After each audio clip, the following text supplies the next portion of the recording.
log entry. The ketch, Scarlet Queen. Position 123 degrees, 8 minutes west, 37 degrees, 31 minutes north. Gyro compass course 237. Wind fresh, sky fair. Remarks. Cleared port of San Francisco at 2:30 p.m.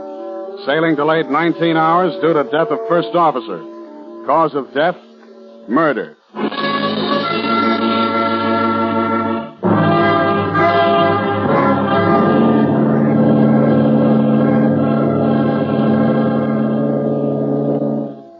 I stood there on the pier that evening, the ache in my frame reminding me that a long, hard day of loading stores was behind me, and looked out over the bay. It wasn't a night for stargazing or anything, just typically San Francisco, damp and gray.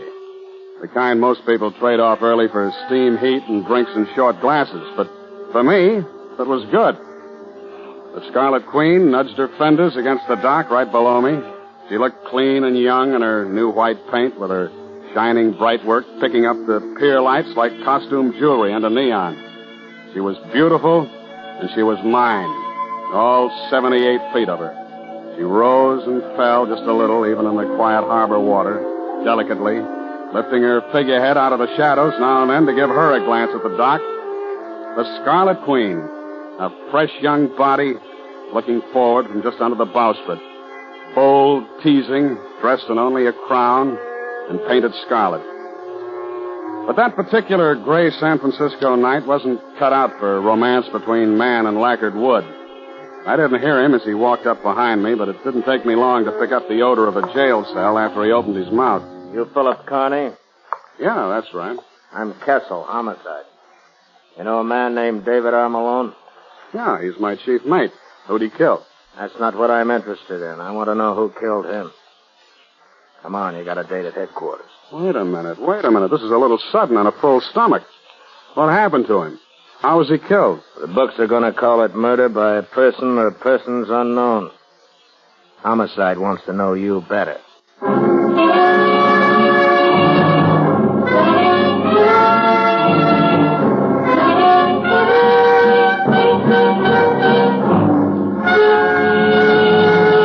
And so begins the voyage of the Scarlet Queen, with Phil Carney, master of the proudest ship to plow the seas, bound for uncharted adventure. Every week, a complete entry in the log, and every week, a league further in the strange voyage of the Scarlet Queen. Your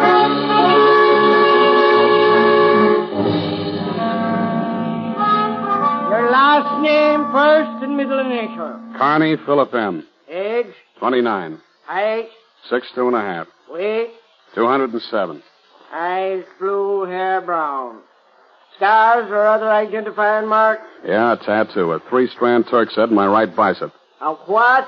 A 3-strand Turk's head. It's a knot. You know, or does somebody else tie your shoelaces? A knot.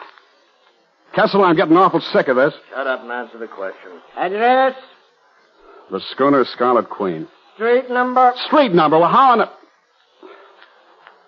Pier 12, berth 2, Embarcadero. Not permanent. That'll be enough for now, O'Brien. That might be a pretty permanent address at that, Carney. Not with me paying the rent. My lease is up day after tomorrow. Well, we'll take care of that. How long had you known Malone? Since, about 5 days. Not about, Carney. How long? 5 days. I signed him on 5 days ago. When did you see him last? Exactly. Between 12:30 and 1 this afternoon, I saw his stern end going around the warehouse at Pier 12. He turned to the right. Exactly.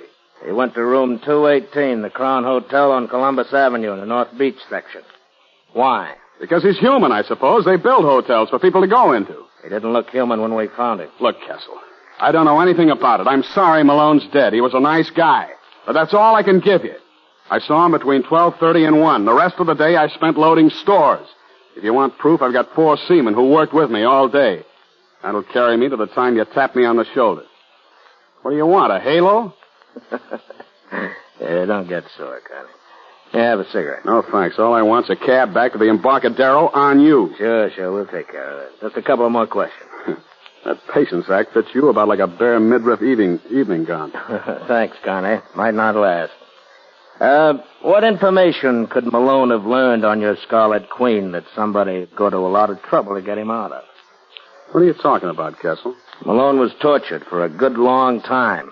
And then somebody slipped or lost their temper. He didn't know anything. He didn't know why $50,000 was deposited in your name last year? I don't know what you're talking about. Hey, Barrett, bring Funston in. The name Funston rang just a faint bell for me, but I recognized the little guy they brought in all right. If there was anybody who knew about my banking business, he did. He worked there in the assistant cashier's office. Down there, he was just another face looking at you through rimless glasses. But here, he looked like trouble. Mr. Funston, is this the man you say received that $50,000 letter of credit? I'm sorry, Mr. Carney, but the police, you know. Yes, sir. He's the man. Remind me to bank someplace else next time. That's all, Mr. Funston. Thank you. I hope you understand, Mr. Carney. I had to answer the question. Goodbye, Funston. It's been grand. You guys have got long noses, haven't you? Uh-huh. When things smell as rotten as this. It was deposited in the San Francisco bank while you were in China with the Marines. Where are you getting this, Kessel? It was sent over as a letter of credit from a firm in Shanghai called KANG'S. Most of it went to a local shipyard where your Scarlet Queen was built, to a flock of coast companies for your cargo. 50,000 mystery dollars, Carney, and a voyage to nowhere. I won it in a craft game, and my articles say Honolulu. Honolulu, with enough stores aboard for a 2-year cruise. Who do you think you're kidding, Carney? Why don't you talk? Why don't you get tired? You're pumping a lot of bilge flush. You're bluffing your heart out, and you know it. All right, Carney. You can go. But we'll be hearing from you. Sure. I'll send you a postcard from Honolulu. Be a Christmas card by the time you get there. I'll take that cab now, huh? With $50,000 in mystery money, you can pay for it. Now get out of here.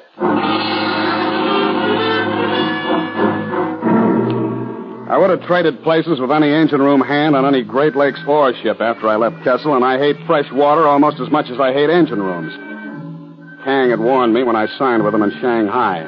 The opposition, he called them. An octopus with a body in an office building in Hong Kong, a brain called Felix Van Gort, and the tentacles groping across the world for the prize Kang was sending me after. A $10 million prize somewhere in the South Pacific, but only Kang knew where, and only Van Gort and Kang knew what it was. I didn't know who the San Francisco tentacle was, but he'd warned me, and I'd fed Malone to it. I knew he'd been tortured for something even I didn't know. The true destination of the Scarlet Queen.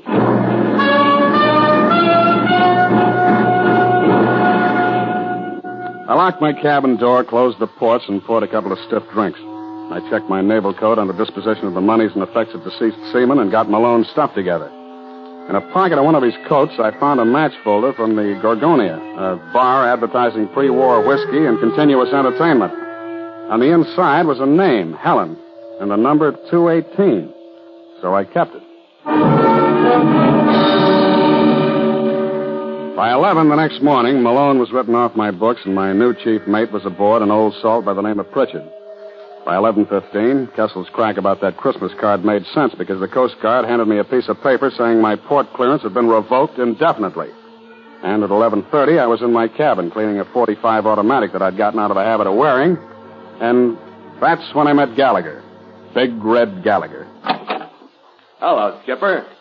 Who the devil are you, and how'd you get aboard? I wanted to talk to you. I'm Red Gallagher. Where's my gangway watch? He's got orders, nobody aboard. He tried, Skipper. Don't blame him, but you know how it is. I wanted to talk to you. He didn't have to explain. He held up a hand about the size of a fielder's glove and rubbed the knuckles as if they were bruised. He didn't have to say any more. He was about my size, wearing a shapeless, stained white duck officer's cap, faded dungarees, and a jumper with the sleeves rolled up. His face was heavy-featured, but not flat. His eyes, gray and set off by crow's feet wrinkles from squinting into the sun. And they were laughing at me. But no harm done, Skipper. He isn't hurt bad. Maybe he wasn't big enough to put you over the side, huh? Now, wait a minute, Skipper. Take it easy. We'll just bust a lot of furniture and lose a lot of skin that way. Don't be so jumpy. All right, unload in a hurry and get out of here, then. What do you want? I hear you're looking for a new chief mate, and I want to sign on. You're about 2 hours too late. What? My new mate signed on. And listen, if anybody told you the way to get a berth is to start knocking the crew around, they gave you the wrong idea. I wouldn't get into a dory with you. Oh, wait a minute, Skipper. I was made for this trip. I've been with sail all my life, and I traded 3 years out of Sydney. I know that South Pacific. How do you know where I'm going? If that Scarlet beauty under your bowsprit hadn't whispered to me, I could have checked your bills of lading and found glass jewelry, knives, and general Pacific trading cargo. You're too nosy for me, Gallagher. That's because I'm interested. Give me the berth, Skipper. What do you say? I say get your sea boots off this ship. I'm manned and loaded and ready to shove as soon as I get clearance. When do you think that'll be, Skipper? What do you mean by that? There you go, getting jumpy again. That was a civil question. I just wanted to know how long, that's all. It'll be as quick as I can make it. Yeah, I guess I can't blame you for that. But maybe it'll be long enough for me to try again. You need me on this ship, Skipper. I've lived a long time without you, Gallagher. Keep your eye on the newspaper shipping columns. That's as close as you'll come to my sailing. After he left, I went to work on the 45 again, and at about 9, I got ready to follow the match folder. The Gorgonia was a typical non-tourist North Beach bar. Good, healthy fishermen up from Fisherman's Wharf. 3 women at the bar, and one sitting an electric organ up on a platform.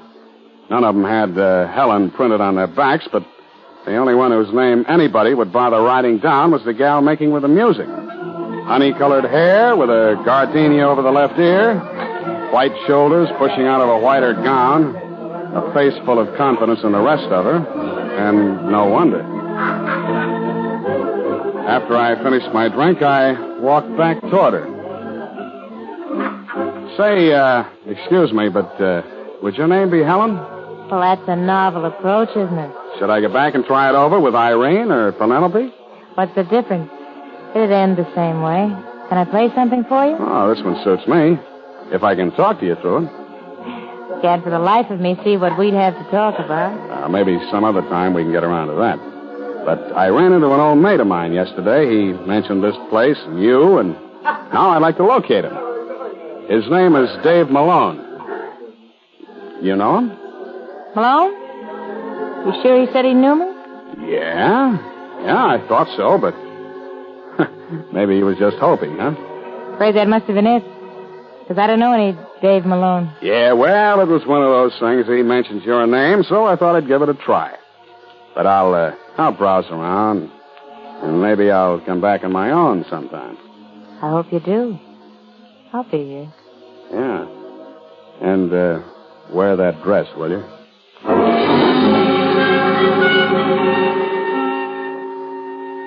I had another drink at the bar and kept my eyes off her, just enough to catch her looking at me with more than a professional look once or twice. She did go off guard right after I threw Malone's name at her. I was sure of it. I finished my drink, waved to her, and went out the door like I had someplace to go. But I stopped right after I got out of range of the windows, counted 5, and eased back so I could just look in. She was leaving the platform, and I, along with the good, healthy fisherman, watched her take that white gown back to the phone booths. It wasn't taking her long to contact somebody about me contacting her. It was just chance so far, but there were Malone, Helen, and 218, the number of the murder room at the Crown Hotel. It still could have been coincidence, but there isn't much room on the back of a match folder.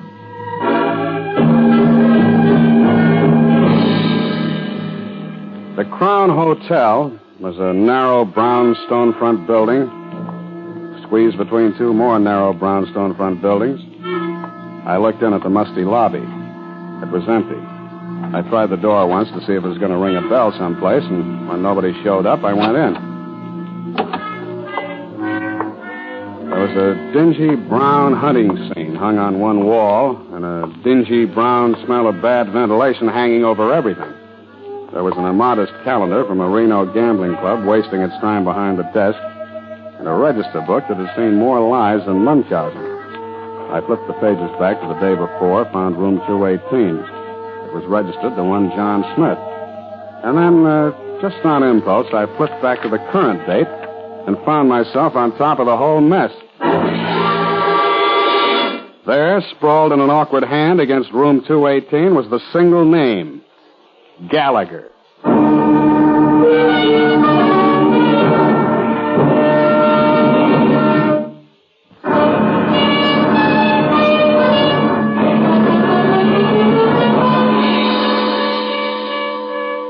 218 and the name Gallagher. All I needed to keep me going up those stairs. All I had to remember to enjoy bringing that 45 out of my shoulder holster was the picture of that wide grin and those gray eyes. I'd have gone through that door even if it hadn't been unlocked. Well, Skipper, go on in. I'm in, brother. What's all the hardware for, Skipper? Why are you always aching for a beef when you and I run into one another? Let's stow that warm friendship, shall we? Let's you do a little talking that you mean for a while. I never say anything I don't mean, Skipper. You'll learn that when you know me better. That's what I'm here for, Gallagher, so start saying something you mean. I thought you'd get here before this. What held you up? Something you mean, I said. That's right. I knew you'd be bulling around this neighborhood with your chin out. Why do you think I took this room if I wasn't waiting for you? What interests me most is that you did. Sure. I knew you'd like it, Skipper. I know you got to have somebody for Malone before you can clear San Francisco. You mean you're ready to confess? Not me, Skipper. I'm as clear as deep water. I got a witness. Do I know who he is? Not especially. I think you do, Skipper. He's the guy who killed Malone. They call him Mr. Fox. At about 6 last night, he was paying me $2,000 to sign on the Scarlet Queen. Yeah, that's sure clearing you in my log. It'll clear me of murder. That's only a misdemeanor in this game. Now, starting from Fox, let's hear some more that you mean. I think you and I are going to team up and beat this thing by tomorrow. That's what I mean. You what? That's right. Starting from the Fox. He's working for Van Gort. If you didn't know that before, you know it now. Who's Van Gort? Yeah, you're being cagey, Skipper, and that's all right. You don't know what to say because you don't know how much I know. I don't know how much you know, so we're even. You're talking. The Fox didn't learn what he wanted to learn from Malone. He tried too hard. So he paid me $2,000 to sign on with you. I was supposed to go through your charts and tell him what part of the Southern Oceans you were making for him, find out everything about a Kang and Son. The payoff was going to be $1,000 a month for just keeping the finger on you and waiting to be contacted. It was an easy deal. Somebody in your family must have been born with shark fins not too far back. Yeah, that was supposed to be a great uncle under the Jolly Roger, Skipper. But no fins yet. But I got reasons. I'm telling you this because if they pay off like that for just a line on you, I figure the real dough's going to be made on your side. I still want to ship with you. But for you. Well, I'm telling you, Gallagher, for the price of the Queen, I can't tell you who's crazy in this room. Nobody is, Skipper. You're going to be ahead, too, believe me you are. Not ahead of you, Gallagher. I'm not crazy enough to turn my back on you. Listen to me. You know you're fighting a big outfit as well as I do. But I can clear up the mess here in Frisco. I'll put you next to the Fox and his mermaid. Her name Helen? How'd you get that? She isn't hard to find. Well, that's right, Helen Curran. She led Malone to this room with a smile and a promise. Either one would look good from her. I know. I was there. Good, that makes it simple.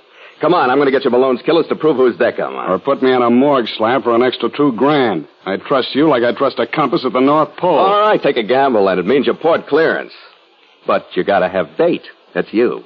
And you got to have somebody who can put it in the right place. That's me. Come on, I'll show you how it works. It was about 11:15 when I pulled my left ear for luck the last time, followed him down to the lobby, and took my last look at that Reno calendar. Gallagher looked like he was enjoying putting me on the block. The only reason I could dream up for playing sucker was the idea that as long as I kept a line on him, I was at least secure to something. He squeezed me into the phone booth with him when he put the bait on the hook. He held the receiver so I could get my ear into it, too, and called Helen Curran at the Gorgonia. Hello, baby. This is Red. Well, it's about time. I thought you were coming in. Something came up. You get the gardenia? Yeah, I'm wearing it right now. When can I show you how much I like it?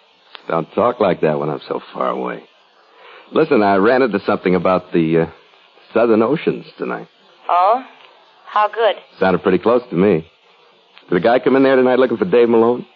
Yeah, I told him I didn't know him. That was smart, baby. Because that guy was Pritchard.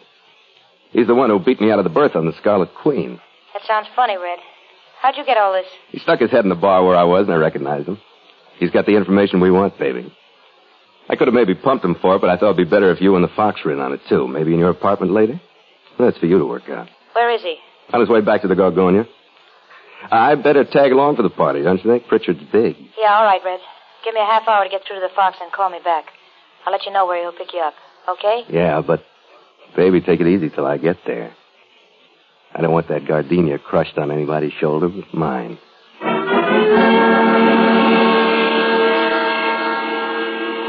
Helen Curran's apartment was in the Beulah Arms on Russian Hill. It was a little overdone and modernizing a setup that was dull mid-Victorian a few years back. Light walls with Venetian blinds, some flamingos and parakeets flying through verdant jungles and framed before they started. And a bedroom to the right that she went into saying something about something comfy. When she came back, I saw clearly that she went for off-the-shoulder hostess gowns, too.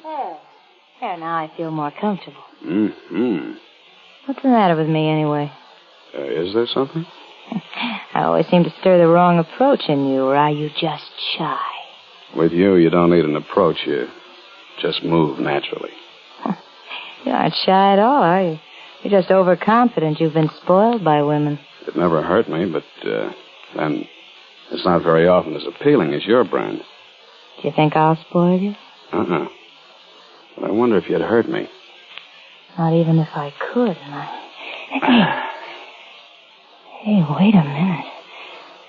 I couldn't hurt you if I wanted to, could I? I don't know. It gets so lonesome at sea. Like I said, she knew her business. And I had to keep remembering that it wasn't all crushed gardenias tonight. We finally did get around to a drink out of a rattan-covered bottle, and I could tell by the heavy-lidded look she gave me over a glass that I was supposed to be a complete victim and as meek as a kitten with a full belly. She knew her business, but knowing that she knew her business, I went along with the kitten act, but I was as ready as a tomcat when the door opened. But I wasn't ready for who came through it. It was Funston. He was still looking through the rimless glasses, but now his eyes were steely hard and his mouth hung open a little like it was watering. It only took one deep breath to realize that he was the fox. Gallagher followed him in wearing the grin. Hey, boss, wait a minute.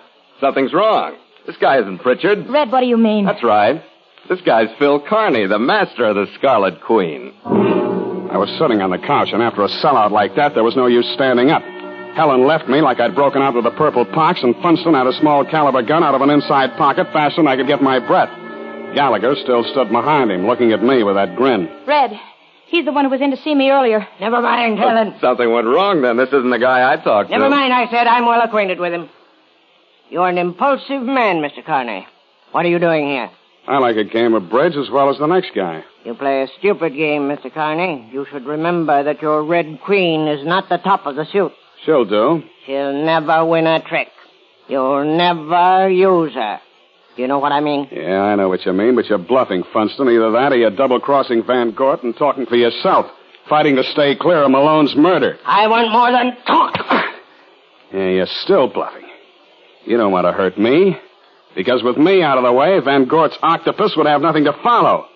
Wise up, Funston. You don't scare me. I'm too valuable. All right. I'll pay you $25,000 for the destination of your Scarlet Queen. I can't hear you. There are methods that talk louder than money. Now you're bluffing again. You'd never get it that way either. And what did Van Gort say if you laid me next to Malone? That's something I'll have to find out. At the moment, that looks better than arrest for murder. Stand up, Kearney. You're really on a spot, Funston. You're even getting the double cross from your own people in this room.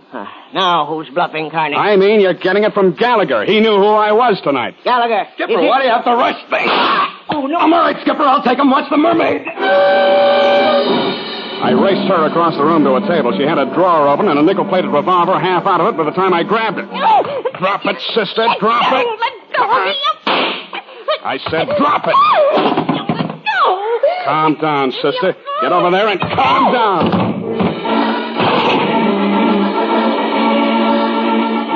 I grabbed her by the arm and tossed her across the room and had that .45 out before she landed. I twisted to look at Funston, and Gallagher had hit him hard enough to keep him from opening until Christmas. He was tangled up with a throw rug and not thinking about a thing. Well, Skipper, there's your port clearance spread all over the room.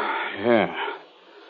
Now, what the devil was the idea of you leaving me to shake hands with that gun of Funston's for so long? I had to do it, Skipper.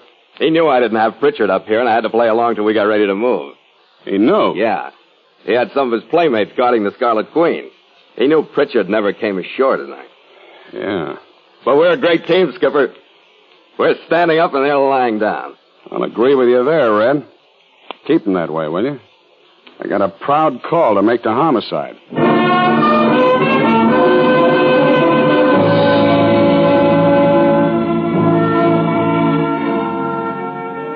Kessel got what he wanted from Funston and Helen Curran. They didn't know any more about the whole story than I did. They were just stooges for Van Gort. What they couldn't answer made Kessel more curious than ever, and I told him what I could under legal pressure, which was just that Kang was sending me someplace for something, where or what, I didn't know. After Pritchard heard about what we'd been through, he decided he'd like it better on a harbor tug. By 2 the next morning, Gallagher was signed on, and we cast off from Pier 12. We went through the Golden Gate under power, sitting on the wheel box with a bottle between us. We followed the channel buoys out to the Farallones, picking up that good deep-water roll. The Northwest trade started singing through the rigging. I felt like a man getting his back out of a cast and walking again. The crew perked up, too. And they fell to with a will when Gallagher started bawling orders. Stand by to make sail! The men liked him, too.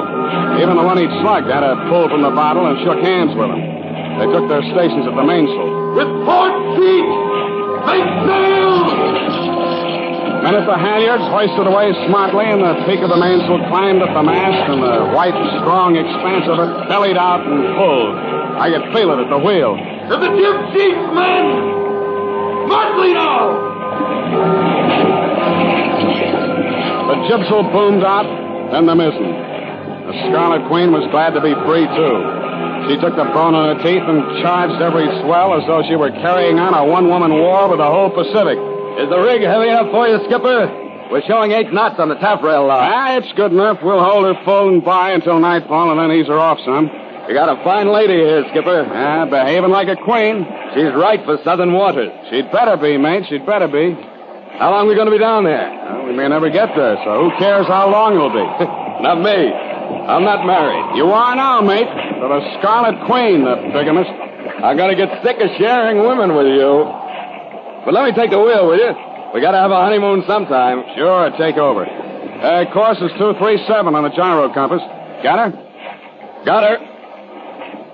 Hey, she's got spirit. She'll get us to Molokai Channel in less than 14 days.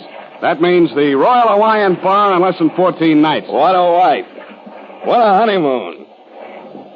Want a drink, Skipper? After you, mate. After you.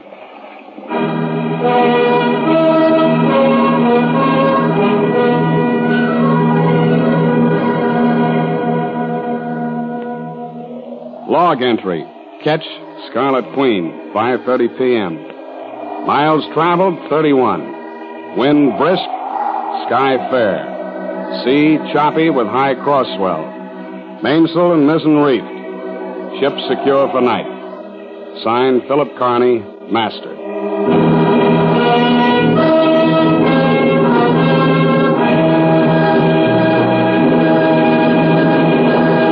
Sail into further adventure on the voyage of the Scarlet Queen next week at this same time.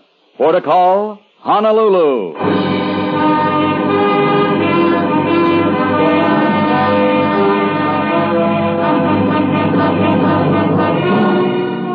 The Voyage of the Scarlet Queen is written by Gil Dowd and Bob Tallman. Howard Duff plays Phil Carney, with Elliot Lewis as Red Gallagher. William Conrad was Inspector Kessel, Junius Matthews was Funston, and Helen was played by Kathy Lewis. Music scored and conducted by Richard Arant. The Scarlet Queen, directed by Jim Burton, is a Command radio production.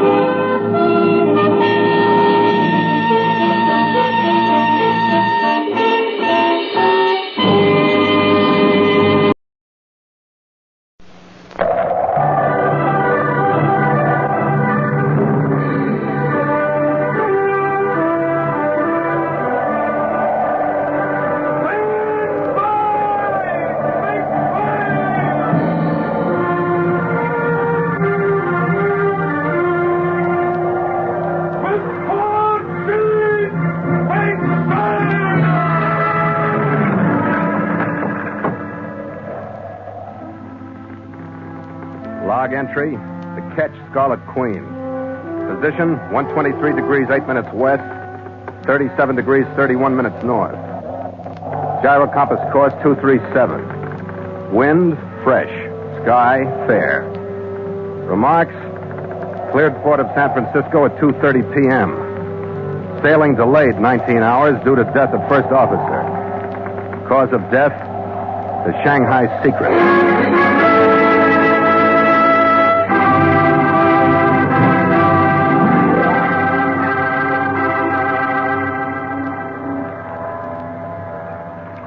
I stood there on the pier that evening, the ache in my frame reminding me that the last long, hard day of loading stores was behind me, and watched a China-bound freighter feeling her way out into the fog-shrouded harbor. The Scarlet Queen nudged her fenders against the dock right below me, her bright work shining like costume jewelry even in the failing light. She was beautiful in her new white paint, and she was mine, all 78 feet of her. She rose and fell just a little, delicately, lifting the carved wood figure under her bowsprit out of the shadows now and then. A fresh, young body, looking forward, bold, teasing, dressed in only a crown and painted brilliant red. The Scarlet Queen, the woman my own particular world revolved around. But that gray San Francisco evening wasn't cut out for romance between man and lacquered wood.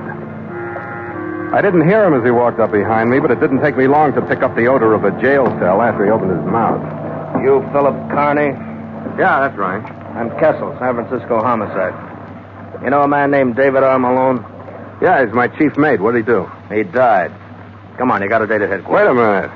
It's a little sudden on a full stomach. What happened to him? The books are going to call it murder by a person or persons unknown. Homicide wants to know you better.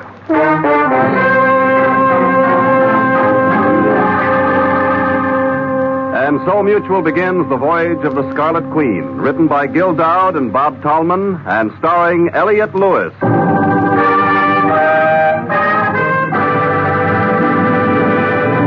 The Scarlet Queen, proudest ship to plow the seas, bound for uncharted adventure. Every week a complete entry into the log, and every week a league further in the strange voyage of the Scarlet Queen.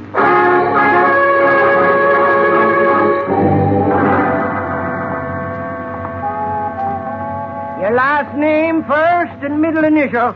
Kearney Philip M. Age? 29. Height? 6'2 1/2. Weight? 207. Eyes blue, hair brown.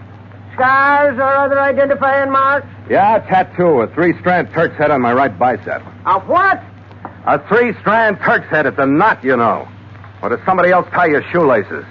Kessel, I'm getting awful sick of this. Shut up and answer the question. Address? The Catch Scarlet Queen. Street number? Street number? How? Pier 48, berth 2, Embarcadero, not permanent. That'll be enough for now, O'Brien. That might be a pretty permanent address at that, Kearney. Not with me paying the rent. I got my port clearance and I'm leaving tomorrow. Maybe you are, Kearney. How long had you known Malone? Since, about 5 days. Not about, Kearney. How long? 5 days. I signed him on 5 days ago. Uh-huh. When'd you see him last? Exactly.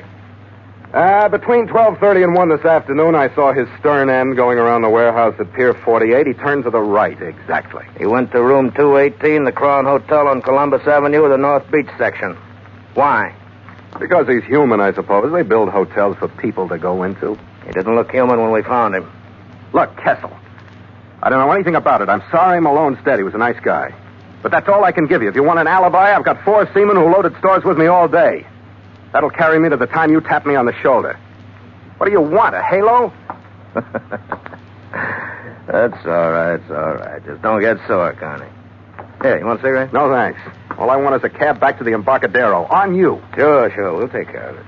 Just a couple more questions. Oh, stop. That Patience Act fits you about like a bare midriff evening gown. Take it off. Get comfortable. Thanks, Connie. I will. What could Malone have learned on your Scarlet Queen that somebody'd go to a lot of trouble to get out of him? What are you talking about, Kessel? Malone was tortured. That's what I'm talking about. For a good long time. And then somebody slipped or lost their temper. He didn't know anything. He didn't know why $50,000 was deposited in your name last year? I don't know what you're talking about. Hey, Barrett, bring Funston in. The name Funston rang just a faint bell for me, but I recognized the little guy they brought in all right. If there was anybody who knew about my banking business, he did. He worked there, in the assistant cashier's office. Down there, he was just another face looking at you through rimless glasses. Here, he looked like trouble. Mr. Funston, is this the man you say received that $50,000 letter of credit? Well, I'm sorry, Mr. Carney, but the police, you know. Yes, sir, he's the man. Remind me to bank someplace else next time. That's all, Mr. Funston. Thank you. I hope you understand, Mr. Carney. I had to answer the Cast off, Funston. I'll thank you later. You guys have got long noses, haven't you? Yeah, when things smell as rotten as this. It was deposited in the San Francisco bank while you were in China with the Marines. Where are you getting this, Kessel? It was sent over as a letter of credit from a firm in Shanghai called Kang & Son. Most of it went to a local shipyard where your Scarlet Queen was built and to a flock of coast companies for your cargo. 50,000 mystery dollars, Connie. And a voyage to nowhere. I won it in a crap game, and my articles say Honolulu. Honolulu.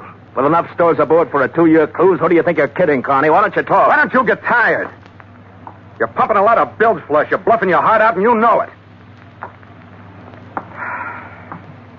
All right, Connie, you can go. Well, it's about time. But you will be at Pier 48 when we want you. What do you mean by that? The Coast Guard's a cooperative outfit. Your port clearance has been revoked until this is cleaned up. I'll call you when I want you again.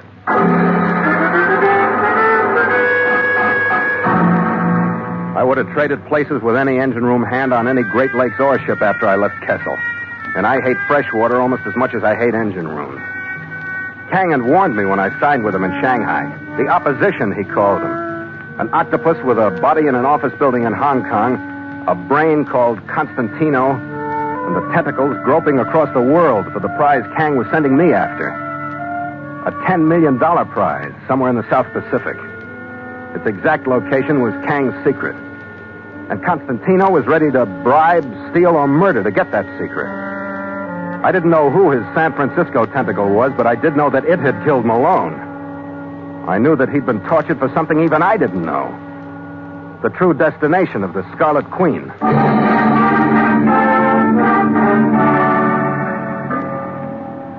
It was 7:30 by the time I got back to the Queen. I checked her mooring lines, went into my cabin, poured myself 2 quick, stiff drinks, and started to clean a .45 automatic I'd gotten out of the habit of wearing.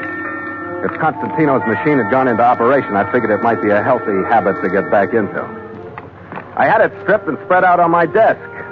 And that's when I met Gallagher. Big Red Gallagher. Hello, Skipper.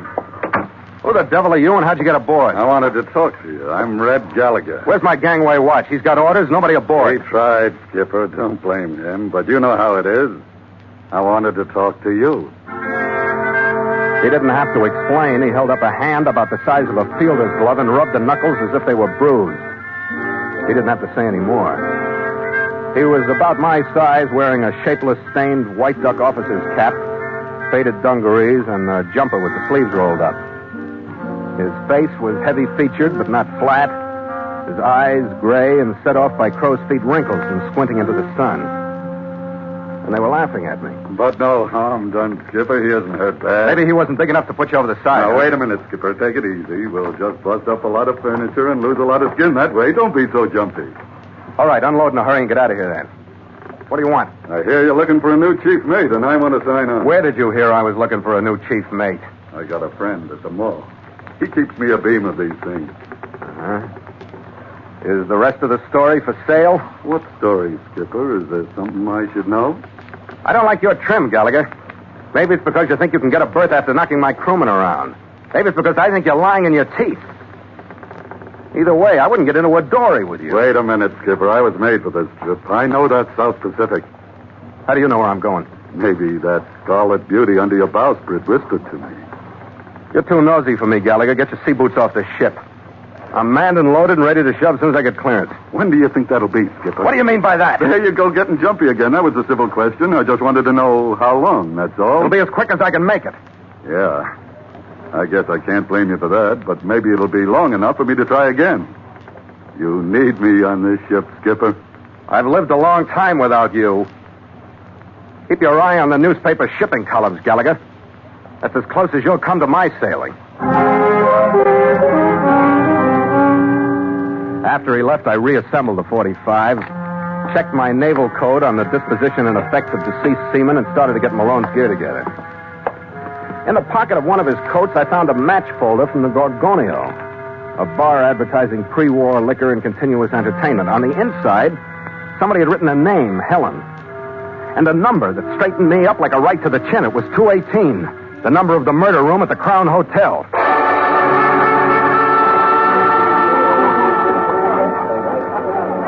20 minutes later, I was at the Gorgonio. It was a typical non-tourist North Beach bar. Good, healthy fishermen up from Fisherman's Wharf.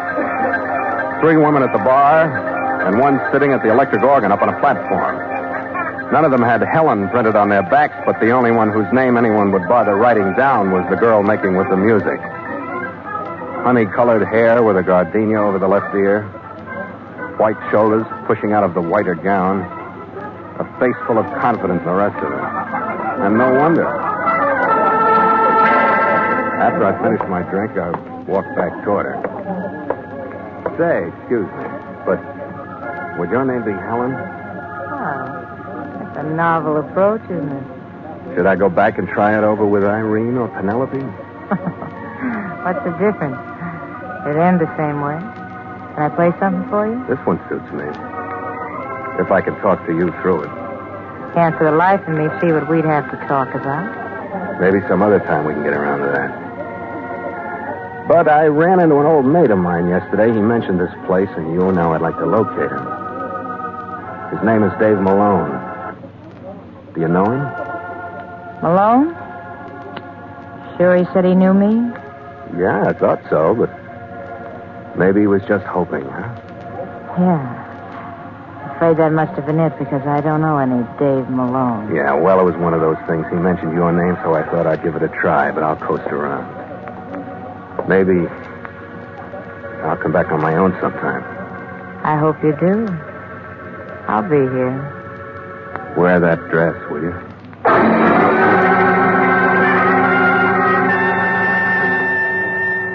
I had another drink at the bar and kept my eyes off her just enough to catch her looking at me with more than a professional look once or twice. She did go off guard right after I threw Malone's name at her. I was sure of it. I finished my drink and went out the door like I had someplace to go.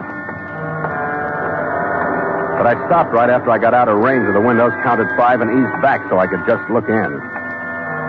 She was leaving the platform. And I, along with the good, healthy fisherman, watched her sway that white gown back to the phone booth. It wasn't taking her long to contact somebody about me contacting her. It was just chance so far, but they were Malone, Helen, and 218, the number of the murder room at the Crown Hotel. It could have been coincidence, but there isn't much room on the back of a match folder.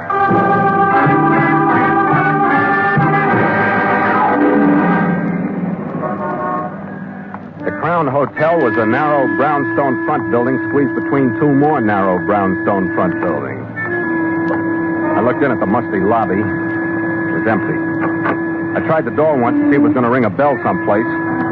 When nobody showed up, I went in. There was a dingy brown hunting scene hung on one wall, and a dingy brown smell of bad ventilation hanging over everything. There was an immodest calendar from a Reno gambling club wasting its time behind the desk. And a register book that had seen more lives than Munchausen. I flipped the pages back to the day before. Found room 218. It was registered to one John Smith.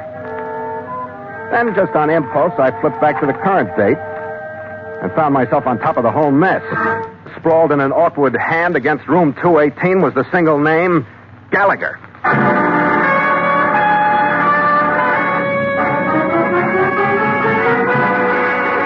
Room 218 and the name Gallagher. All I needed to keep me going up those stairs. All I had to remember to enjoy bringing that .45 out of my shoulder holster was the picture of that wide grin and those gray eyes.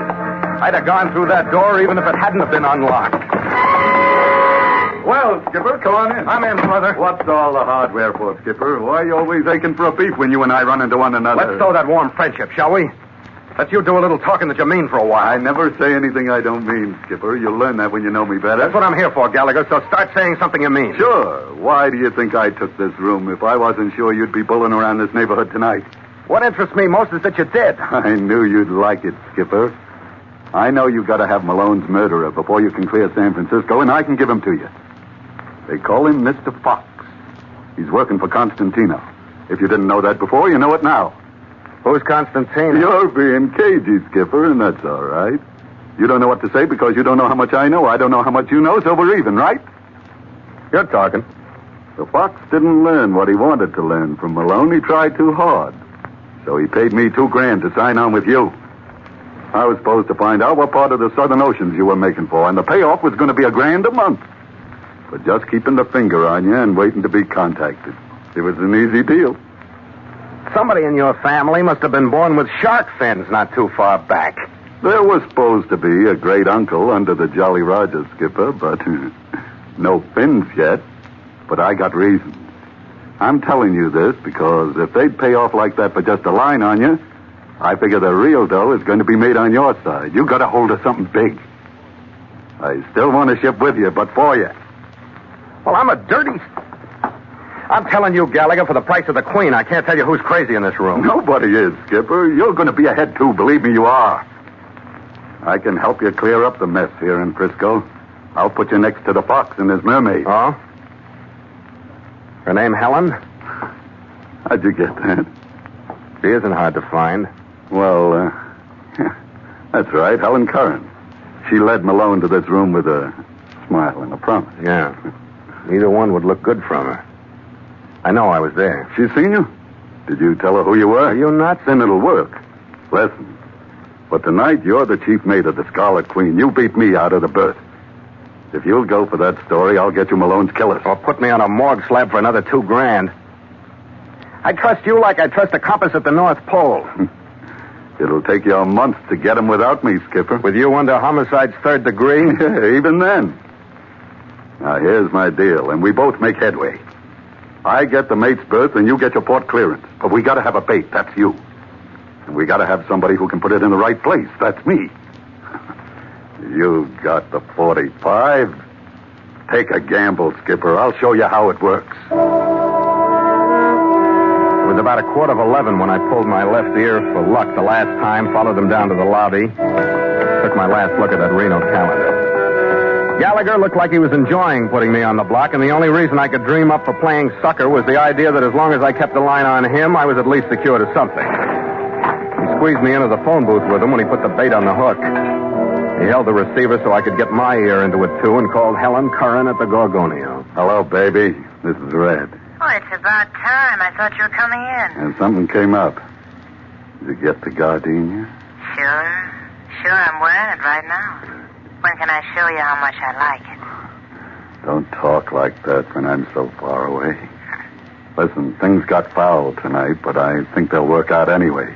What happened, Red? I missed that mate's berth by about 15 minutes. A guy by the name of Pritchard beat me to it. Oh, Red, the Fox isn't going to like this. I think he will.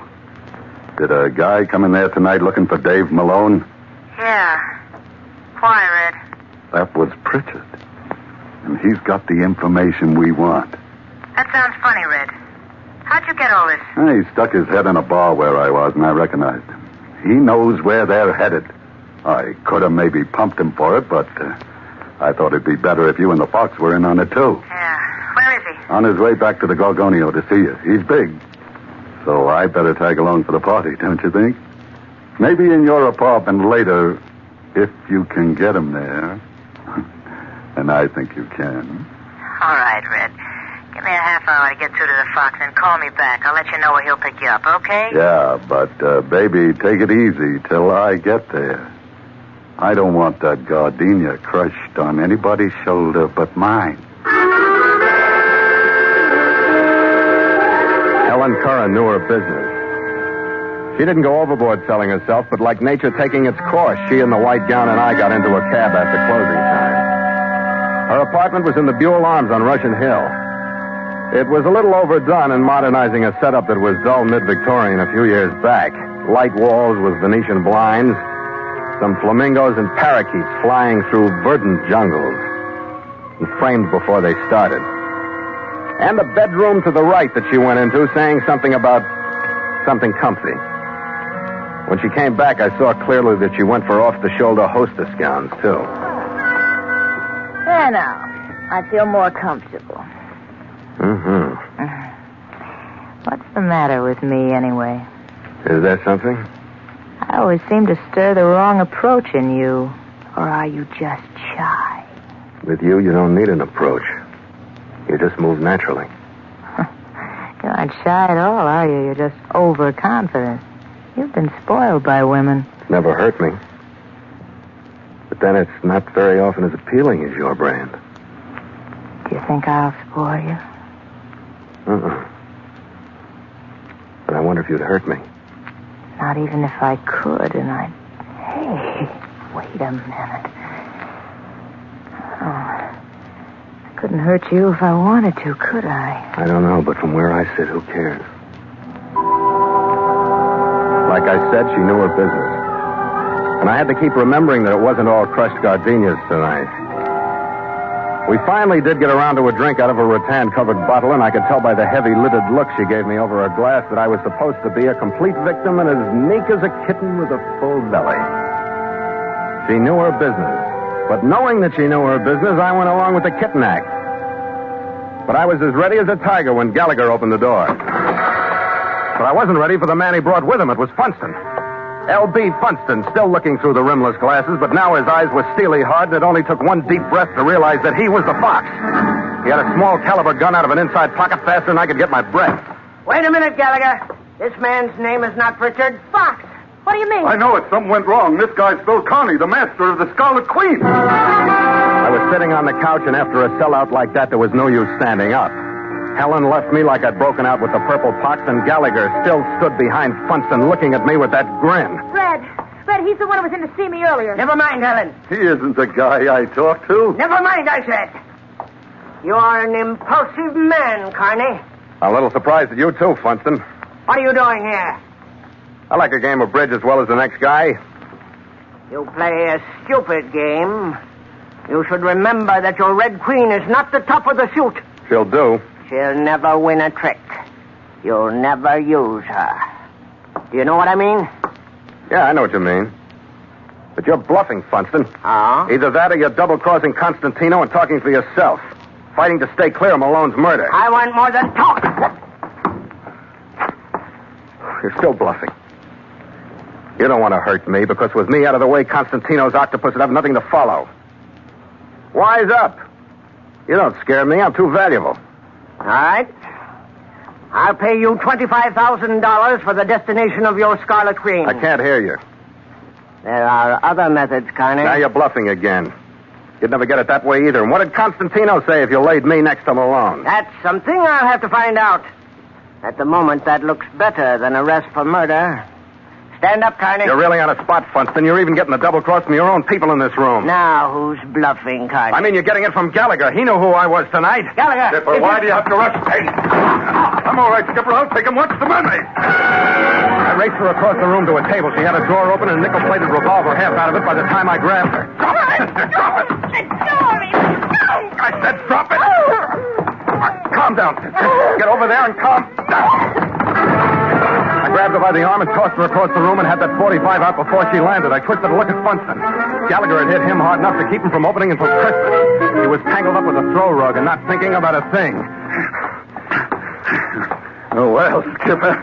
There's your port clearance and my chief mate's berth spread all over the room. Yeah. Now what the devil was the idea of you leaving me to shake hands with that gun of Funston's for so long? I had to do it, Skipper, to keep him off guard. He knew our story was fishy before I got him up here. He knew? Yeah. He knew you hadn't signed on to chief mate. He had good spies. Where'd he find that out? He got it by being the honest banker. Huh? Eager to play along with the police. He kept in touch with your friend at Homicide, Kessel. Yeah. I knew that Kessel was a good man. But we're a great team, Skipper. We're standing up and they're laying down. But Constantino isn't with them. We'll hear from him again. Keep an eye on him, will you? I got a proud call to make to Homicide. By 2 the next afternoon, we cast off from Pier 48 and were headed out. We went through the Golden Gate under power, sitting on the wheelbox with a bottle between us. We followed the channel buoys out to the Farallones, picking up that good deep water roll. And the driving westerly started to sing through the rigging. I felt like a man getting his back out of a cast and walking again. The crew perked up, too, and they fell to with a will when Gallagher started bawling orders. The men liked him, too. Even the one he'd slugged had a pulse in the bottle and shook hands with him. They took their stations at the mainsail. The men at the halyards hoisted away smartly, and the head of the mainsail climbed up the mast. And the white expanse advance of it bellied out and pulled the deck beneath me, hove over to port. And I could feel the power at the wheel. The gypsum boomed out. Then the mizzen. The Scarlet Queen was glad to be free, too. She took the bone in her teeth and charged every swell as though she were carrying on a one-woman war with the whole Pacific. Is the rig heavy enough for you, Skipper? We're showing 8 knots on the taffrail loft. Good enough. We'll hold her full and by till nightfall and then let her off some. You got a fine lady here, Skipper. Behaving like a queen.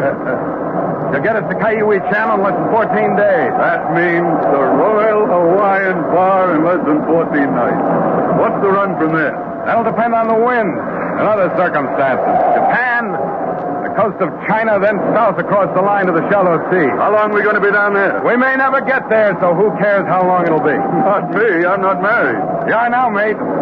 With the Scarlet Queen, the bigamist. Oh, better let me take the wheel, then. We got to have a honeymoon sometime. Sure, take over. Course is 237 on the gyro compass. Got her? Yeah. Hey, she's got spirit. What a wife she's going to make. What a honeymoon.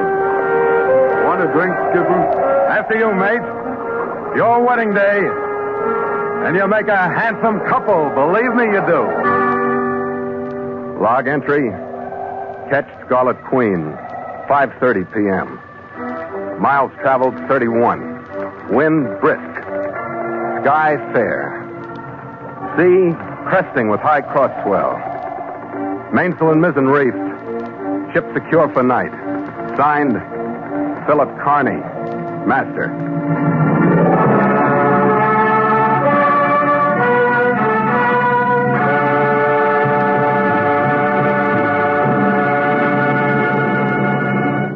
The Voyage of the Scarlet Queen has come to you through the worldwide facilities of the United States Armed Forces Radio and Television Service.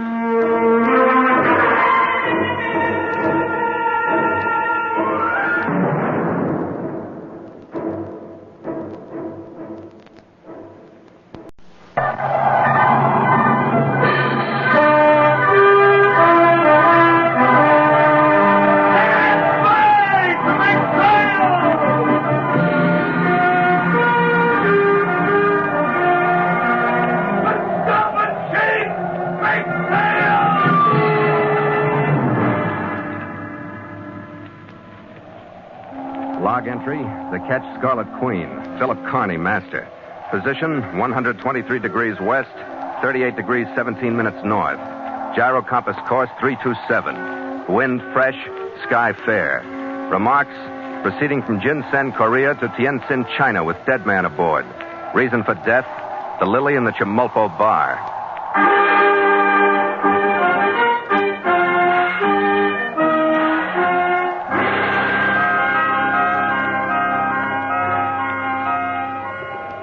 It was a fair trip and a fast one through the inland sea, then south through the channel of Tsushima Kaikyo and into the long rolling swells of the East China Sea. The Scarlet Queen was north of the trades now, and she reached around the tip of the Korean peninsula with the spanking passage wind abeam and swung her bows into the Yellow Sea. He's on the quarter, man. He's off the main and mizzen. Smartly now. The angle of the wind moved abaft, and we trimmed her for the run up the Korean coast.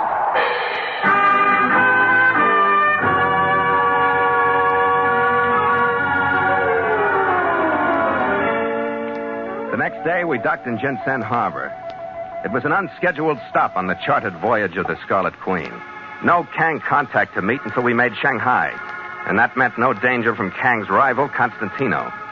But we did need the port to take care of some minor ship repairs that we didn't have time for in Kobe due to the Constantino trouble that developed around Kang's Boston Geisha and Chesapeake Bay. So Jinsen was one port where I thought I could look for some relaxation instead of someone sneaking up behind me. My chief mate, Gallagher, and the crew turned to on sail repairs, and I wandered up into the dusty city. The street was typically oriental, bustling with movement, most of it concerned with carrying a burden of some kind from one place to another. Horses, carts, trucks, rickshaws, men bent double from heavy loads on their shoulders. I was just passing under a hanging sign that advertised the Chimolpo bar, drinks served with or without ice. Oh, bless my soul. You there? When a voluminous voice boomed out of the narrow doorway leading into the dim interior. Yes, you. You think there's sparkle in my eyes for anyone else in sight? It's a little sudden, isn't it? Indeed it is. A strange new white man doesn't happen to me every day. One so beautiful as you, not even every year. You're pretty charming yourself. Well. Come in, won't you? I'd come out after you if I went so broad across the... You can see for yourself. I have the ease out of this doorway sideways. And, well, you can see for yourself. Her profile, matched against the narrow opening, left no need for words. Don't let it scare you, dearie. Come on in. There's opportunity for a man like you in the CHIMOLPO bar.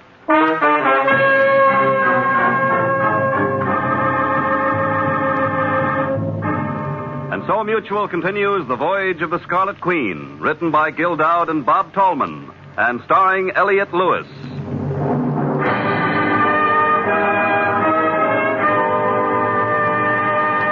The Scarlet Queen, proudest ship to plow the seas, bound for uncharted adventure. Every week a complete entry in the log, and every week a league further in the strange Voyage of the Scarlet Queen.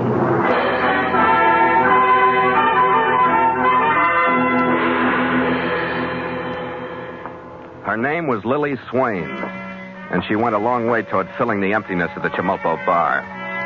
The hair she fluffed up as I followed her in was a red wig. Her broad face held a few traces of earlier, thinner beauty, and they were exaggerated by heavy makeup.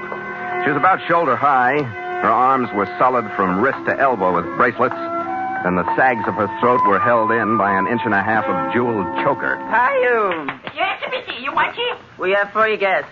You mix drinks chop, while you still one piecey boy. Yes, Missy. There now. Sit down and tell Lily all about yourself. A seaman from your clothes. A big one. My. Captain Phil Carney, San Francisco. You don't say. Did you bring any American magazines? No, I didn't. Any newspapers, phonograph records? No. All the way out here from the States and you didn't bring anything American? Of course, 25 years ago, I wouldn't have asked for all these inanimate things. You'd be enough. Oh, there now, don't be embarrassed. Caillou, you go catchy hold Miss Alice. You tell a big piecey man out here. Oh, yes, Missy. Oh, a big piecey man, all right. Got you, Missy, all right. What did you say you were doing in Shenzhen? I didn't say. How can you be so mysterious with such a wide-open, friendly face? Unbend, Phil. I won't sit on your lap. Well, I'm not doing anything here. I'm just passing through. From here, I'm going down the coast of China. From there, I'm going across the line into the shallow seas. Then maybe I'll come back. Is that the way you make your living? Well, I can't. You have your own ship? Lily, you're a nosy old busybody. Let's hear about you for a while, huh? All right, so you don't want to talk about what you've done or what you're going to do. Uh-huh. I've met your kind before, in this prison and that one. Been married to a few. Well, then you'd understand. There are opportunities in Korea for a young man like you, if you've got the guts for it. Well, meaning what? Just for example, I know a certain party that would pay you $1,500 to get a certain cargo from here to Shenzhen. Huh? What is it, guns or narcotics? Will that make any difference to you? It might. Well, it's neither. It's perfectly legitimate. I have a cargo of ginseng roots that'll bring $10,000 gold on the current Shenzhen market. Huh? You know the Chinese demand for the stuff. They think it's the one herb of all medicine herbs. Cure for everything from lovesickness to the opposite. Whatever that is. Uh-huh. With inflation, I've seen $300 offered for less than 5 pounds of it. Right in this room. A few roots, no bigger than turnips. Well, that sounds pretty good, Lily. Now, believe me, Phil, if you'd stick with the Lily, we'd work a fortune out of the Yellow Sea. Wait a minute now. I'll go get the papers. Well, big piecey man is right. Oh, Phil, this is my daughter Alice, Phil Carney. Mm-hmm. Captain Carney's going to take our cargo to Shenzhen. What do you think of that? Looks all right to me. Buy Phil another drink, dearie. I'll go and get the papers ready for him to sign. The same, darling? Yeah. She was easy to say yes to. Rust-colored hair, green eyes under cultivated brows and long lashes, and a way of walking toward the bar that told as much of her background as you needed to know. But the expression she brought back with her told me she wanted to share it all. How does it feel to be the most popular man in Ginseng, Phil? Oh, well, unreal somehow, since the Chimolpo bar is the only place I've been. What did the Lily tell you? That she had a cache of ginseng worth $10,000 on the Tianjin market. But she didn't tell you where she got it. I didn't ask her. Oh. That gives me the line I wanted on your character. I like it. I think we could be very close friends. I think that would be very nice. Then we're agreed. But, Phil, you'll have to be careful of her. She lies. What are you giving me? She's told the truth so far, hasn't she? She knew your ship was in the harbor as soon as you did, for one thing. And she introduced me as her daughter, but I'm not. So? What'd that get her? Nothing like the hearty mother, sexy daughter act to pull a normal guy around.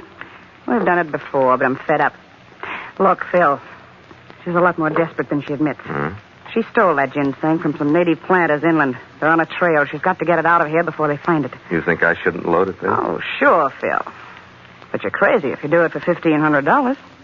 You could have another 1,000 without even half trying. She won't trust a native ship. She's desperate, I tell you. Bayou, another drink for Captain Carney and one for me. Don't even hint at what I said, but hold out for that extra grand and see what happens. Run along now, Alice. It's time for business again. Here are the papers to sign. Maybe I'll see you later, Captain. Oh, thank you. Lily, my darling, there's already one drink here, and you promised... Stop sniveling. I'll think it over. Phil, this is Ray. Hello, Ray. Raymond Fleming Culbertson, sir. He's my partner in this place. 90% of my work is keeping him away from... Now, Lily, that is not the truth. I've had not one single drink since the 4th of July, and you promised that I could have another one today. He can't drink. He falls down on one, can't get up without another, falls down... Prevail upon us, sir. Perhaps I could just have one on the table to look at until after we transact our brief business here. Just to look at. Well, that isn't so good, Ray, because I don't think we're going to transact any business. I beg your pardon. Then by all means, I do need a drink. You're teasing me, Phil, aren't you? I don't like it, Lily. This should be a simple business deal, but everybody's too anxious to talk me into it. It makes me think I've got you over a barrel. I'm more important than I realize. I might listen for an extra 1,000. Did you hear that, my pet? His words hang heavy. I do need that drink. Drop it. It's a hard bargain, Phil, but you're all right. You do have me over a barrel. I'll give you the extra 1,000 if you'll swear that there'll be no more bargaining or questions. Come on now, be a good boy. You be a good girl with agreement signed by both of us, and there'll be only one more thing. I just want to see the cargo to be sure it's ginseng. Ah, Phil. I'd even be satisfied if you were 25 years older. What a team we'd make. Come on, I'll show you the stuff.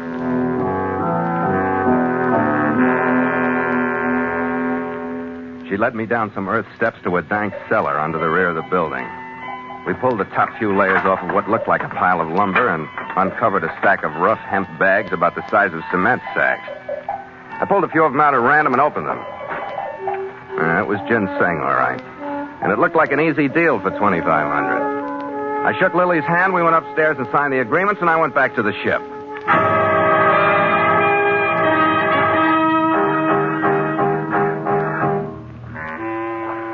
About 3 hours after dark, a crew of natives arrived with the cargo and started coming aboard. An hour later, we were making last-minute preparations for leaving. Gallagher was below digging out some charts, and I was on the deck watching two crewmen make ready to hoist the gangway aboard when I heard the footsteps coming down the pier. Phil! Captain Carney! Leave the gangway, boys. I'm coming ashore. Phil, they found her. They came after the Lily. Oh, it's so horrible. Is she dead? Yes. Poor Pao Yu. They killed him, too. How about Ray? I don't know. I heard the Lily scream out in front, and when I went out, I found her and Pao Yu. Ray wasn't there. The only place I could think of to come was here. What are you going to do? With the hottest cargo in ginseng aboard, I'd like to dump it and leave. You don't mean it. They'll kill me, too. What's up, Skipper? Who's the ranch? Trouble. This is Alice. I'm sending her aboard. Break out enough rifles to arm the crew and stand by. I got to go up into town for a little while.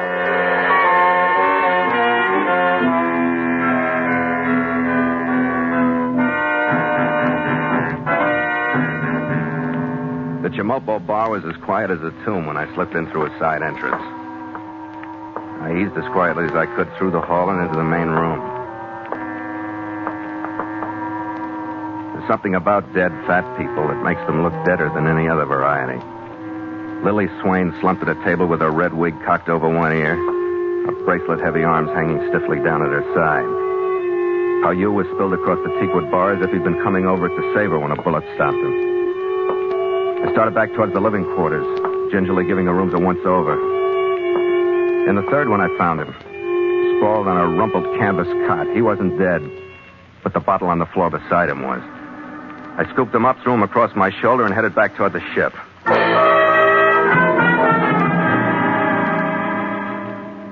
All right, Skipper, you got him aboard. Now what? Please, Phil, you'll still get your $2,500.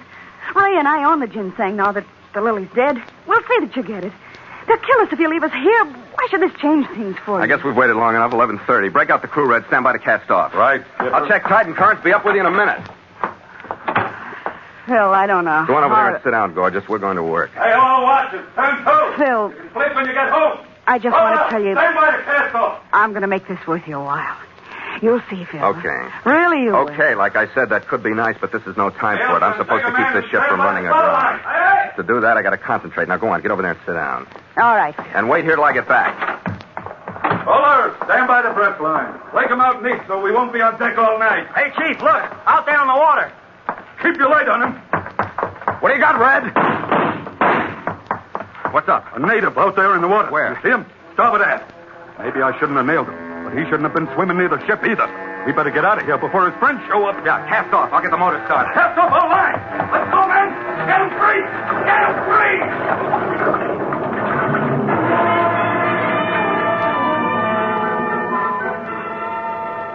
We crept away from the pier and went out into the cold blackness of the Jinsen harbor with only the binnacle light glowing dully near the wheel. It may have been coincidence, but the discovery of the Korean swimming near the Queen made me wonder if a pair of dark eyes and a pair of sharp ears weren't behind the fact that a Korean junk slipped into the stream on our stern. I caught the milky curl of her bow wave shining in the murk behind us, and she followed us as we headed out into the Yellow Sea.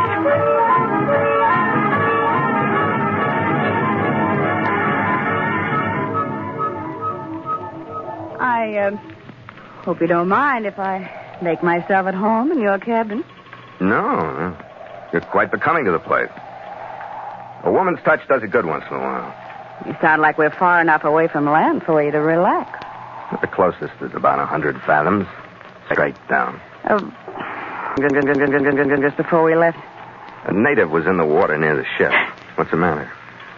He didn't get aboard. Oh, nothing. Was that what he was trying to do? Was he swimming towards the ship? I don't know. I don't know where he came from, but he didn't get where he was heading. What's the matter? Nothing, Phil. Really. Could we have a drink? Look, if you got anything on your mind, spill it, then we'll have the drink.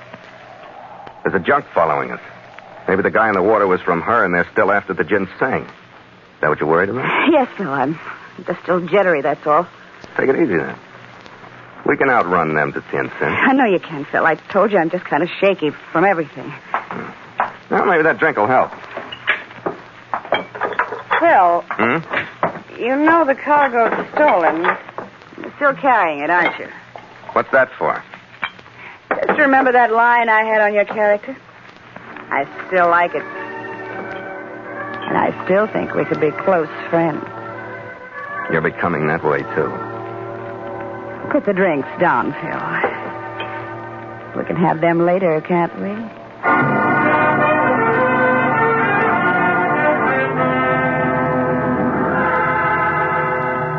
It's a tough, close reach from Jinsen to Tientsin, and I spent most of my time at the wheel while we struggled along close hauled, with the wind a little better than 4 points off our starboard bow on the direct course. It was a hard leg for crew and ship. Letting her off at intervals, then up again on a new tack, we'd covered our estimated distance by mid-afternoon the next day. We were bearing in on the peninsula of Shantung, some 200 miles northeast of Tientsin. The wind had shifted closer to our beam. We were easing off onto a more pleasant reach. It's on your beam, men. Ease off the main and in. Smartly now. I swung the wheel to left, giving her a strong weather helm to meet the new drive of the wind. I felt the break in the tension of the wheel, and it spun uselessly. Watch it, Skip. Watch your main boom. She's jamming. Shorten sail. Shorten sail. Furl everything, Gallagher. Bring him in. I got no helm. Furl all sails.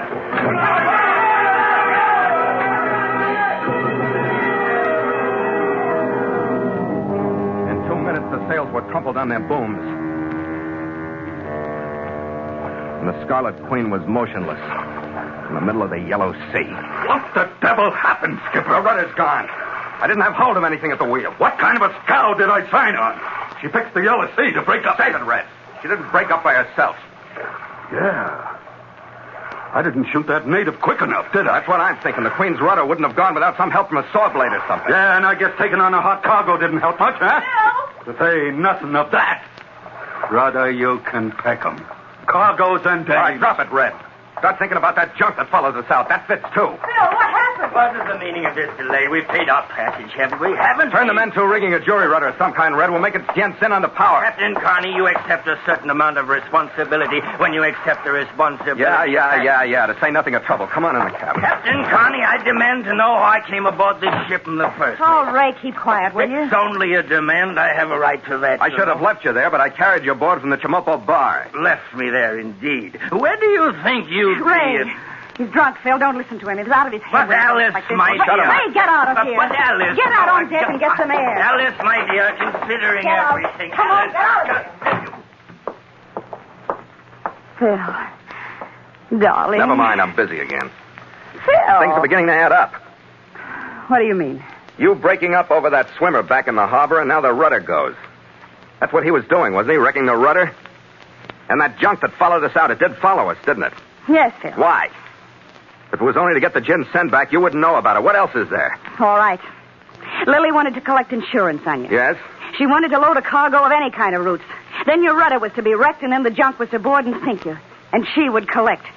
Ray and I talked her out of it, so the real cargo of ginseng came aboard. But it was too late to change the orders about your rudder and sinking you.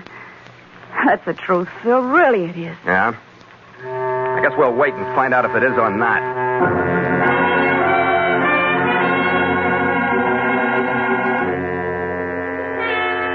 I didn't know how much of a story to take, but with the Queen wallowing like a crippled duck in the middle of the Yellow Sea, I couldn't find anything else to believe. It took 30 seconds underwater to prove part of it. My rudder stock had been cut and pried partly loose from the stern post. Whoever done the job was to be complimented. The hard weather helm I'd given it had been the final breaking touch, and it was going to take a ship repair yard before the Scarlet Queen would be herself again.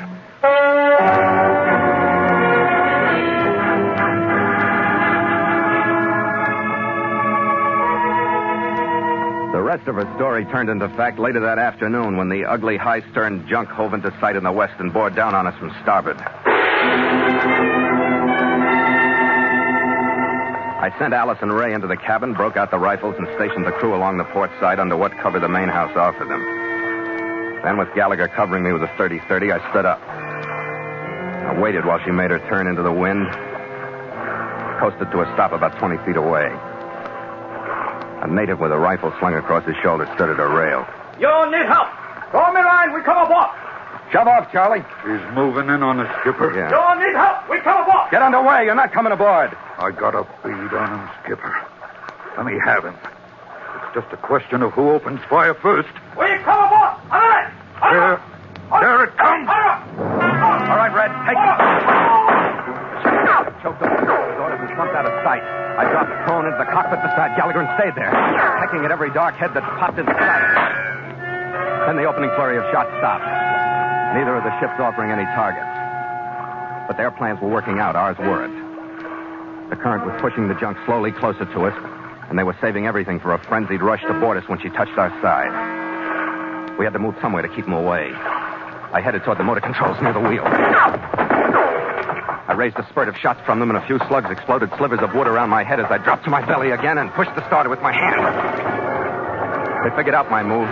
Some dark crewmen jumped to meet us. A few of them dropped under our fire, but the others got the slatted sails trimmed, and the junk moved slowly forward. But even crippled, the Scarlet Queen could beat that maneuver. I slammed the control into full reverse, and we wallowed away in the opposite direction. We'll have to come about in a complete circle to make our side again. And Gallagher and the crew were dropping every helmsman that climbed to her high stern to man their tiller. And the water distance between us slowly widened until she was out of range.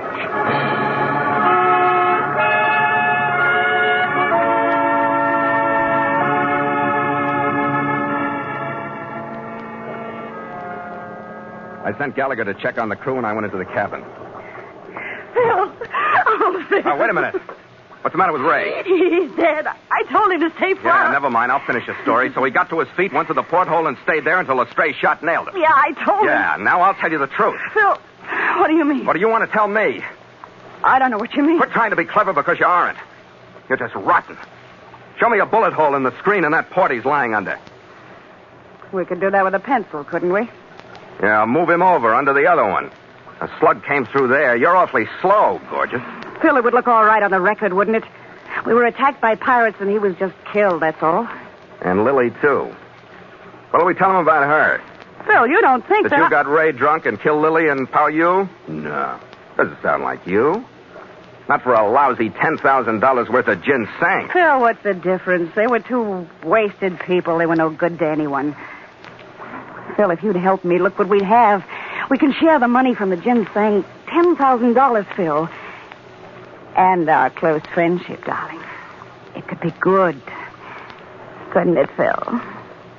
We're the same kind of people, darling. I'll think it over, gorgeous. Go on over there and sit down. I'm too upset to kiss you now.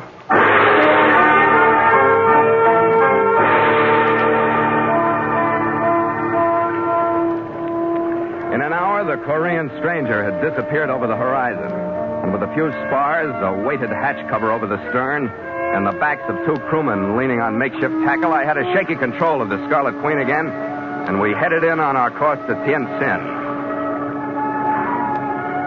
We eased into an easy sailing position with the wind on our quarter, and I cut the motor. Stand by to make sail!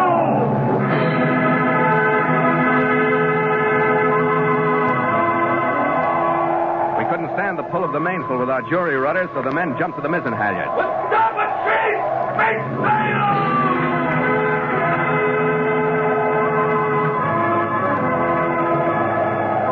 The mizzen boom, showing a few bullet scars, swung over my head as the sail caught the breeze and stretched full.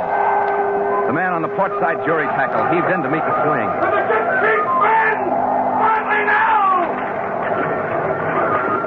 The ship ran up, balancing the push of the wind on bow and stern. The Scarlet Queen heeled over slightly to starboard and impatiently wallowed forward. But at least she was underway. Well, I guess we'll make it, Skipper. But you wouldn't call it ideal. Skipper, the crew wanted me to ask you what we were going to do with that stiff. Shall we toss him to the shark? Not on your life. We're saving him to bargain with. The dame? Yeah. With him gone, her story'd be good to anyone. But, Skipper, with both of them overboard and the cargo still here... Yeah, then we'd tell the story and we'd sell the ginseng. Yeah. It's quite a problem, Skipper, and a whale of a lot of money. Uh-huh. How do you figure I'm deciding?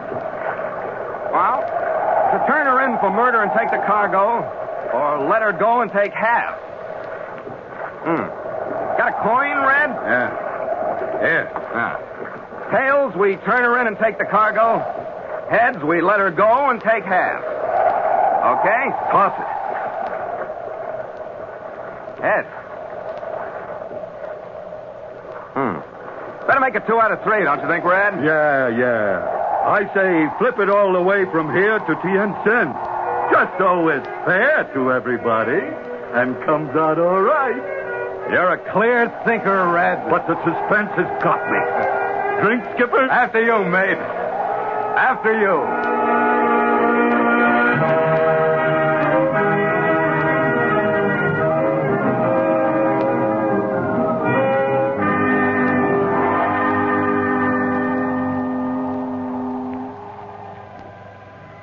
Log entry, catch Scarlet Queen, 5:30 p.m.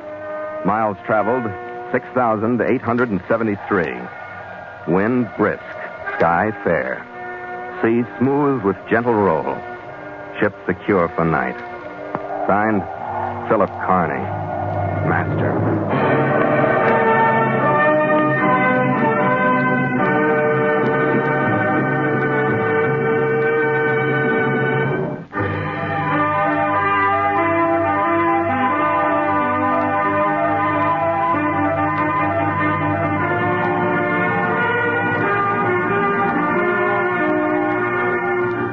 The Voyage of the Scarlet Queen stars Elliott Lewis as Phil Carney with Ed Max as Gallagher. D.J. Thompson was heard as the Lily. Charles Steele played Ray. Jack Crucian was Pao Yu. And Alice was played by Mary Lansing. Music scored and directed by Richard Auron. The Scarlet Queen, a Command Radio production directed by James Burton, is written by Gil Dowd and Bob Tallman. Charles Arlington speaking.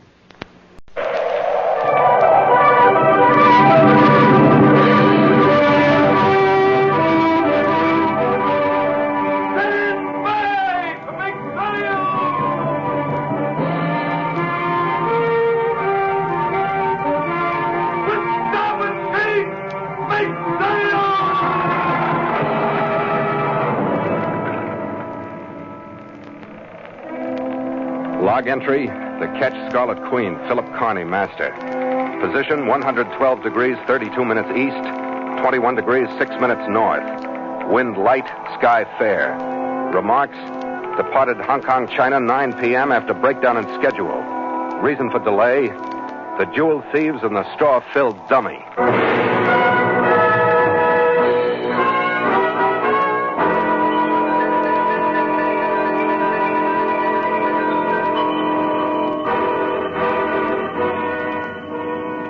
My main purpose when the Scarlet Queen slipped past Stonecutters Island and into the teeming harbor of Hong Kong was to locate my Chinese boss, Kuji Kang, or at least to get some word of instruction for the charter voyage that had brought me all the way from San Francisco. But 3 days passed and I had no luck. I combed the city of Victoria from the Peak to Broadway on the waterfront, but the Queen idly scraped her fenders on the dock. My crew poured their money into bar tills. My chief mate Gallagher threatened to sign on any ship that was going any place. And I grew more disgusted every minute at being stuck, not knowing where to go or what to do. By the end of the 4th day, I didn't care. I didn't care about anything but relaxing and forgetting. I started with a small bar on the waterfront, and by the time I'd graduated through the British Club, the Hong Kong Club, the Commercial Club, and 4 out of every 5 non-club bars I passed, getting from place to place, I had almost succeeded in forgetting.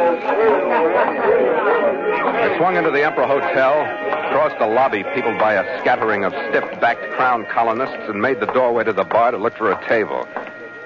I stopped. She was sitting alone with an untouched drink in front of her. She looked up at me, her face set and cold. Her eyes flashed away for a second and back. Then she smiled, stood up, and came to me. Oh, darling, there you are. I've been waiting so long, I didn't know what to think. Oh? You're so late.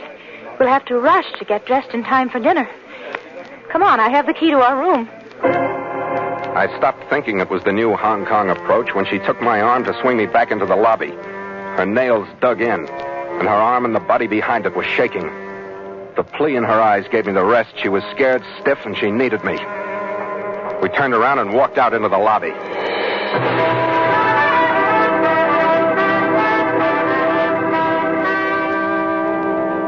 So Mutual continues The Voyage of the Scarlet Queen, written by Gil Dowd and Bob Tallman, and starring Elliott Lewis.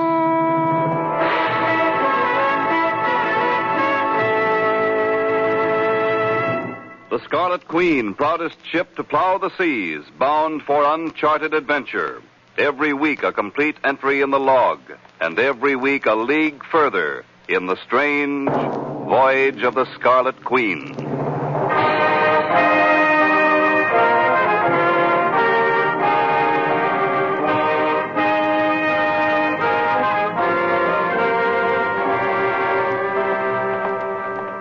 She led me across the lobby without another word, her nails still digging through my coat sleeve, her arm still shaking. When we stopped to buzz for the elevator, I looked back. A very erect, thinly built man was coming out of the bar. His walk was mincing. He stopped by a pillar and looked at us while he put a cigarette in the middle of his mouth with graceful fingers, lit it, and flourished the match delicately to the floor. A powerfully built little 5x5 walked up and joined him. They were still watching us when the elevator took us out of sight.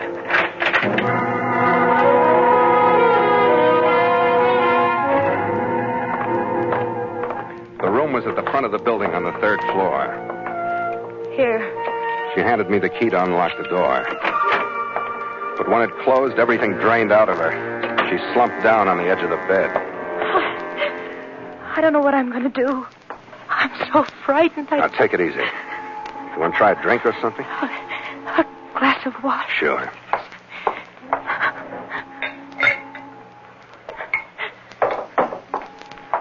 Here you are. Thank you. I can't hold it. Here, I'll hold it for you. I think so. Who was your sylph-like little friend downstairs? His name is Neil Gaynor. And the other one, 5 by 5? I don't know what his name is. They really knock you to pieces, don't they? Neil says he's going to kill me. Why? They were going to follow me out of the bar, and I don't know why. I swear I don't know. They want something from me, but I don't know what it is. I don't know what they've done to my husband. Where is your husband? Neil says he's dead. He says he's dead, and I'm next. Please. Now, this is no time to cry. You're all right. I've no right to ask you. But could you stay with me? Please? Don't leave me. It's been my fortune to only occasionally see a woman cry as she did, because she had to. It wasn't an act. It wasn't to gain sympathy. It was a cry of complete, terror-filled desolation. She quit shaking. A long time after that, she got up, went into the bathroom to put some cold water on her face. I'm awfully sorry for everything that's happened. I'm all right now, really. Please, I didn't have any right to ask you, and I don't want you to feel you have to stay here with me any longer. I don't. But you aren't leaving. No.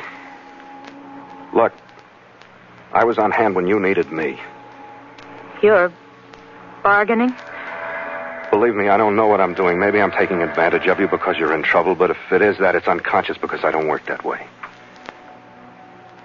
Maybe my world's kind of falling to pieces right now, too, and I need somebody. I'd hate to think that because I've been self-contained for a long time. You aren't going. You could make me go, or you could come with me. Where? Someplace where you could forget being afraid of Neil. Someplace where he wouldn't find us. Oh, we couldn't get out of here without being followed. I've been tailed through cities before. Pack your bags. I'm going to take you someplace. You're going to take me someplace? No one has said that to me for such a long time. It won't take me long to pack.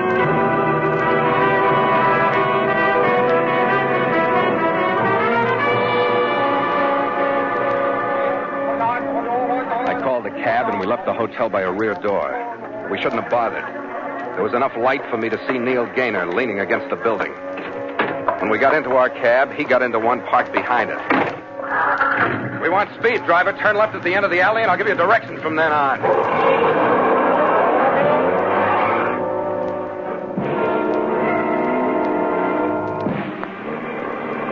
The driver knew what speed meant, but his idea of threading through traffic was based on the theory of the straight line, modified by the belief that the line would open through the snarled traffic ahead of it if he made enough noise with his horn.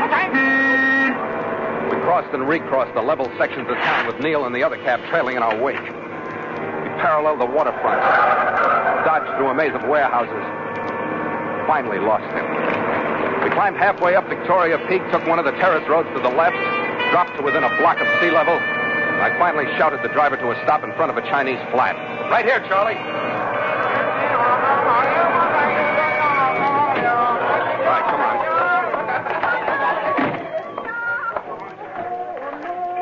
Up the stairs.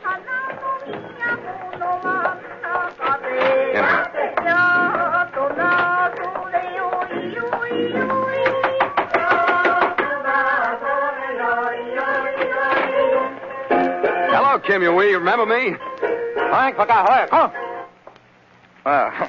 The one called Connie. The year have been many, Sancho. It's time before me. We need a room for the lady, Kim Yui. It is done. Her baggage is outside by the steps. My son will bring it. Follow.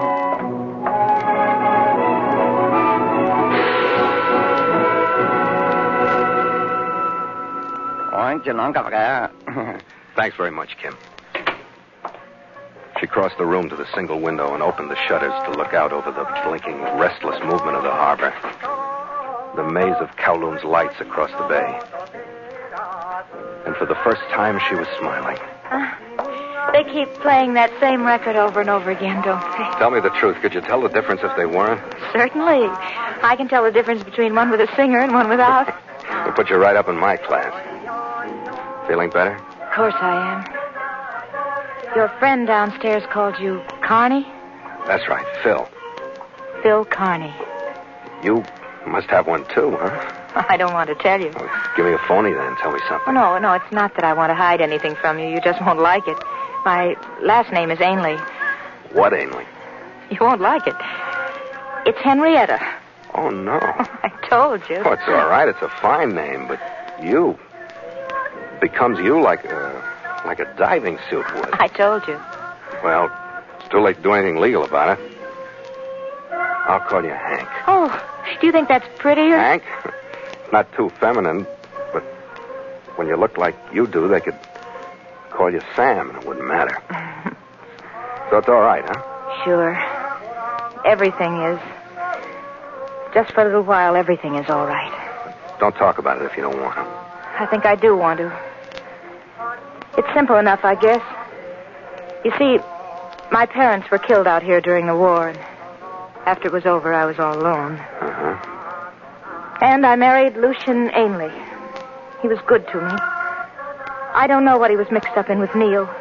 I never asked him about anything. When was the last time you saw him? That was over 3 weeks ago. You see, our home was in Calcutta, and he just left one day and didn't come back. And then I got a cable to meet him here, but when I got here, it wasn't Lucian, it was Neil. And I just don't know what it all means, because the way Neil said it, I think he killed Lucian. If I just only knew... Take it easy, Hank. If I knew what he was from... Hey, we're out of the Emperor, remember? Yes. We came out here so you could forget being scared. I'm sorry, Phil. Everything is all right. Really, it is. What's the matter, Phil? Everything's a little frightening. What, Phil? You? What happens to me? Come here, Hank. Yes. I just want your face, like this, so I can look at it. What, Phil? I wondered what makes you so beautiful. Your mouth's a little too wide, your eyes are a little too widely spaced, your cheekbones a little too high. They're playing that same record again. Maybe you don't like comparisons, but this is supposed to be a compliment. There's a woman who's very important in my life. Oh? You look like her. Where is she? She's on my ship. Her name is the Scarlet Queen. She's carved from wood, and she spends all her time under the bowsprit from where she keeps a good watch on what she's leading the rest of us into. You look like her. Do you mind? I think it's wonderful. I think it takes care of everything that wasn't taken care of before. Phil, wait. All right, Hank. Phil, I wanted to tell you. I was scared again when you said there was a woman. I was jealous. I want to tell you what's happening to me. That puts you right up in my class. Oh, then it's all right. Oh, Phil. You and your wooden woman.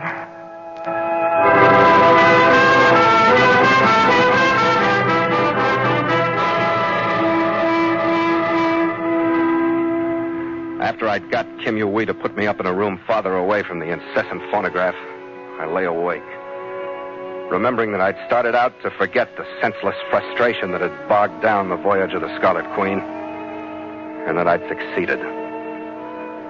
Hank and I didn't move out of Kim Yui's building the next day. We spent most of our time watching the street from the window to see if our taxi dash of the night before had really shaken off her persistent friends. Nobody bothered us. Nothing did. Because there didn't seem to be anything else in the world except this dream that had picked us up out of the center of reality. But we couldn't or wouldn't leave.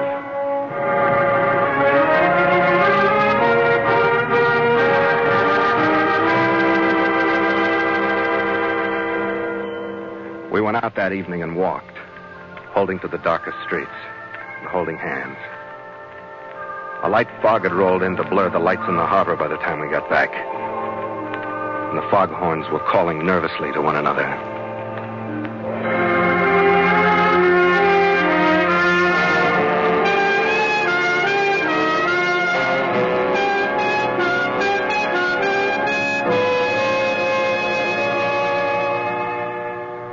The next morning, we hired a taxi. It followed the winding, picturesque road around to Repulse Bay. We swam in the blue water, lay on the sand in the sun, drank in the hotel bar. It was just before sunset when we got back to Kim Yu-Wee's, climbed the stairs, opened the door to find the dream invaded. The room had been ripped to pieces, and it was cluttered by the things from her luggage. In the middle of it stood the slight, mincing man from the Emperor Lobby, Neil Gaynor, his graceful fingers holding a small Japanese automatic. Ah, Tristan and Isolde, do come in. Neil, go away. Oh, I'll come to you. Will you really? The door, Captain Connor, close it if you will. Dear Henrietta, you're actually blowing. What's happened to you? I must know. Please, Neil, give me just 2 hours. I promise I'll come to you. The power of man, really, the utter effectiveness of him. What has he wrought, Henrietta? Look, Nola, straighten up and say something. I'm losing my temper, and I'm going to make you kill me to keep me from getting my fingers around that dimpled throat of yours. Phil, please don't, Phil. What Isolde means is that I would put out both your eyes before you took 2 steps. Bang, bang. I don't see how you stand the noise. My aunt to be brave. All right, my man of action. And knowing your type, I will show you how sweetly my little one speaks. Just the tip of your right ear. You control yourself, Henrietta. Turn your head, Captain. See. Just a slow welling of good, healthy blood. Just a nick. And another one beside the first. Now, my man of action, I hope you feel some respect for my little one. And I will leave my warning unspoken. Sit down, Henrietta. Your man will remain behind you. How much have you told him? About what, Neil? Oh, you're such a young, innocent, aren't you? How much have you told him? I don't know what you're talking about, Neil. How could I tell him anything? Who are you trying to impress? After all, the captain shouldn't mind if you're only a few £100,000 sterling outside the law, should you, Captain? As long as you're enjoying yourself. I don't know what you're talking about, Neil. How interesting. You mean the disposal of jewels valued at £200,000 was too unimportant to be discussed in your home? Neil, do you mean my husband? I do indeed, and you know it. Lucian Ainley and the brilliant robbery of the Iberian Transport Company. You believe it, or you wouldn't have flown so rapidly to Hong Kong after my cable to. I was worried about Lucian. You were worried about the jewels. Where is Lucian? He is dead, my dear. And you and your captain will be also, unless you tell me where the jewels are. Neil, I don't know anything about them. Lucian never told me anything. Believe me, I don't know. Neil, what are you doing? Sit still. If you tell me the same story for 40 minutes, I'll try to believe you. I'd moved 2 inches closer to the chair while he backed halfway across the room. He had a thin leather belt in one hand, and he held his automatic in the other. Just as his arm went back and he was briefly off balance, I dropped to my knees behind the chair, grabbed the legs, and threw everything. Chair, writhing girl, and my 210 pounds on him, all at the same time. I stumbled across Hank the Tangle, sprawled forward into Neil's legs just as his automatic snapped. I got my feet under me, pulled him partway up by his hair and one shoulder, and gave him my right knee. I heard his breath leave him. When the pain doubled him up, I hit him just above the chin with my right. I got to my feet, lifted Neil by his clothes. I took him out of the room. I stopped at the head of the stairs, and I tossed him down.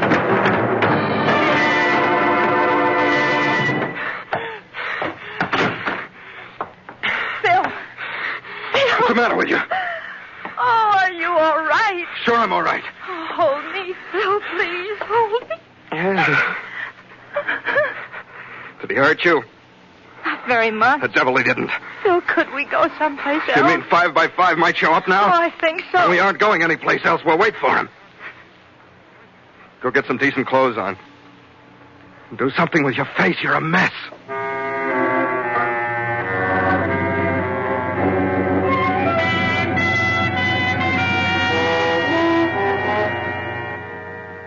We didn't have to wait long for our next visitor.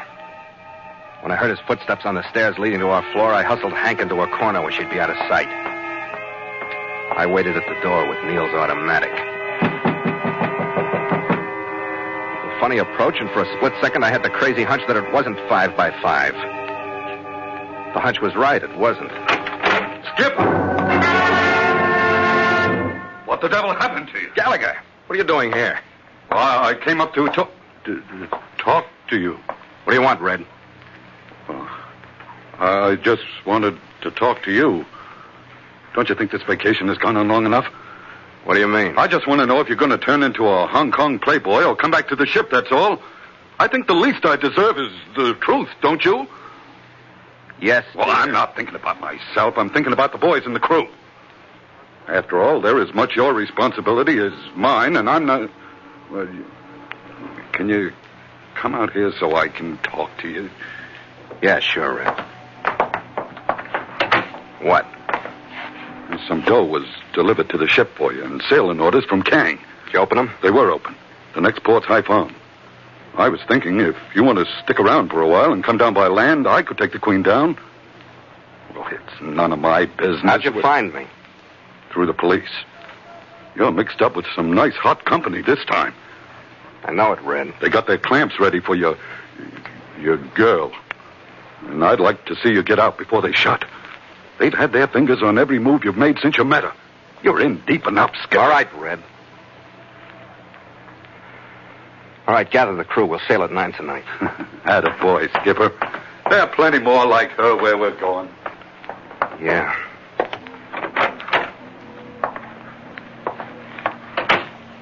What? What is it, Phil? Come here, Hank. Sit down. Is this goodbye, Phil? You just tell me if it is. What if I told you that Red was taking the ship and that I was going to stay here?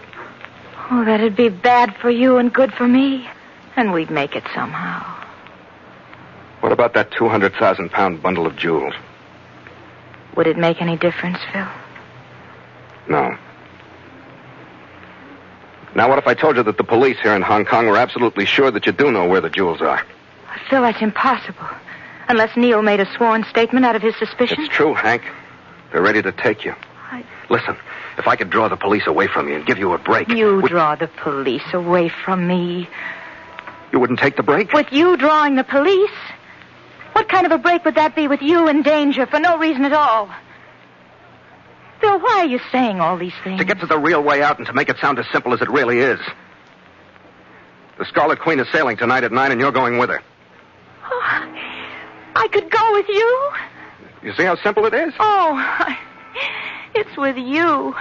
That's all I can see. It's the way out, Hank. We'll figure the rest when it comes up, okay? Oh, okay. How can I answer that? How can I answer a question as big as my whole life? Just say sure it's okay and shut up. You better just shut up and come here.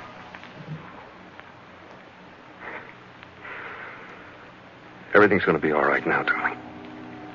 Isn't it? I'm not afraid. I'm not afraid of anything. You have to leave a lot of your stuff. That's all right. You can only take one bag. I'll take it down to the ship right now. You're going to leave now? I have to, Hank. Got things to take care of. Oh, yes, I know you do. Yes, and you'll be back when? I'll pick you up at 8:30. Phil, hurry back. I've gotten so used to you. It's about 3 hours, darling. We can handle that, can't we? I don't know. Hold me, Phil. Oh, yeah. 3 hours. I don't know if I can get through them or not.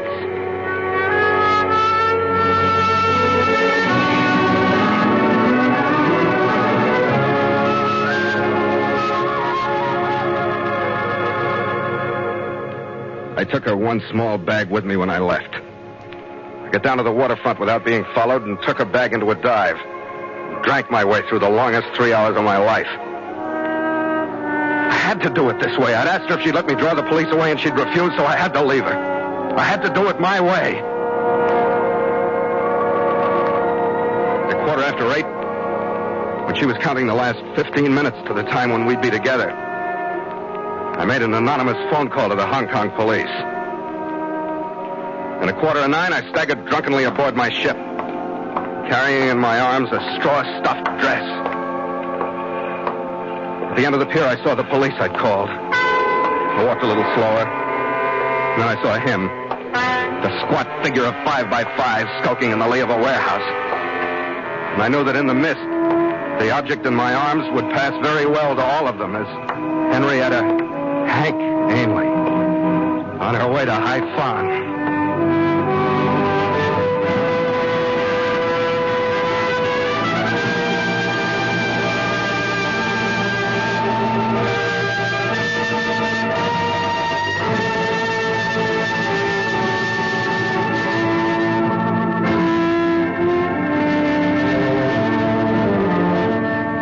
rose slowly out of the fog-blanketed harbor, crept past the invisible Stonecutters Island, and turned south into the steady roll of the South China Sea. The wind we picked up outside swirled gray dampness across our decks, and rattled the running rigging. Stand by to make sail!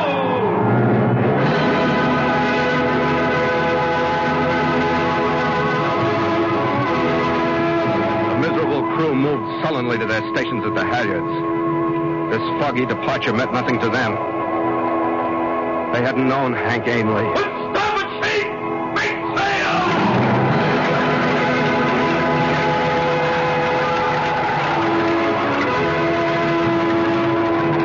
The main sheet moved sluggishly up the mast, and the moisture that clung to it gleamed dully in the faint glow of our running lights. To the ship sheets, men! Quietly now!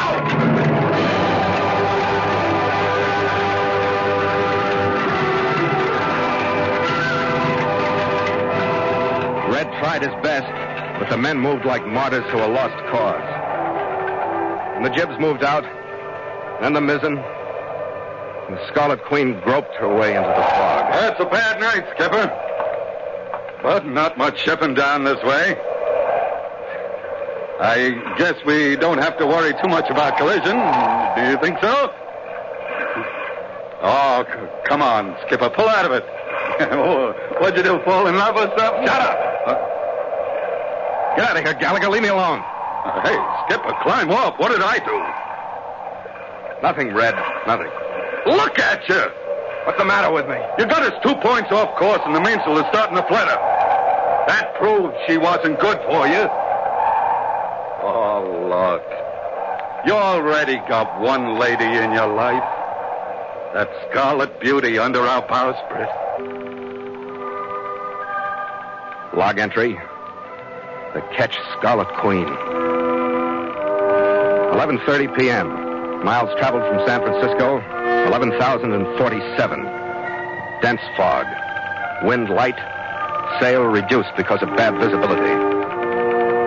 Ship secured for night. Signed, Philip Carney, Master.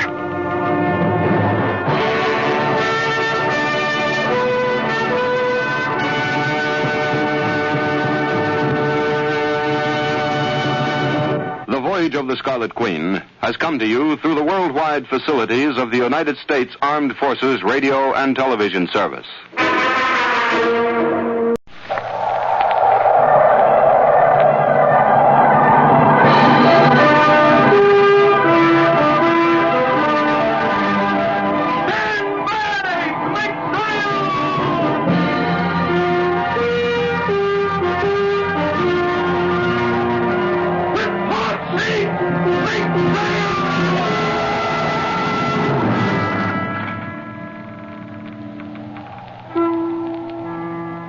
Log entry, the Ketch Scarlet Queen.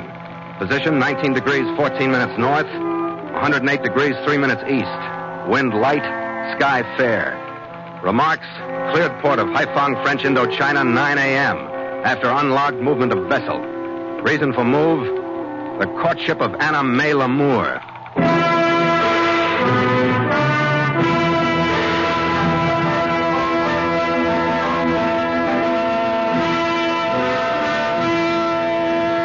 The port of Haiphong is spread out on the edge of a niche in Asia's coastline called the Gulf of Tonkin.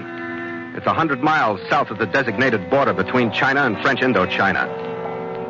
It's at one of the 7 mouths of the Songkhoi River, and the races that make up its population are as numerous as the fevers that swarm in from the surrounding swamps to reduce that population.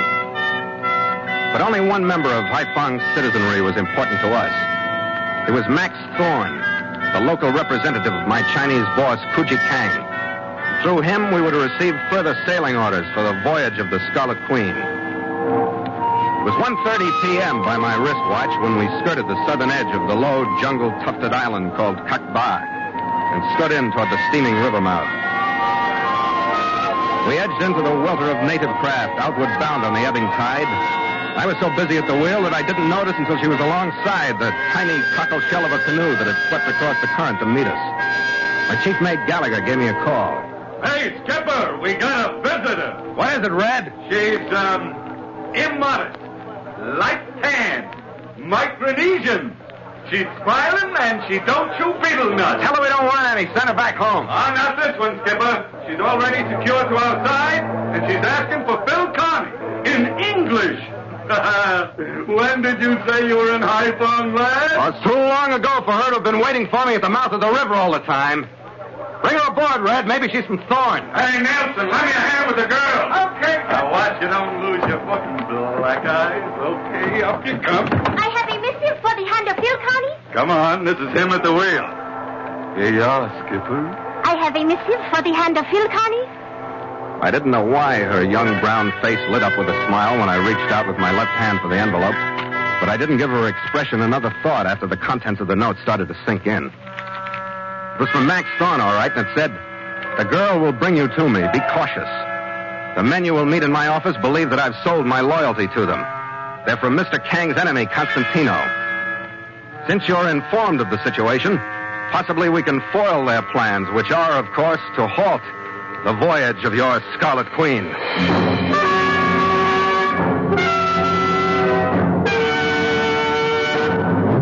So Mutual continues The Voyage of the Scarlet Queen, written by Gil Dowd and Bob Tallman, and starring Elliott Lewis.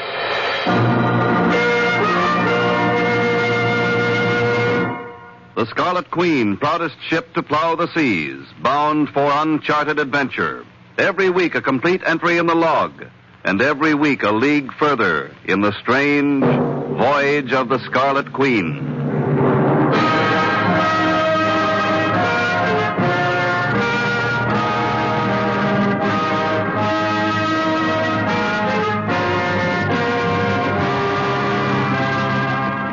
The girl led Gallagher and me to a two-story building a few blocks up from the waterfront in the commercial section, left us in front of a narrow doorway. A sign in Chinese characters in English said China Traders, Kang and Son. The narrow under it motioned us up a narrow stairway to the second floor. Remembering at all times to be your own sweet, smiling self, mate? After you, Skipper. After you.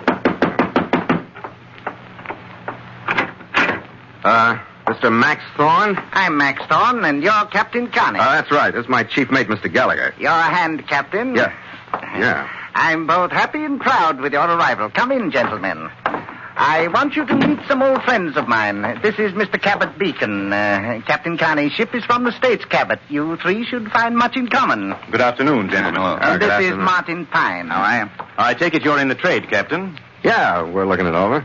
After the cloak of secrecy Thorne here assumed upon receiving word of your impending arrival, we expected you and your crew to be, at least, buccaneers. Sorry to disappoint you, Beacon. Working men always do. Well, Thorne, I know you'd planned to spend the rest of the afternoon with the captain and his mate, but I hope you don't mind if we hold you to your promise of giving us an estimate on our shipment of rubber. Why, no. Business before pleasure. Yes, of course. So if you don't mind, Captain, we can have our visit later. Yeah, sure, Thorne. Go ahead. We've got some ship business to take care of ourselves. Maybe we'll drop by tomorrow. Good. I'm sorry, Captain, but you know how it... Yeah, well, don't worry about us, Thorne. We got plenty of time. This isn't my style, Skipper. I don't think we should have left. Well, it depends on what Thorne told him, but I think he knows what he's doing. He had a note palmed when he shook my hand. I'm sure a calm customer. And we better wait till we get out of sight of the building before we look at it. Yeah. What do you make of that, Beacon? He looks like a lawyer. There's no beachcomber, Red. No, sure. The Constantino men are getting smarter the closer we get to Kang's $10 million prize. All except one. Who? Don't look now, but he thinks he's tailing us. That's getting closer to my style. Which one is it? I don't know. I haven't seen him. Oh, I'm awful lucky to have a skipper like you. You're such fun. No, I mean it, Red. He's got to be there. Come on, we'll turn here and heave to in the lee of this building and wait. It's the only way that friendly little huddle up there makes any sense. Haiphong Harbor's big. Beacon and Pine want to know where the Queen is moored, so they're in the office when we get there. They cut the meeting short, and one of them tails us back to the ship. Doesn't that make sense? If one of them follows us around the corner, then it'll make sense. But Gallagher was rubbing his knuckles sort of hopefully when he said it. It was Pine. He swung around the corner and stopped, as though he just remembered something he was supposed to have brought with him. He never did get back after it.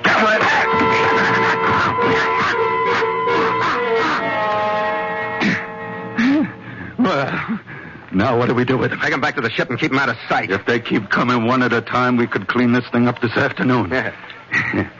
What about Thorne's note, Skipper? Nobody's going to see you read it now. Yeah, sure it is. Yeah. Well? Oh. What does it say? We aren't doing so good, Red. It says, we'll try to see you on your ship tonight. Meantime, if anybody follows you, do your best to evade him. By no means show our hand by trying to stop him or we lose our advantage. Oh. I guess we should have read it before. Yeah, well, anything could have happened to Pine. He could have got run over or something, couldn't he? Sure, Red. Anything could have happened to Pine. I'd feel better if anything else had.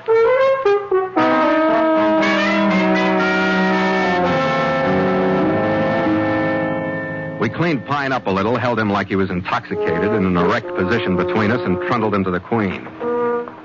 I thought that one twist, like reading the note after we'd had our way with Pine, would be enough for one day, even in Haiphong. The one at the ship was of a different type, but it was just as startling. Hey, what's all that, Skipper? The afterdeck of the Queen looked like a Chinese junk on laundry day. Lines were run helter-skelter across the cockpit and back, and they were loaded with underwear, socks, dungarees, and all of it was mine.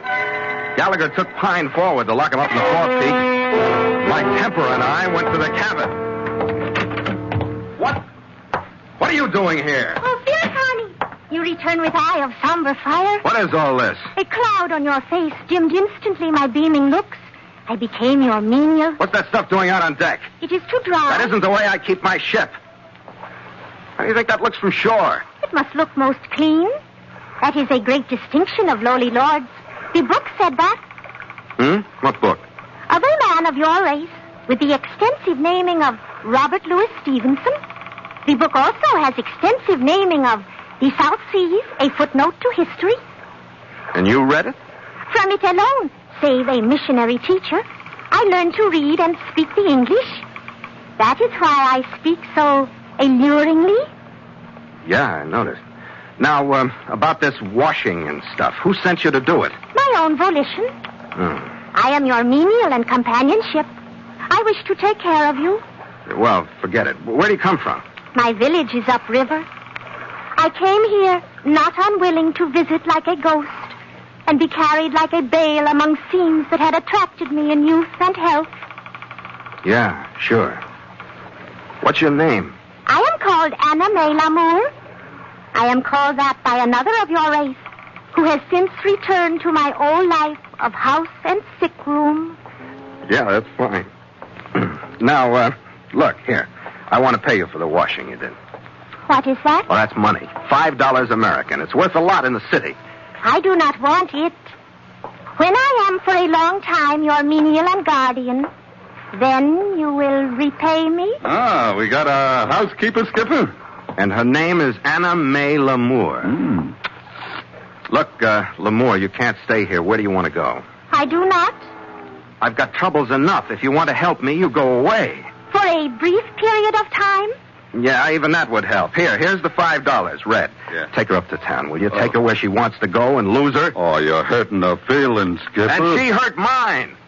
Laundry. When the time comes that I can't do my own washing, I'll find a farm and a wife someplace.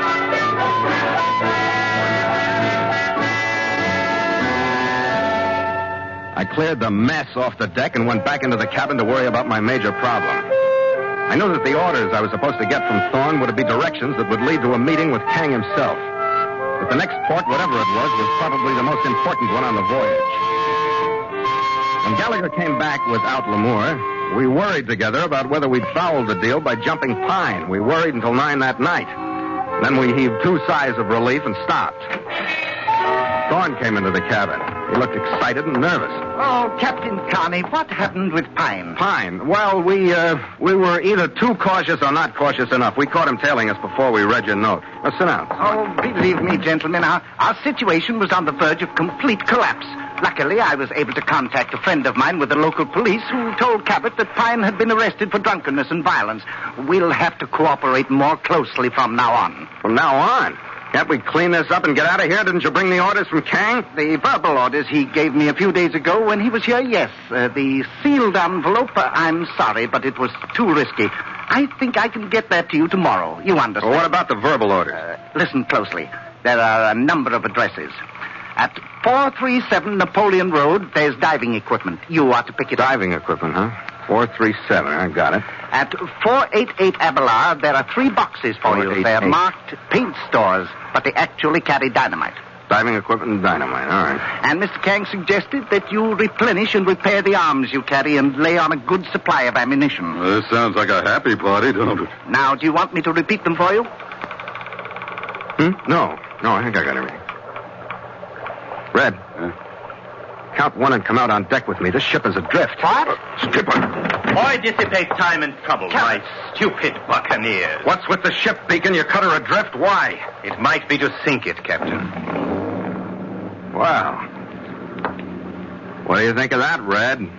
I think that it would be a shame to sink the ship. Gallagher knew what I meant. Beacon had walked into the cabin unarmed. He was well built but slim. He wore rimless glasses. Gallagher prowled around behind him to hit him from the low point. I started moving in from the front. Beacon looked like he was in the middle of a ballroom as we moved in. He took his glasses off. And Gallagher hit him first. And he didn't get up. Gallagher, I mean. Then before he turned away from Red, I made my rush. With my right arm over his shoulder as a pivot for the cartwheel, my feet flew up and I landed athwart my desk and rolled off. His judo sword made my right arm useless. I tried to get up, but he walked calmly over to me and just as calmly sapped me behind the ear. Hey, what?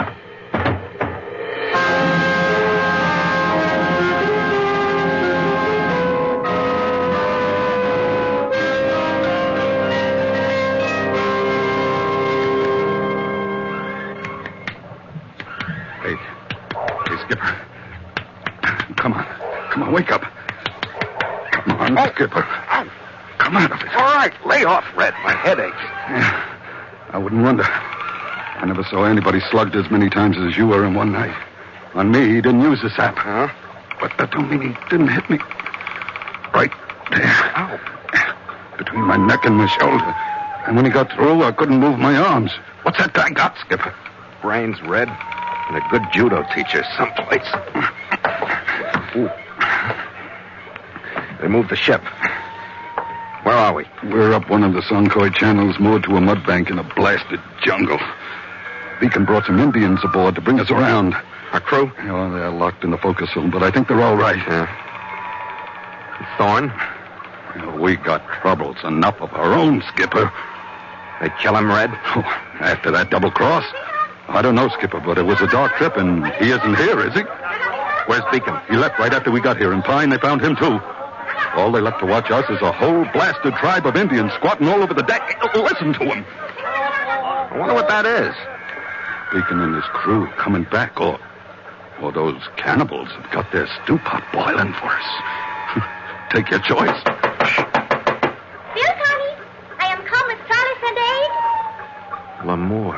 Oh, no. Never mind, Skipper. Say something to her. Bill, Connie. Yes, L'Amour. I am as before your menial and guardian. You wish to reward me? Can you get us out of here, L'Amour? Only you, Phil, Connie. Hey, wait a minute. I have looked forth with enticing eyes at the leader of the guards. He accepts you as my charge. If you will but accept me as your menial and comradeship, he will allow us to vanish together. What are you waiting for, Skipper? All right, L'Amour. With the memory that I wash your clothes and yet now save your life, Yes, L'Amour. you owe me great debt. I return forthwith your $5. Come, my lord, we will vanish.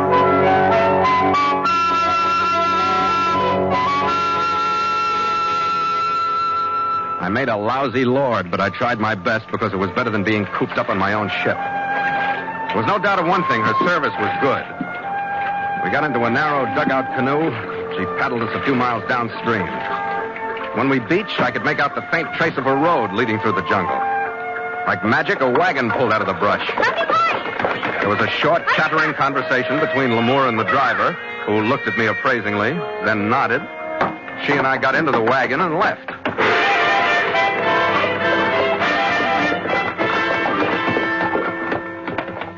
And an hour and a half later, we stopped in front of Max Thorne's office. My lord has business in this place? I wish I knew you better, Lamore. I wish I knew how smart you were, or how stupid, and how much you know or how much you don't know. You already owe me a great debt, my lord. But perhaps I will help you further. You will go into the office now? I will, Okay, Lamore. Anything you say. The experts have said that the native mind is simple but impenetrable. At that point, I wasn't sure of the first half, but I was convinced of the second. I waited outside the office door for a half a dozen breaths, listening. There was no sound, and there wasn't any light coming from under the door when I bent down to look. It was unlocked. I pushed it open suddenly, jumped back to hug the wall, and waited some more. Then I walked in, found the light switch, and snapped it on. No one was there, but someone had been. The place had been torn to pieces. I didn't go to much trouble in my own search for the sealed envelope Thorne had told me about. The one who'd searched before me had done about all there was to do. I fumbled through some of the junk that had been dumped from the desk drawers. I was just moving toward an overturned file cabinet when I heard the floor creak under a shoe behind me. Following an out-thrust automatic into the room was Cabot Beacon. And following him, more alive than I was Max Thorne.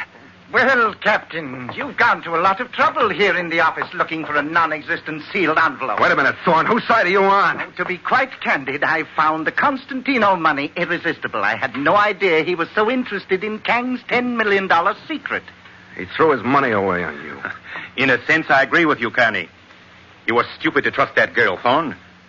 But as our arrival must reveal to you, Captain Kearney, there are also informers working against her.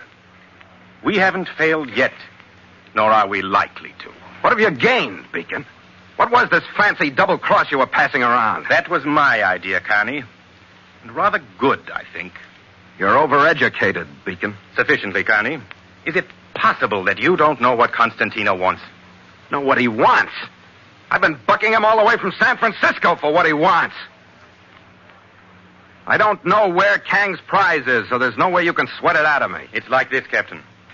My orders from Constantino were only to stop you, so that he will have time to plan new strategies while Kang finds someone to take your place. You are stopped. Your ship, hidden in the jungle, will stay there to be dismantled and scuttled. Yes, but there is one way out, Captain. Yeah, I know. The one you took, Thorne. You don't need to bother with it. You're an odd man, Kearney. I'm a bad loser. When somebody outsmarts me, I never get rid of the urge to kick them around. I'd kill you the first time either one of you turned your back on me. You're really quite picturesque, Kearney, aren't you? Yes, it's too bad you feel that way, Kearney. Yeah, I know. I lost a lot of friends that way. Don't try anything, Kearney. Where are you going? Let him go, Thorne. But on his first attempt at anything, shoot him. Don't worry about me. Just feel like moving around. Feel free to do anything you like, Kearney. Thanks. What I'm really doing is holding your attention like Thorne held mine while you were slipping the moorings on the Scarlet Queen. So somebody can sneak up behind you. I did overestimate you, didn't I? It isn't that. You're just too intelligent to fall for an old gag like that. Even when it isn't a gag. This one, Lamore, I'll take Thorne. Don't react, Thorne. It's a stupid... They didn't believe me even when I shouted at her. I had more respect for Beacon's judo than for the .45, but he went down like a dead man under her blow, and I had Thorne off balance from the surprise. He pulled the trigger twice in desperation, but the slugs just chipped the ceiling. He relaxed when I hit him and lay next to Beacon. I looked at Lamore. She was leaning on her war club, leaning over Beacon. It was only a stake from the wagon, but the stealth of her movement up the stairs, across the hall, and into the room had been pure, beautiful savagery. This one is no longer dangerous? You clubbed him well, Lamore. He's entirely drained of danger. I have been your salvation again. Have I indeed not, my lord? Yeah, I'm afraid you have, Lamore. You would have reached quickly the end of your span of years if I had not arrived so vigorously. But I have a feeling of concern lest I cannot always arrive. What do you mean? I have brought to you yet your constant ally before me. Wait a minute. You don't mean you've brought Gallic... Quit shoving, will you? I'm getting there as fast as I can. Rad! Skipper! Hey, Skipper, what's going on? Who's that? Beacon and Thorne? Yeah. How'd you get here, Red? Well, it seems I got a friend in that tribe, too, but he's old and ugly, and he don't talk like yours does. How'd you come, Red? On the Queen. The Queen? Yeah. Right after you left, the Indians hoisted anchor, and we come around. She's lying in her berth now. She all right? Oh, nothing worse than a few tree branches fouling the rigging. I'm telling you, Red, this one has I been... looked forth with enticing eyes upon the leader. Yeah, I know. You talked them into bringing the ship around. Indeed, I did just that. Mm-hmm. When you are prepared and rested and ready for travel, we will proceed to your ship. Okay. You heard what the boss said, Gallagher? Boss? I thought she was your slave. Things have changed, mate. Things have changed.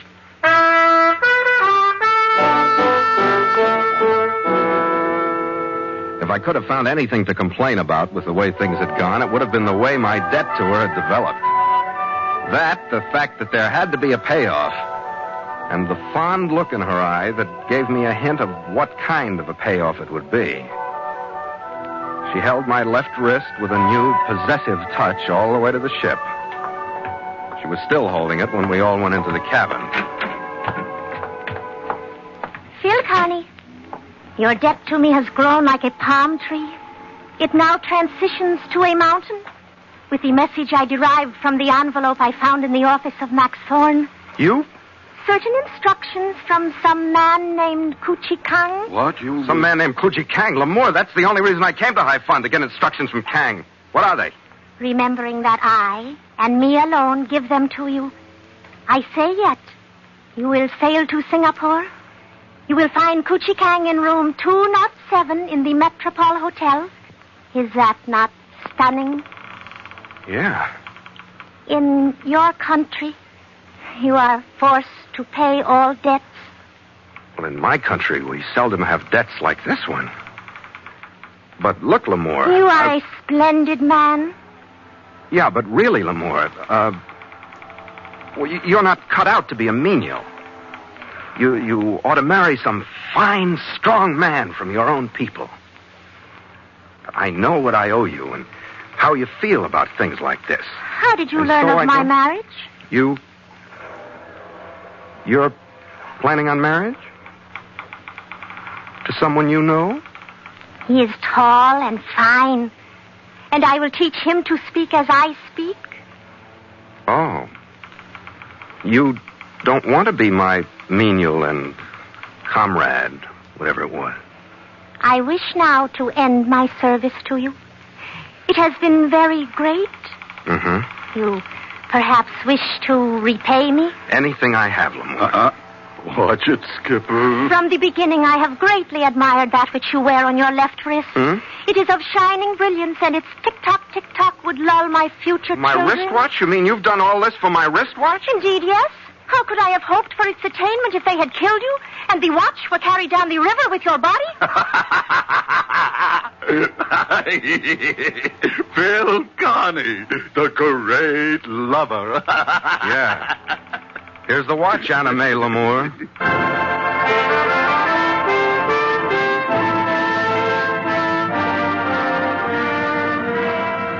By 9 the next morning, we'd cast off and threaded our way through the downriver traffic. We picked up the deep water swell and the breath of the trades when we skirted the southern rim of Cock Ba. Stand by to make sail! The men were glad to feel a fresh breeze after the listless heat of Haiphong. And they scrambled to their stations to hurry us out where the winds were even fresher and cooler. Port sheet! Make sail! A big sweep of the mainsail unfolded, filled, pulled the mast over into a bow to the power of wind and sail. The jib sheets, men! Smartly now! The jibs ran out. A big mizzen boom swung over my head. And the Scarlet Queen fought at the water of Tonkin Bay with her bow and left it churned and beaten in her wake. Is she all right, Skipper? Sail's right, Red. Good. Stay like this all the way to Singapore, and I'd like it. So we're finally going to meet your boss. That's the word. I got a few things to say to him myself. You'll like him, Red. Yeah, I'd better. After what I've been through for him. Huh? Don't you like your work, Red? Well, I was just thinking. What's going to happen when we run into something like that Haiphong rat race, and you don't have a watch to make some poor little Indian girl think you're worth saving? I Felt that one coming, Red. And you. Afraid you were breaking her heart. Oh, you better have a drink, Skipper.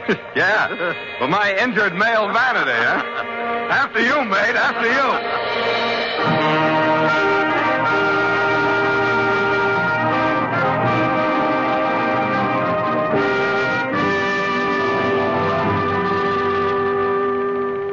Log entry, the Ketch Scarlet Queen, 11:30 p.m. Miles traveled from San Francisco, 11,658. Sky fair, wind rising. Mainsail and mizzen reefed. Ship secure for night. Signed, Philip Carney, Master.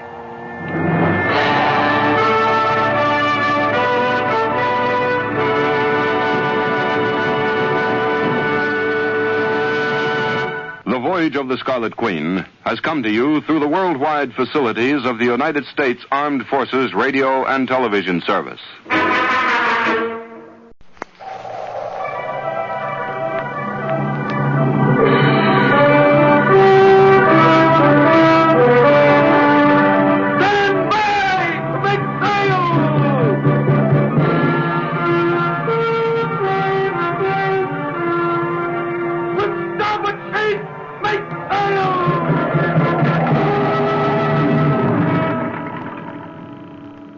Log entry, the Ketch Scarlet Queen.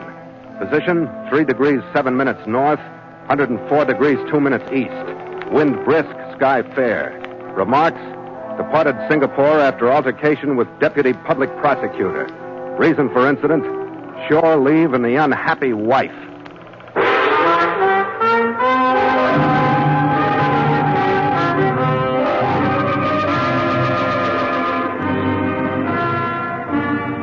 It was 10 days out of High Fang that we rounded Point Lima, left the China Sea astern, glowing like gold in the strong afternoon sun, and passed through Singapore Strait to find mooring at the Peninsula Company docks just south of Raffles Key. My chief mate Gallagher and I left the ship as soon as she was secure and hailed a cab. Hotel Metropole, Charlie.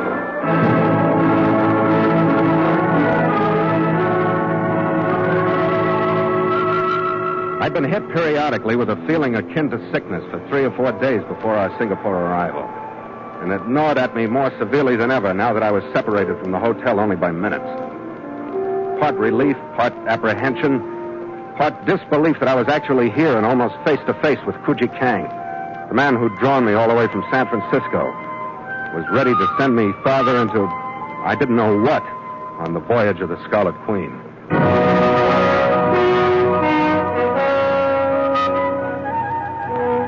As we walked through the lobby of the Metropole, I had the feeling that I and I alone had ever been in a situation just like this. I wondered if I looked as conspicuous as I felt, and whether the little British desk clerk caught the shake of my voice as I told him to phone Kang's room. I wondered if he was smiling at the strain even I could feel in the way I looked at him as he came back from the switchboard. The Honorable Kuji Kang is in, and he will see you. After everything, after sweating and bleeding for over 13,000 miles, and after fighting and killing, after giving up and starting it all over again. That's how I was notified of my final success.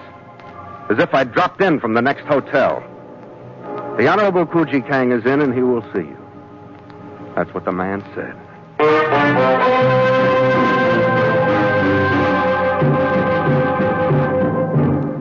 And so Mutual continues The Voyage of the Scarlet Queen, written by Gil Dowd and Bob Tallman, and starring Elliott Lewis.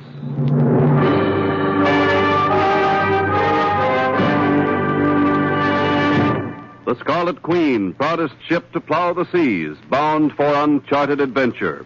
Every week a complete entry in the log, and every week a league further in the strange Voyage of the Scarlet Queen.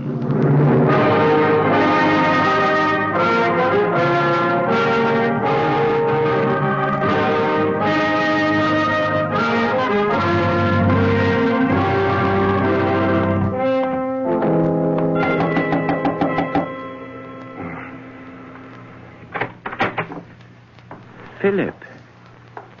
Hello, Kang. Philip, my son. How are you, Kang? Now, I am all right, Philip. You are here. Oh, Red, I'd like to have you meet Kuji Kang. This is Mr. Gallagher, my chief mate. How do you do? It is my honor, Mr. Gallagher. Thanks, Mr. Kang. Thanks very much. It's been a long time, Kang. Now that we're here and we found you and everything. It's a whale of a letdown, sir. It's a little hard to believe. Of course. I am filled with the same feelings. So, I have collected on the table here as American an assortment of liquor as I was able to find in Singapore. This bottle, for example, they tell me it is called corn squeezings in certain sections of your country. Kang, you're wonderful. White mule. Please, help yourself. You'll have a drink with us, Kang? I believe it is better that I die in ignorance of the effects of corn in this particular form. I have here my wine, and my spirit will be the same. It's an important drink, Kang. It is indeed. Therefore, one before which we should hesitate not one instant. Philip? Red? Skipper? And now, Philip, I would like to speak to you in privacy for a few minutes. You would not mind, Mr. Gallagher? Oh, no, it's all right with me, sir. Yeah, with a spread like this, it ought to be. We will rejoin you shortly. In the meantime, I'm expecting two other guests, Mr. and Mrs. Harry Marlowe. Should they arrive, please introduce yourself and give them my welcome. Yes, sir. In here, Philip? Yeah, sure. Philip, my son, the pride I feel for you fills my heart, and it must overflow. Thank you, Kang. Although you must have felt from time to time that my hand gave you little but negligence, please know that from the beginning of the voyage of the Scarlet Queen in San Francisco, I have been aware of your constant courage, the difficulties that faced you, your progress. My daughter herself at least partially described to you the value of the treasure after which you have been sailing, and which has been the basis for all the attacks upon you. That's right, sir. Constantino has not yet, and I fear will not until the last moment, halt his efforts to gain the treasure for himself. His goal is personal profit. Mine, I say simply, is to recover the treasure for my country to which it is of untold value. Because in it are relics from each of the dynasties from centuries B.C. to the most recent. As you have been told, there are two ivory tablets from the first, or yin. As he talked, I felt myself filling with the same sense of urgency that had taken me when I originally signed with him in Shanghai almost 2 years before. From the course of Xiao and Qin. Maybe it was a type of hypnotism. Earned from the temples of Tang. Maybe it was that through his great personality, the magic of China's past actually reached through and held me. Which is now an area covered by the... Whatever it was, I knew again as I'd known before that it was something more than my signature on a Chinese contract that kept me sailing under his charter. The valley of the way may be followed. Maybe Jason felt the same kind of pull in his search for the Golden Fleece. Maybe Sir Galahad after the Holy Grail. I would have believed anything, myth or fairy tale. But when my mind dropped back into reality, it dropped suddenly and it stayed there. So you see, Philip, my son, in the face of such value, we must maintain utmost caution. To do so, I must ask you to discharge your first officer, Mr. Gallagher. Kang? Discharge Gallagher? Remember, my son, he was in the employ of Constantino when he signed on with you in San Francisco. He was under a cloud of suspicion in Honolulu and Kobe. Oh, I know it, Kang, but things have changed. I'd trust that guy with my life. I've done it. Could it not be, my son, that he would do his utmost to save your life until the treasure was placed aboard your Scarlet Queen? We'll talk about it no longer at this time. I have sent for a man in whom I have the greatest faith, Harry Marlowe. He is an unmatched navigator. He knows the Celebes Sea as he knows his own body. I had hoped to see him beside you on the decks of the Scarlet Queen. I don't know, Kang. This is awful tough. But she's still your ship. We will talk no longer about it. You will meet him now, at any rate. I have but a word of fatherly warning. His wife, Jean. Huh? Poor Marlowe's excellence is based upon the niceties of celestial navigation, I fear, and not upon the niceties of the so-called celestial bliss demanded by a woman like Jean. She is, in short, a huntress. Shall we go? I knew what he meant when we saw them. Harry Marlowe was the porky type. He forced his clothes at the points of constriction oozing out over his belt and his collar. The wife, Jean, was a true night-blooming type, her hair blonde, verging on platinum. Her clothes were filled correctly. I saw how easily she herded her husband and the others to one corner of the room, me into another. I've heard so much about you from Kang. I feel as though I know you very well. He warned me against you. Warned you? Yes. He said you're the type that wives leave husbands for. And now I believe him. Just between you and me, Phil. Can you blame me for wanting to? Once in a while? I don't blame anybody for anything.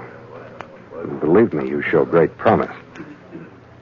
But don't you think you'd better move outside the family circle? We could be careful, couldn't we? That's exactly what I am, being gorgeous. I don't want any trouble now. Perhaps I was mistaken in you. I'm a little surprised at myself. But thanks for the compliment, anyway. You're entirely welcome. Schoolboy.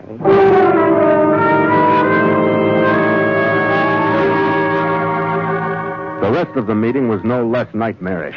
We drank our way through Kang's assortment of liquor, had dinner, and when I got to the point where I was hardly able to look Gallagher or Kang in the eye, we left.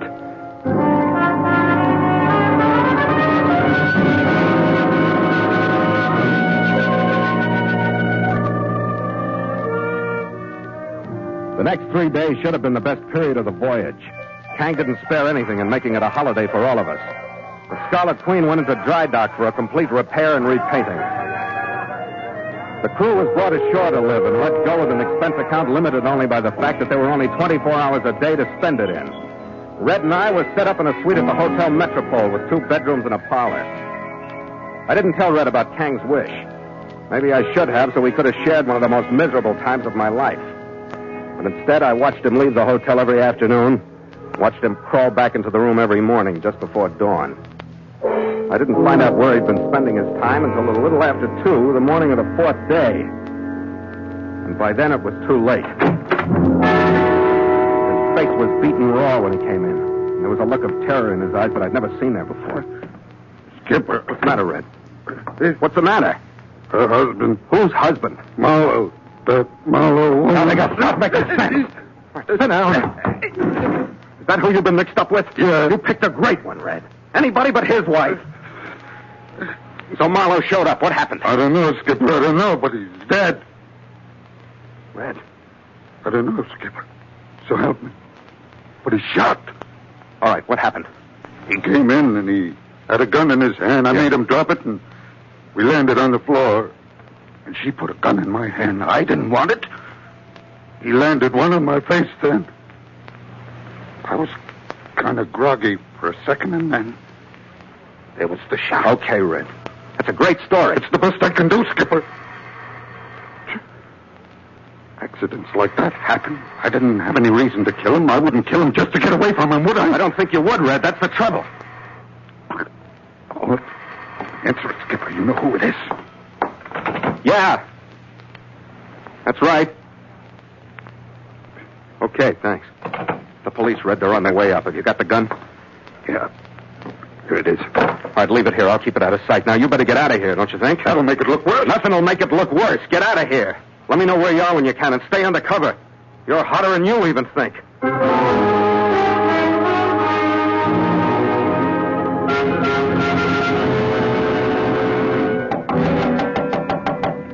on in. Inspector Edwards, Deputy Public Prosecutor's Office. Your name, please? Philip Carney. What's the occasion? What do you want? Your chief officer, Mr. Gallagher, is to be held for prosecution. The charge to be murder. Oh, you're crazy. Mr. Gallagher was discovered in a rather indelicate situation by Mr. Harry Marlowe, the husband of the woman sharing that situation. Do I make myself clear?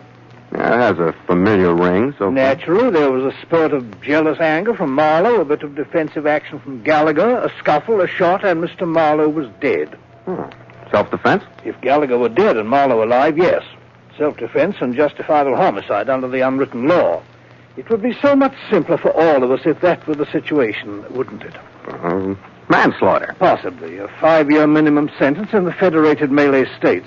But I'd like to think that it was premeditated. Oh, not a chance, Edwards. I've known Gallagher for a long time. Long enough to know he wouldn't use a gun to get away from a wronged husband. So, where's your motive? We both know there was an excellent motive, don't we, Mr. Carney? What do you mean, Edwards? We both know that Harry Marlowe was due to take Gallagher's place as chief mate on your vessel, don't we? But still no motive because Gallagher didn't know. I didn't tell him. I'm afraid you're a bit mistaken. Gallagher did know. Where did you get that lie? From an entirely impeccable source. From your employer, Mr. Carney, Kuji Kang.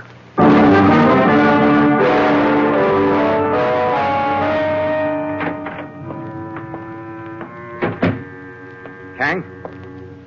Kang, you still awake? Yes, Philip. I've been waiting for you. Sit down, my boy. I need some help, Kang. You've heard about everything, I guess. I just want to know one thing. Did you tell Gallagher that Marlowe was going to sail with me? You should be able to answer that yourself, Philip. You didn't, did you? The police told me he knew. I'm afraid he did. I'm afraid Marlowe himself told him. Why? Marlowe came here tonight. He was most incensed. He was convinced that his wife involved herself only to keep him from making the trip with you. She had threatened that if he went, she would transfer her affections to the man whose place he took. He left here to explain her insincerity to Mr. Gallagher. He was going to tell him everything. When did she make that threat, Kang? The evening after you met them? Yeah. She's a great little woman. Perhaps she merely knows men's weakness. Maybe that's it, Kang. Maybe that's it.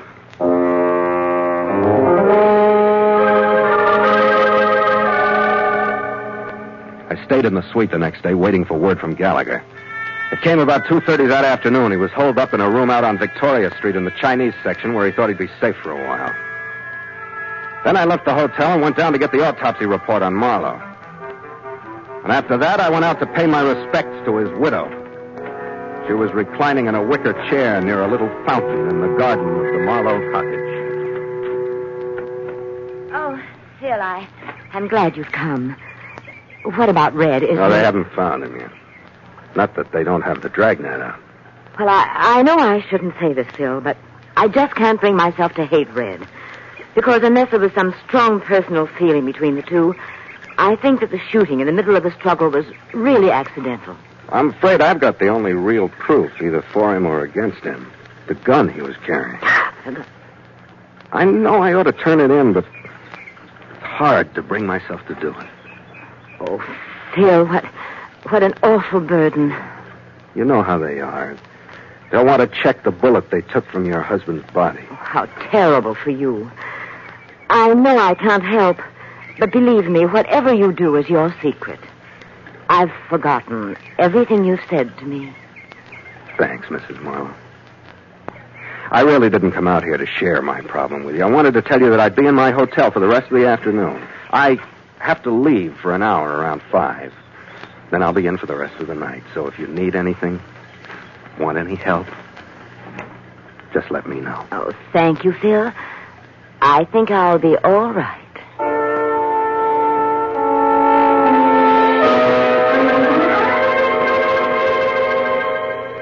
When I left her, I had 2 hours to arrange the biggest gamble of the voyage. The odds were 2-1 against me.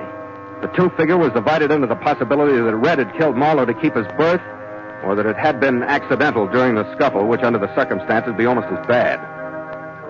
The 1 against those 2 was the possibility that Jean had killed Marlowe. And that was based upon the faint, hazy fact that she tried to involve me before she'd gotten her hooks into Red. It was weak, but I'd caught 100-pound shark on 50-pound test line. All I could do was try. I grabbed a cab out to Victoria Street and found Red huddled in a ratty room about the size of the Queen's paint locker. What's doing, Skipper? I don't know, Red. Oh, nice place you got here. Yeah. And don't think I haven't been kicking myself around it once in a while. I'll give you a hand next time around. Red, tell me one thing. Did you know there was talk of giving Marlowe your berth on the Queen? My berth? What's the matter, Skipper? Why'd you want to give him my berth? Okay, that's all I wanted to hear, Red. What's the matter, Skipper? Haven't I been all right in that you berth? have, Red. I didn't want to give him your berth. Now shut up, will you? Drop it. Well, Marlowe didn't say anything about it when he came in, huh? No, he didn't say anything. How about the woman? Something about too late. It didn't make any difference if he left or not. That's when he rushed me. Yeah. Okay, Red, come on. We're going to gamble. On what? on whether she knocked him off or it was all... Oh. I hope you don't mind, gentlemen. Hello, Edwards. Did you have any reason to lure me here, Connie? No, you can go anytime you want. Then you've become dreadfully careless and an outstandingly simple accessory. You see the gun, gentlemen? We'll leave now. Oh, wait a minute, Edwards. You said you liked premeditated murder instead of manslaughter. Would you be willing to give us an hour and a half? I most certainly would not. Then I guess we'll have to resist arrest, Edwards. We can't go with you. Be reasonable, gentlemen. I have to take you. Then you shouldn't have come alone. There we are, Red. One of us will get you, Edwards. Take your choice. You're my choice, Connie. It wasn't foolhardiness. It was desperation. We had to get out of there. We separated, putting him between us. He started backing toward a wall. I wasted 2 breaths and glanced at Red. He started to rush and stopped. Edwards' eye swung his way for an instant, and I landed prone in front of him and rolled into him. His shots gouged the floor inches away from me, and Red hit him from behind. Between us, we quieted him down. We shoved a gag in his mouth, trussed him up with our belts. And when we left, there were 2 of us on the wrong side of the Singapore law.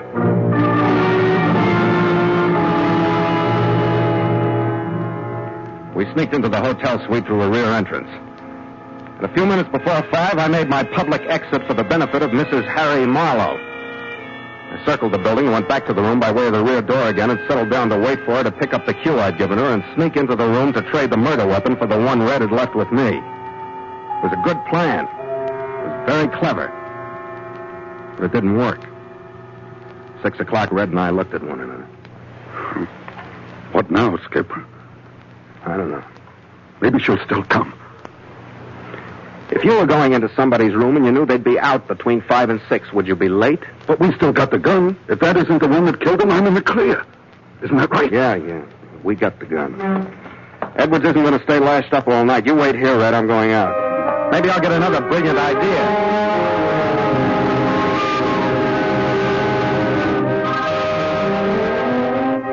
That particular Singapore night didn't seem to be the one for brilliant ideas. I didn't dare go out through the lobby. I slipped out the back, started toward the Marlowe cottage. But with every step, it became more obvious that there was no purpose in going anyplace. If she'd held to a story through my bluff, there was no way I could jar her off of it. I got a half a block away, and the weight of the situation stopped me. Without a better answer for Marlowe's murder than the one they had already, there was no way for me to turn. With the Edwards thing, I was in as deeply as Red. That meant Malay state's law. That led to jungle prisons. No, I couldn't see it. I turned around and headed for the front entrance to the Metropole with my mind made up to go to Kang. Ask him to take care of the crew, keep his eyes closed, while Red and I tried to make it out of the city. To wherever we could get. A scattering of early diners was strolling towards the hotel, and like during my first visit to the hotel, but at the other extreme, I wondered if I looked as obvious as I felt. I hugged the shrubbery at the edge of the wide sidewalk, and I'd almost reached the doorway when a whisper stopped me. Phil. Stopped my feet, my heart, and my mind. Phil, I want to talk to you. Hello, Jean. What are you doing here? I've been waiting for you. Come into the garden with me. All right, Jean.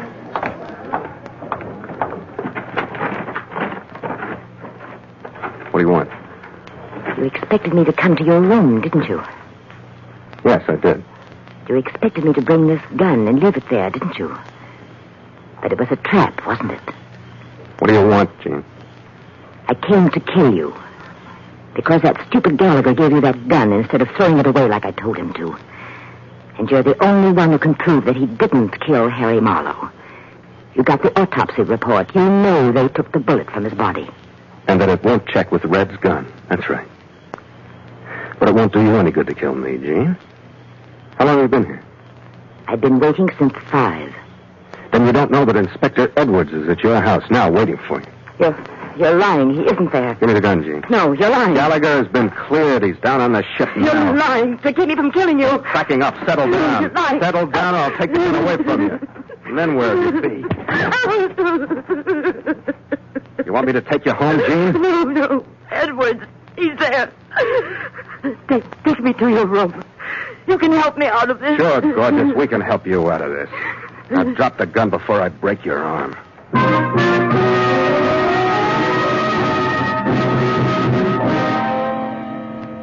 Later that same night, the deputy public prosecutor's office got a more coherent confession than she'd given me. She'd been trying to get rid of her husband for the past 2 years by every method in or out of the book. And when two guys with potential motives arrived, me to keep Gallagher in his berth and Red to keep himself in it, she'd gone to work. She'd missed me and caught Red and killed her husband during the fight she'd arranged herself. Later that night, the DPP's office had also received a very agitated inspector named Edwards. And at about that time, Red and I were 2/3 through our second or third celebration bottle of Kang's White Mule in his rooms at the Metropole. Kang took me aside. Philip, my son, you are a young man with a stubborn will. Instinct, Kang. I know a good chief mate when I see one. There is no argument left in me. If you will submit to what you have recently experienced to keep Gallagher aboard, then, Gallagher, it will be. Your hand, Philip. I wish to congratulate you on your police work. You mean the simple threat of checking the slug to her gun? I believe that is what, as they say, cracked the case. Yeah, it did, Kang. But it would have been a mess if somebody had asked me to make the threat good. That slug, it had hit Marlowe's belt buckle on the way in. It was so misshapen they couldn't have checked it to any gun. Surprising revelation, my son. Bitter proof that even the wisdom of Confucius blanches before the luck of the Irish.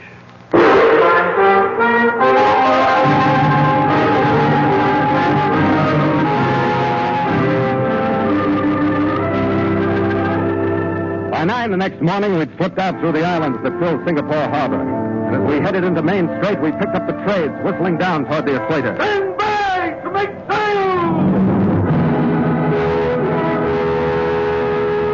The Queen looked like the cover girl on a dollar yachting magazine in her new paint and her new varnish. The new hemp in her running rigging was stiff in the crew's hands. Starboard sheet! Make sail! The big expanse of the mainsail crackled into the breeze, and the streak of sunlight on the shining mainmast glistened and moved as the tall spar leaned a little under the wind. To the jib sheet, men! Smartly now!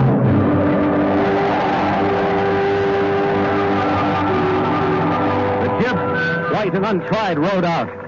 The mizzen, creaking with newness, swung over my head. And the Scarlet Queen brazenly showed her shining side as she buckled into the run toward British North Borneo. I'm trying to think of a time when I felt better, and I can't. For me, you can have Singapore. What's our next port, Skipper? Sandakan. And listen, Red. Yeah? Now, I hope you aren't going to mind a little fatherly advice. No, sir. Now, you'll have to admit that woman was dynamite. Yes, sir. So from now on, when you meet some charmer, you bring her to your captain. That doesn't sound so good. Oh, we'll get references, letters of recommendation, things like that. It won't be much fun, but we'll keep you out of trouble. Yes, sir. Yeah, now, the bottle, please. Yes, sir. Drink, Skipper. You need one worse than I do. After you, mate, after you.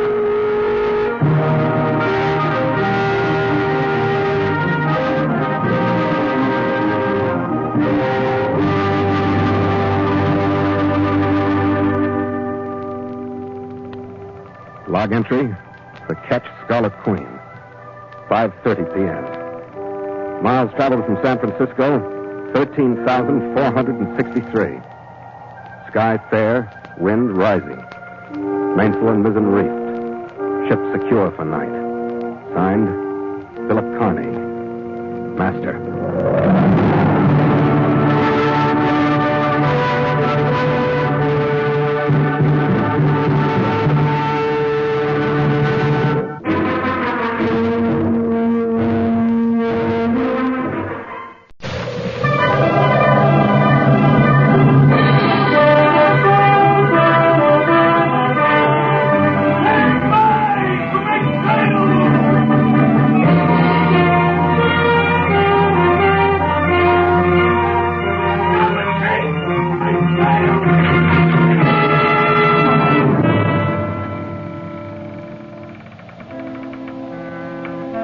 Log entry, the Ketch Scarlet Queen, Philip Carney, Master.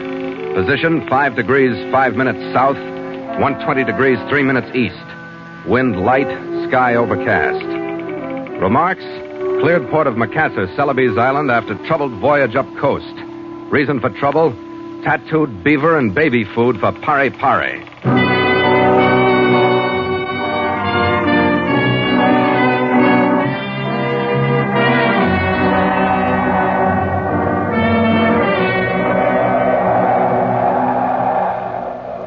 It was under a lowering sky 9 days out of Sandakan that we swung in toward the mountains that are the backdrop for Makassar, our first port below the equator.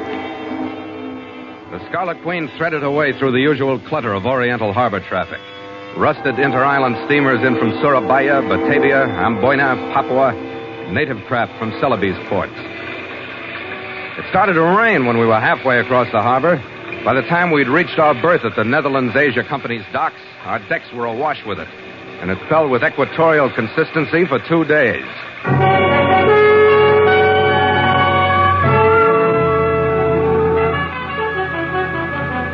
KANG'S orders on Makassar had warned that the place was swarming with Constantino men, grouping because of our nearness to the prize KANG had chartered me to sail after. The orders were that unless we were contacted the first day, we were to leave and return every 24 hours. The first day passed without contact. So on the second, my chief mate Gallagher and I nosed into the city looking for a short cargo haul or something to make a trip out profitable. We didn't find it. But the third day started out to be better. We got a promise of clearing weather when the barometer started to rise, and the chance for a money trip when a visitor walked aboard the Scarlet Queen.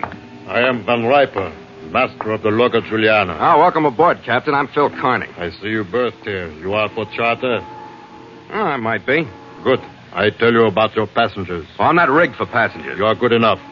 There are only 2 men and a married couple. 2 cabins. They bought passage with me to PARE, but now I don't go. I got a better offer, a cargo for Java. And you already signed for their passage? That is right. They are in a hurry to get there. 1 day up, 1 day back. I pay you myself 2,000 florin. Well, all right, Van Riper. Get them aboard. I'll want to leave this afternoon. Here are the papers to sign. In this envelope, 2,000 florin. They will be here in 2 hours. I signed the papers and watched him waddle off and disappear into the driving rain. Gallagher moved his gear into my cabin, and we made what preparations we could for the passengers and checked the chart for the run up the Celebes coast to PARE. It looked like tricky sailing already, but when I read the barometer the last time before my passengers came aboard, I wished I hadn't signed them on. The mercury had risen all morning, but now it was falling rapidly. That and the lessening rain meant only one thing in these latitudes: storm.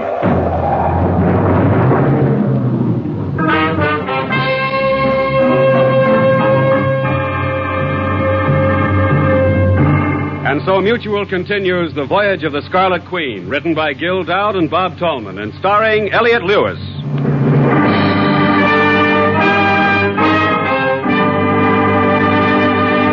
The Scarlet Queen, proudest ship to plow the seas, bound for uncharted adventure.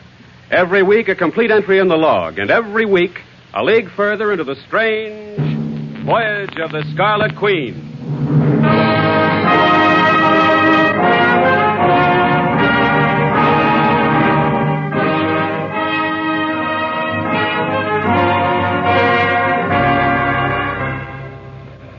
By the time the passengers showed up, even the harbor water was uneasy, stirred by the rolling swells that swept in from Makassar Strait.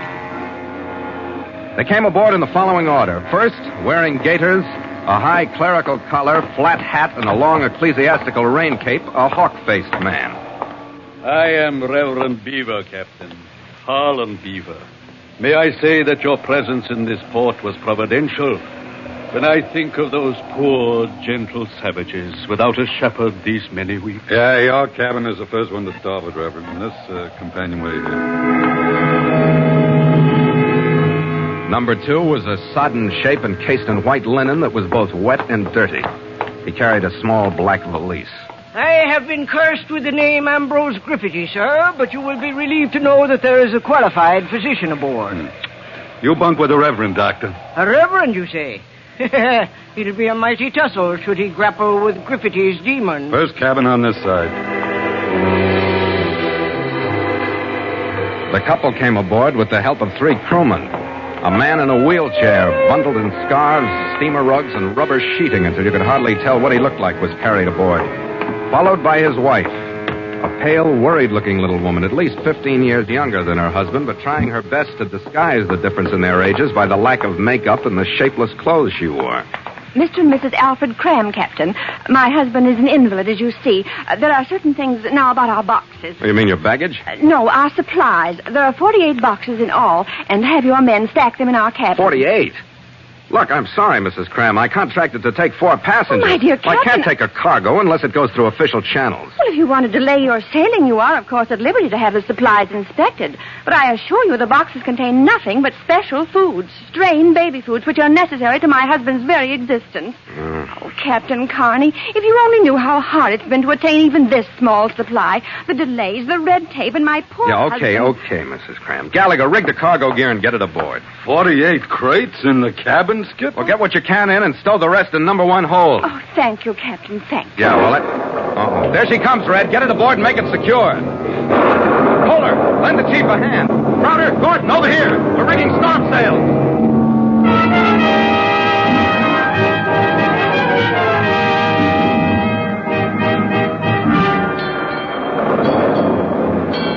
.3 p.m. Ship took on heavy roll on entering Macassar Strait.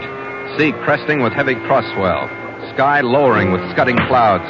Wind, moderate southeast gale. Velocity 30 knots. Restricted passengers to quarters. Double-reefed mainsail and mizzen.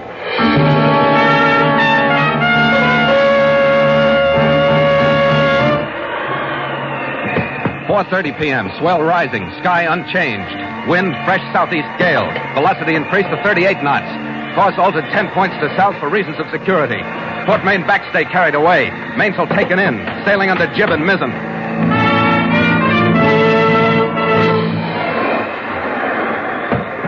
8 p.m. Weather conditions unchanged. Ordered ship brought to for night and sails taken in. Keeping bow into storm with motor. Oil lanterns rigged throughout ship due to flooding of generator and failure of electrical power.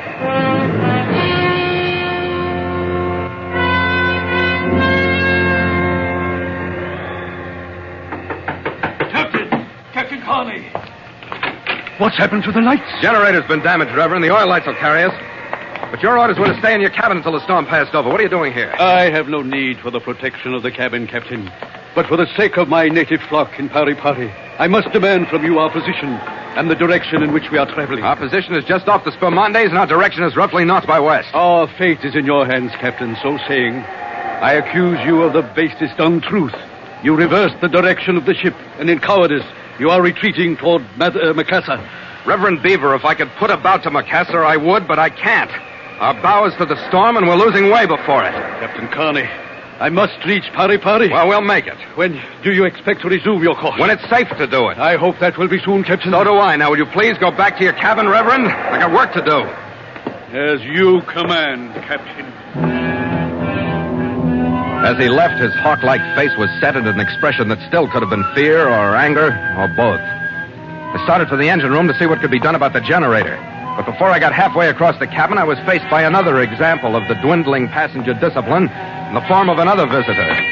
This one was at least more pleasant, and he was still carrying his little black bag. I see you've been blessed with a visit from my bunkmate. Aye, and a strange one he is, wandering about the ship the way he does. What about you, Griffity? What are you doing out of your cabin? I've come to share with you a startling bit of information. Oh? What is it? Griffity has been about some, Captain dear, but for the life of me, never can I remember seeing a hale and hearty man huddered into a wheelchair before tonight. What do you mean? Was making my rounds among the passengers, bringing them what help I could in the way of soothing words and medicaments, I quietly opened the door to the cabin of Mr. and Mrs. Alfred Cram. The gentleman was there alone, Captain, busying himself, pacing the floor fore and aft. Now, what do you think of that? Yeah. Closing the door without giving him a sight of me, I left, returning after a proper time and using my knuckles on the door. Come in, he says, and there he was in his wheelchair. Is there any help I can give you, says I. Get out, says he. Nobody prescribes for me but my personal physician. And where might he be, I asked him. Get out, says he, stiffening in anger. So I left him, and there's the story, Captain. Yeah. What do you make of it? Nothing, Doc. It's none of my business. I got trouble enough of my own. I suppose you're right. Yet it strikes me as queer that a man would waste his time in a wheelchair when he can walk about. But you'll have to admit, Captain dear, it is a strange list of passengers you've got. That it is, Griffithie. That it is.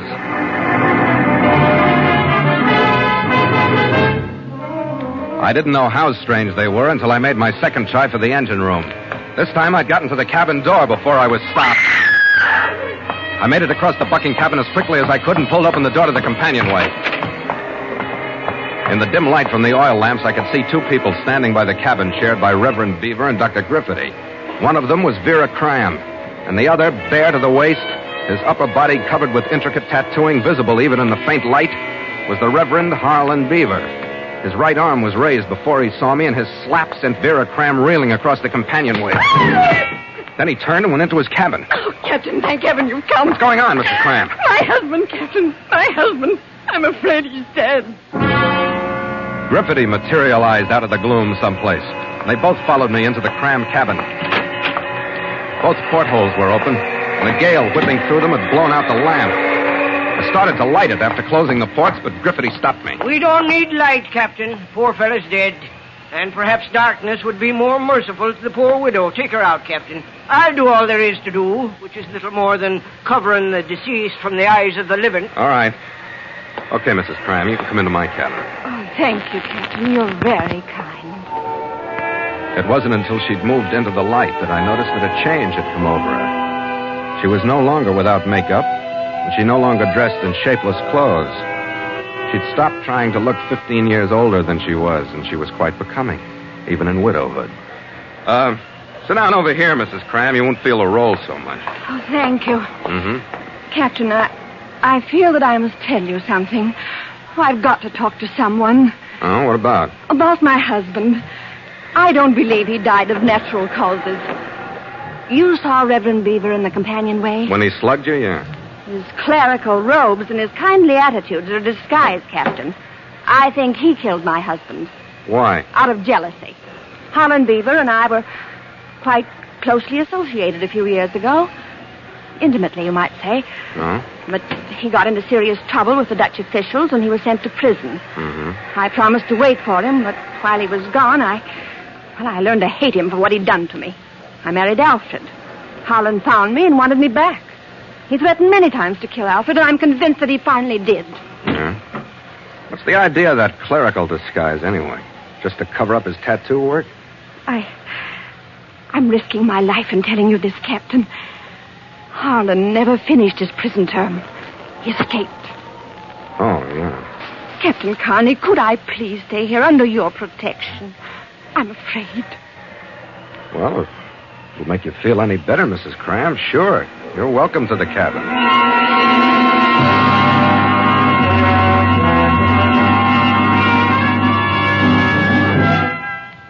By the time the overcast morning had arrived, the wind had dropped to a fresh, gusty breeze. We'd repaired the main backstay, and the Scarlet Queen plunged into the still heavy swells under sail again. We'd made a new course to Pare. We were a half hour out, and I was just being relieved at the wheel when Griffithie walked aft to meet me. Could I have a private word with you, Captain? Sure, Griffithie. How private? Mrs. Cram's in my cabin. Well, then the one recently vacated by her husband. Okay, come on. It's about Cram being killed instead of dying. I already heard it. Oh, did you now? And from whom, may I ask? His wife? Oh, how about it? It's the truth, Captain. He was poisoned. Did she confess? No. She accused Beaver. The Reverend now. And what might have been gnawing at him to drive him to such lengths? The fact that he's not a reverend, he's an escaped convict. And jealousy over the woman from some past friendship. Aye, now, splendid. All the elements of drama, Captain dear. Yeah? Well, you can have it, Griffithie. Sounds a little messy to me.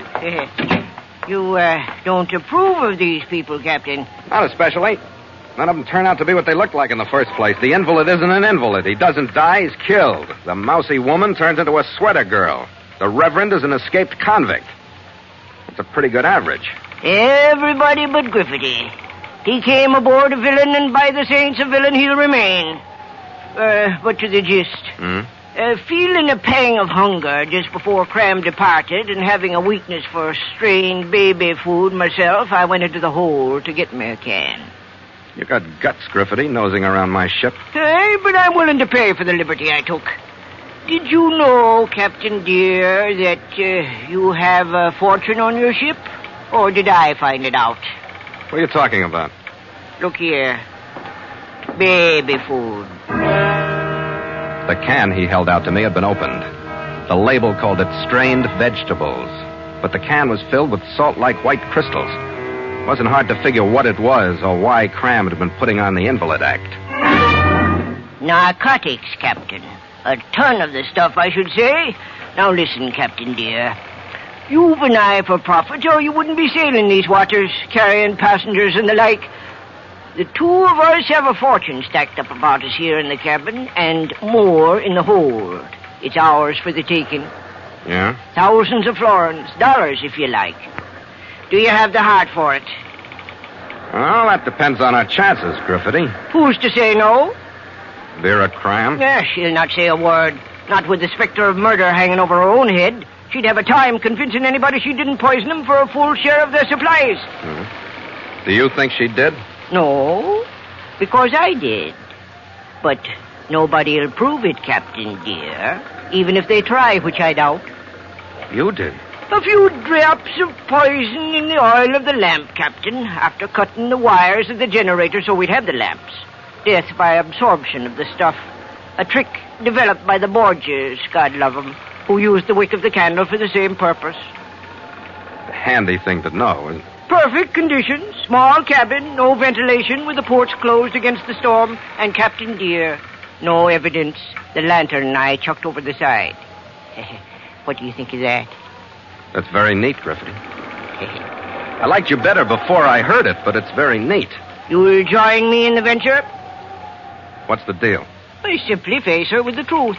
Offer her a choice between being turned over for smuggling and murder and freedom as an honest woman recently widowed due to natural causes, carrying in her hand a death certificate signed by me and witnessed by you, and dabbing at her eyes from grief brought on by seeing her poor husband buried at sea.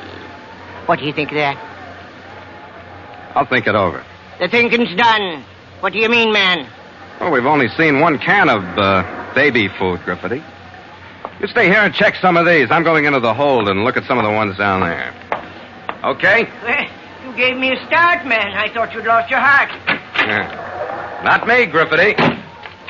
Captain! Captain! What have you done? After I locked his door, I did the same with those leading to the other principals. If there was anything I didn't want to get mixed up with, it was the Netherlands Indies Customs. They're tough at best and even tougher on non-nationals. I was going to turn over the whole shipload to the first official who'd take them. But I should have thrown them overboard and saved myself the trouble. Our hook hadn't been on the bottom of shallow anchorage off Pare 5 minutes before the pudgy little local regent had climbed out of his dinghy and stomped into the cabin. The arrival didn't surprise me, but what he had to say did. Captain Kearney, I have the pleasure to report that you are to be detained for the arrival of customs officers from Macassar. Oh, I thought I'd give you the news, Regent. I got them all locked up for you, and the contraband is just as it came aboard. You will receive no leniency for your late show of cooperation. Leniency? Why should I need leniency? Yeah, you asked me that, Captain. Yeah, I asked you that. I didn't know what I had aboard until a little over an hour ago. You waste your time. That true story came from Macassar last night. What true story? That you loaded the cargo, Captain. It wasn't cargo, and I didn't know what it was. The passengers were transferred from another ship. Papers, baggage, supplies, and all. Yeah, you tell me that. But I tell you, Captain Van Riper went to the customs... Captain Van Riper? Yeah. What does he know about it? He says the cargo was not on his ship. That he saw you and the Cran woman talking and that you took money from her. Ah, well, then it's a frame. A what? I don't know what you call it out here. It means Van Riper's lying. Why should he lie? To get me into trouble with customs. Hey, what company does he sail under, do you know? It says on the message. It is here. Do you read that? I don't have to. Constantino, isn't it? That is the name. Yeah, I thought so. Gallagher! Hey, right down, skipper. Never mind coming down. Up anchor. We're sailing out of here. Wait. Do you mean it, skipper? Get moving, Red. Get us out of here. Stand by to up anchor. What's the fix? Yeah, I know, Fatty. You're a big man around here, but I can't stand still for this one. Now, do you want a pleasant trip, or do I have to brain you? And don't think I'm not mad enough to do it. Don't try it. You resist the Netherlands Indies government? When it reaches for a gun, I guess we'll have to. Now, I warned you, Fatty. I'll warn you again. You be a good boy, or I'll lash you to a mast. You hear from... I've heard enough already. Now, come on, get up on your feet and follow me around. Don't talk, just listen. You know, if you behave, you'll make yourself a name on this island. Come on.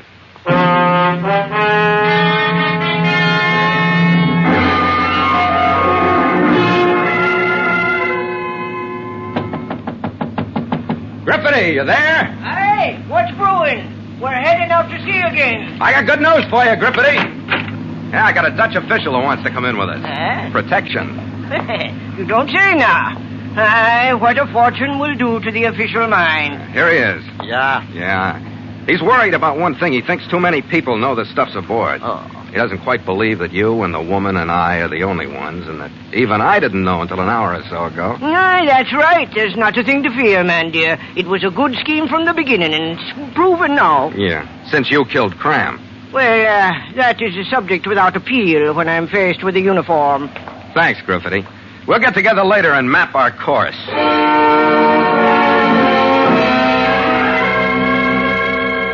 After locking Griffity in his cabin again, I left the Regent in Gallagher's hands and called on Vera Cram. All I had was passion and greed to work with. But sometimes when they're stirred together, they're strong medicine. To her, I told the whole story up to but not including the meeting with Dutch law or its presence aboard. Then I went to the Reverend Harlan Beaver and told him the same, using only the truth, except in regard to one point. Because when I left him, he believed that Vera was not only denying him a share of the fortune in drugs as well as herself, but that she decided to share them both with Griffity. I led the Regent into my cabin, tucked him in a corner out of sight but within hearing, returned his gun to him. I stationed Red outside the passageway in case I needed him, and then I gathered the passengers. What is the meaning of this meeting, Captain? I contracted for passage to my mission in You can drop the act and take off the high collar, Beaver. We all know who you are. Vera. I had to tell him, Holland, darling. I thought he'd help us. Help us what? Spend a fortune from your narcotics? Captain, I don't... Shut up, Griffity! I thought he'd help us with your escape, Holland, so that we could start our life together again, Holland. Captain, why has the situation... Keep quiet, Griffity! Please, Holland. Well, now, who might you be to be quiet in me? What? Vera, I've taken a last from you. The months in prison I did for you. The escape I did for you. The hiding in disguise I did for you. Even your marriage didn't stop me. But this has. What, Harlan? I don't understand. Don't lie to me. I'd only felt this way before. How easy it would have been. But I don't understand. After Cram is dead, and you decide to share what you are and what you have with Griffity, you don't understand that anything I felt for you has turned to hate. Griffity. What have you been saying, Griffity? I haven't been saying anything. No, of course you haven't. Why should you? Because I don't talk unless I think, Beaver, which is more than I can say for the two of you. But now I have thought, and I know why the captain has brought us here. Don't sight a gun, Griffity! It is the captain who thinks he will gain, but he won't. Alan, no! The medicine almost backfired. Griffity pulled a revolver out of his pocket, pushing his chair back as he stood. He swung toward me, but Beaver's hate and jealousy were faster. His gun spoke before he realized that Griffity was drawing on me. He watched Griffity's body slump to the floor, and while he did, the truth came to him. He looked up at me, started to raise his gun again. Then my Dutch ally in the corner opened up. Beaver's right shoulder jerked twice under the shocks. He spun slowly around and collapsed loosely onto the deck. He's not dead, no? No, I don't think so, but thanks anyway. Hey, Skipper, did work all right? Yeah, Red. You know, I think I set a record of some kind. I've been saved twice in as many minutes, once by an escaped convict and once by the law. Not bad, Skipper, not bad. Yeah, they will read about me in the newspapers in MacArthur. Better than that, Fatty. You're going to make a personal appearance, because that's where we're going now.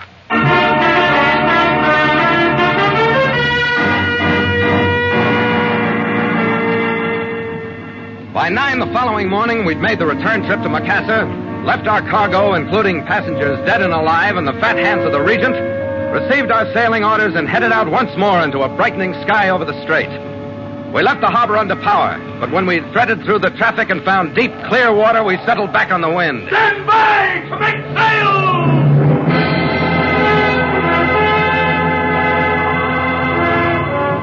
The water was brushed into whitecaps by the playful gusts that were all that remained of the storm. The starboard sheet! Make sail!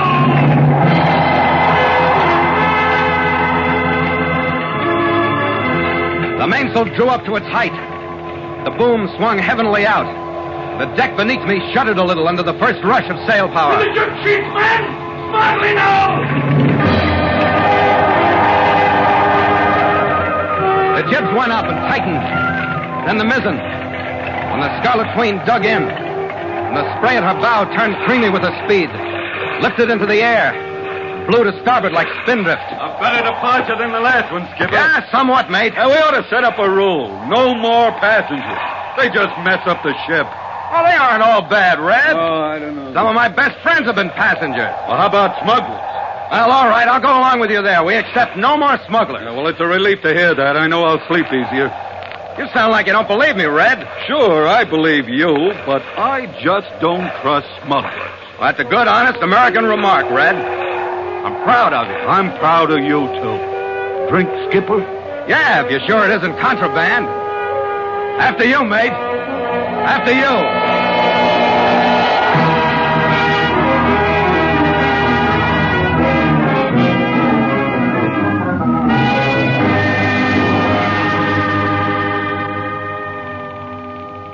Log entry, the Ketch Scarlet Queen. 5:30 p.m. Miles traveled from San Francisco, 16,821. Sky overcast. Wind light. Carrying full sail.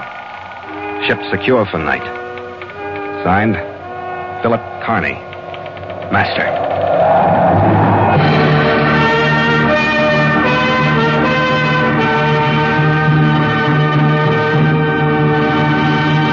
The Voyage of the Scarlet Queen has come to you through the worldwide facilities of the United States Armed Forces Radio and Television Service.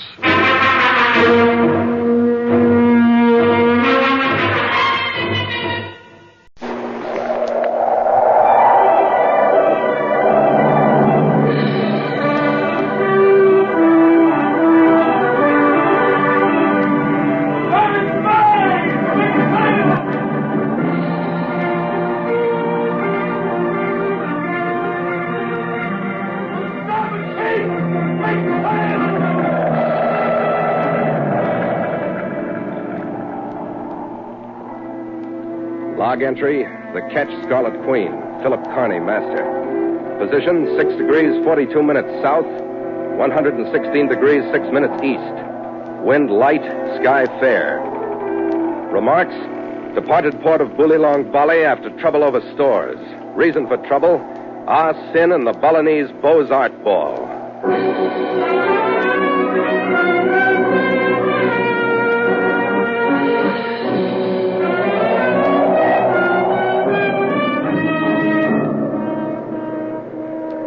For 3 days out of Makassar, we rode the long swells that rolled out of the Java Sea before the winds of the northwest monsoon.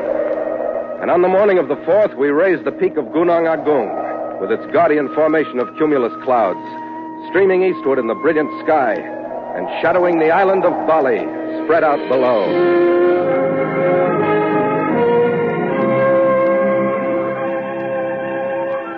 KANG'S orders for the port of Bulilong were some of the most important we'd received on the voyage. We were to take on stores. Not ordinary stores, but salvage gear, diving gear, heavy jury anchors. All equipment to be used at the end of our quest for KANG'S $10 million treasure of Chinese relics. To be used to lift it from hiding and place it in the cargo holds of the Scarlet Queen.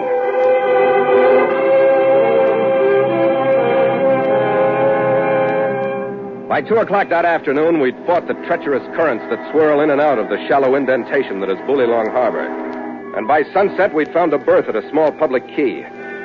After we were secure, my chief mate Gallagher and I headed up into town to find our contact, a man named de Groot, the owner of the Bangka Ship Chandlers.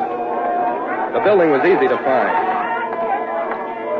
The first premonition I had that anything was wrong was the blast of jasmine perfume that swept over me as we walked in. But I couldn't make myself believe it until I saw the brocade-wrapped mountain of flesh and the childlike features lost in the billowing fat, the lacy handkerchief drawn through the large jade ring, and the dainty, dimpled hands. He still looked Chinese, and he still sounded like Charles Lawton. Well, the dashing Captain Carney. So nice to see you again. Oh, Sim. Stinky. Where's de Groot? What the devil are you doing here? A stroke of luck, sir. I reached an agreement with DeGroot just last evening. At the moment, I am the owner of the Banca ship chandlers. That's enough for me. I'm getting out. Now, just hold on. Don't y'all go going off half-cocked now. Very concisely put, Mr. Mangan. It couldn't have been. The Mangan we'd run into in Shenzhen had died. But this one looked like him and talked like him. And more to the point, like the other one, he sported a pearl-handled Frontier model Colt.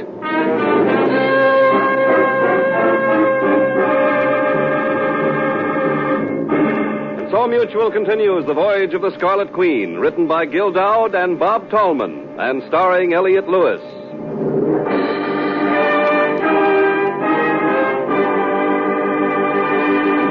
The Scarlet Queen, proudest ship to plow the seas, bound for uncharted adventure. Every week a complete entry in the log, and every week a league further in the strange Voyage of the Scarlet Queen.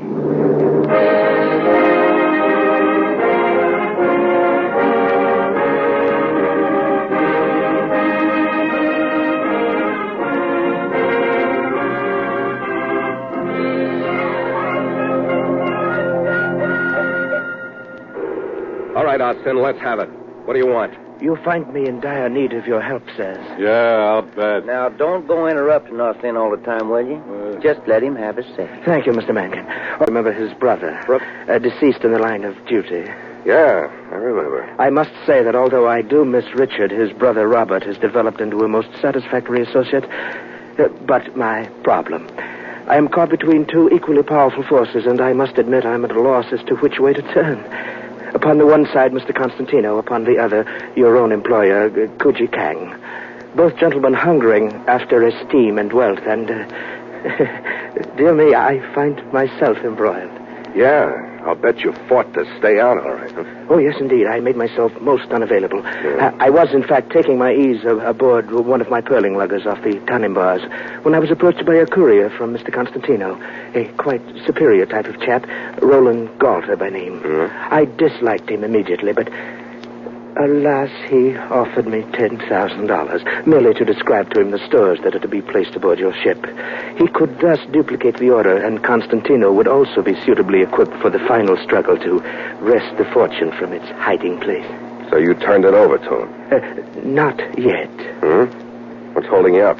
To be quite candid, sir, I have become obsessed with a notion. To wit, that perhaps you might prevail upon Mr. Kang to offer me a slightly larger sum to turn your supplies over to you. Well, if that isn't Now, just wait a minute. Hold on, will you? Just wait a minute. Don't y'all go getting riled up in that tone of voice. Austin was just trying to set your minds to thinking. He could just as well have told me to pick you off as you come through that door. He didn't. He's just trying to be friendly. Thank you, Mr. Mangan. That will be quite enough, I think. Well, Captain? What have you done with DeGroot? Mr. DeGroot is vacationing at a secluded spot near the center of the island. And he told me to tell you that he don't want to be disturbed. Yeah, that's logical. Well, Captain? Well, where's the closest cable office so I can get word to Kang? You would, in your message, suggest that he make a counteroffer? What else? Splendid. Then I've anticipated you. I've already communicated with Mr. Kang, painting clearly the situation, including the intense danger in which you and your chief officer find yourself. What do you mean by that? Mr. Galter, sir, a most dislikable fellow. He would kill you both should you learn of the plan, or should the plan fail. So you see, you are indeed in intense danger. Yeah, thanks. Now then, shall we go? Go where? To meet your enemy, Mr. Galter, and his charming comrade, Loretta. For the occasion, I prepared a small welcoming ceremony at my residence here. Thanks again, but I think we'd rather go back to the ship. Mr. Mangan? Maybe Austin's invite was too polite for you. Just move, dadgummit. Get headed out that door.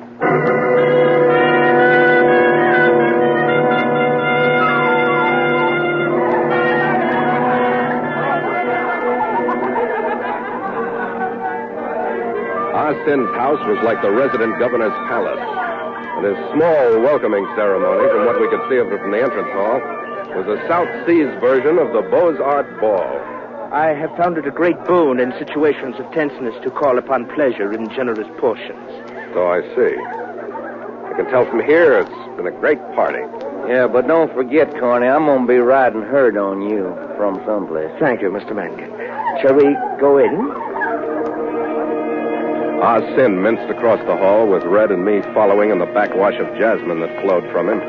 Mangan brought up the rear. The big room we entered was well supplied with people, food, and liquor. The people were mostly Balinese and mostly female, which meant that they were of a type world hailed for coloring, form, and costume. The food was heaped from one end of 40 feet of polished teak table to the other, and had come from every corner of the world. The bar was supplied with the same eye toward variety.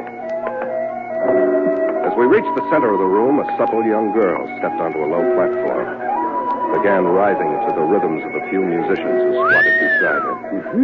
If we gotta have trouble, Skipper, this is the way I want it. This is the way you got it, so watch your step, will you? You could enjoy my little party, gentlemen.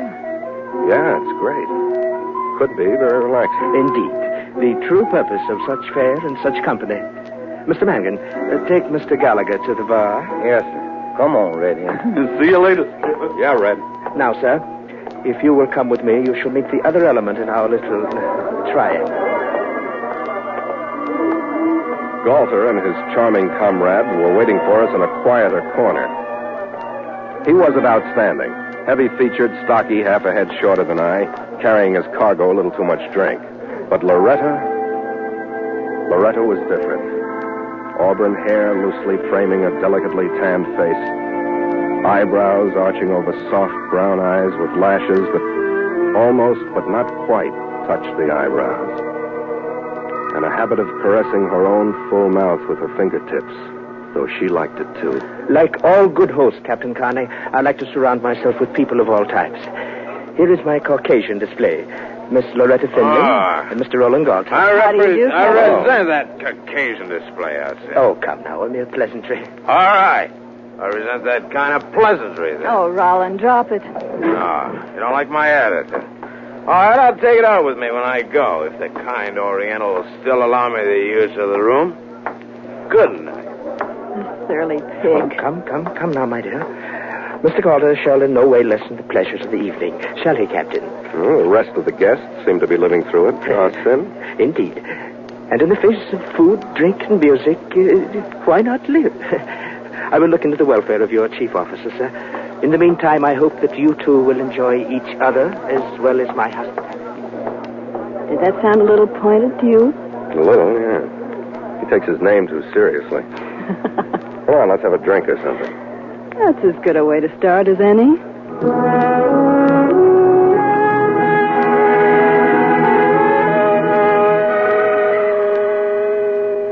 She was not only beautiful, but she was led by instinct, and well-versed in using the same instinct on others.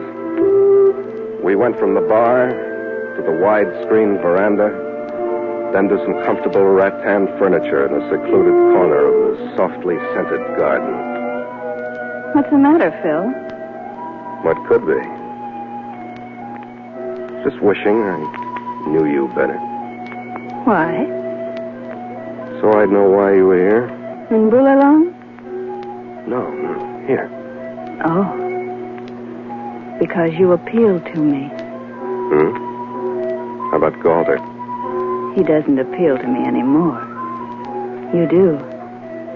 Come here, darling. See? Yeah. Are you glad? I'm human. I know you are. Oh, I know you are, darling. What was that? Phil, what is it? How about you telling me? Phil, my arm, you're hurting me. You bring me out here to get me out of the way? No, Phil. Really, I didn't know he was going to do anything. Phil, let go. Sit down and stay there. I'll tell you later if you're lying or not.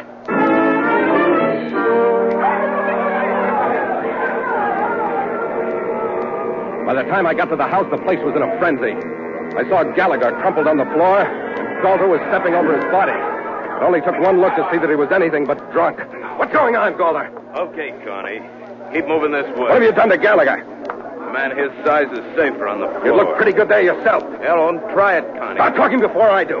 Right now, that gun doesn't scare me. It makes me mad. Go on, get mad. Everybody's out in the open now. What do you mean by that? I've seen to it that the message from us into Kang never got out of Bully Long, Connie. Whatever bargaining's to be done will be done by me, which means none. Now turn around and face the door. Okay, it's your party, Galter. Where are we going? You really want to know? You're staying here. Wait.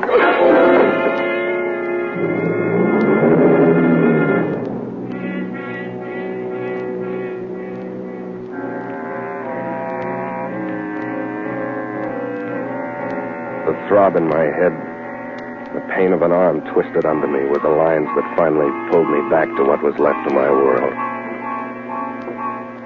It was inky dark. I was lying on a floor. Warm enough. Such a warm... Skipper? You here, too? Yeah. So it seems. I've been laying here for 4 or 5 years, I guess, not moving for fear that clunkhead would bash me again. What happened, Red? I was outside, being human. Well, all of a sudden, Galter had Arsene laid out like we were, and then Mangan. Galter's quite a boy. Where's Arsene now? A couple of natives dragged him and Mangan out the back way. Yeah.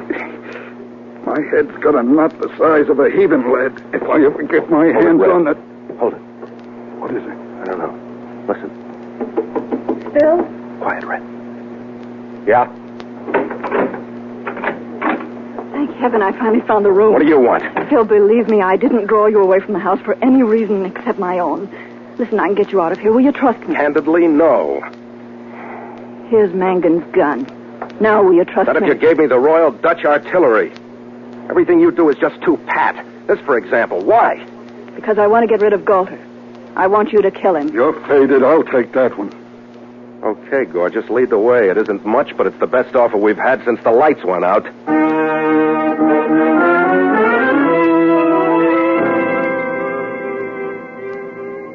I didn't know where she was taking us, but wherever it was, we went on foot. We picked up the smells of the harbor at low tide, then the greasy shine of the water. She led us out onto a pier, to a shack set up on pilings. We opened the door. Mixed with the stench of mud, there drifted the faint odor of jasmine.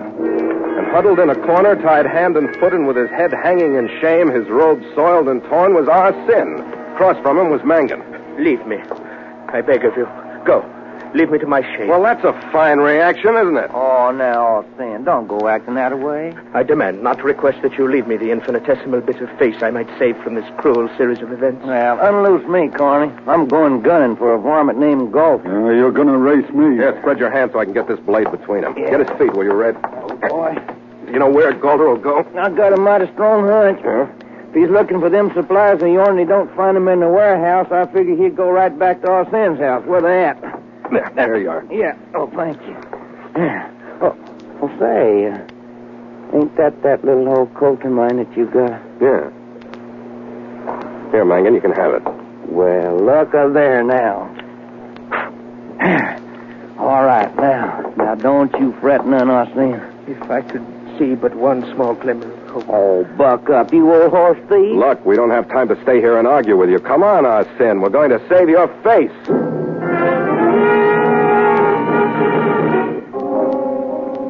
Arsene's house was still lighted when we got there. The main room still cluttered by the table full of food, the refuse left by the people who'd been there. Gallagher and Mangan started through the place looking for Galter. Arsene, Loretta, and I stayed in the big room to watch the exits. It was about 5 minutes after the search started that we heard Mangan flush him. Heads up, everybody. Here it comes. I moved toward the door that led from the long hallway. I heard him running toward me. Then when he broke from the doorway, I made a short 10-foot rush. I hit him from his left, my right shoulder driving into his legs just above the knees so that my body swung in front of him and he crashed over me. Oh, the bruiser's gun barrel that left behind my ear got bumped in the first impact. And with the anger the pain brought me, I let him up. Stood back, then went in again to regain the face I'd lost when he gun whipped me.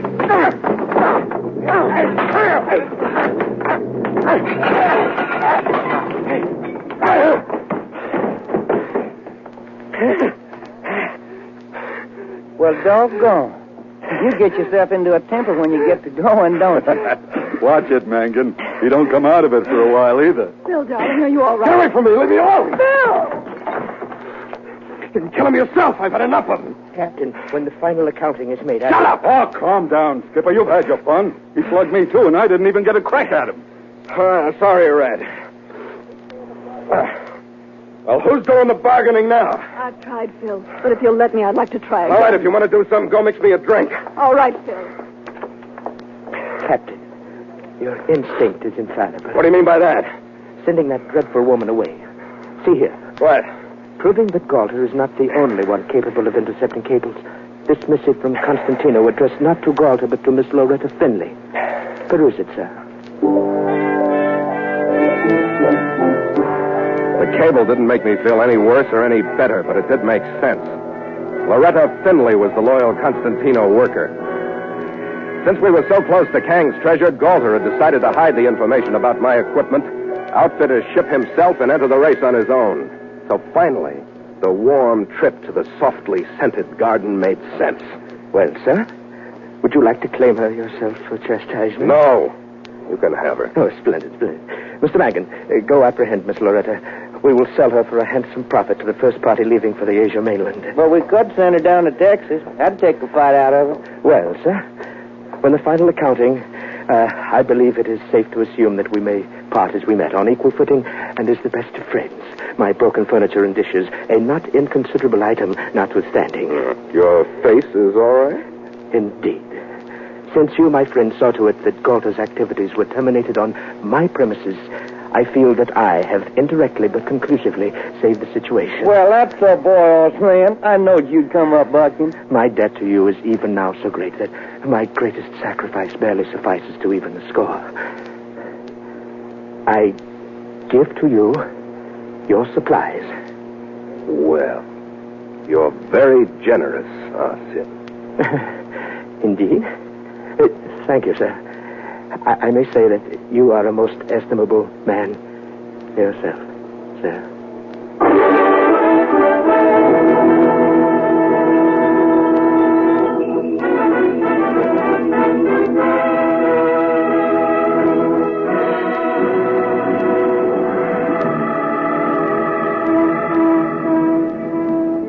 By 9 the next morning, the equipment was aboard, and we pushed out against the tide toward the Flores Sea and the next port, an anchorage off Halmahera.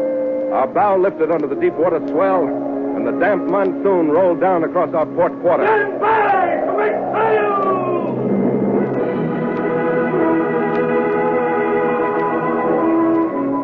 The crew, keyed to excitement by the diving gear we'd taken aboard, jumped to their stations, reminded again that it was an important ship they'd signed on. Starboard sheet! Make sail!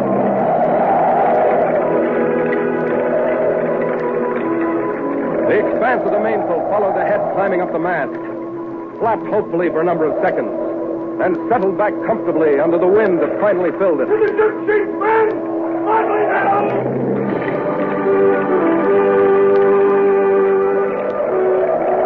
The jib ran up, then the mizzen, and the Scarlet Queen slashed into the swells as though impatient, as though the wind and sea she had were not enough for her to work with. Skipper, I want to ask you a question. Fire away, Red. When you said you were out in the garden acting human, just what did you mean? Well, Red, I was just admiring all the glories of Bali, that's all. That's human. Yeah, that's what I thought, of course. I knew you wouldn't be wasting your time with Loretta. What do you know about it? What do you think you were babbling about when you were coming to after that knock on the head? Yeah? Well, what do you know about that? Nothing. I'm waiting for you to tell me. Would a drink help, Skipper? To bring back memories or drown regrets?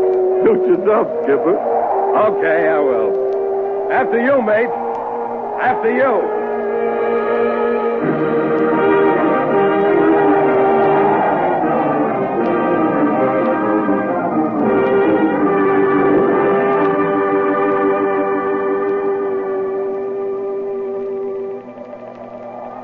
Log entry, the Ketch Scarlet Queen.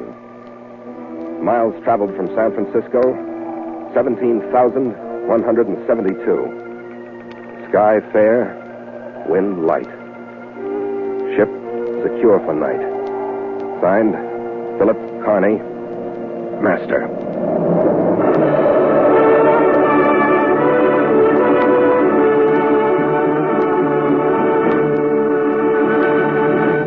Mutual invites you to sail into further adventure on the voyage of the Scarlet Queen next week, same time. Port of call, GALAYLA, Halmahera.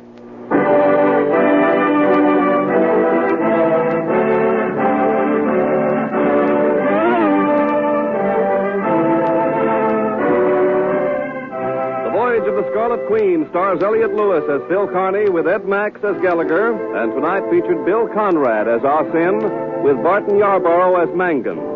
Galter was Paul Frees, and Loretta, Ann Tobin. Music scored and conducted by Richard Arant. The Scarlet Queen, produced by James Burton, is written by Gil Dowd and Bob Tallman.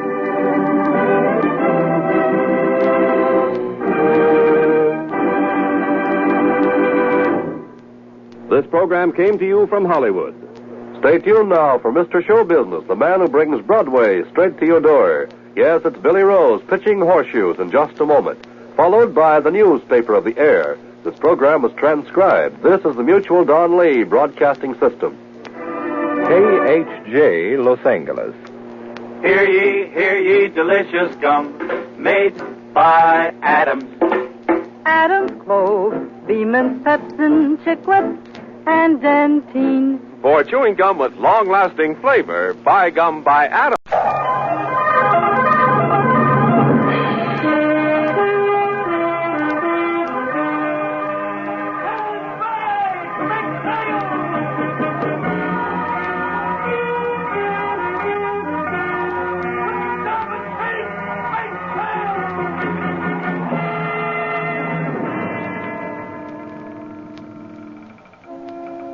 Log entry, the catch Scarlet Queen, Philip Carney, Master. Position 2 degrees 25 minutes north, 128 degrees 13 minutes east. Wind light, sky fair. Remarks, left anchorage Cayuga Bay, Halmahera after unscheduled voyage to island of Batanta. Reason for voyage, Grafters Fort in the Black Pearl of GALAYLA Bay.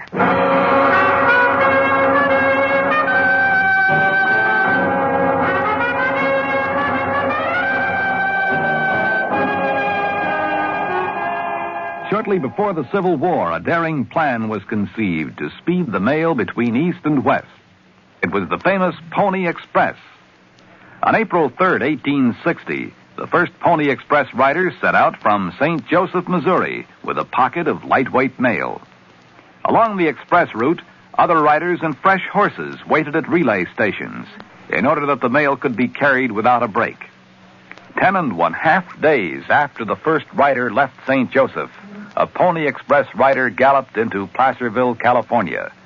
The mail had crossed the country in record time. For a short time, the Pony Express continued its colorful operation as the riders fought against hardship and danger to bring the East and West closer together. But while the service was fast, it was also expensive. Too expensive to be continued.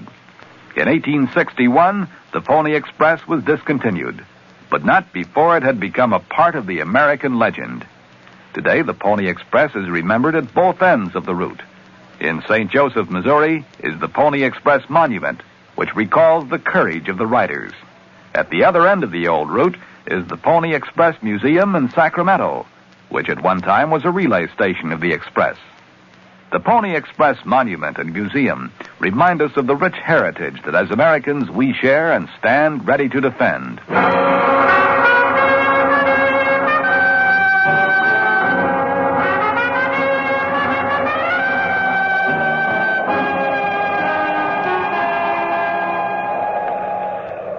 It was the 10th morning after we left the island of Bali that we pushed into Malacca Passage and swung close to the 100-mile chain of islands that fringes the west coast of Halmahera.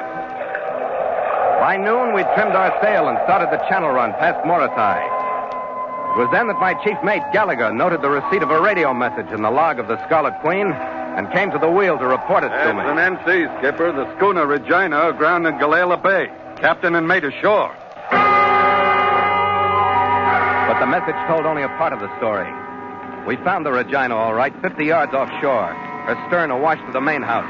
Her back broken on a reef. It wasn't until we'd coasted by her on the landward side that we saw the rest. There was a man aboard. He was native and he was dead. He'd been hanged from the foremast, and his body revolved and swung slowly from side to side as the current and the reef fought continually for possession of the battered hull.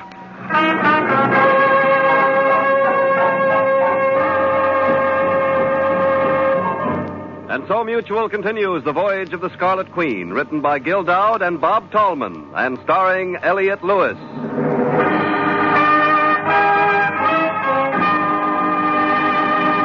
The Scarlet Queen, proudest ship to plow the seas, bound for uncharted adventure. Every week a complete entry in the log, and every week a league further in the strange Voyage of the Scarlet Queen.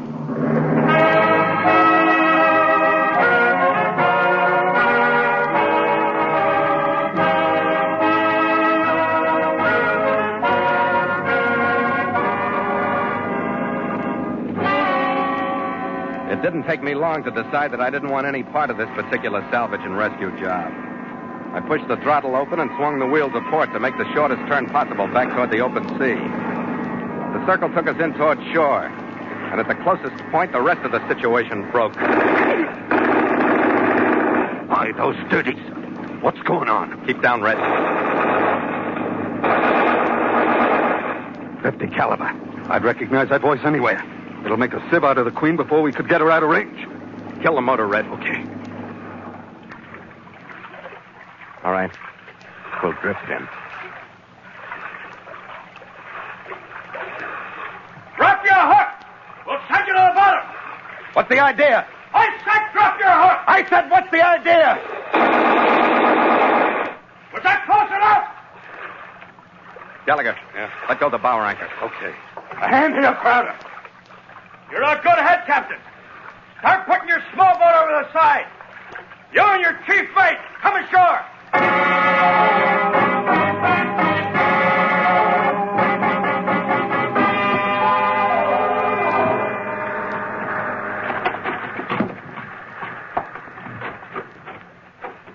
I hope I ain't putting you to any trouble.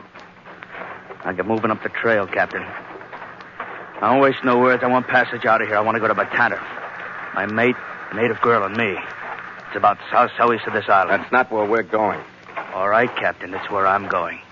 With you or without you.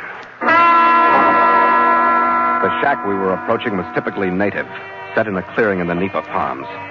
100 yards behind it was the fringe of the fairly large village of Galayla, with the inevitable tin-roofed frame building belonging to the single Chinese trader. As we swung around the corner of the shack, I saw 2 more machine guns set up to cover the village. In front of their muzzles at the edge of the clearing, there were 4 or 5 dark-skinned bodies sprawled in the sun where they'd fallen.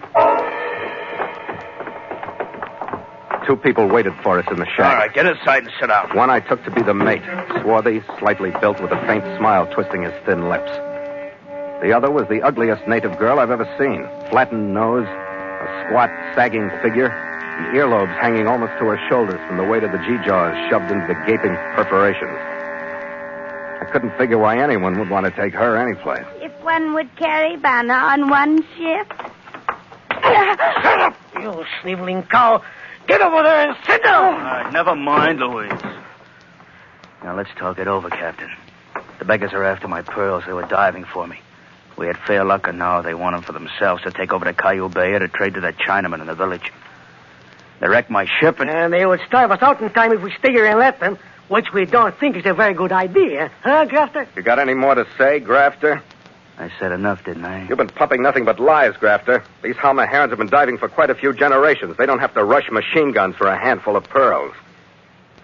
You don't have to hang them from a mast to keep them in line. What do you think of this fellow, Grafter? Let him blow. That's all I have to say.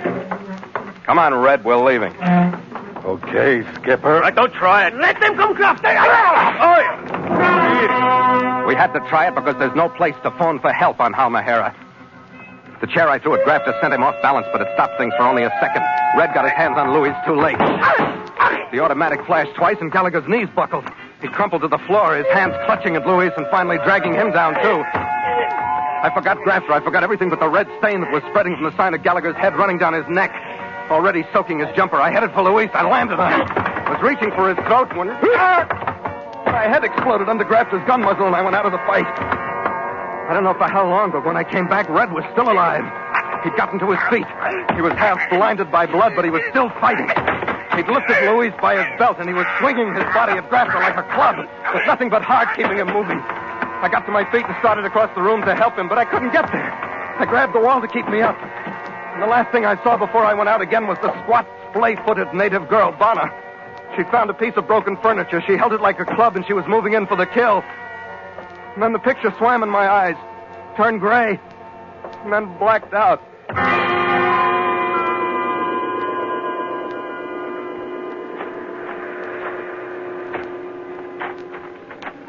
When I could see, or knew that I was seeing again, I was still on my feet and walking. I didn't know where I was or how I'd gotten there.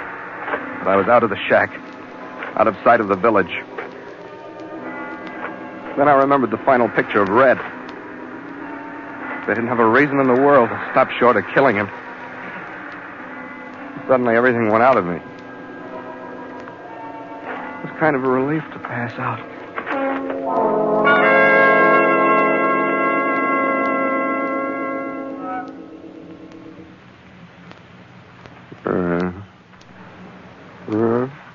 I believe you slept in a long time. You come awake now? Red. Me no Red. Me sing she. For a long time, trade the GALAYLA. Oh, yeah. I think a man belong along machine gun hit your head too hard. A grafter. Not hard enough. Who'd you say you were? Oh, me sing she, trader. Your own house belong to me. GALAYLA village boys, my friend. But they bring you along this place. Yeah, why? Oh, I tell them, I want to help you. You need help? I don't know what I need. What you and GALAYLA boys want? Oh, want your fast passage to a place of ancestor for those who belong to machine gun. You want to get rid of Grafter and Luis, too, huh? Hey, you help. GALAYLA boys help. Very soon, all other dead long time. What did they do to GALAYLA boys? How they say, long you? Well, they tell me they find plenty pearls, that GALAYLA boys want to take pearls back. Oh, that's true. Catch many pearl. Many pearl. You talk straight, Sing. Maybe we all help.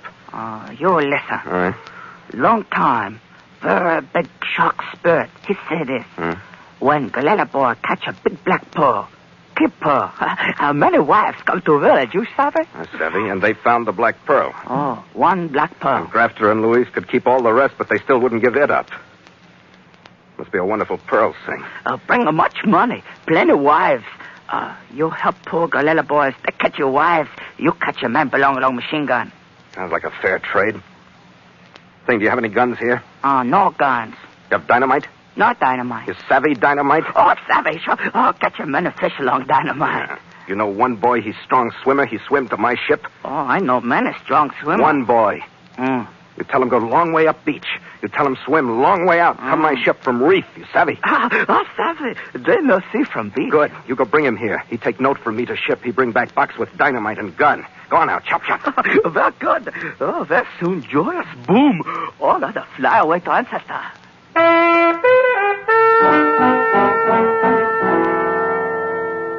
It took a little better than an hour and a half for Sing's boy to get to the ship and back. Another 45 minutes to cap and fuse the dynamite. All right, listen, Sing. You take dynamite to beach near machine guns. Not close, you savvy? You stay in shadows. Oh, like a tiger. Yeah, like a tiger. Then as soon as you get there, you light all dynamite and throw it. Like a soldier. Not at the machine gun, Sing. Some on the beach, some in the water. Those at machine gun will fire at noise, savvy? Oh, what the matter? Throw to machine gun. Because they may be hide black pearl. You kill them, they can't tell you where. Savvy? Savvy. Oh, you're very strong, man. Very smart, like a thing. I throw to beach, to water. Then you come back here. Wait for me. Oh, where you go? I go to their house. Grafter is there. When he hears dynamite and maybe machine gun, he runs out of house. And I catch him like this. Very nice. You strong, man. You have a many friend in the village tomorrow. I go now. After he left, I pocketed my .45 and skirting the edge of the silent, darkened village, I headed for the shack in the clearing. The gun was still in my hand when I heard the faintest rustle of almost silent feet behind me. The safety catch snapped off as I whirled, and I was ready for a hip shot. But I didn't use it. Please, don't, Captain. Sing. You sabe long me. Sing, what the devil are you doing here? Why aren't you on the beach with the dynamite? Oh, catch it. Two little boys. They like to shoot dynamite. Sing, if you mess this up, Look, you stay this place. Right here. I go to shack. You don't come along with me. Oh, sabe. I stay this place. In shadow, like hiding tiger. I didn't risk a look through the window when I got to the shack to see what was in store for me. I inched to a position about 3 feet from the doorway and waited. It wasn't for long. Then the first charge blew. And the answering burst of machine gun fire blasting at flashes and shadows told me that the reactions on the beach were normal. Almost simultaneously, I heard feet hit the floor inside to start for the door. I moved into position just as he stopped in the doorway. It wasn't Grafter. It was even more to the point, it was Luis. And I smashed my right hand, automatic and all, into the middle of his sneering face. Everything I felt, grief, hate, a continually beating desire to avenge Red went into the blow. Get up, Luis. What are you doing here? Get on your feet! Got some talking to do first. So help me, what I'll do to you after that, I don't know. I got to talk with you. Don't, Luis. Help me keep my hands off of you. Be careful what you say. What you say? Now sit down. What do you want? I want the Black Pearl. What the devil? What Black Pearl? How about it? The Black Pearl from Galala Bay. You're off your head. We didn't get any Black Pearl here. We didn't even work the beds. We ran in here from some weather, and the Malays attacked. Why do you keep asking for it, Luis? What do you think? That I lie with a 45 in my face? I'm telling you the truth. You want to see our pearl, the pearl from a year and a half of working with the Moluccas? I show you in the table there. Sure, Luis. Go get your pearls. We got the sack off the ship. I show you what we sweat for. It was almost as though he told me what he was going to do. And I let him. He opened the drawer. And I knew from the way his hand spread, forefinger stretched for a trigger guard, that I was right. I let him pick it up. And when I saw the glint of metal, I fired. His right arm jerked between elbow and shoulder and swung back loosely. His fingers relaxed and the gun dropped back into the drawer. You got a left arm, Luis. You want to try it again? Don't you know I want you to, Luis? I saw you kill my chief mate. Don't you know I want you to try something so I can kill you? You're crazy. Maybe you're right, Luis. I didn't kill your chief mate. No? Maybe I was dreaming, huh, Luis? If somebody killed him, it wasn't me. Oh, you dirty little... Listen, Luis, the pearl. Tell me where the Black Pearl is. I don't know what you mean. We don't have any Black Pearl. It is the truth. You machine gunned the Malays that came after it. They wrecked your ship to get it, remember? The men in the village want it, Luis. They want the wives it'll bring. Wait, Captain. What is it, Sing? I can't turn around. I am watchful long window. But there's big danger belong this house. I think I know. What do you mean, Sing? Please, make a step away from straight line belong window. All right, I savvy. Big danger come from big spirit. 10 seconds later, I learned why Sing had moved me. A heavy hunting spear streaked in through the window. Luis collapsed under the impact. I didn't have to check pulse to know that the spearman, whoever he was, had cheated me out of the final payoff for Gallagher. Oh, very happy, Mr. Captain. I catch a danger away from you. Yeah, thanks, Sing. But you'll never learn about Black Pearl from this fella. He fly very faster and faster. Too bad. You come along me, we maybe catch Grafter, huh? Oh, no, all the same with this one. What? You mean dead? Fly on happy wing. Oh, very dead. How? Galala boys put 2 dynamite very close alongside the machine gun. You killed him? Ah. You plenty fool. Now who tell you where to find Pearl? Oh, Galala boys no want your pearl no more. No want you? Galala boys want you one thing. A poor girl belong to Galala village. Poor Bana. You bring her, huh? Me bring her? Where is she? Oh, she along your ship. On my ship? Who took her out there? Oh, no fella take her. She take a fella. He hurt.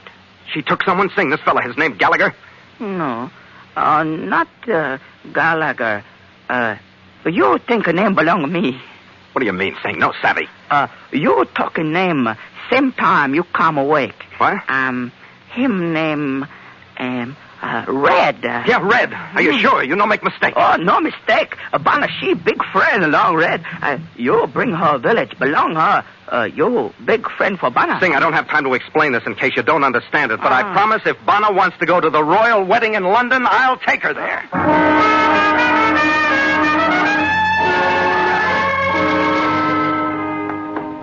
Red! Where are you, Red? In my cabin, Skipper. What? Well. Hey, you look great, Red. Yeah. What's that mess on your head? Never mind. That's Banner's private mixture of fish scale, seaweed, and mud. If you try to take it off, I'll have her slit your throat.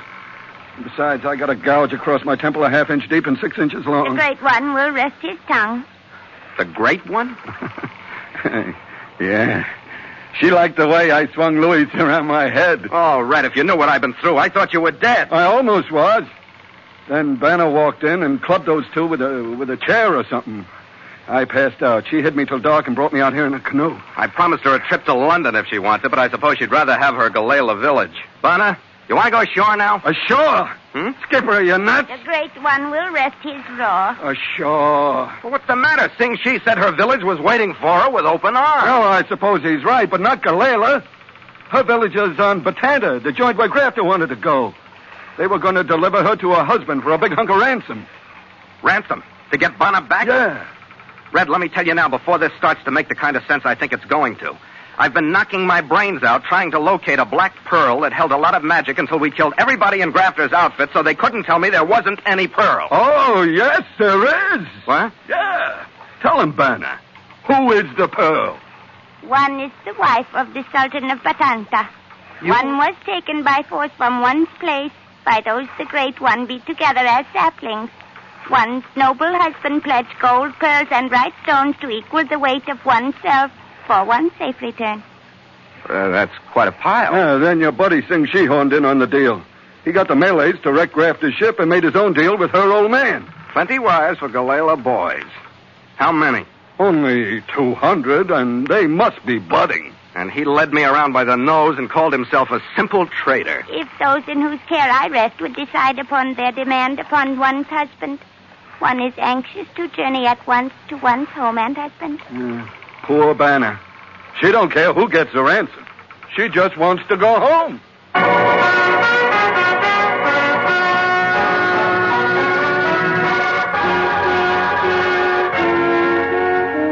We wasted 3 days getting Banner to Batanta, convincing her husband that there was no debt between us, and getting back to Cayuga Bay where one of KANG'S luggers was waiting impatiently with our sailing orders. By 1 that afternoon, we'd weighed anchor, picked our way through the reefs under power, and nosed into the wind-brushed waters of Malacca Passage once more. To make sail!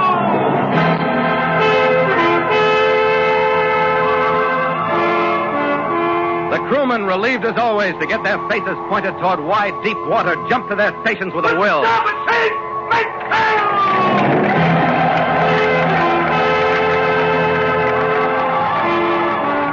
The big main boom, its sail filling suddenly with a heavy gust, swung recklessly to starboard, sending the men at the rail tumbling into prone positions to escape its sweep. Snapped out, and the pull of the sail sent a shudder through the ship. Shrieks, men! Smartly now! The jibs ran up, then the mizzen. The deck canted beneath me. Our spot in the world took on the atmosphere of speed that comes only from leaning sails, rushing water at the rail and taut rigging, making a song with the wind. I'm not giving you much of a hand today, Skipper. Forget it, Red. With a head in the shape that yours is in, you'd probably foul us up anyway. All right. Take my watches, then. I've earned a rest. No argument there, Red. But she took good care of you, though. And you can't always have a beautiful nurse. No. You and I are thinking of different kinds of beauty, Skipper. The picture of her when she waded into Grafter and Louis. Oh, that was real beauty. And the picture of that hair, that figure, those earlobes when we met her. Yeah. That's real nightmare. But I love her. All right. If you want to cut in.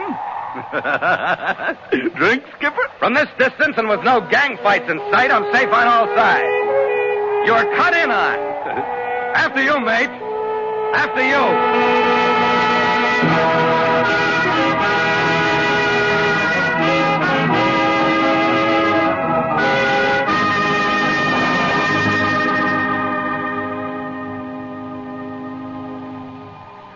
Log entry.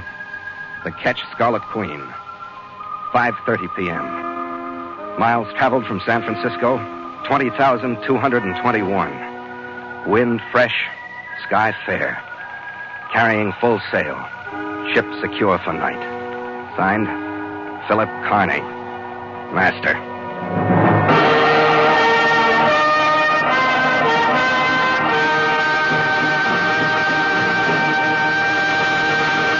In the exciting history of America's development into the foremost industrial nation in the world, the McCormick Reaper stands out as a monumental invention.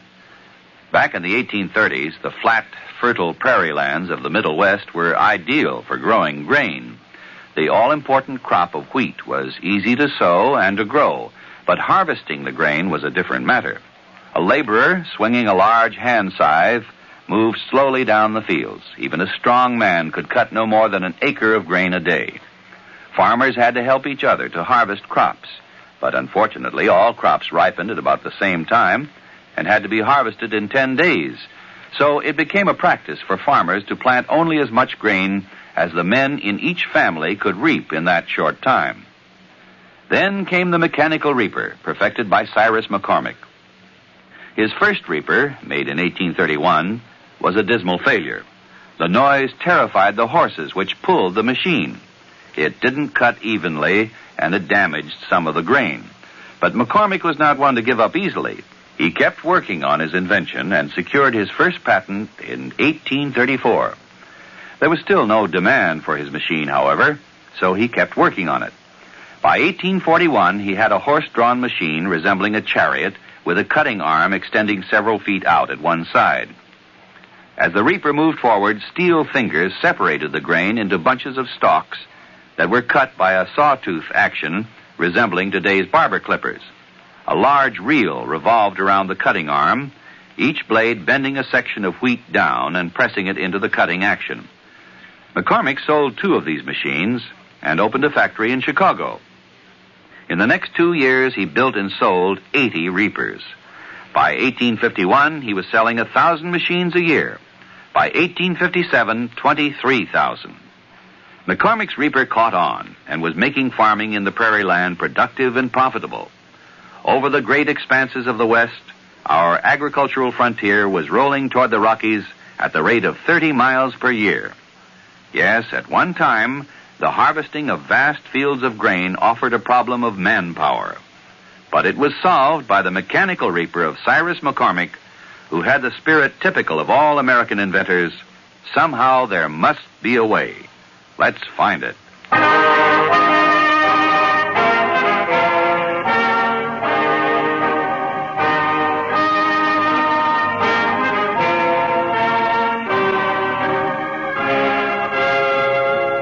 The Voyage of the Scarlet Queen stars Elliot Lewis as Phil Carney with Ed Max as Gallagher. And tonight featured Jack Crucian as Sing, with Rolf Sedan as Luis, and Virginia Gregg as Banna. Music scored and conducted by Richard O'Rod. The Scarlet Queen, produced by James Burton, is written by Gil Dowd and Bob Tallman.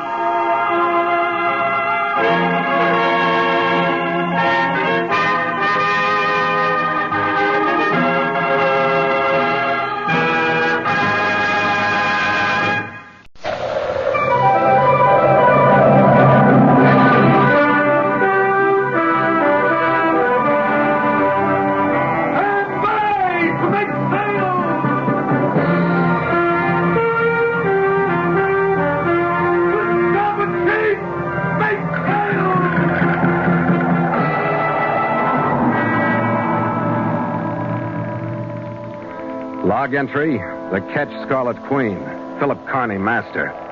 Position, 6 degrees, 8 minutes north, 122 degrees, 15 minutes east. Wind brisk, sky fair.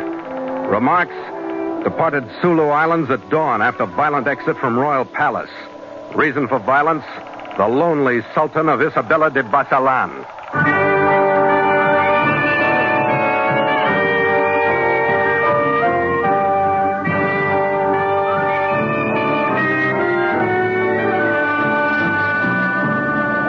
The island of BASILLAN is the northernmost of the Sulu group, which forms the palm-studded division line between the Sulu Sea to the east and the Celebes Sea to the west. Its chief city, Isabella de BASILLAN, a collection of bamboo and nipa palm houses grouped around a Mohammedan temple and a few shops and offices, was a crucial port on the voyage of the Scarlet Queen. There we were to contact an aged and trusted friend of KANG'S, the Sultan of the island, Kamalul Hakayam II. From his hands, we were to receive what had grown to be the most important document in the world, the final instructions, the chart showing the actual location of $10 million worth of priceless relics that traced the 8 historic periods of China's past and China's beginning.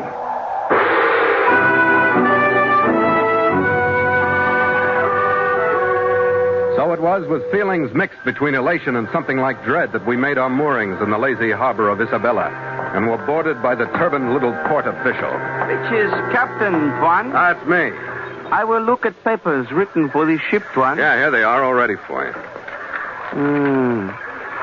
You have no purpose here, Tuan? Yeah, I got a good purpose here. I have business with Kamalul Hakayam II. Knowing, Tuan, that shadows come and shadows go, this island will be a place of desolation for you. His shadow is no longer with us. Get to the point. You mean he's dead? For 5 days, Tuan. His son is even now at home in the great chambers of the palace of Marmanuk as Kamalul Hakayam III, Sultan of BASILLAN. You will, hearing this, still have business here? I hope so. Believe me, I hope so.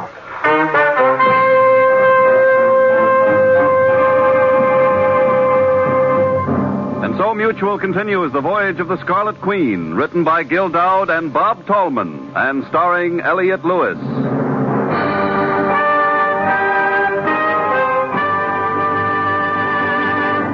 The Scarlet Queen, proudest ship to plow the seas, bound for uncharted adventure. Every week a complete entry in the log, and every week a league further in the strange Voyage of the Scarlet Queen.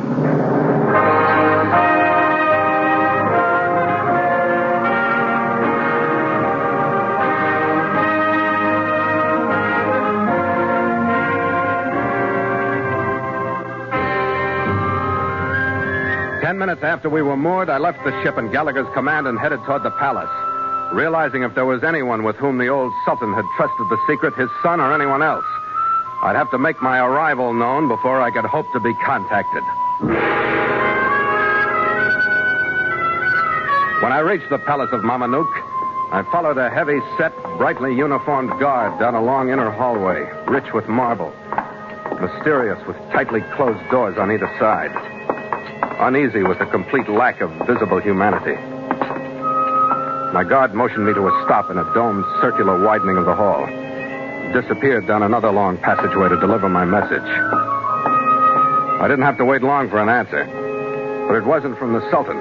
It was a ruddy-faced white man who walked into my waiting room, flanked by 2 guards. Well, well, Captain Philip Kearney to see Kamalul Hakayam III, Sultan of BASILLAN. That's right.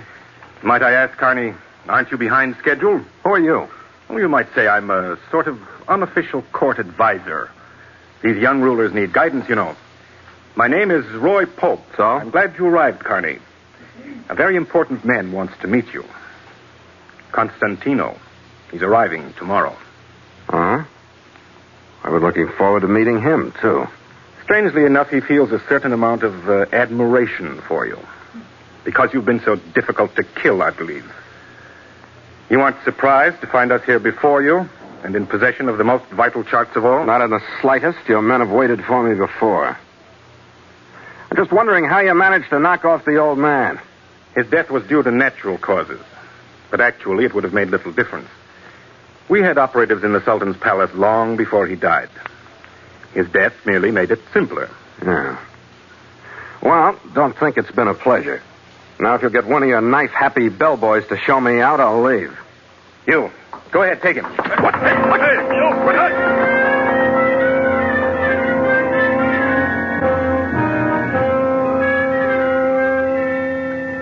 The original Sultan hadn't wasted any time or expense when he'd built the cell they tossed me into. Both its ventilation and light was supplied by the quarter-inch crack at the bottom of the heavy door. I lay there and rationed my breaths for a black, immeasurable period of time. The first inkling I got of someone's approach was the break in the weak ray of light under the door as somebody's feet passed through it. I got to my feet with the idea of making a try against whoever it was. But the first thing I saw as the door opened was the cold shine of a knife blade. The guard behind it motioned me forward. You come. You speak English? I make you here. This thirsty knife. You come. You no fight. He no drink on you. I don't fight. I come behind. You walk. Where do we go? We go upper room. Sultan, he rule. You come. Sultan rule. Other white man come too? Other Tuan, he go. Sultan, he no rule come. Then only Sultan in upper room? No. Only Sultan, number 1 Sultana, number 2 Sultana. Also, many guards with Thursday night. You not talk, you go.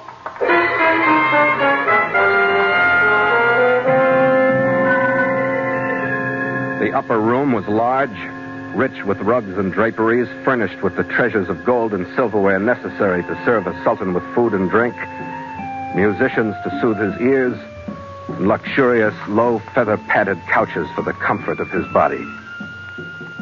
On one of these lounged Kamalul Hakayam III, looking like an Arabian Night-style man of distinction, with his sharply bearded chin and the jewels flashing from his turban in his languid fingers. He was as handsome as the setting into which he nestled. 2 couches on either side of him held his sultanas. The one of lower rank was all beauty, with a coloring that tinged from light tan to ivory. Number 1 was weasel-like, and her receding chin quivered with impatience as she waited for her lord to greet me so she could open up. My guest, perhaps, finds it more pleasant in this portion of my palace? It was only at your request. Pig, the unworthy will bow before my lord. He is not good. Your answer, Captain? I only came here at your request. The pig has a forked tongue, my lord. The honored guest, Roy Pope, speaks that you and one Kuja Kang were enemies of my father, and even now are enemies to his memory and to me, his son. He is not good. Did your father ever speak to you about Kuji Kang? The unworthy questions, my lord? No, my father spoke of little to me. Roy Pope spoke that you and Kucha Kang were greedy for that which my father possessed. He prophesied that you alone would come to Basillan to take it from this palace. And the pig came. Roy Pope spoke truth. Yes. I ask only one thing. The inferior one does not ask, he begs. He grovels before my lord. He shrivels like a weed before the burning eyes of my lord, my highest star. Your face takes the color from a troubled sunset. Is not red the color of fear? Your request, will it bring us pleasure? I beg for the good of all concerned that you send me back to my cell. Send him back, my lord, that I may order servants to wash the floor where he has stood.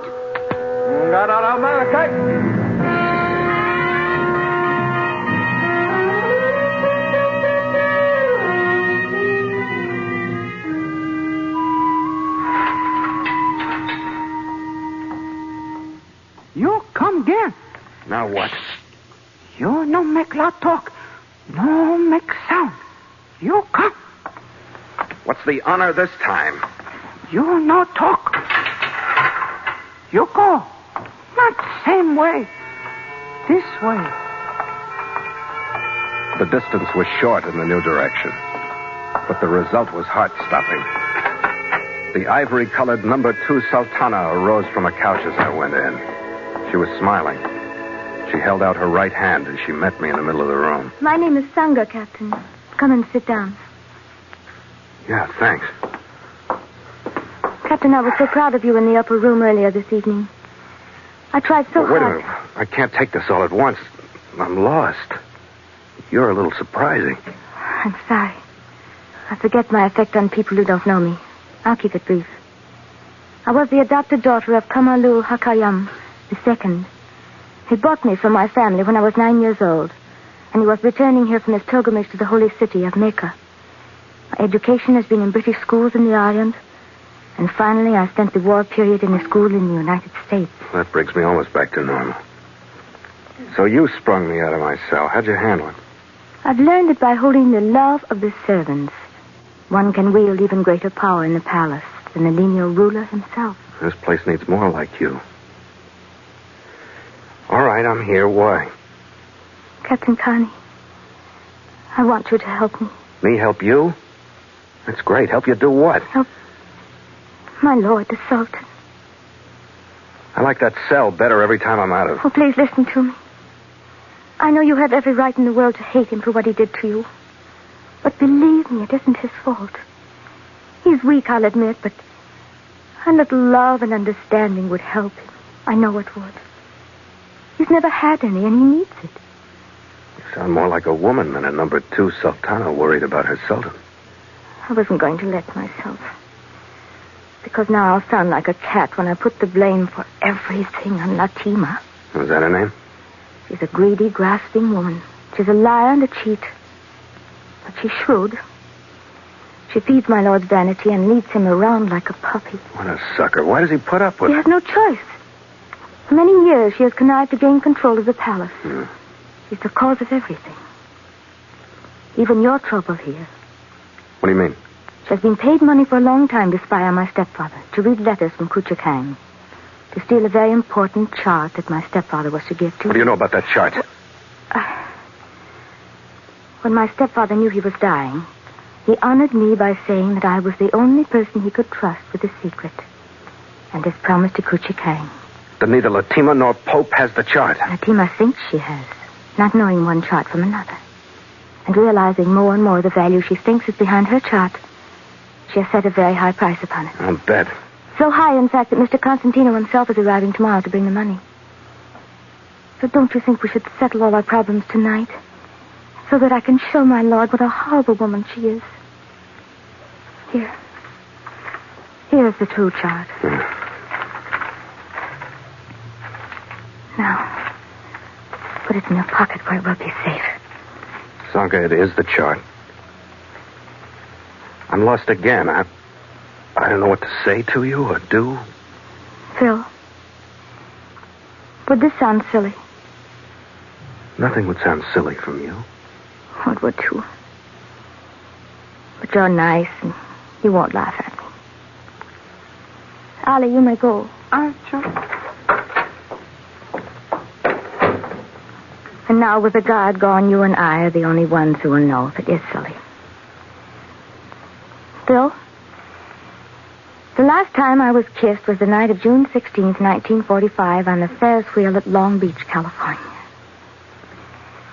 There now. Is it silly? Silly.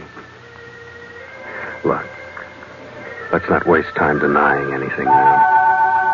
That's what I wondered. Oh, Phil. Oh, Phil. Was it silly? Oh, gee. There's so many things I miss about the United States.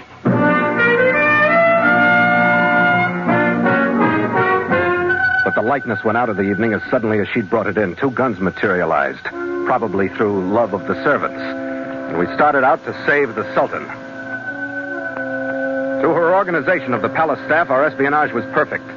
We received split-second reports on the movements of Pope, Latima, and the Sultan. I didn't know why it was so important until the 3 were reported together in the upper room and Sangha left me. She was back in 20 minutes, her soft eyes not so soft, her soft mouth set a little grimly, and the tanned ivory skin over her cheekbones slightly flushed with excitement. Her grasp on my arm was spring-tight as we walked through the long corridors. Her plans were well laid and successful, until we entered the upper room. Latima and the Sultan wore pleased expressions, and Pope swung his automatic toward me in more than a threatening movement. I pushed Sangha sideways and hit the floor. 2 slugs took a base just above me. No, Mr. Pope, no. You see, Sanga, we were warned of your visit by the few servants who aren't working with you. But I've come to help you. Really, you must believe me. Captain Carney has the true chart hidden. She lies. What's this, Sanga? It's true. I can prove it to you, Mr. Pope. The chart you bargained for is false. I can prove it. She lies. My lord, send her away. Yes, you enter my presence Never mind, Sultan. Yep. All right, Sanga. Carney, leave your gun on the floor and get up. Yeah. You too, Sanga. You can drop your gun. Certainly. I have no need of a gun if you will listen to me. There's only one thing I want. I want to prove to my lord and to you. Latima is a liar and a deceiver. Liar? Sanga, you dare... My lord, send her from here. You accuse the first Sultan. I don't care about any family squabbles. Stay on your couch, Sultan. I'll handle this. All right, Sanga. What's this talk about the chart? Latima has been lying to my lord. And she's been trying to deceive you by selling you a false chart. She lies. My lord, do not believe. My lord would not know who lies, but Mr. Pope would. Here. It was hidden in her room. The chart she had ready for sale to Mr. Constantino tomorrow. Some islands in the Banda Sea, thousands of miles south. That chart is true. Look at it, Mr. Pope. Well, Mr. Pope? Is this the one we were paying 10,000 pesos for tomorrow? It is the one. It is the one that came from Kuchikang. Carney. This is your party, Pope. All right, Sanga. I've had enough of this. Where's the true chart? Latima has already sold it to Captain Carney. Latima? She lies. I sold no chart to the pig. Captain Carney, give me the chart. Mm-hmm. There. There is a Celebes chart. Never mind the gun, Latima. Latima! You believe her, then my lord will believe her. Pope made his first mistake in arming his royal accomplice. The second was in shouting at her. Latima made a first rush at him, cocking the weapon with clumsy fingers. He didn't wait for her to make it. His 2 slugs jolted Latima backwards and knocked her to the floor. I understood Sanga's stand when she threw herself to her knees and scooped up her gun as I faded the other way after mine, but Pope was in action. I didn't see her go down. I fell flat on my gun, grabbed it, and rolled into a new position. I came up against the table and turned, but I didn't have to fire.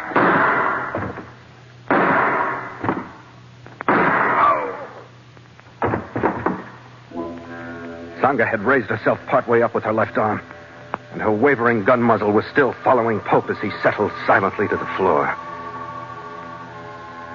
She sank back, held up a reaching, hopeful hand as I bent over her.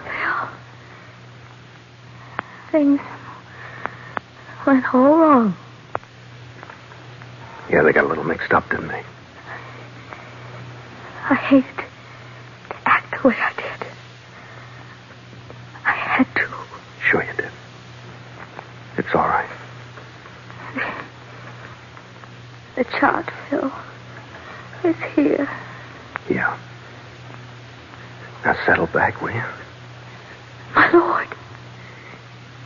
He's not hurt? No, he's all right. You thought I was foolish. You loved him, didn't you, Phil? But I proved it, didn't I? Sure, Sanga. You proved it.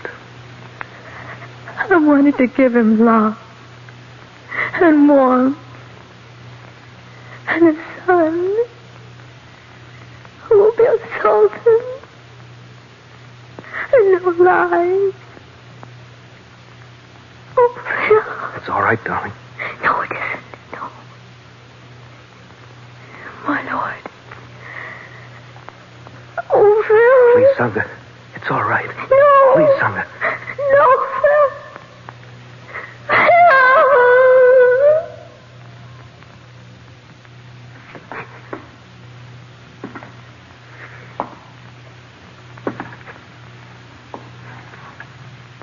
She is dead now? Yeah. And she wanted to live. I hope you know why.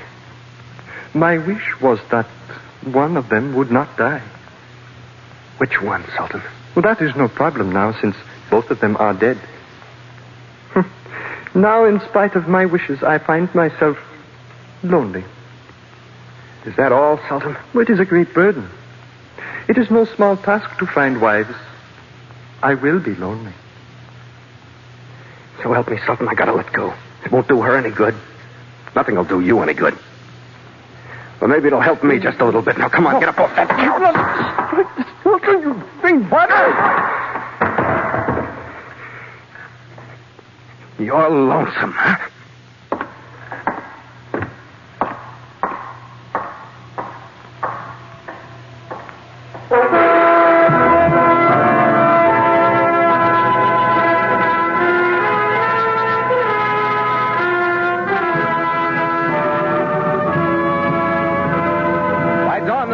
We'd put the island off our stern, and I'd brought the log up to date.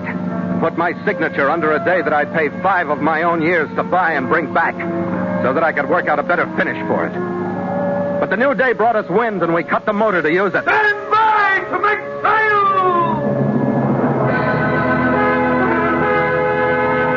The crewmen, squinting with sleepy eyes against the rising sun, stood at their stations in the sad postures of the newly awakened and looked vacantly at Red. Stop it, please! Make sail! The mainsail awakened at the touch of the wind. The jibs flew up. Then the mizzen spread its expanse off my right shoulder. The Scarlet Queen bowed to the morning in her finest manner, flirted half-heartedly with a native lugger that flopped past us bound for Basillan, and then settled into her run across the Celebes Sea. Are we in a big hurry, Skipper, or is this all right? No, this'll do, Red. Your spirit still in the bilge, Skipper? Yeah, that's the truth, Red. It's a good way to go nuts, but I keep wanting that day back. I've been looking at the chart. Yeah. Well, I don't want you to think I'm acting funny about this, but there's a blood stain on it. You think it could be hers? Couldn't be anyone else's, Red. Why? Well, it's not much of a chart for size, so I don't suppose it's much of a coincidence, but the stain covers the X that Kang marked the position of the prize with. Maybe she'll give us a hand, Red. Yeah. Well, I guess we don't have to talk about it. Drink, Skipper? Yeah. After you, mate. After you.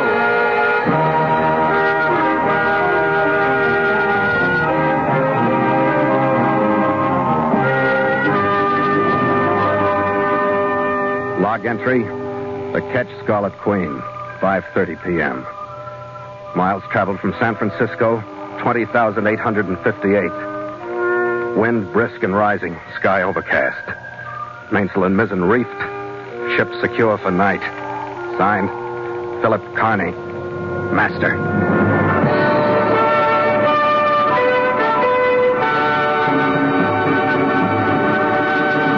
Mutual invites you to sail into further adventure on the Voyage of the Scarlet Queen next week at the same time.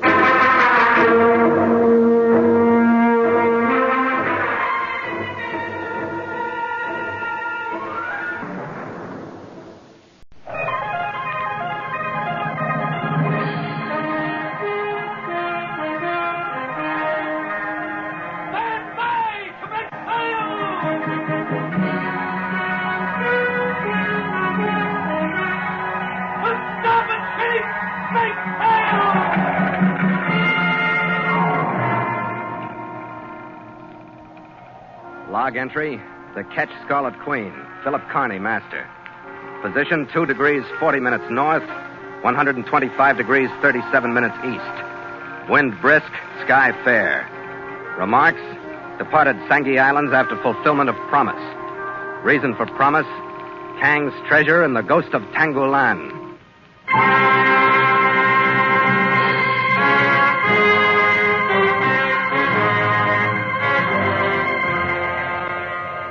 It was 3 days out of Basillan, following the final sailing orders from my employer, Kuji Kang, that we raised the smoking island of Tangolen.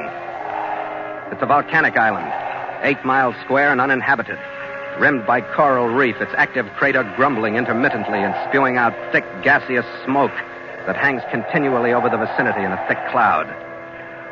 Reminded me of Iwo Jima, the most unpleasant island in my world, with its jumbled heaps of black sand and the complete lack of vegetation.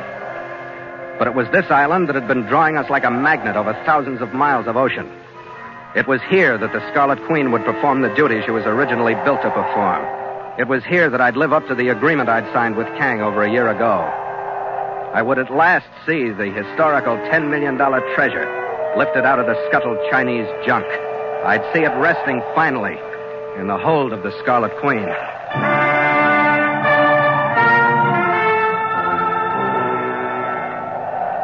We stood around the northern tip of the island and saw the last of the sun as it disappeared behind the pall of smoke. The constant evening gloom that it caused added to the feeling of loneliness. That was all right with me because loneliness was just what we needed at this point. The feeling was fine, but it didn't last long enough. My crewman Nielsen, who was on lookout, broke the spell just as we approached the only reef passage marked on our chart. Hey, the queer! What do you got, Nielsen? It's a red pole of the reef on the red side of the passage. Gallagher! Yeah, Skipper, I thought we were going to be alone on this blasted So island. did I. Take the wheel and hold away from the pass. I'm going forward to have a look. The hull was a lugger, resting at an easy angle on the coral, a little better than halfway through the pass. Her masts broken, her rigging tangled. There was no sign of life on her. With binoculars, I could see a rude camp on the beach beyond. There was no sign of life there either. The figures of 4 men I saw were sprawled on the sand.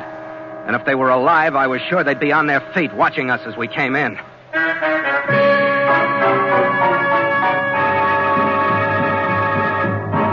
And so Mutual continues The Voyage of the Scarlet Queen, written by Gil Dowd and Bob Tallman, and starring Elliot Lewis.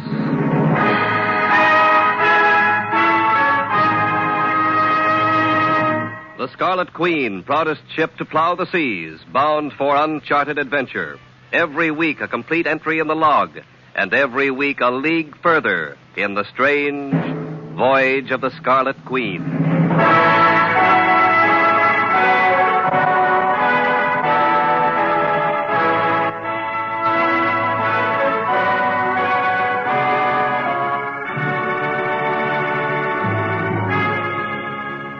The wreck and the silent camp on the beach could have meant anything. Tragedy that was coincidence, or a setup by KANG'S arch-enemy Constantino. I left the Queen outside the reef with Gallagher in charge. I put our small boat over the side, and Nielsen and I rowed in through the pass, over the quiet water of the lagoon, stepped out onto the white sand. The volcano rumbled now and then. Huge land crabs scudded away from the bodies as we approached the camp. Told a pretty plain story. 3 of the men lay on some black sand that had been scraped into a couch. The 4th lay a few feet away. Beside him was a medical kit. Just beyond his fingertips was a hypodermic syringe and needle. What do you make of it, Captain? Stay back, Nielsen. Whatever they died of wiped out the whole crew, including the doctor. Maybe it was a plague. Looks like it. There was something about this whole island that rubs me the wrong way. I know what you mean. Come on, let's get back to the ship.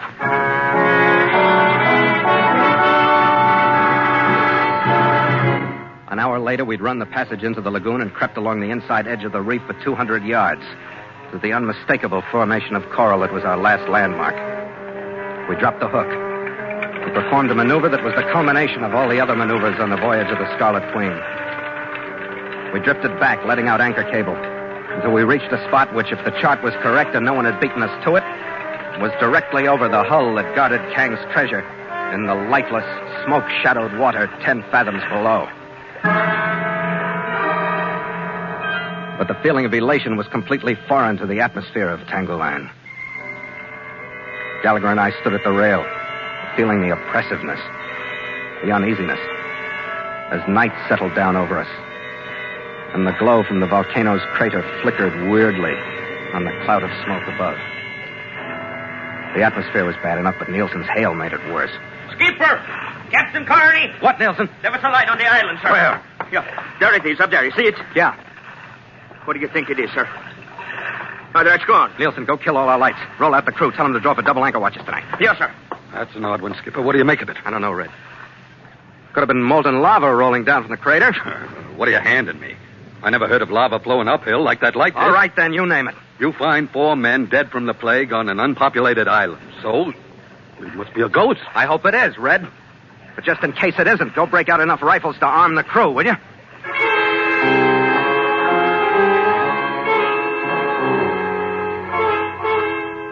Gallagher and I split the night so that one of us was on deck all the time with 2 armed crewmen.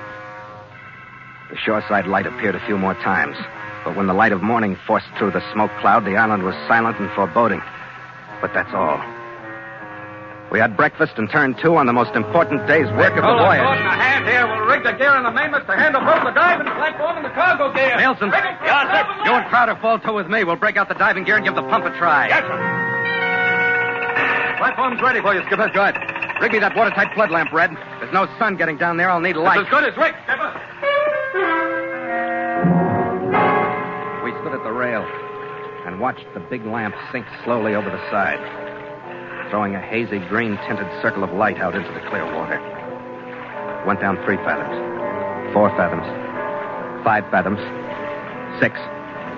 Went down 7 fathoms, 7.5, and I stopped it. Hold it! Steady as it is on the light. Steady as it is. The circle of light had settled over the outline of the junk. It was leaning about 30 degrees to port, its after half and part of the main house crushed into a crevice in the coral. Its movable spars and rigging swinging uneasily in the current. It's there, Skipper. The whole blasted thing is there. Sure it's there. Get the suit ready. Cola, get the suit on the platform. Crowder, stand by the winch. We're ready to go to work.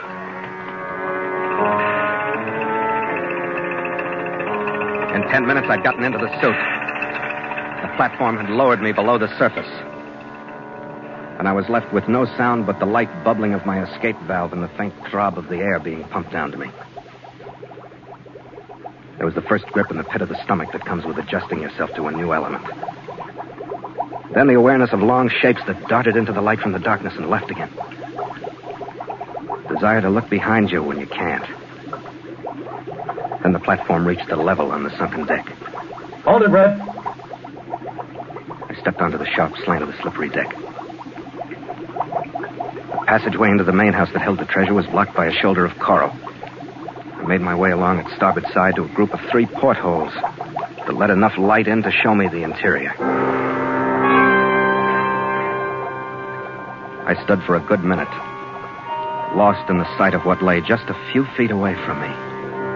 Lost in the thought of what had led up to this instant, and what the 4 neatly stowed boxes meant in KANG'S life, in Gallagher's life, and the crew's lives, and in my life. Skipper! It was the crackle of the intercom circuit and Red's voice that brought me back to the fact that it had to be gotten out of the cabin now that we'd found it. Skipper, what's going on? You aren't moving. Skipper, you all right? Sure, Red. I'm all right. What the devil are you doing? I'm looking at it, Red. It's here. Well, let's get it started up. I'll really believe it then. It's not as easy as that. The passageway is jammed shut. We can get it out in one load, but we'll have to cut in through the side. Well, you better come up then. We'll get the gear ready. Yeah. And give me plenty of help with my line, Red. This deck doesn't like me. It's spongy with rot. Well, watch your step. Don't let anything happen now. I won't, Red. This is the most cautious few feet I've traveled since the first time I walked at all. Sure. I'll bet you were killed, Skipper. So they tell me, mate. So they tell me. With the excitement of being on the verge of recovery, I don't think any of us took time to think of the night before or the ghost of Tangolen.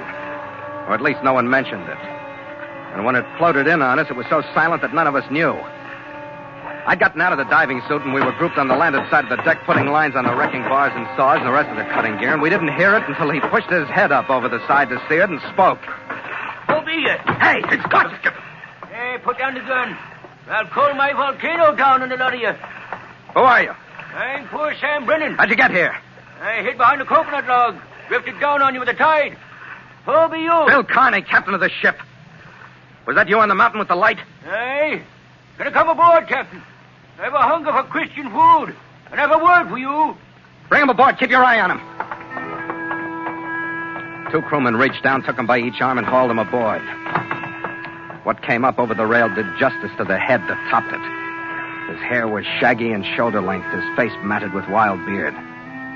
His body was gaunt, covered by a collection of wet rags that was part cloth, part skin, part seaweed.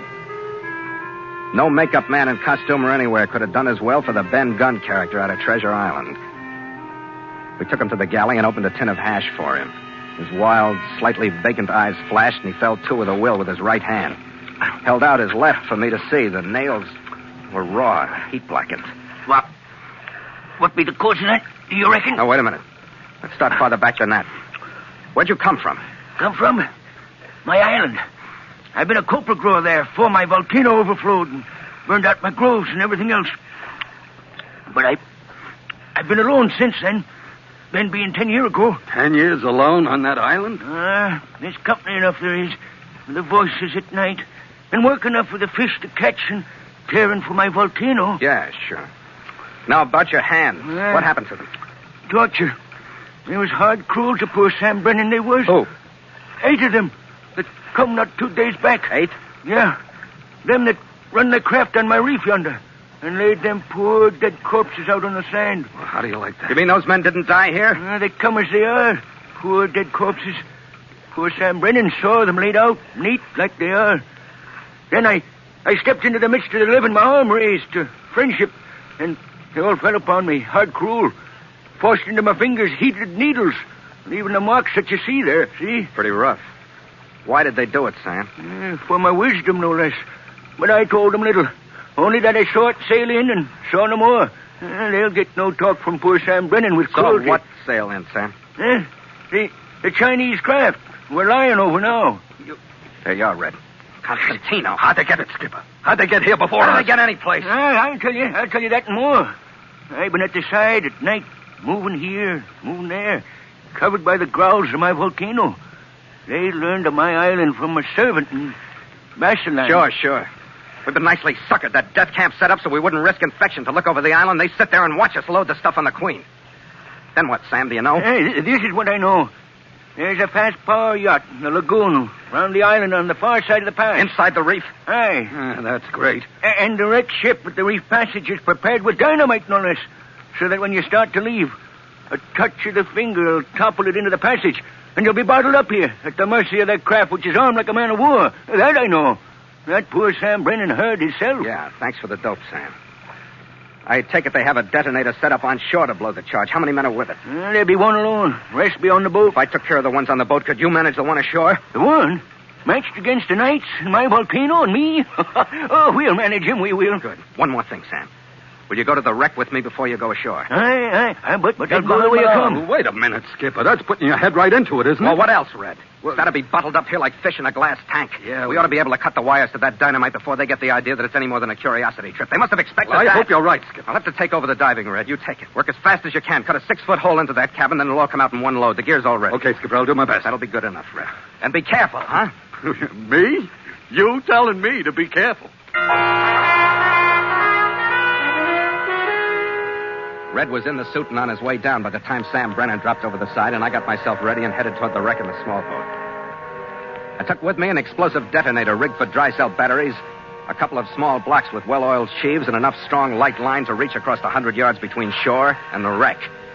I boarded it before Sam arrived, climbed down into the cabin, and started tearing the place to pieces.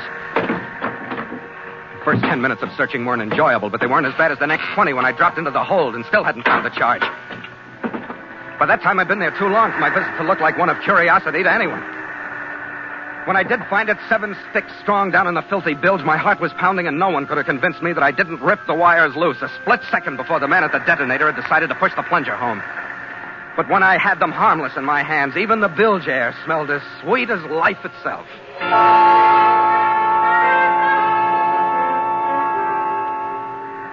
And what be your plan, Captain? All you have to do is go ashore, Sam, at the end of this line.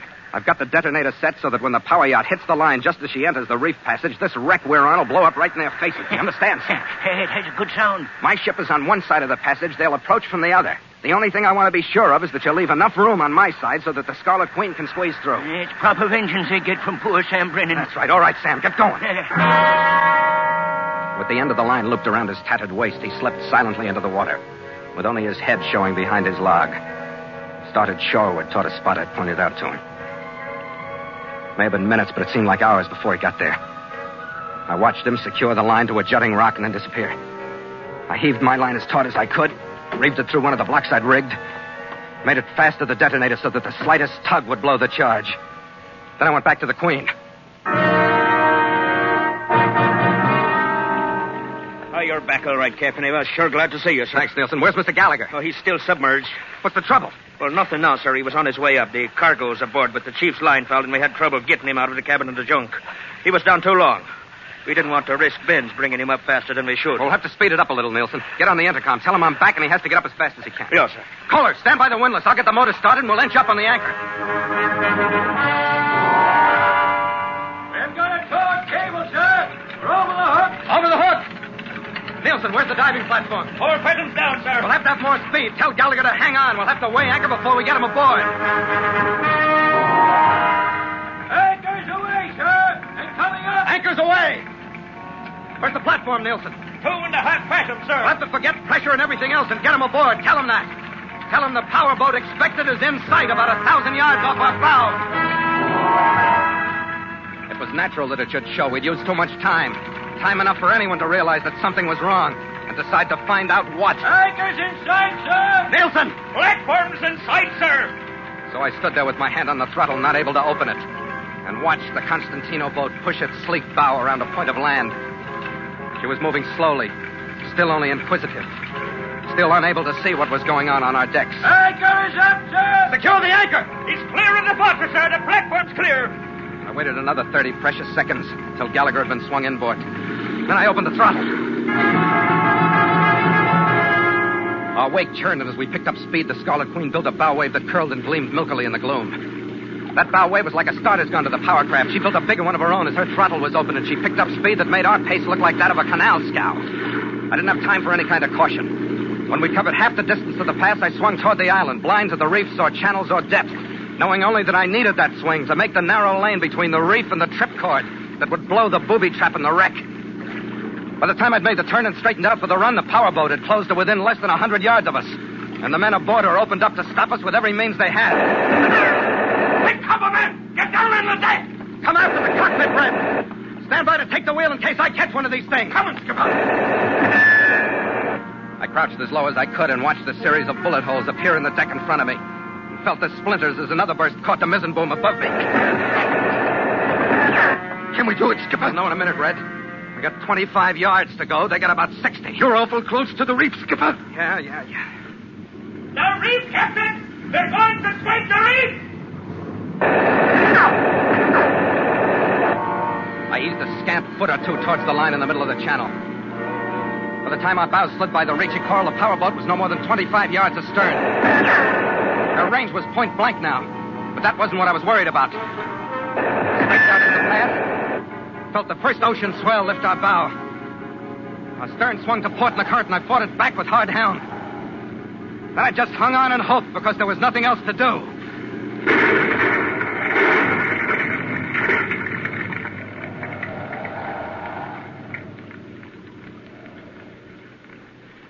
Kill the motor.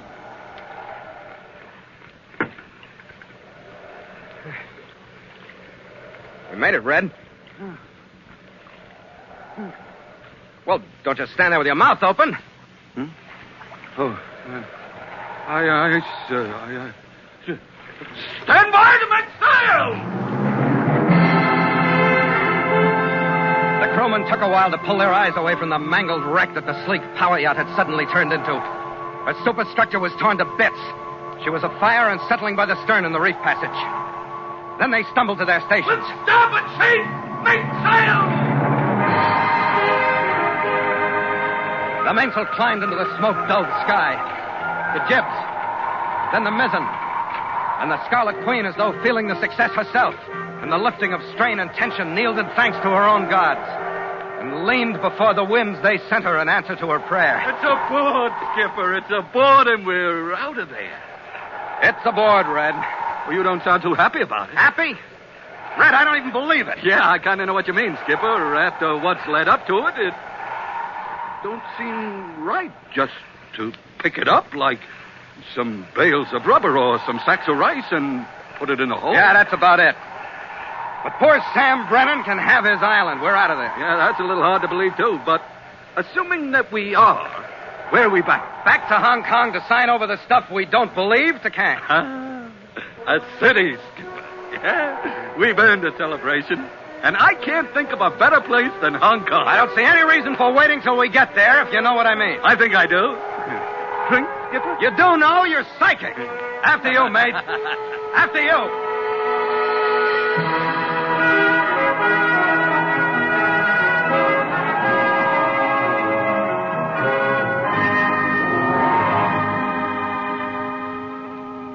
Log entry, the Ketch Scarlet Queen. Miles traveled from San Francisco, 21,308. Wind brisk, sky fair. Carrying full sail. Ship secure for night. Signed, Philip Carney, Master.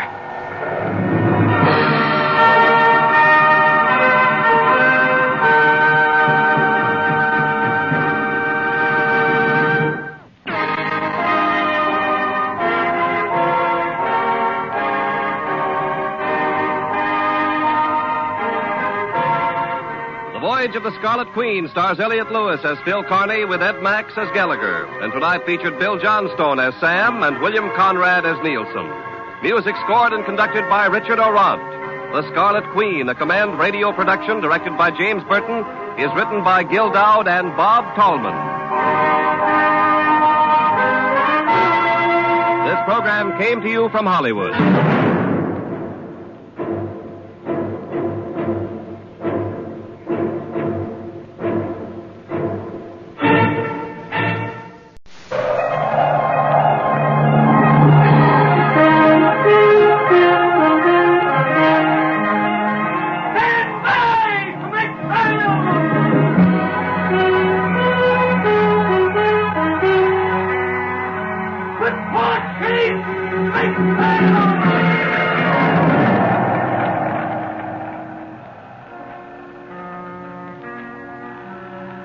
Log entry, the Ketch Scarlet Queen, Philip Carney, Master.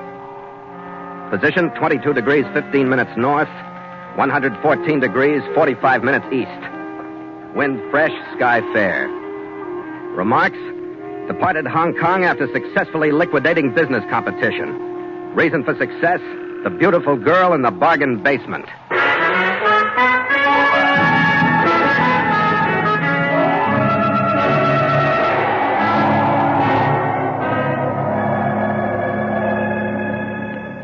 It was a long leg from the island of Tangolen up across the Celebes and Sulu seas, through the Kalmayan group and across to the Chinese mainland. It was a victorious leg, too, with the realization slowly sinking in that we'd beaten Constantino to the prize. And that with the $10 million worth of relics aboard, we'd all but accomplished our original mission for Kuji Kang. And that as soon as we'd unloaded it and started trading under his company flag, we could map our own futures and come and go almost as we pleased. It was mid-afternoon when the mirror-clear water of the China Sea took on the yellow of the mud sweeping out from the Kwangtung's rivers, and the bulk of the coast loomed up on the horizon. According to orders, we lay to well off Macau until after nightfall, then slipped silently into the dozing harbor under power. We moored quickly and quietly at a waterside entrance to Kang's Macau warehouse. Well, we're in, Skipper. Yeah, Red. But take it easy, mate. Yeah. We'll just use a bow line, man, and the skipper will keep the stern in with the motor. And 20 minutes later, we'd finished the last actual operation with the treasure itself. It was off the ship, well hidden in the warehouse. And we pulled out of Macau, every man aboard smiling up at the clear night sky, feeling completely unfettered for the first time since we'd left San Francisco. At last, free from the menacing shadow of Constantino that had followed us across the Pacific.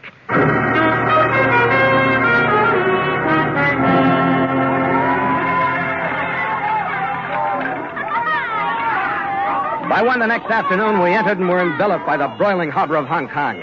I found a repair yard for the Queen, arranged for a full repair and paint job for her, and lived up to a promise I'd made the crew. I gave them 4 months' pay for the 2 I owed them, and turned them loose on the city for a week's shore leave. See you tonight at the commercial club, Skipper. Right, Red. Where you headed? I'm off to report our success to Kang. It was really shaping up to be the happiest land trip of my life. Hong Kong looked like the end of the rainbow as I hurried across town to the office where Kang was to meet me. Good afternoon, Captain Carney. Hello. Where's Mr. Kang? I've waited so long to meet you. Oh, really? Yes. My name is Francisco Constantino. It's an interesting but little-known fact that 2 of America's greatest inventors were by training and original profession portrait painters. These men were Robert Fulton, who built the Clermont, one of the world's first steamships, and Samuel F.B. Morse, known as the inventor of the telegraph. Both men were accomplished artists, whose canvases are among the finest painted by any Americans. In addition to their artistic talent and skill, however, they possessed a degree of curiosity combined with a quality typical of so many Americans, a determination to find the answer to technical problems which intrigued them. In 1832, after studying art in Paris for 3 years, Morse sailed for the United States aboard a packet ship. During the voyage, he got into discussion with another passenger. The subject, electromagnetism, an exciting new discovery in the mysterious realm of electricity, a field which Benjamin Franklin had explored with great interest a few decades before. Basically, electromagnetism demonstrated that an iron bar wound with a great many coils of insulated wire would become magnetic when charged with electricity. The magnetism would cease instantly when the electrical charge was shut off. Interesting, but so what, many might have said, but not Morse. He, a professional portrait painter, mind you, decided that this phenomenon must have some practical use. Before his ship docked, he had the idea for an electric telegraph system, utilizing electromagnetism to create the sparking dots and dashes of the Morse code. Many years of hard work followed before he perfected adequate instruments to transmit and receive the code messages. Finally, in 1843, the government granted Morse $30,000 to establish a test telegraph line from Washington to Baltimore, a distance of 40 miles. But because of incompetence on the part of some of the crew, the work fell behind, and Morse became desperate. Finally, he stretched bare copper wires over the entire distance, strung from tree to tree and to posts where necessary. Broken bottle tops were used for insulators. The deadline was met successfully. Over the wire from Baltimore to Washington went the immortal words, spelled out in the click of the Morse code, "What hath God wrought?" Another instance that will live in the world's history, proving the results which come out of American inventiveness and this philosophy. There must be a way. Let's find it.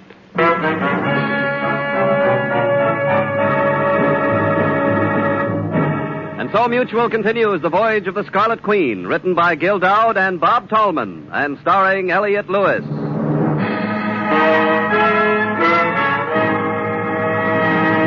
The Scarlet Queen, proudest ship to plow the seas, bound for uncharted adventure. Every week a complete entry in the log, and every week a league further in the strange Voyage of the Scarlet Queen.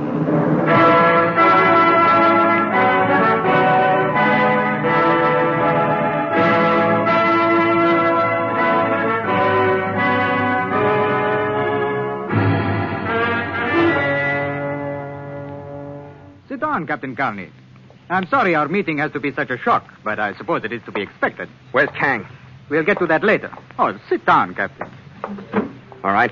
I had hoped to make our meeting as pleasant as possible, Captain. First, because in spite of the fact that we have been competitors for the past several months, I feel a great deal of admiration for you. I mean that. Competitors? I guess that covers it, doesn't it? Yes, completely. There has been nothing in any way personal about my campaign for the recovery of the Chinese relics. Do all of your campaigns cost as many lives as this one did, Mr. Constantino? Oh, please, Captain, let us forget our competition. Supposing we call it truce, huh? This is a great approach, but you're wasting your time. What are you trying to prove? Wait, Captain. This is no approach. It's a situation between you and me that is even stranger than you think. You'll excuse me. I think I'll get back to the Scarlet Queen. I don't think you'll want to, Captain. Henrietta Ainley is at my house waiting to see you. Hank?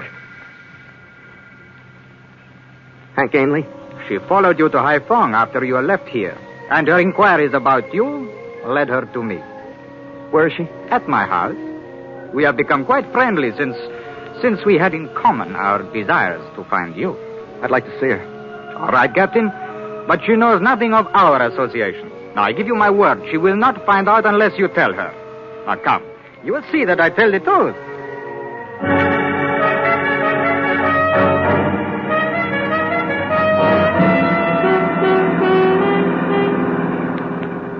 We drove to the top of Victoria Peak. My mind was full of her. The dream we'd lived for 3 days after I'd met her. A dream so strong that I'd stayed away from ship, my men, my voyage for Kang, rather than awaken from it. The dream and the ache when I realized that leaving her was the only way to save her from murder or arrest. Then we turned into a drive and stopped in front of the squat mansion that was Constantino's. We went in through a hallway into a living room. And I saw her, standing sort of stiffly and unsure in front of me. Hello, Phil. Hello, Hank. There. You see, my dear, the waiting has ended, hasn't it? Yes. Yes, it has. And you're too reserved or embarrassed to enjoy it. I'm sure you will excuse me now. I will go and mix a drink for us both. Oh, Hank. Oh, Phil. Please, Hank. No.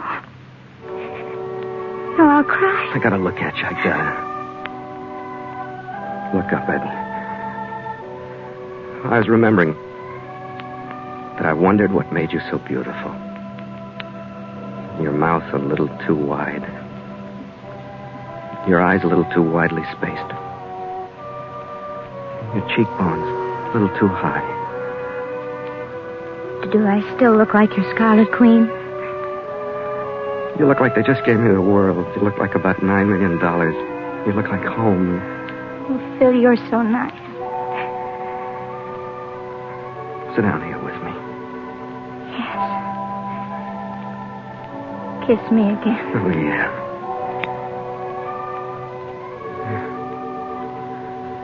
I missed you, Hank. I'm glad you did. I missed you, too.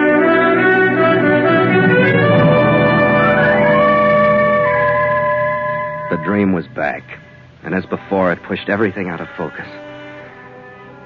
Constantino returned with some drinks. We sat through a dinner. I was shown to her room. Not too long after the house quieted down, she slipped in and we sat in front of a window and talked. I don't know what to do about Fran, Phil. It's a bad... You mean Constantino? Yes, it's bad. How bad, Hank? Well, he's been wonderful waiting for you. Well, I wouldn't have found you if it hadn't been for him. What has he told you about me? About why he was waiting for me? Why, nothing, darling. Just that you were working for him. Oh? Phil, is there anything wrong with what you're doing for him? No, nothing. He is a little mysterious sometimes. And Phil, I wouldn't care what you were doing for anybody or what side of the law it was on. You know that, don't you? Sure, Hank. You never told me what you were doing out here. If there was a chance of your getting into trouble, you'd tell me. Wouldn't you? I'd want to know. I'd tell you. Now, what about this business with Constantino? He's in love with me. I don't blame him so much. Phil. He asked me to marry him. What are you going to do about it? Well, I was afraid to refuse. I thought maybe he'd be angry enough to send me away, and I couldn't wait for you. I told him I had to have time to decide, Phil. You see how uncomfortable it is? Yeah. Yeah, it's bad. I like him, and I appreciate everything, but... Oh, Phil, I'm a coward. Couldn't we just sneak out of here tonight and hide so I wouldn't have to face him? I know that sounds Sure awful. we could. Come on. Right now? Right now. Henrietta? Fran? Henrietta, I think this tender reunion has gone on long enough. Phil, don't. I think Captain Kearney is wise enough in the ways of arms and men to realize that neither of you will leave until I wish it. Now, please go back to your room. Phil? You better do what he says, Hank.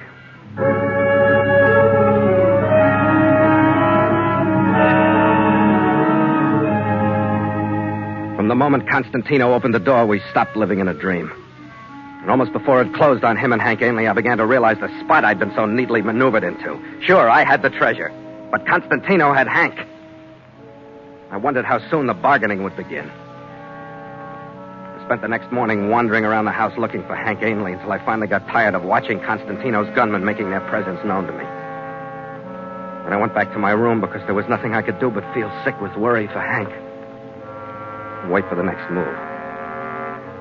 It all began to clear up in the middle of the afternoon when Constantino came through the door. He was wearing the same friendly expression, but he was flanked by two of his men. I'm getting awful sick of this. I hope you're bringing your guns with you means we're through being polite. Yes. I'm afraid that our truce has come to an end. I found your ship, Captain, and the treasure, of course, was not aboard. What have you done with Hank? I also found the hotel at which your crew is staying during their week of freedom. Your first officer returned once to the ship and has not been located since, but he will. What have you done with Hank? Just what I'm coming to, Captain Carney. I will release you and stop the campaign for the relics if you will release your hold on Henrietta Ainley. You don't mean that. You're lying in your teeth. I swear I am not. I had hoped that her feelings toward you might have changed since your earlier friendship was so short, but that is why I brought you together. It is quite evident that she has not Quite changed. evident that you're crazy. You're out of your head. Captain, if you will tell her that you no longer love her, I have every reason to believe that she will turn to me. She wouldn't believe me if I did. You refuse. Refuse? I'm ashamed that I even listened to you. Get out of here. Captain, one more. What? You asked me what I have done with Miss Ainley. It has become a habit with me to get what I want one way or another. So? How does this bargain strike you? You may purchase Miss Ainley's freedom simply by telling me where you have deposited the treasure. You play it either way, don't you? It's still no. No. To both of my bargains? No, to both of your bargains. I tell you what, Captain. You stay here and think it over, realizing that this house is well armed and that your door will, of course, be locked and guarded. You think over my bargain, Captain. You dirty.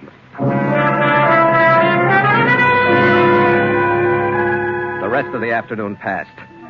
And just before dark, I heard a car leave the gravel drive and fade away down the hill.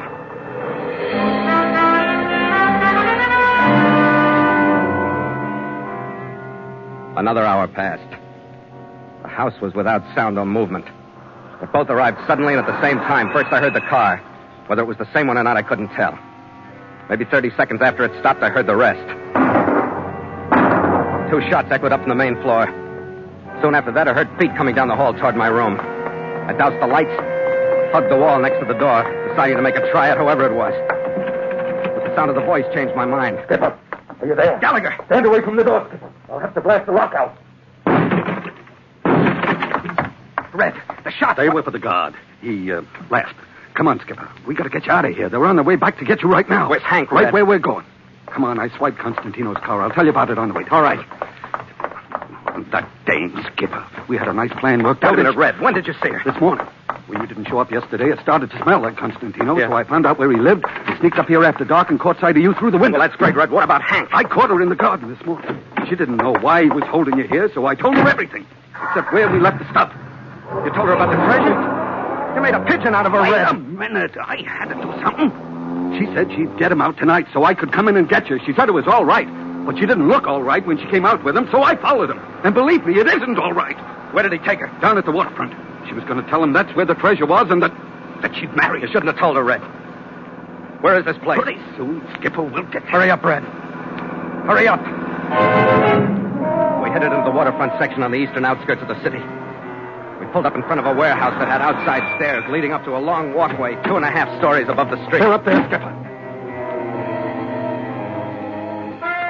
We climbed the long wooden stairs as quietly and as quickly as we could. But when I heard him as we got there, the pounding of angry blood in my brain got so loud it almost drowned him out. How dare you? How do you choose him to me? Now I'll take both. You and the Chinese relic. Let's go, Red. Let's go. All right, Constantino, that's enough. Bill! All right, Constantino, I've come to bargain with you. I didn't need anything to carry me into him. Everything but his face disappeared in a red haze. I didn't know how long it lasted, but my arms ached and my face and back were numb from his fists. One of his rights struck me. When I stumbled back, he rushed me. I realized his tactics. The open door and the long wooden stairs were behind me. I ducked under his neck swing, caught him with a right under the ribs. Then I had him pinned against the door frame. And I hit him for everything he'd done to us on the voyage. The line. A killing. For Kang. For the crew. For Gallagher. For Hank. He staggered across the walkway and I made my last rush. This one was for me. The railing cracked. And he was gone.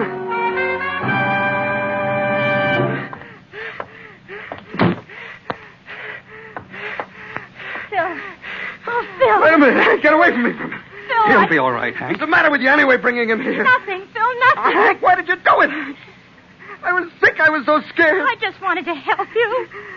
Let's get out of here, Hank. We got the rest of the week. 5 days. Let's get out of here. Oh, darling, 5 days. That's not very much. 5 days.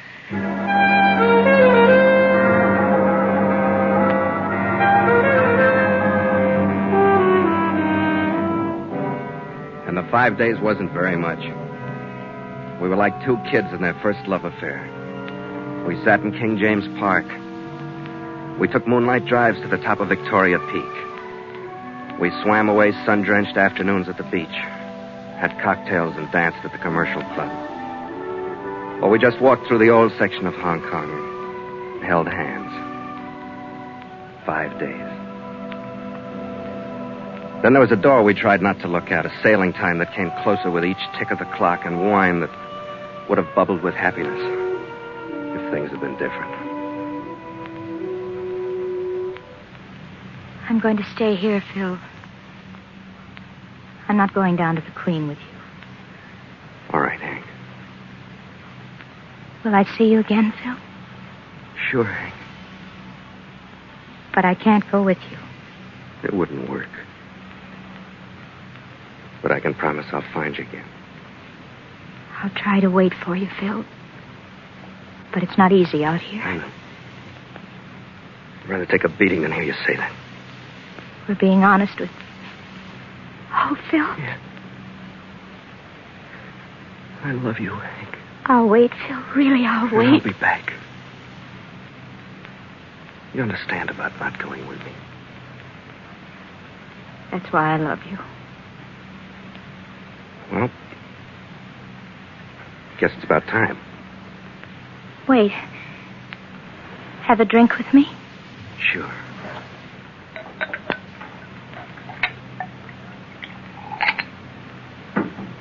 I'll make a toast.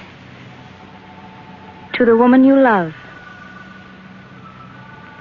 I wish her health and happiness and good luck so that she'll bring you safely back to me. To the Scarlet Queen.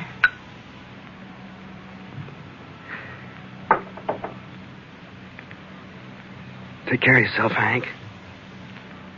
You too, Phil.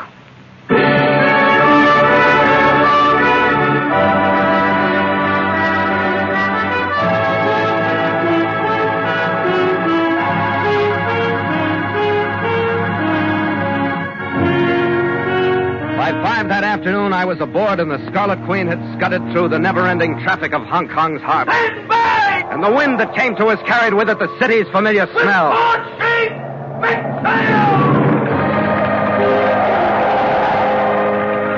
The head of the mainsail climbed to its place on the newly varnished mast. The jibs went up, then the mizzen. And the Scarlet Queen, not feeling the string that tried so hard to pull her master back to the city, charged into the open sea. That's the rig all right, Skipper. Yeah, fine, Red. It's too bad we had to leave. You know what I mean? Yeah, I know what you mean, Red. But we're leaving. And it's all right. Attaboy, Skipper. Hey, Red, I got word from Kang. Yeah? He's okay. And he's on his way to Shanghai with the treasure. Is that where we're bound? No, we're heading for Guangzhou, a couple 100 miles south of here. Yeah, and from there? Who knows? We'll be moving, Red. I'm glad of that. That week ashore, it got kind of monotonous. The first couple of days were all right, but... Why should I be saying this to you? You don't understand how Hong Kong could be monotonous. You're right there, mate. Well, to me it was boring. But let's look ahead, shall we? That's where I'm looking. Does it look all right? Gonna be a fine evening. And all the ocean in the world on the other side. And no more Constantino to worry about. Quite an evening. An end and a beginning. Here, Skipper. To the Queen. After you, mate. After you.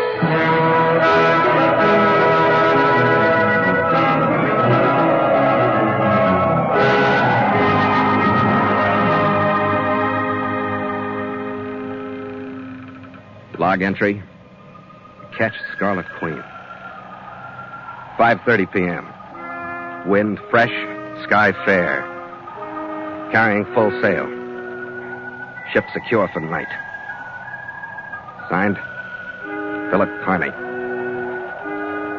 Master.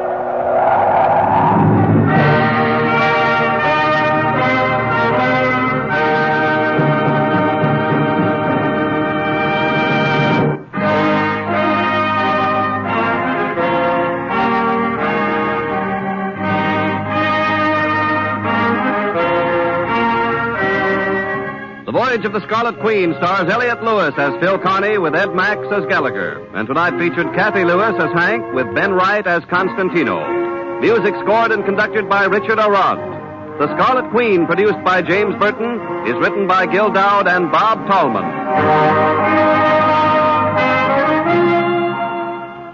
The Voyage of the Scarlet Queen has come to you through the worldwide facilities of the United States Armed Forces Radio and Television Service.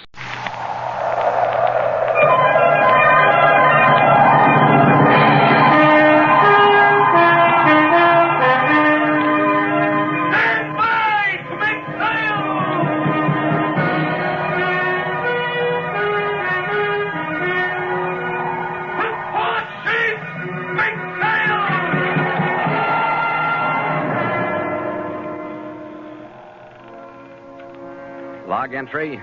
The Catch Scarlet Queen. Philip Carney, master. Position 20 degrees, 35 minutes north.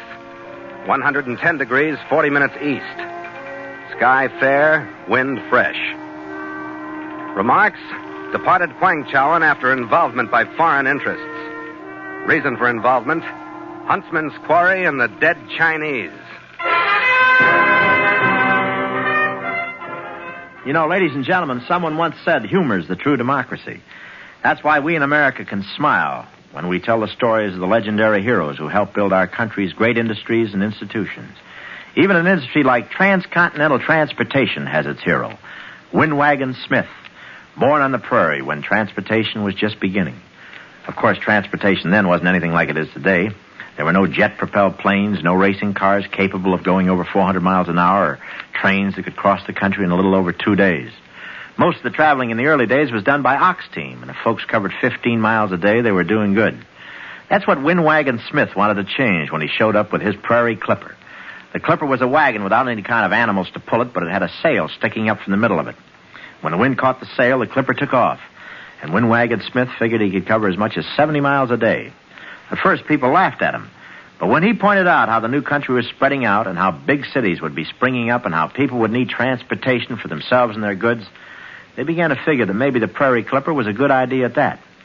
Windwagon invited the U.S. Secretary of War and the Secretary of the Navy to ride on the clipper's maiden voyage. But disaster struck. The clipper got out of control, the Secretary of War rolled out, and the Secretary of the Navy landed in a cactus patch. But Windwagon and his clipper kept going. No one ever saw the clipper again, and as transportation grew in America, people all over the country told of seeing Windwagon Smith. He was in the pilot house of the first steamboat to sail up the Yellowstone. He held the golden spike when the first transcontinental railroad was completed. And when the first transcontinental plane roared out of Kansas City, it was Windwagon Smith, the spirit of American transportation, who waved the pilot on his way. Yes, it is a democracy which lets us tell stories of our industries, institutions, and legendary heroes with a twinkle in our eyes and a chuckle in our throats. And as so long as we continue to laugh together as a people, we will live together as a nation. Thank you very much.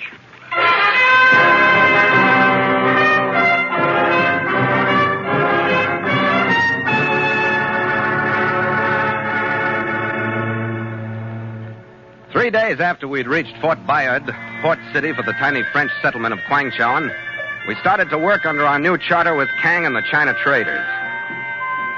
The first cargo consigned to us was native cloth, metalware, and a half-hold of rice, all bound for Berea and the markets of Saigon.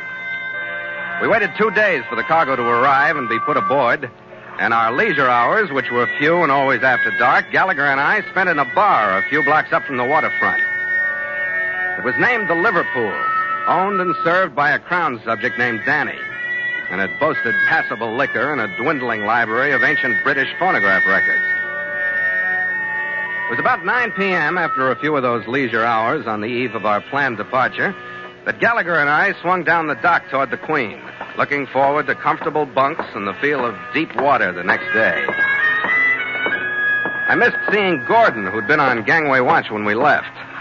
As we went aboard, I was rehearsing some strong words to use and dressing him down. But his watchmate Kohler hove up from the shadows of the cabin. The look on his face put an end to any thoughts of discipline. There's been trouble, Captain. Where's Gordon? In the forecastle. He's all right now, but somebody laid a club across his head. Who was it? What happened, Kohler? I don't know. We heard 2 shots, and I ran back here and saw a guy jump off the ship. Gordon was lying here, and when I found out he was still kicking, I looked in your cabin. There's a dead guy in there.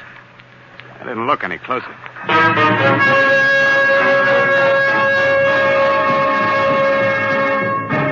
And so Mutual continues The Voyage of the Scarlet Queen, written by Gil Dowd and Bob Tallman, and starring Elliott Lewis.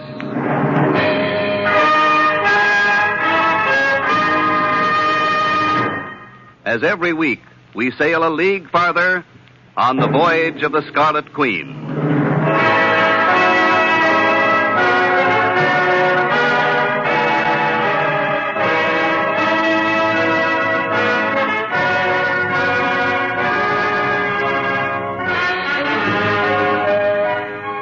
I'd never seen the dead man before.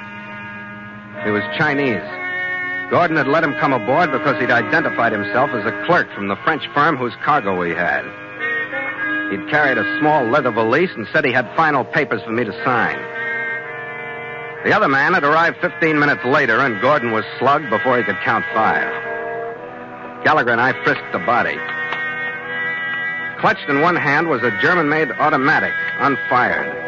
And the other was a note that named him Typhoon Tan.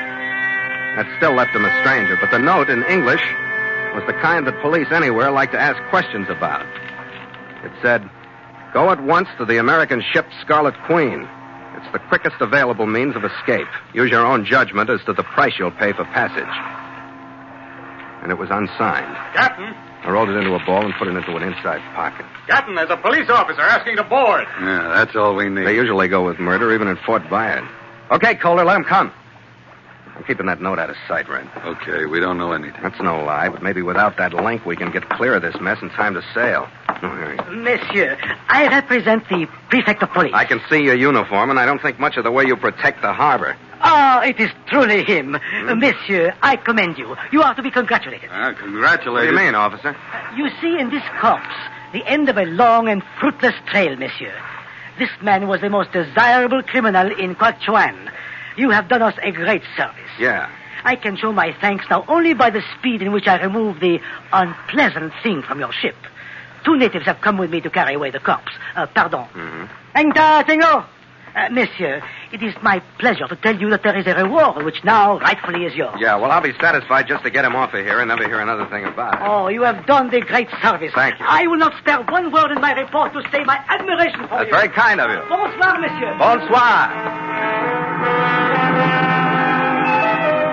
Gallagher and I looked at one another after they'd left with the body, shook our heads, finally shrugged and got ready to hit the sack. I pulled open the big drawer under my bunk to get dungarees and a jumper ready for our early morning sailing. Discovered that we still weren't clear of the Typhoon Tan situation. His valise was in the drawer. It was lightly packed with personal gear for travel, a thick bundle of French currency, and at the bottom face down was the thing that made me decide, since we seemed to be so popular with the local law, that I'd take the whole thing down to headquarters. It was a large photograph of a white man with a black patch over his left eye. He was sprawled on the floor, his head and shoulders resting in a dark pool that flowed from a point in his throat where the hilt of a native knife protruded. 20 minutes later, Red and I walked into the office of the prefect of police. You in charge here tonight? Do you speak English? Oui, monsieur. What is it you wish? I'm Philip Carney, master of the ketch Scarlet Queen. One of your men took a body off my ship tonight. This valise belonged to him. We thought we'd better bring it down. Here. Pardon, monsieur? The Chinese criminal that was killed tonight. You guys were looking for him. There was a reward posted for him. S'il vous plaît, do not speak with such rapidity. Perhaps I do not comprehend. Look, a Chinese, Tai Fung Tan. He was a criminal, a desirable criminal. Tonight he was shot on my ship. One of your officers got the body. I look at today's report. Yeah. Robbery, fire, accident. You must make a mistake. Mistake? No one is killed tonight. I know of no criminal Tai Fung Tan. Well, wake up. It happened a couple of hours ago. Your officer left with the body about 1 hour ago. Where would he take it? He would bring it to this building, monsieur. This is perhaps a trick, no? Yeah, maybe it is. Never mind, officer. The police. Put it in your lost and found. If the owner calls for it, don't bother to let me know. Come on, Red. Oui, monsieur. Bonsoir, monsieur. Bonsoir. Hey, Skipper, what goes on with these stupid people? They got rocks in the head? I don't know, mate. If they want to ignore murder, it's all right with me. Come on, let's shove off. Right. After one more at the Liverpool.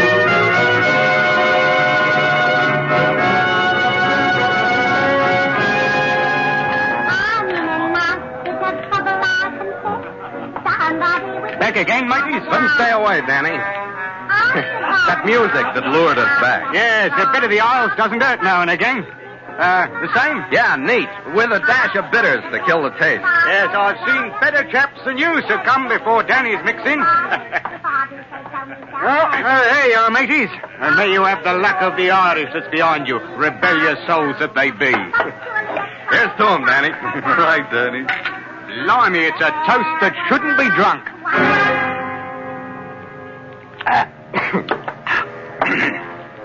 Red and I looked at the bottoms of our empty glasses. I think we both realized the difference of taste at the same time. The bitters Danny had shaken in were more than bitters. They were the same knockout drops they serve in Memphis, Corpus Christi, or Seattle. I wondered why it had to be us in Fort Bayard, Guangzhou, and I found Danny swimming a few feet down the bar, looking at me strangely out of eyes that opened and closed slowly. Blimey, it's a toast that shouldn't be drunk. I tried to get a grip on Red's arm so we could get off our stools together. I got a hold of it. I couldn't move my legs. Gallagher was twins, gaping rubberly at me. Skip, this drink, they've really slipped us one. The room went into a 45-degree roll to starboard, stayed there for a second, and sailed away, leaving me buried in something that was gray and sick and made my head ache. Then it turned black, and I didn't feel any.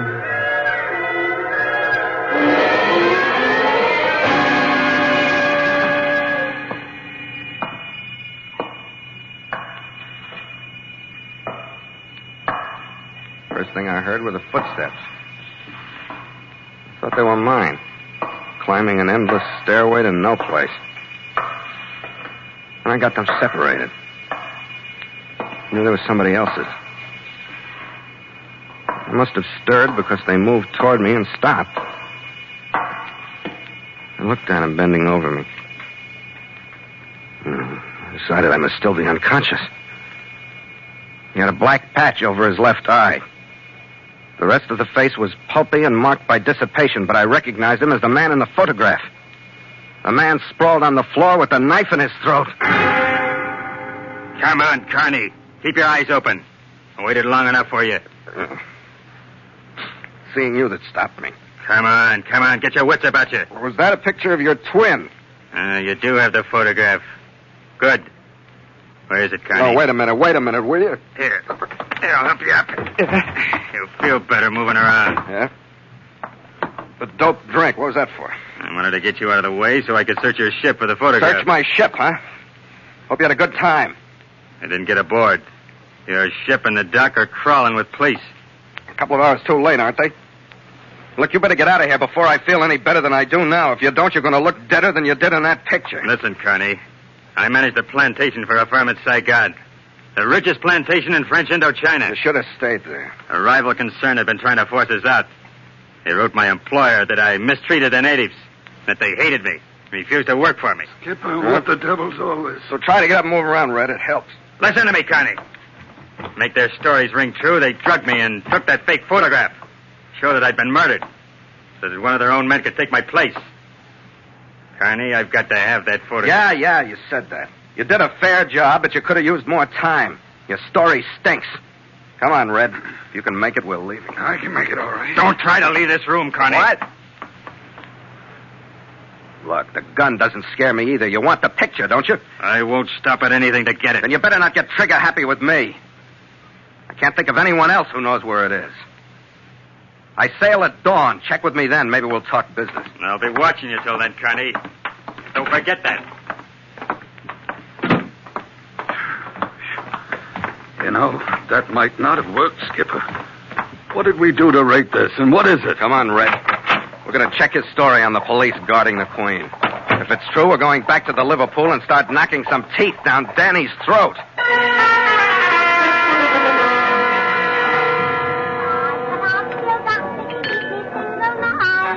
I guess Danny figured we'd be back to thank him for the drink he's got a stand-in at the bar. Yeah.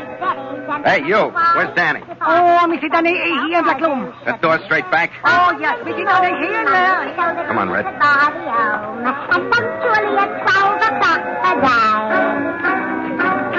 Danny, what are you... Oh, it's you. Bonsoir, monsieur. This time I do not represent the prefect of police. The voice and the face were the same. But his costume this time was a neat white linen suit and a straw hat instead of a police uniform. And his effect was changed slightly by the French-made Star automatic pistol in his right hand. You will answer for me a few questions. I will, huh? You were with Frederick Huntsman. Huntsman? Yes. Where is he now? We don't know. We didn't even know his name, but whoever he was, we left him in his room. Did you give the photograph to him? Hardly. People get killed over that thing. I'll tell you the same thing I told him. We know where it is and nobody else does. That's the way it's going to stay, because with it out of sight, we don't think we'll get the belly full of slugs that Huntsman gave the Chinaman. Your logic, it is good. But it is strange that you say that Huntsman killed him, when it was really I who did. Let's get it straight, huh? Oh, but monsieur, why should Huntsman kill him when it was Huntsman who sent him to your ship to buy passage, so he could take the photograph to Saigon? I think you and Huntsman are talking about two different things. Why don't you get together and work it out? That I intend to do. Monsieur, it is obvious that Huntsman's words to you were false. It's no news to us. Also, it is highly possible that we three are approaching a friendly understanding. Yeah, with that gun looking at us, it's a cinch. Oh, I am sorry, but it is my business to be suspicious. Monsieur, Frederick Huntsman is attempting to extort hundreds of thousands of francs from my company. I have been assigned the duty of stopping his plans. Yeah, he's got a story about a company. Oh, wait, monsieur. The employees of most of the big rubber plantations in this part of the world are insured by my company. Oh? Huntsman is. And he also has a large personal policy. The beneficiary of both is his wife. Yeah. Now, what do you think of that photograph? Proof of death, no? So that Huntsman and his wife could disappear a few 100,000 francs richer. Here, monsieur, my credentials and identification. Georges Dumier is my name. Yeah. See, Red?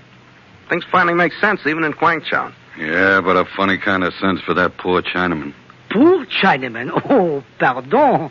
Huntsman paid him well to go to Saigon with the story that he was an eyewitness to the murder. I had to shoot him. He drew his weapon on me to resist, as he thought, arrest. Oh, but, Captain, I apologize for the striking of your crewmen and the subterfuge of the police uniform to get the body so I could search it. Oh, well, forget it, Dumier. I wish you a lot of luck. I hope you get him. Oh, I think the possibilities are very good, since now I have you with which to bait the trap. Now, well, wait a minute. what are you talking about? We've had enough of this, Dumier. We just want to get out of here. We're leaving at dawn. I am thinking of you, monsieur.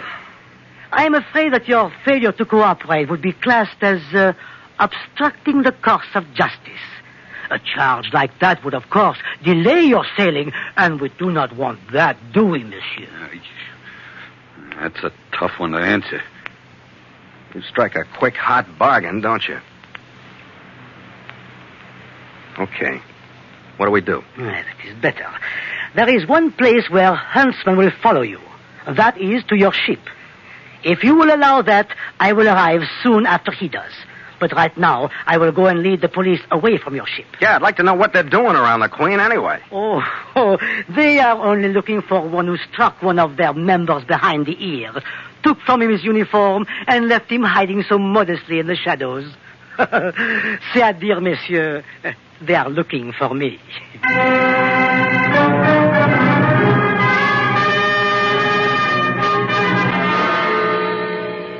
He really knew his business because by the time we reached the dock, it was clear of police. The rest of the plan went all right, too.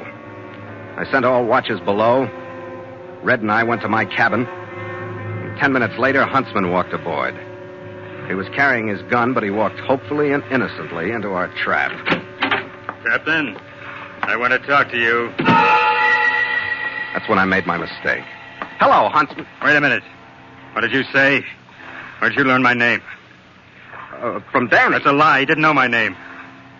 Move over in front of the cabin door, both of you. I haven't come this far to be stopped by anyone who stumbled into me.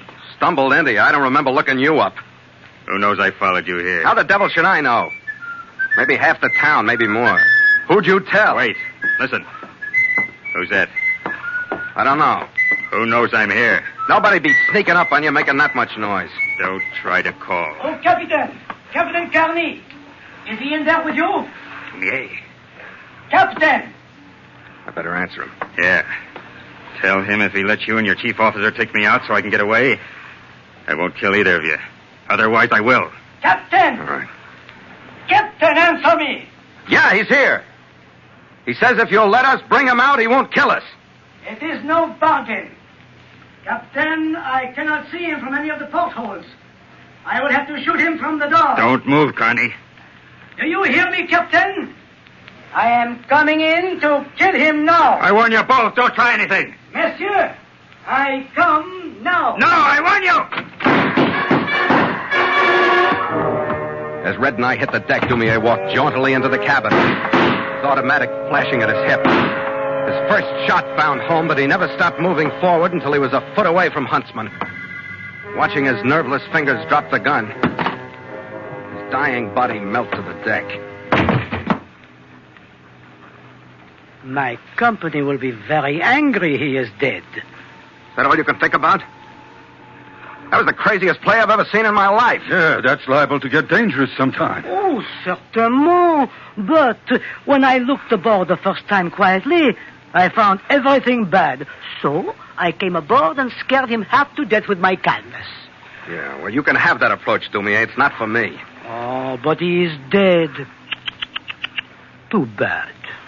Yeah, what does happen when a guy is trying to defraud your insurance company and is killed by you, the investigator working on the case? Oh, we have a suicide clause. There is no payment. I told Huntsman I was going to kill him, and he did not surrender. That certainly is a form of suicide. My company would be very angry if it were anything else.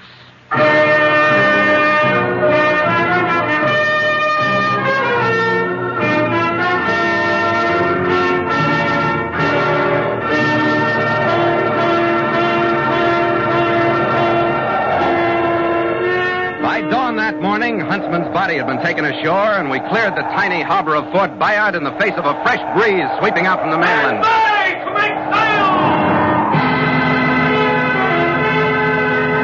The hatches were covered in snug over our first cargo. We had a place to go, and the crewmen jumped to their stations to give us the sail that would take us there.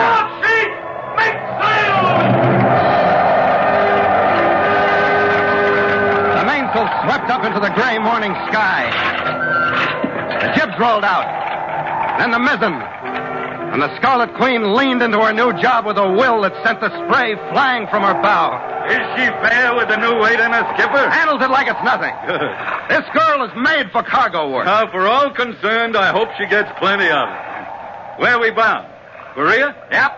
Not much of a port, but maybe we'll find something to do. Oh, I was afraid you'd say that. What's the matter, Red? Not enough excitement for you? Oh, enough to keep me glad to be alive and sail in a ship like this. You know what I mean? Yeah. She's never taken us into any place that she hasn't taken us out of. Just so that doesn't change. Here, Skipper. To the Queen. To the Scarlet Queen. After you, mate. After you.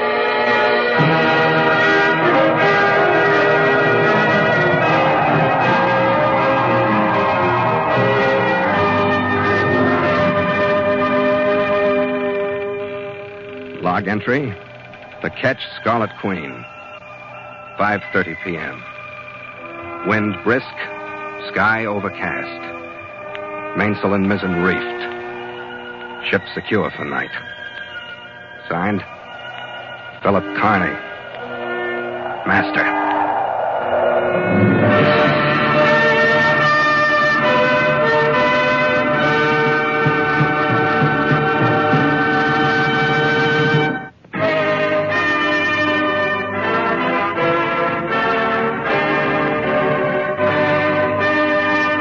Voyage of the Scarlet Queen stars Elliott Lewis as Phil Carney with Ed Max as Gallagher. And tonight featured Rolf Sedan as Dumais, with Frank Gerstle as Huntsman and Ben Wright as Danny.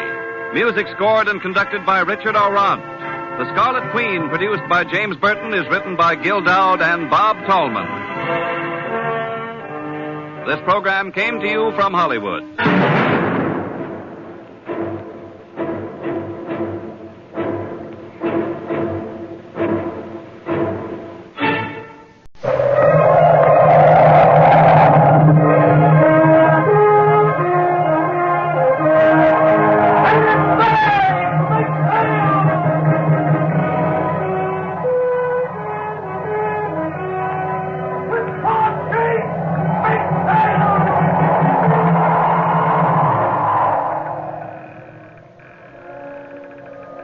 Log entry, the Ketch Scarlet Queen, Philip Carney, Master.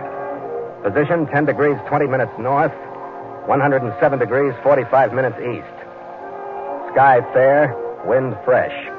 Remarks, departed Baria after losing 2 passengers.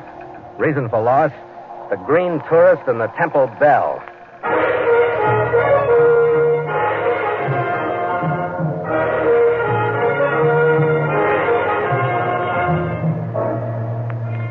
The port of Baria swelters 10 degrees above the equator on the southern coast of the leg of land that holds French Indochina. An hour spent there is too long. But I've known unscheduled ships like the Scarlet Queen to lay there for months before a cargo materialized out of the dilapidated warehouses that fringe the muddy, unkempt harbor. But due to our connection with the China traders, we were there only 3 days before we started loading a cargo of supplies for our company's trading station in Port Moresby, New Guinea. And not 2 hours after the whine of our winches and the swing of our cargo booms started to tell the harbor that we'd be headed out soon, 2 Americans arrived to buy passage across the China Sea to British North Borneo. Captain Carney? Yeah. My name is Matthias, Captain. Edmund Matthias. Oh, yeah. China Trader's office told us to expect you, sir. This is my son, Stanley. Oh, glad to know you, Stan. Thanks, Captain. Mighty happy to be aboard. They were easy people to know. By nightfall, when we were loaded and only waiting for the dawn tide to sail, we were sharing our laughs and hopes with them, and had learned that theirs was a journey of leisure after years in Nevada spent dreaming about the wonders and glory of the Orient. I was in my cabin that evening making a final check of my bills of lading, and my chief mate Gallagher had taken Stan and his father up into town for a final drink. I got to the end of my list and was halfway into a fresh jumper when I heard feet hit the gangway and then the deck. Gallagher, what's the matter? It's a kid, Stan. He didn't show up. Take it easy. Show up where? He took a powder on the way up. Said he'd meet us at a bar at 8. Yeah, well, it's 10 now. We just got word that he was wandering into the native section on the waterfront all by himself. His old man's going nuts. Where is the old man? Waiting for us in the bar. We'd better get back up there, Skipper. Baria's no place for a green kid like Stan. Yeah. Break out a couple of 45s, Red. We'll go look for him.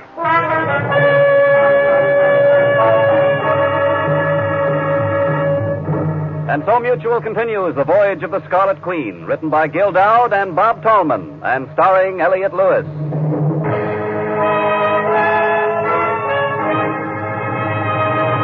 The Scarlet Queen, proudest ship to plow the seas, bound for uncharted adventure. Every week a complete entry in the log, and every week a league further in The Voyage of the Scarlet Queen.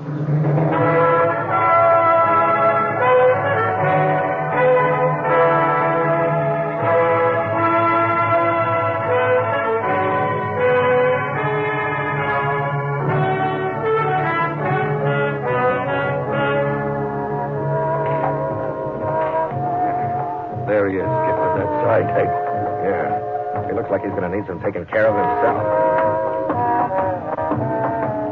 Captain Carney, thank heaven you've come. Yeah, I'll be all right now, Mr. Oh, there are so many things that could have happened. He isn't used to things like this back in Nevada. He wouldn't be gone this long if something weren't wrong. Well, we'll find him, Mr. Well, the first thing you've got to do is stop your imagination. I only wish it were imagination, but I know my son. He promised to meet us here over 2 hours ago, and he hasn't arrived yet. I know that nothing but an accident, or I know that nothing would detain Stan if he could help it. What shall I do, Captain? What shall I do? Now, first try to calm down. I'm sorry, but you must know how I feel. Well, sure I do. Now, who told you that they'd seen Stan, and what kind of a line did they give you on it? Oh, it was one of the natives that worked at the hotel. He said he'd seen Stan at the end of Vejraburi, the street where the native bars are, and the gambling dens, and I don't know what else. He said Stan joined the crowd of men gathered in front of the temple of the Apsareses. That was more than an hour before he was to meet us here. What is this temple of the Apsareses, do you know? Well, it belongs to a cult, I believe, rather than a recognized religion. Beyond that, I know nothing. Captain, if I've allowed anything to happen to my son, I don't know what I'd say.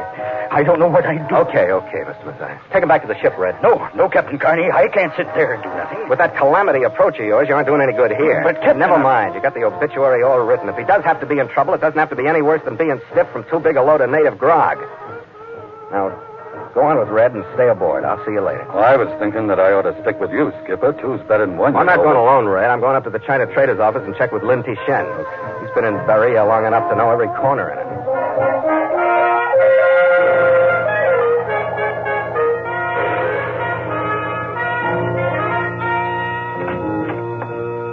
All I see, Hans. Oh, my visitor is you, Captain Carney. I'm sorry to bother you at this time of night, Ling Tishen. One time is like the other. There's no bother. One of my passengers is missing, the young one, Stanley Matthias. Went to Vejraburi Street. He could be happy on that street, but since he is accidental, only briefly, I think. Oh, well, I'm going down to look for him. It would be my honor to go with you. Oh, thanks, Ling. Oh, incidentally, he was seen by a native in front of the temple of the Apsareses. Then, Captain, it is my misfortune to tell you that your concern is well-founded. It is a place of evil, asking the benevolent forgiveness of my ancestors. We will go there that you may see.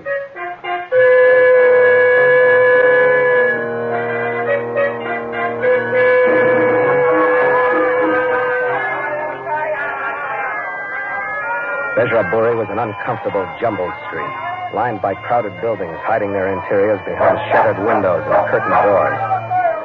Mixed with the reek of its humanity was the stench of the harbor along which it stretched, and into which went its refuse, including some of the men who came there and were never seen again. It was an ugly street. So ugly that the beauty of the temple at the end of it was a shock. Orange flame flickered from two massive female statues. The temple of the Apsareses gave the immediate impression of evil and yet beauty. The columns that supported the roof were more massive female figures. The carvings on the heavy doors that guarded the unseen interior carried out the same theme. And before this door, a woman danced. Behind her stood three more, swaying slowly back and forth, one of them chanting, the other two adding the music of native instruments. Ling Tishen and I stood for a while at the edge of a scattered crowd of silent, almost hypnotized native men. Then he pulled me back into the shadows. You have been cursed, Captain, by viewing the temple of Apsareses. It is the renewal in the form of a cult of an ancient legend that is told in the stone carvings on the temples of Prahan. What's behind it? What does it mean? The legend tells that the Apsareses were creatures of great beauty, half human, half deity, who were sent by the gods to lead astray those mortals whose lives were without sin, and so prevent overcrowding in heaven. This audience tonight doesn't seem so saintly. Or aren't the creatures so particular these days? I know only this. Many strangers to Beria have entered the temple and have not returned. But I have not before heard of an Occidental whose mind was ready to receive the message of the Apsareses. You wait here, Captain.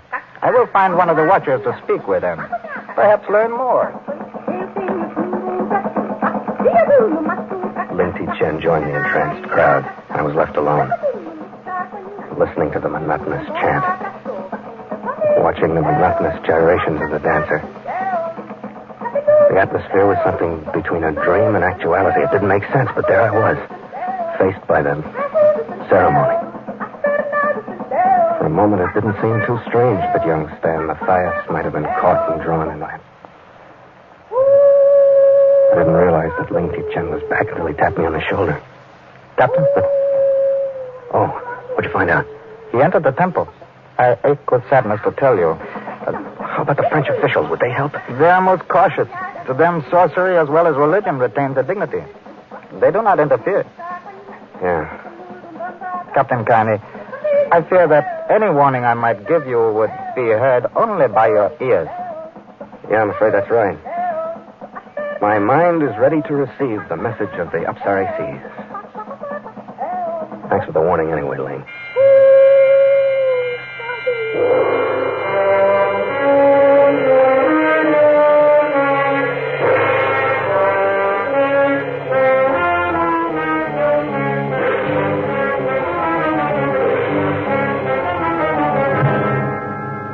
It wasn't long, maybe 20 minutes after Ling Ti-Chen left, that the chanting stopped.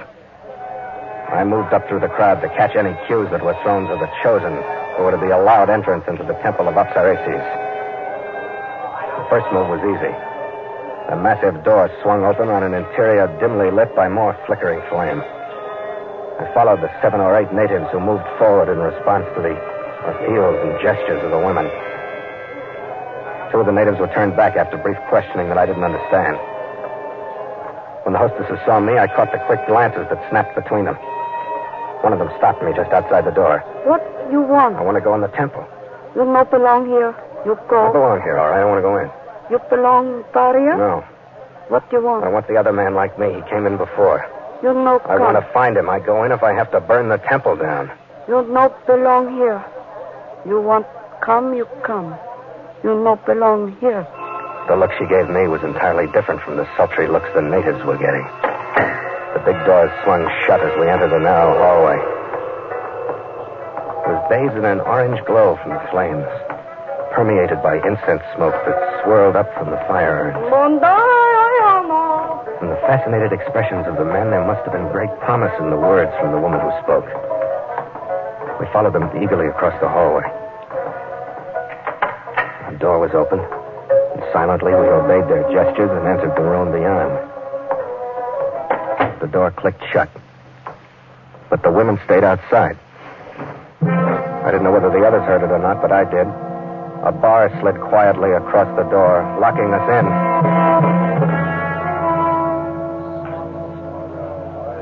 This room, too, was lighted by a pair of fire urns, but the odor here was different.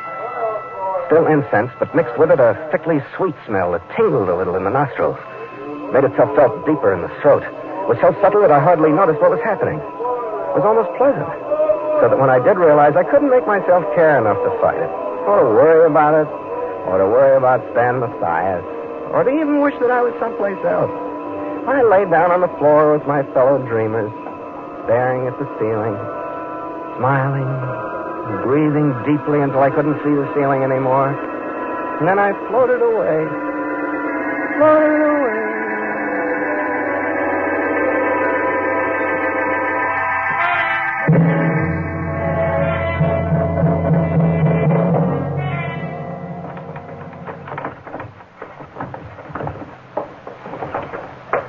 Even the hangover from it wasn't bad until I remembered what I'd come for and became aware of what was going on in the room. There was no longer any feminine promise about it. 2 squat, powerful natives wearing razor-sharp creases in their sashes were in the room.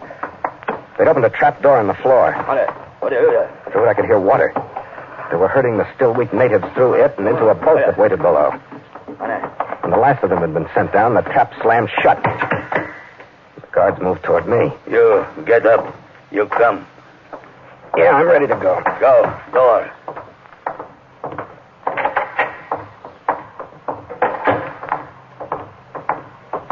Where to? Where are we going? You go. Princess Negor. Who's Princess Negor? She high priestess, his temple. She high Saras.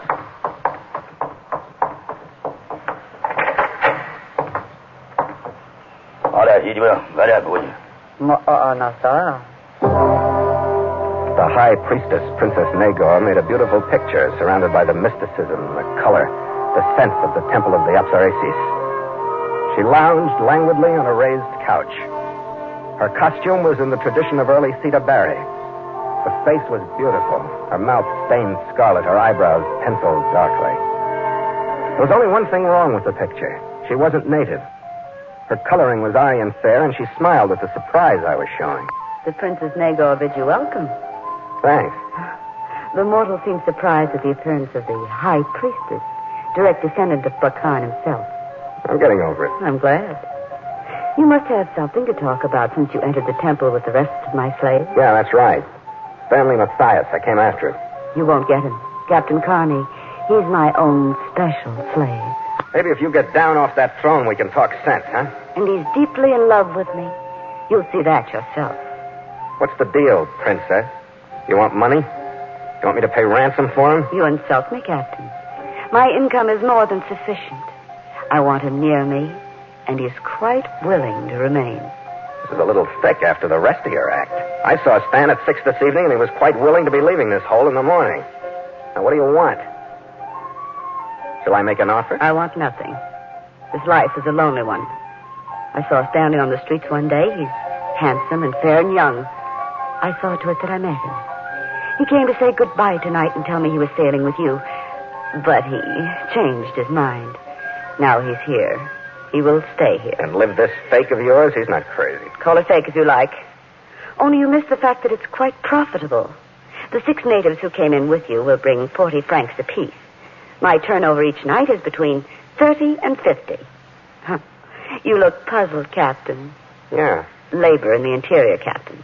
A ready market in the mines and the plantations and the gardens of the mandarins. Under the sedative you received, they all signed 3-year contracts. I'll keep my mouth shut about what I think of that, Princess. All I want out of here is Stan.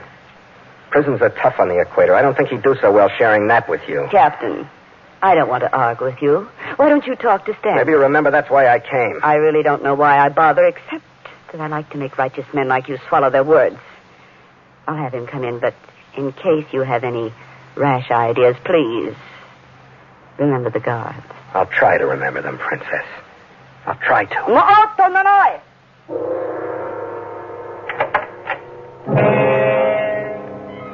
I was almost surprised to see him walk into the room, his husky body erect, his blonde hair neatly combed, his white suit unwrinkled. I don't know what I'd expected, marks of a struggle, I suppose. He crossed directly to her and stood in front of her. Here's Captain Carney, Stan. He's come to take you away from me. Do you want to go? He turned slowly from her and faced me. His eyes looked at me, but still through me. The rest of his expression was normal, a half smile on his friendly mouth, but there was nothing I knew in his eyes or behind them. Do you want to go? No. I'm staying. Well, Captain? Stan, your father's waiting on the ship. We're going to leave for North Borneo in the morning. No. Captain Carney doesn't believe that we mean so much to one another. Negro has been lonely here. Now I've found her, and I know I've been lonely, too. I've heard enough. He's not making sense. Tell me, Captain, what is sense? He's left your world and entered mine, so you don't think it's sense. He'll be happier here than he's ever been before. Yeah, how long does he live in that condition? But you're a new high, Princess. You're the filthiest hunk of humanity I've ever met. Captain, don't anger me. We'll talk that over later. Right now, you're going to help me get out of here. God! Get out of the way, Stan. No, don't touch her. I figured that if I had her in my arms as a shield, I could keep the blades of the guards away from you. But Stan, half crazed, half conscious, and still following her will, blocked me away from her. I tried to sidestep him just as the guards got to me. Sword hills hit the back of my head and staggered me forward. 2 pairs of arms took me, pushing forward on my elbows and back on my wrists. The pain streaked to my shoulders, and I stopped struggling. I've warned the guards I want no blood here. But out of no kindness to you. That's fine. I'd be ashamed to accept it. You realize, of course, Captain, that since you've bothered to come here, you're a great menace to me and my temple. I'd be a foolish priestess to allow you to escape. Yeah, but you're close to the end. There'll be a whole crew coming if I don't get back. I've arranged for a boat that will arrive for you soon. So bear in mind the next time you fall asleep in your aromatic little chamber, that the punishment for those that defile my temple is a watery one. And the offender, well weighted. You're still a new high, Princess. And I still will be, when you're resting at the bottom of the harbor. Bonjour! Hey! Come.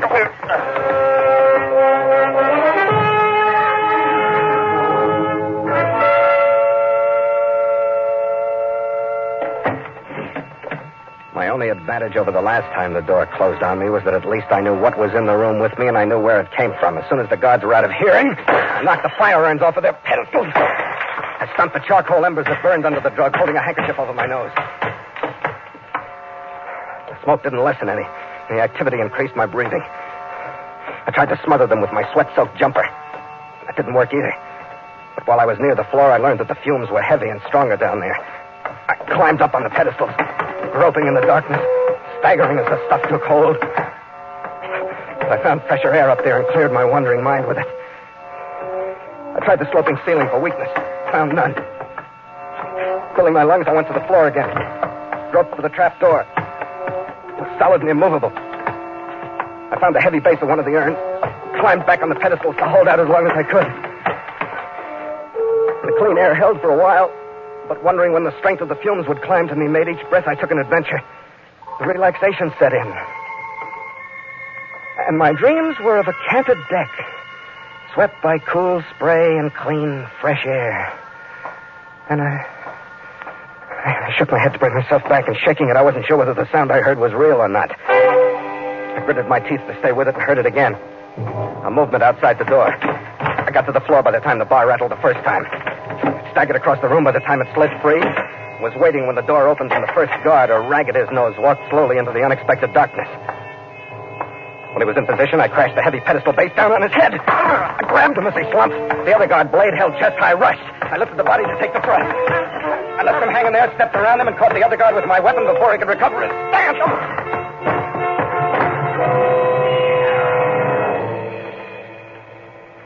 I barred the door on him. I went into the high priestess's chamber.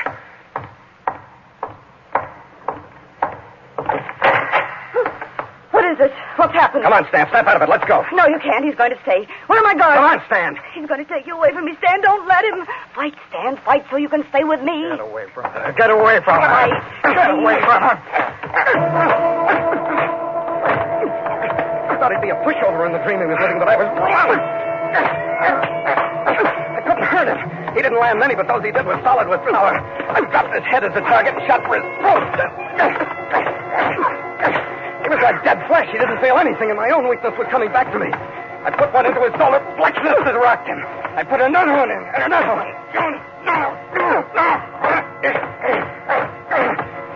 Finally.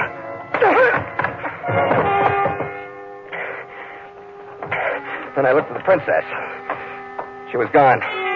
I unlocked the door that I barred on the guards, then I went to the big fire urns in the entrance hall, tilted them so that the flames licked up the walls. Bent down, threw Stan over my shoulder, and left.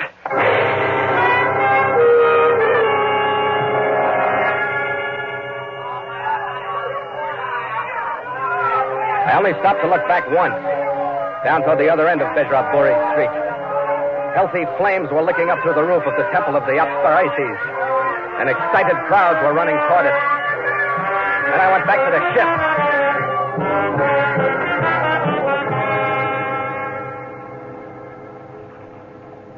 Well, I hope we haven't delayed you too long, Captain. It's long after your planned dawn departure. Oh, no. We got plenty of time, Mr. Matthias. But I did want to see you. The doctor sent Stan up to a hospital in Saigon, and he was almost back to normal before he left. He says he hopes you understand, Captain. If anybody does, I do. I got a whiff of that stuff myself. He doesn't remember a minute of it. No? Well, you tell him from me he's lucky. And that the French officials got his girl. She started life as plain Hortense Croft in Milwaukee, Wisconsin. Quite a descent from that to High Priestess of Berea. Yes, I'm Yeah, I'm sorry, too, Mr. That it happened and that you can't make the crossing with it. Captain, one is so limited in Berea, but I'd like you to have this. Well, splashes. Sounds good. Thank you. Of course, anything I'd say in thanks would be completely insufficient. But, Captain, if you ever get to Nevada, we'll try in some way to repay you. Wow, thanks. I'm in mining, just outside Ely. And if you ever get sick of this life and want to settle down, just let me know. My hand on it, Captain. I promise you a position. I'll keep that in mind, Mr. Matthias. I'll keep that in mind.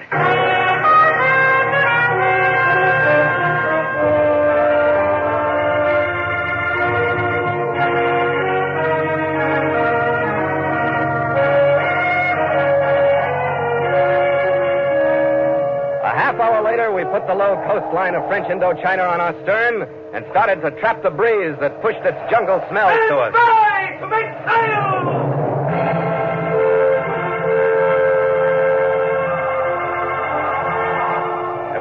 leg ahead of us to Port Moresby. And the crewmen, looking forward to the even flow of sea life, snapped to their stations at Red's command. Report, Chief! Big sail!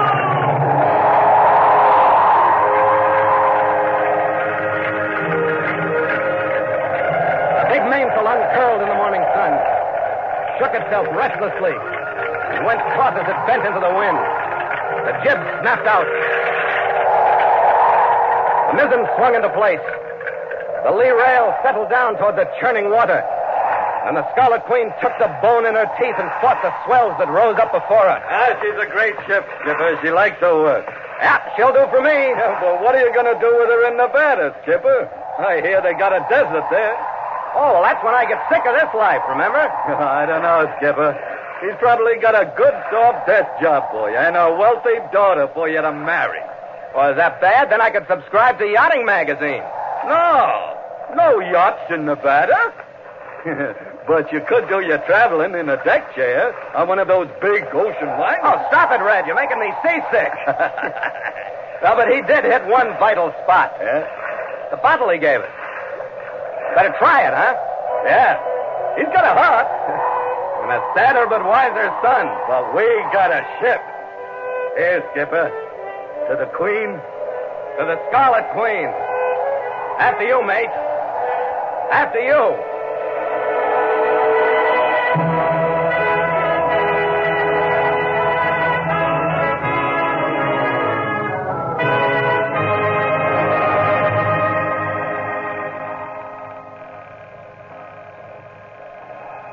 Log entry. The Ketch Scarlet Queen. 5:30 p.m. Wind brisk. Sky fair. Mainsail and mizzen reefed. Ship secure for night. Signed, Philip Carney. Master.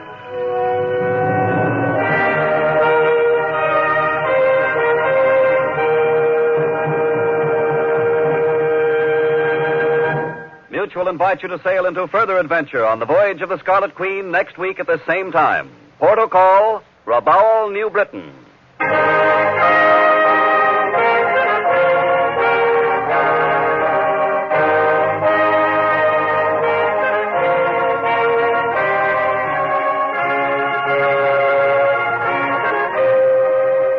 The Voyage of the Scarlet Queen stars Elliot Lewis as Phil Carney with Ed Max as Gallagher, and tonight featured Gloria Blondell as the Princess with John Daner and Ben Wright. Music scored and conducted by Richard Arant. The Scarlet Queen, produced by James Burton, is written by Gil Dowd and Bob Tallman.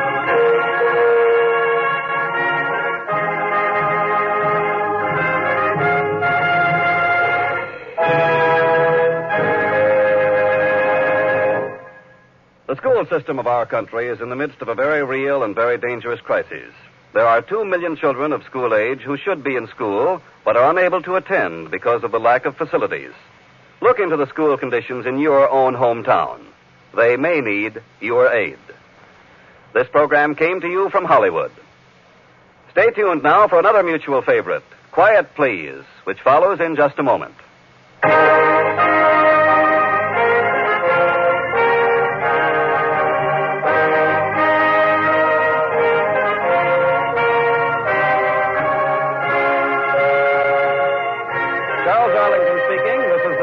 Broadcasting System.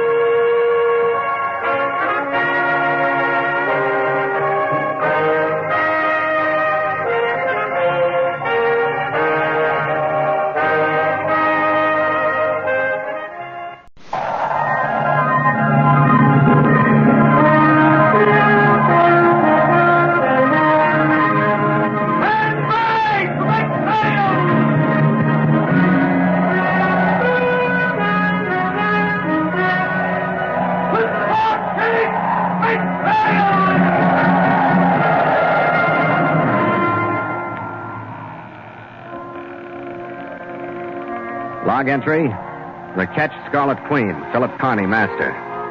Position, 4 degrees, 5 minutes south, 150 degrees, 26 minutes east. Wind fresh, sky fair. Remarks, departed Rabaul, New Britain Island at dawn with 1 crewman in sickbay due to trouble on ship.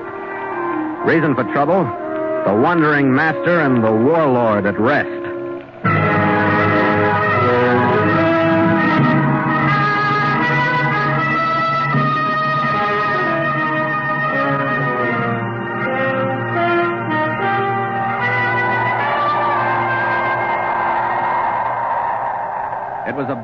hot morning when we slipped through St. George's Channel, Blanche Bay. It had been a long leg and a slow one, down into Simpson Harbor from French Indochina. But now things speeded up. In a day, we had our cargo unloaded into the China traders' warehouses, and on the next day, another cargo was swinging aboard, bound for a plantation on Hull Island in the Phoenix Group. At noon that day, Gallagher and I leaned on the rail, watching the whole town of Rabaul gather at our pier to welcome the tubby little steamer up from Canberra by way of Port Moresby.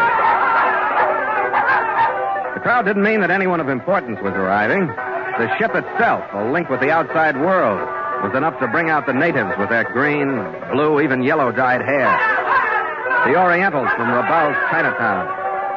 The portly German planters. Enough even to bring Rabaul's never-small crowd of ne'er-do-wells stumbling out of the bars and into the hot sunlight. The excitement was contagious. Red and I moved forward to watch the steamer warp her rusty stern into the dock, squeezing in just off our bowsprit, shaking the Queen in her backwash, drawing the crowd to a point as her gangway went out and her passengers started to disembark. That old hunk of barnacle and rust really brings out the town, don't it, Skipper? We didn't get a show like that. Yeah, but neither does the Lurleen in San Francisco. That's right. But don't worry, Red, the Queen's prettier. Anybody can see that. Probably leave that beat-up tub in our wake, too, with it. The Skipper, huh? On the gangway. Red. No, it can't be. Yeah. There's that Texan Mangan trailing along the stern.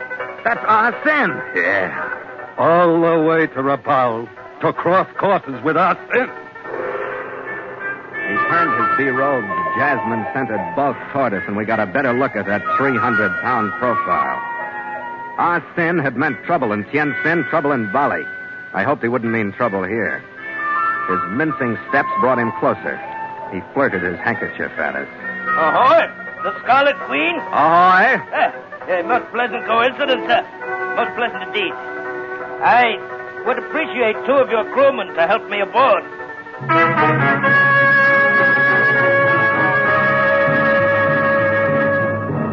And so Mutual continues The Voyage of the Scarlet Queen, written by Gil Dowd and Bob Tallman, and starring Elliot Lewis.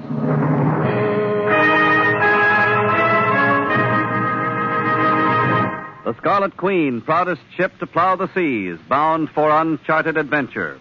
Every week a complete entry in the log, and every week a league further in the Voyage of the Scarlet Queen.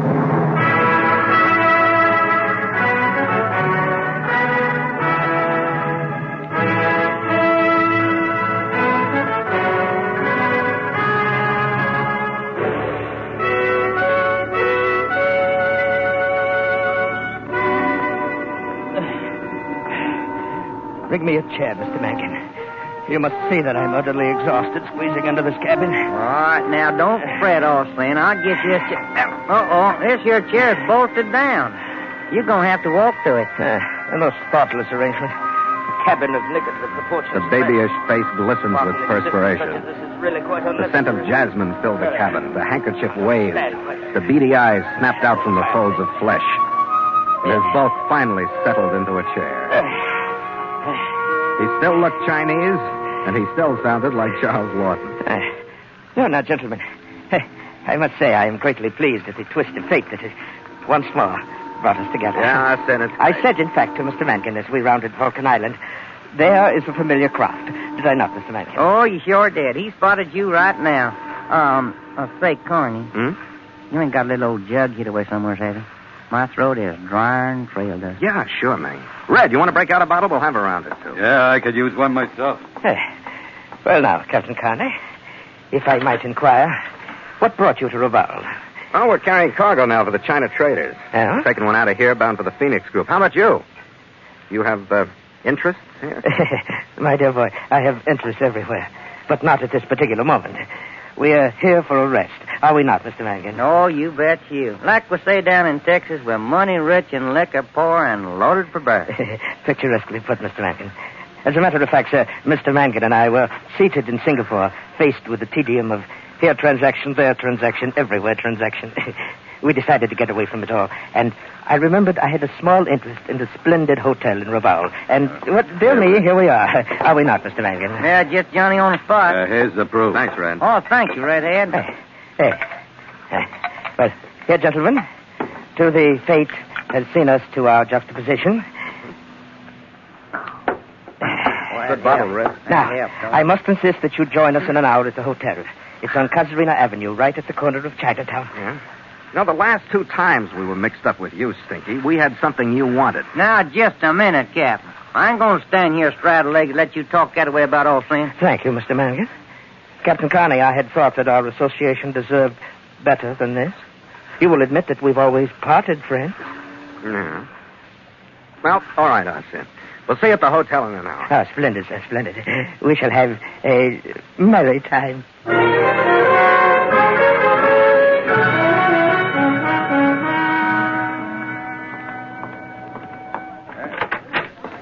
look at this. Did he say he owned this place? Oh, there he is. Well, howdy, y'all. Oh, Mangan. Boss Ben wants you to come on back here where he's at. Come on, it's on the main floor. Oh, and listen. He has found the cutest little old southern gal that you ever saw. Southern what? I mean real south. Shreveport, Louisiana. Oh. What's she doing down here, Mangan? Oh, she's a painter. Allspen's buying some of her paintings. I don't think they're very much, but she's doing it for money, and Allspen, well, he's kind of that way now. Come through here. Yeah. She ain't much for thinking, either. But is she pretty? Miriam Lou Parmalee. Oh, don't that put you in mind them Louisiana pines? Not yet. I haven't seen her. Well, you're just a cold-blooded Yankee. That's how it comes. All right, here's the room. All right, here they are, old friend. Oh, splendid. Splendid, splendid. You find me surrounded by pleasant things, gentlemen. So I see. How do you do it, Arsene? Indeed, at times I ask myself. This gentleman is Miss Miriam Lou Parmalee. Well, how do you do, Miss Hello? How do you do, both of you? Miss Parmalee is an artist of not inconsiderable ability. See her, Captain, this painting of the natives squatting sullenly in the bush. Is it not a sterling scene, sir? Yeah, that's great. Thank you. She calls it Warlord at Rest. She refused to sell it to me. Land's sake, you know he is just the stubbornest man I ever met. It's sold. I kept telling him that. I can't sell it again. It's already sold. You see, she is determined to resist me. Well, you're facing an honest woman, Arsene. That's your trouble. Yes, the most puzzling attribute. Very well, I will try to satisfy myself with my second and third choices. Well, I'm sure you'll be real happy with him, and thank you ever so much. Oh, yes, of course. The matter is closed. Now then, I have arranged for a table in the hotel dining room spread for our pleasure with food and drink. I will carry my purchases to my room and join you. Miss Parmalee, I trust that you will accept my meager hospitality. Oh, goodness. I don't know if I ought to with all 4 of you men. I don't know y'all very well, you know. Oh, now, honey, me and you ain't strangers. Shuckins, we from Dexter. Yes. And I pledge to you, my dear, I shall be your chaperone. Oh, well, all right. Now, go along now, all of you. I will join you presently.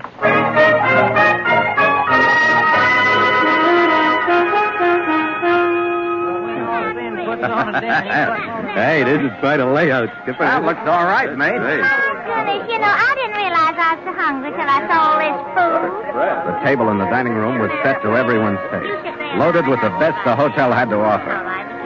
Arsene joined us in about 20 minutes. Oh, there you are, Mr. Arsene. Where you been? Everything is just a tasty.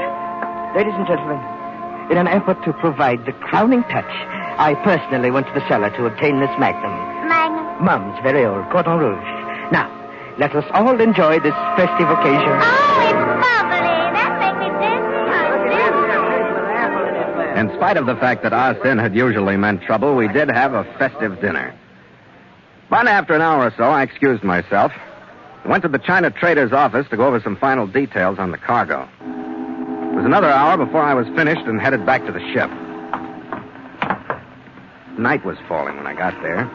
So I checked and saw the cargo gear was secured for sea. Hatches covered. Everything okay. Then I went into my cabin. My gangway watch, Nielsen, was backed up against the forward bulkhead. 2 men had guns trained on him. 2 more put the same drop on me. What the devil is this? Sit down. I can hear you standing up. I said, what is this? It could be harmless if you cooperate. I am Carl von Stoughton. I'm glad to hear it. Now that we've met, take your helpers and get off this ship. Don't pretend ignorance, Captain Carney. Your crewman already told me that the Chinese Arsene has been here on this ship. That is enough. I don't know what you're talking about. What is this, Nielsen? They don't know, sir. That fat Chinese came down with a package a little while ago. He said you were taking it for him. He thought it was all right to let him aboard. He'd been here before. Yeah, all right, Nielsen. So now you will stop the show of ignorance, Captain, and tell me where is the picture hidden. I'll make sense, will you? I don't know what you're talking about. I don't know about any picture. I thought you would be reasonable. Martin, put him in that chair. All right, sit down here. Come on. All right, lay off, will you? Martin, I'll watch him. You and Emil search the cabin. We'll search it all right. I hope for your sake, my Connie, that they come find that painting. I don't care how far you came looking for it. You're talking to the wrong guy. If we got here a day later, you would be gone. Then you would be the right guy. That Arsene is a blundering Well, go take it up with him, then. Look here, Herr von Stott. The painting. It was under the mattress on the bunk. Why, that dirty... Good. Let me see. The warlord at rest. It is the one. Good. Now we have met success. Martin, the crewman, so I won't follow. He won't follow. Hey, stay away from that man. Sit down. I'm telling you, you don't knock my crewman around. Martin, here. Hold him, Emil. I'll put him down.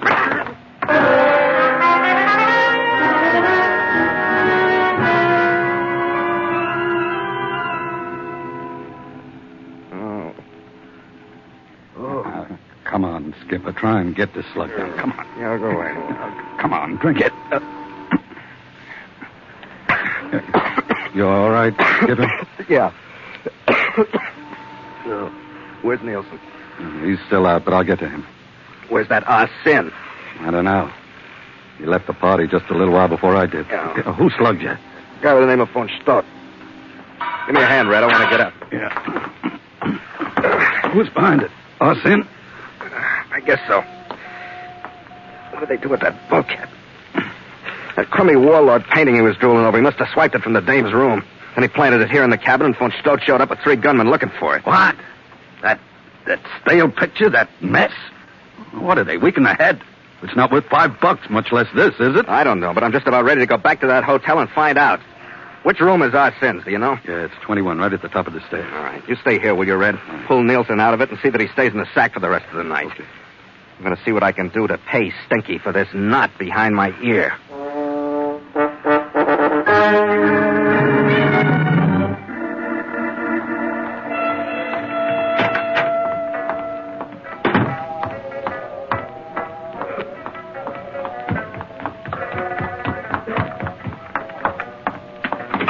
And I ain't paid no attention to some of them things, Arsene, but that poor little helpless gal, that is different. If you...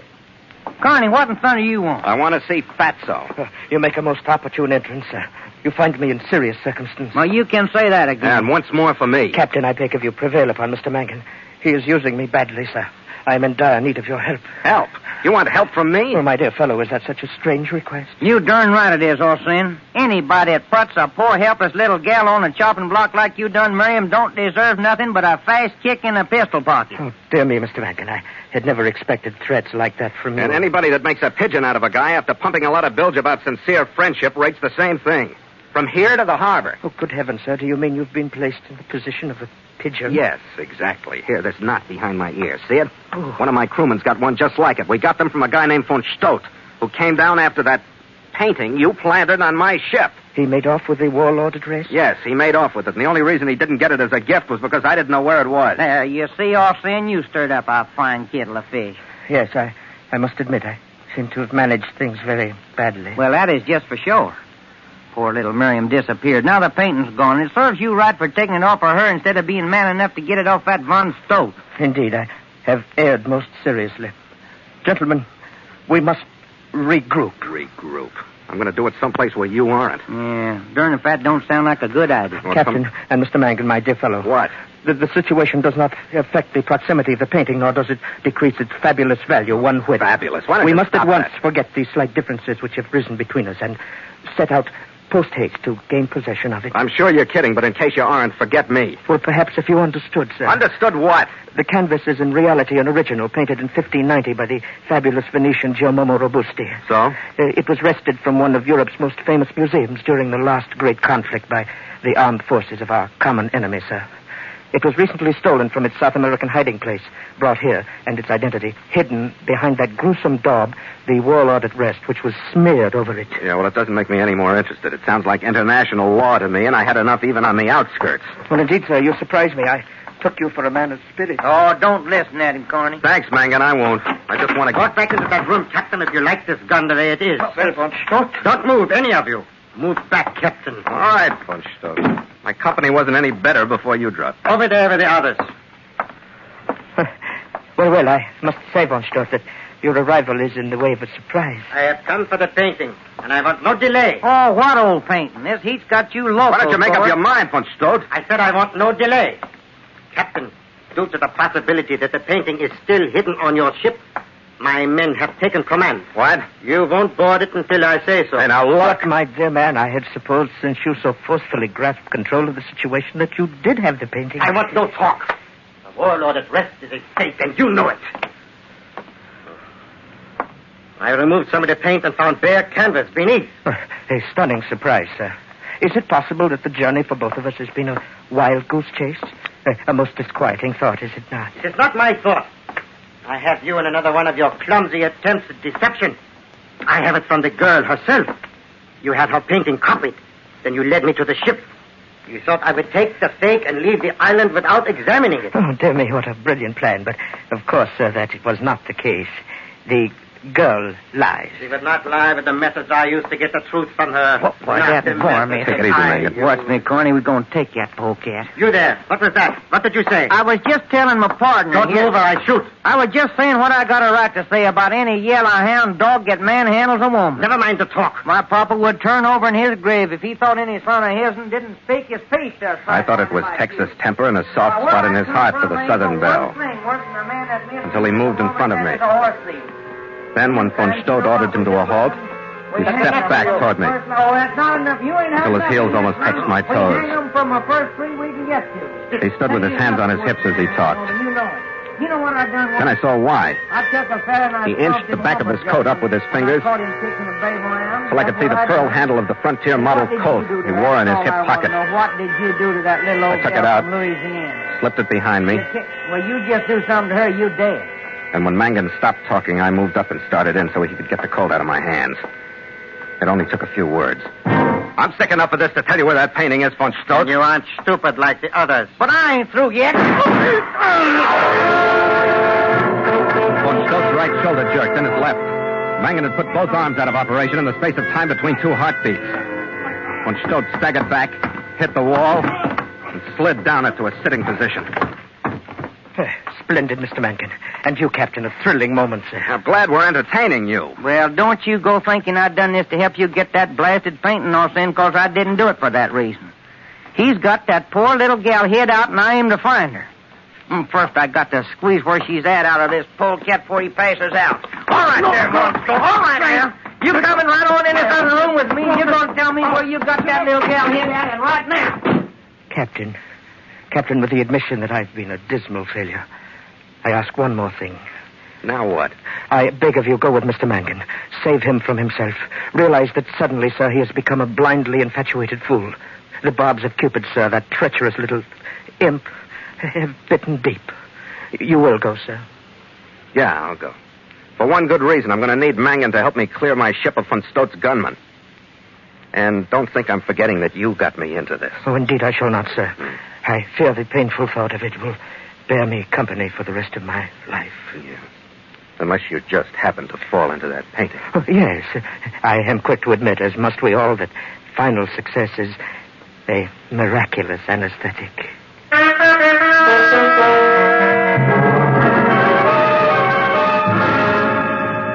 Mangan and I left von Stott trussed up in our sin suite and went to find Miriam Lou Parmalee. She was staked out in a room on the second floor of the European Hotel. She was gagged and lashed to the head and foot of an iron bed. Her face was bruised from open-hand slaps.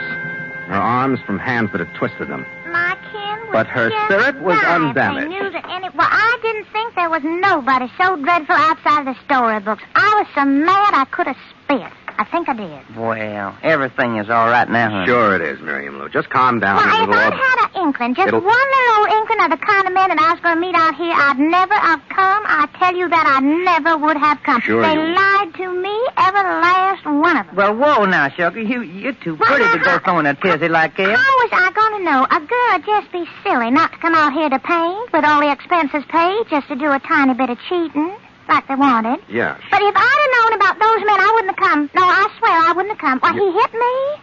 He hit me and he slapped my face and he twisted my arm until, honest, I was just so mad. I was so mad I couldn't tell him what he wanted to know. Well, don't you fret no more now, Sugar. I will so. I'm just seething inside. Miriam Lou, I am. I'm just... What did you do to make them so mad? Why, nothing. Why, not one single thing. Well, I tell you that I just decided that if that old picture was worth so much money and they's making me do all the work, well, I just as much right to it as they did. I did. So I just packed it up. And I sent it on home to Shreveport. What's the matter? Why, nothing, honey. Not a solitary thing is the matter. Well, after what I've been through, now don't you think I deserve it? Why, absolutely, Miriam Lou. You know, you keep looking at me so funny, Mr. Mangan. Oh, that's just my heart looking at you, baby. You got me looping, don't it? You're so pretty. Oh, now, Mr. Mangan, shut up. He's joshing with me, isn't he? Why, Miriam, you've read enough storybooks to know a slave when you see one, haven't you? He's a slave? No. Sure. Well, now, you're the kind of a lady that brings honor and glory to the South, honey. Thank you. From sheer natural beauty and nothing else. You know, you could just lead me around with those pretty words like that, Mr. Mangan. I just know you could. Well, I'm going to start in right now. Mangan. Oh, yeah. I got a little job to do with the captain first. Thank you. I'm going to take you to your hotel, and you stay in your room till I come back. And then we're going to talk this thing over. Oh, but I've told you everything honest crossed my heart and set me to spin, and I've told you every little thing. There's nothing more to say. Well, don't you fret none about that. We'll find something. I'm darn sure of that.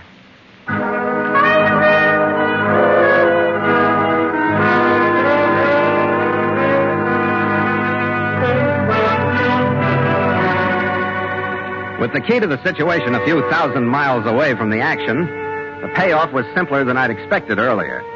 Von Stodt fainted a couple of times on the way to the Queen, as much from disappointment at finding no old master under any of Miriam's paint as from the pain in his arms. But Mangan's cold kept him on his feet, and later kept him covered while Red and Nielsen and I paid back von Stodt's helpers for the lumps on our heads. Then Mangan escorted them all off the ship. But we had one more visitor later that night. I was on deck, listening to the gramophone that's inevitable in ports of Chinese citizenry, and a soft breeze carried his jasmine scent before him. I saved him the climb up the gangway by crossing it to meet him on the dock. Captain Carney, there is great sadness in me. Lost your face again, Arsene? Please, Captain, I am a successful merchant, sir, and it is most unfair that a man of my stature in the world of business should be treated as shabbily as I've been today. Oh, come on, Arsene. Everybody knows it wasn't your fault. I think you put up a pretty game fight. Uh-huh. Even if Nielsen and I were the ones that got hit. Well, I'm glad to hear you mention my valiant fight, sir, for it brings me to the subject I would like to discuss with you. No? What's that? Well, the fact is, sir, that my valiant battle, my never-ending effort to succeed is, at this moment, the one bright spot in my life. Oh. I am determined, therefore, to keep it alive. Captain, I would pay you handsomely for passage to Shreveport, Louisiana, so that I might continue my attempts to gain possession of that fabulous painting, sir, and thereby regain my face and reputation. Can't be done, Arsene. You refuse me, sir? You withdraw the hand that could help me? Yeah, I have to. Shreveport isn't a seaport. Very well, then. Since both you and the misnamed city are so uncooperative, sir, I shall endeavor to find other means of conveyance. But mark my words, Captain. I am at this moment en route to Shreveport. Good evening, sir.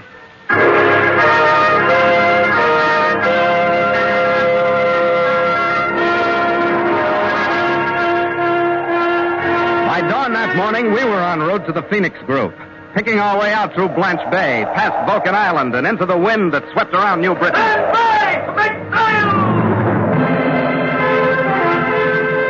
The crewmen jumped to their stations, flexing fingers still stiff from sleep, throwing glances back at the island looming on our stern.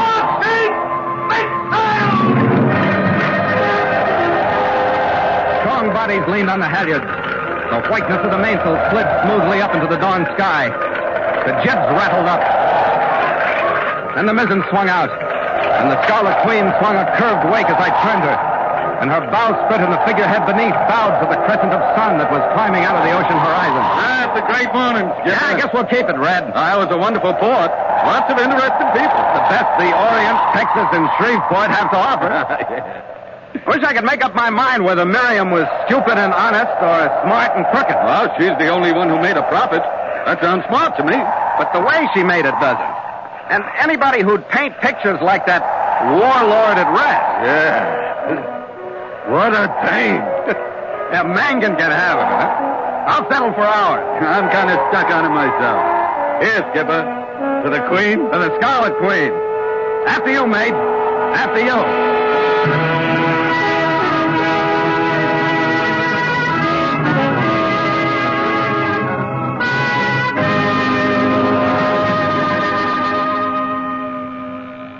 Log entry.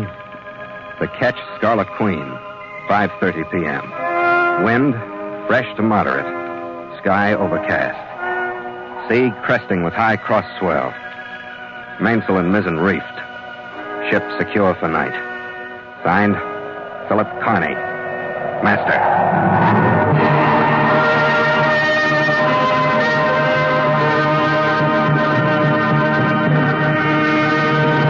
The Voyage of the Scarlet Queen has come to you through the worldwide facilities of the United States Armed Forces Radio and Television Service.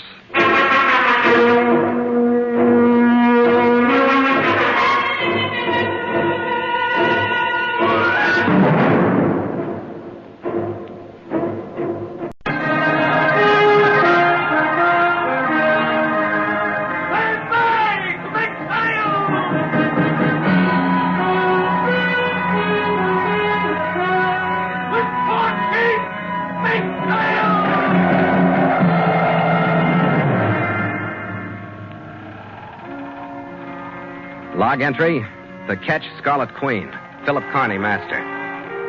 Position, 4 degrees 12 minutes south, 171 degrees 35 minutes west. Wind light, sky fair. Remarks, left Hull Island Phoenix Group after involvement in tribal beliefs. Reason for involvement, red beard and the bag of pearls.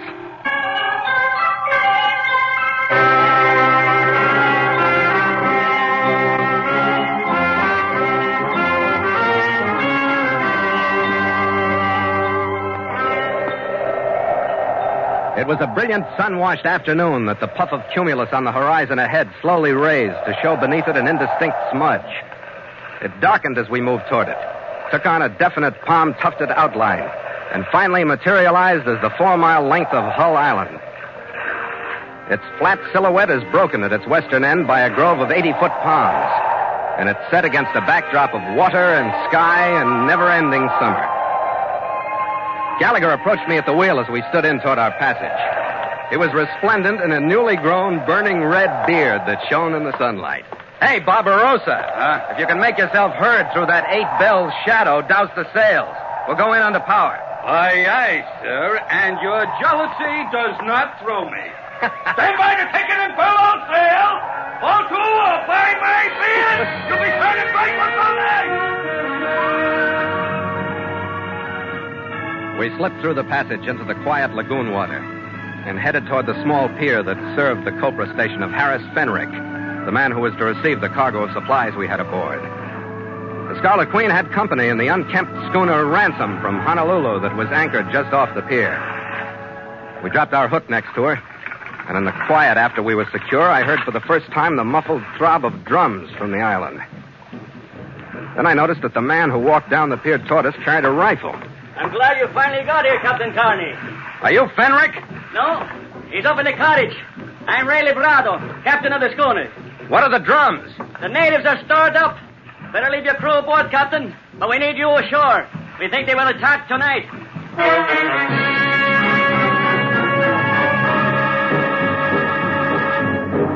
And so Mutual continues The Voyage of the Scarlet Queen, written by Gil Dowd and Bob Tallman, and starring Elliott Lewis.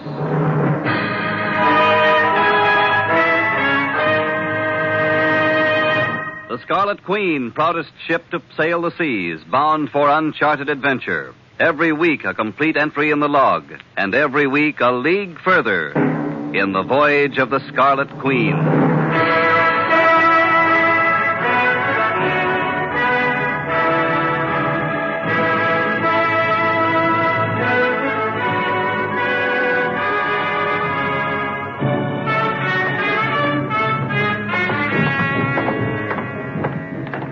This is my mate, Mr. Gallagher, Captain Librado. Hello. Hi.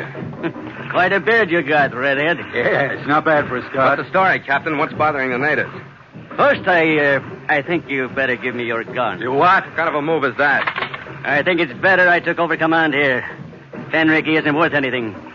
I think it's better if I have all the guns so nobody don't do any shooting until I want them to. Well, how do you like that? You got the wrong men, Librado. We'll sweat this out on the ship on the other side of the reef. Come on, Red. Yeah. Wait a minute. Use your heads. I need you on this island. You stay here. Or else. Here we go, Skipper. Hold it, Red. What's up, Ray? These guys think I'm kidding. Take their guns. What is this? Hold it, Red. Don't try nothing now, either one of you. Sure, Librado. Don't have to be tough. Just so it's my way. Was that rifle? What else? Yes, sir. Yeah, I guess that does it, Ray. Let's be friends now, huh? This is my mate, Morel. We got a thing to do here. Let's pull together, huh? Yeah, I'm not kicking. I like to be shoved around like this. You make friends fast, you guys. Maybe this don't mean a thing, but I got to know you're all right when I talk to you. Come on. We go up to the cottage.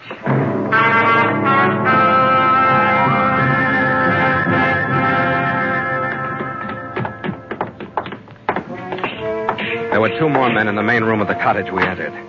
One who ignored us as we came in wore seaman's clothes and a belted automatic. The other, sitting stiffly in a wicker chair, I took for Harris Fenric, a slight graying man with a purplish bruise covering the left side of his face from temple to chin, and a look full of bravado that mixed fear and hate. Sit down. This is Thorpe from my crew, and here's Fenric. He don't talk much. With that face, he doesn't have to. I'll talk when it's the time. Shut up. You got what's coming to him. I came in here without food stores or fuel for my auxiliary. This guy turned me down when I want to buy from him. These Phoenix Islanders haven't been at war for 50 years. What's got them riled up? These. Oh, the pearls? That's right, plenty of them. They'll go $40,000 on skins. I won't fight you for them. Give me a match. Light your own. Burrell. Yeah. Match. Yeah, boy.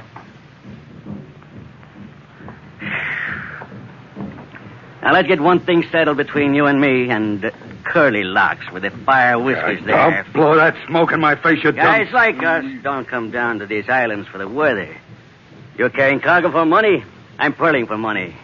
We see eye to eye on that now. Yeah, I think I can figure that one out. I got these pearls just like every other pearl in the business.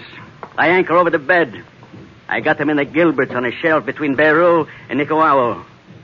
It's simple enough, huh? I don't care where you got them. What are you driving at? That bed. The Gilbertese think nobody should dive there. It's sacred. They bury their warriors there for, I don't know, maybe 400 or 500 years, maybe more, I don't know. You mean these are Gilbertese out here with the drum? They follow you all the way over here? That's right. More of them come every day. The market wants these pearls. I should throw them back just because these Kanakas get some crazy ideas. When you break a taboo, you're asking for trouble. You asked for it, now you got it. That's all right. I got the pearls, too. I'll fix these boys. They boarded me last night when I was there. Take off my native crew, cut my sails and then my running rigging. Throw the lines in blocks over the side. Schooner don't sail for a long time.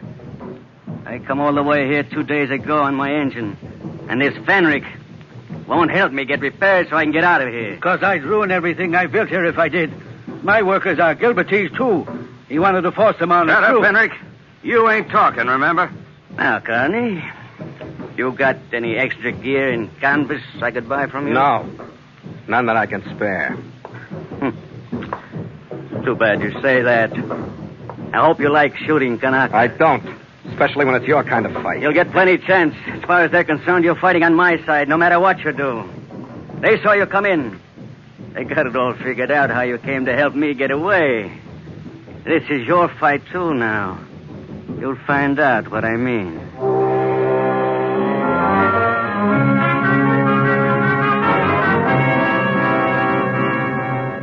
It didn't take long to find out. The sun dropped into the west, and soon after half its circle had sunk into the horizon, Labrado's crewman, Burrell, standing at the window, Hey, Labrado! called out the warning. They're moving out there. Coming this way. A whole gang of them. All right. Fag, we go meet them outside. Bring a rifle, Thorpe. Morel, you watch Redbeard. Okay. Labrado's automatic pushed Fenric and me out the door and off the veranda. There must have been 100 or more trickling toward us through the neat rows of palms. They were wearing full tribal gear and paint. carrying war clubs and short spears. There wasn't a long-range weapon in the crowd. They stopped at the edge of the grove. A tall, erect native stepped to the front and raised his hand to us.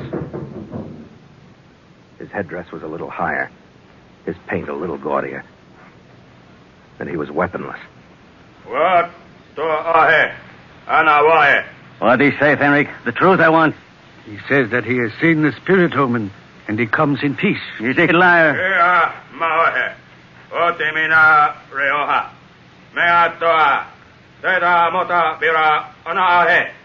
What was that? He says the spirit omen will protect him. He will walk into our house with the spirit omen at his side. He will return a victor to his island Beirut, where the spirit omen once lived. He's coming, Lebrado. Let him come. Give him 5 steps more and then show them we mean business.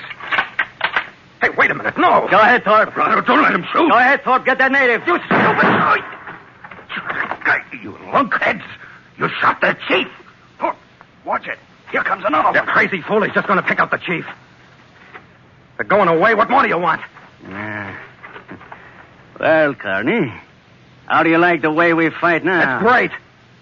You and these smoke-crazy hands of yours have got real guts. That was a tough assignment, that native who didn't even have a slingshot. Come on, we go inside and talk. Morel, you and Thor bring Curdy Locks in. We'll bring him. Come on, Carney, move ahead. You too, Fenric, inside.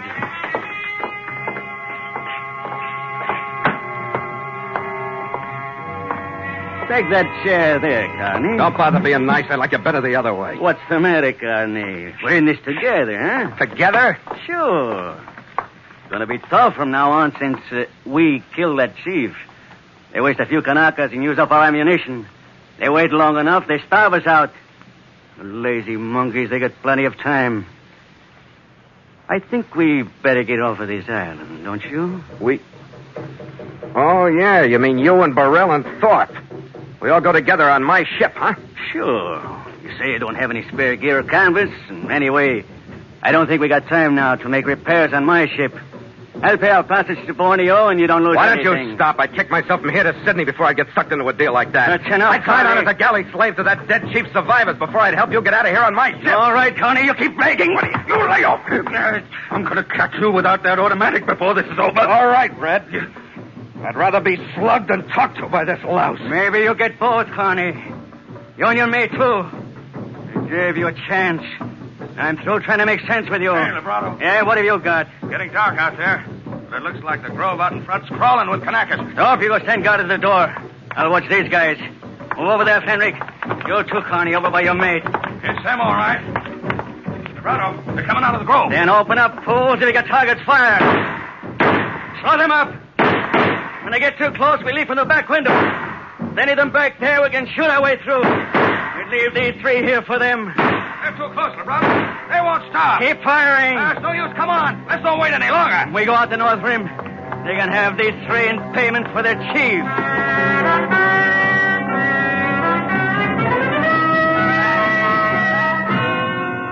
After they'd gone through the window, we just had time to get to our feet before the flood of natives rolled into the cottage.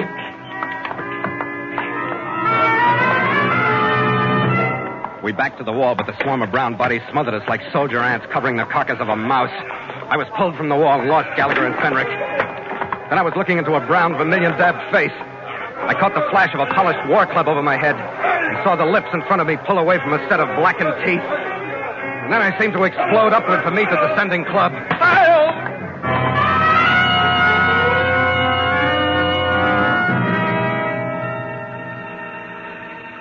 The first thing that came back to me was the difference in sound. It was raining. I got my eyes open. The room swam into focus. I stumbled to my feet. One chair had been knocked over. Beyond it on the floor lay Harris Fenric. When I looked around, I couldn't find Red. He was gone. Red? Red! Red! What? Fenric? Fenric, wait a minute. I'll get some water.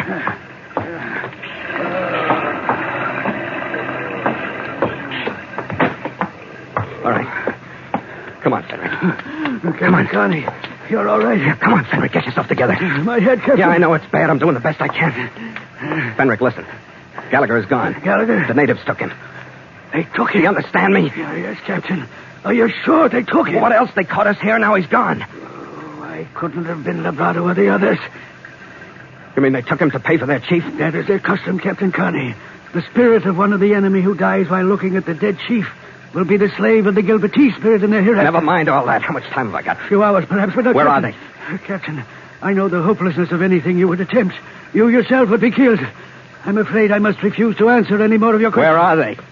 I'm sorry, Captain, but you sent me to my death. But I'll make them understand that he's the wrong man. You couldn't. Any man from the enemy village. We're all enemies since Labrado was among us. Come on, Fenric, before I shake it out of you. Where would they take him? I'm sorry, Captain. What's the matter with you, Connie?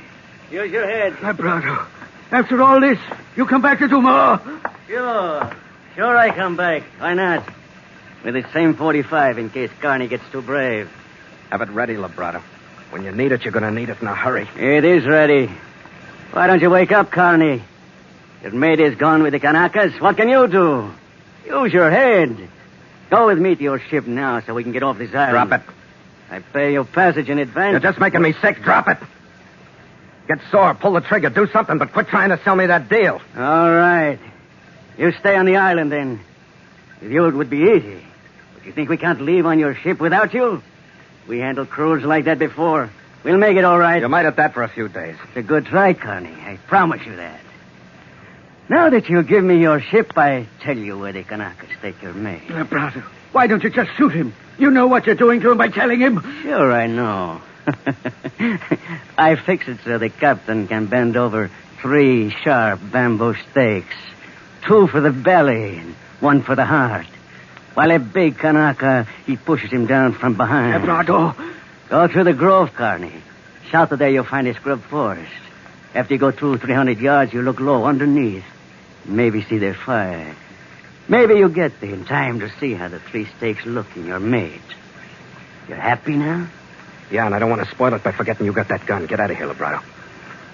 I can't stay away from you. Get out of here, Labrado. Sure, Carney. It don't make me sad to get out of here. Captain Connie. It's all right, Fenric. But your ship. Why not go with him and try to save at least that? He's ruined what I've built. And now for a hopeless search, you let him put an end to what you have. That's enough, Fenric. Maybe you're right. Maybe I should have gone. I couldn't. Not yet.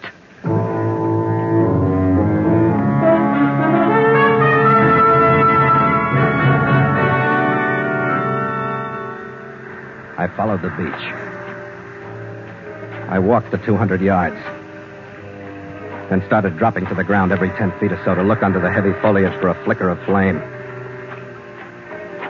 I covered half of the next 100.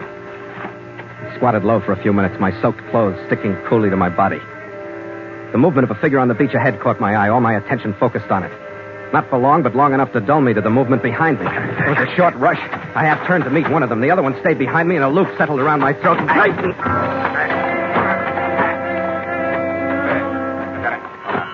I struggled until I was blinded by the flashes in my eyes. The noose relaxed as soon as I stopped. A hand at my back pushed me in the direction the native behind me wanted me to go. I stumbled ahead along an unseen passage through the scrub. I entered the uneven circle of light spreading from a number of fires fighting against the rain. I looked up at a wall of stony, silent faces. Then my natives pulled me to a halt. I made myself look at the ground. Forced my eyes to stay on a triangle of stiletto-sharp stakes that gleamed wetly in the firelight. Yeah, my eye don't have. My guard took my shoulder. The noose slipped off. Then he turned me away from the stake. Pushed me forward toward the wall of natives. An aisle split the crowd. I was guided through it. I made the first 6 feet on the other side, then I stopped. Fire on this side was bigger. Flames leaping cheerfully, higher than my head, forming a curtain that I could see vaguely through. Only vaguely, and I still didn't believe what I thought I saw. Yeah. Oh, he. I moved around the fire. Then I had to believe it because I heard it. Alden, no. This is not the killer of their chief. Vaina. Tarabi, Matangi. Gallagher. Not impaled on stakes, but seated on a chair of sorts, his bright red beard glowing in the firelight. and a shelter of palm leaves protecting him from the rain the rest of us stood in. He looked at me coolly, then gestured idly with 2 fingers on his right hand. Have the white man sent to me. Menua, Barati. Tell them I speak to the white man. Then we find the killer of their chief. Maoni. Va. No fe. Hey, it's me, Ippesky. Don't let on you know me. I'm a big gun around here. And if I like you, I might save your life. I was stumbling around here figuring maybe I'd save yours. What the devil's going on? My beard and my coloring. What? Yeah, they saw me come ashore. And then they dragged me out of that cottage and made a big shot out of me before I could congratulate myself. They got a legend that a guy with a beard and hair like I'm sporting floated into Beirut Island in the Gilberts 300 or 400 years ago. And he turned into quite a leading light. They think I'm him. Come back to save their pearls. Think you'll make it? I hope so. Because if I don't... That's why I had them out there waiting for you. I knew you'd get on this trail sometime. Red, Labrado and his hands were on their way to take over the Queen when I left. The Queen? What's the matter with you, Skipper? How'd you let him get away with They that? had all the artillery. I didn't even have you. Oh, yeah. I don't think they'll risk the reef with this rain cutting visibility. But we better take a stab at it quick. Catch them while they're at anchor. Yeah. Can you get some helpers? Can I? All I gotta do is wag this beard. How many you want? 50, 100, or the whole blasted pack? 20 of the best swimmers. That's great, but being what I am, I'll have to outswim them. Or admit that I'm human. Watch my beard, Skipper. I'll show you how it's done. Stand by! Tell them this. I demand 20 swimmers. They must be strong and silent and filled with fire. When they are ready, we will go and get the pearls, the one who took them from the burial bed, and the 2 killers of their chief Matangi. Hey, you're all right, Red. You got that immortal attack. This is the life for you. Yeah, it's fine, but that other Joe, he married 8 wives. You should see what I've been through dodging that honor. Well, you tell him you got a Scarlet Queen that just sets off your beard. That's woman enough for you. Believe me, Skipper, I'll be glad to get her back.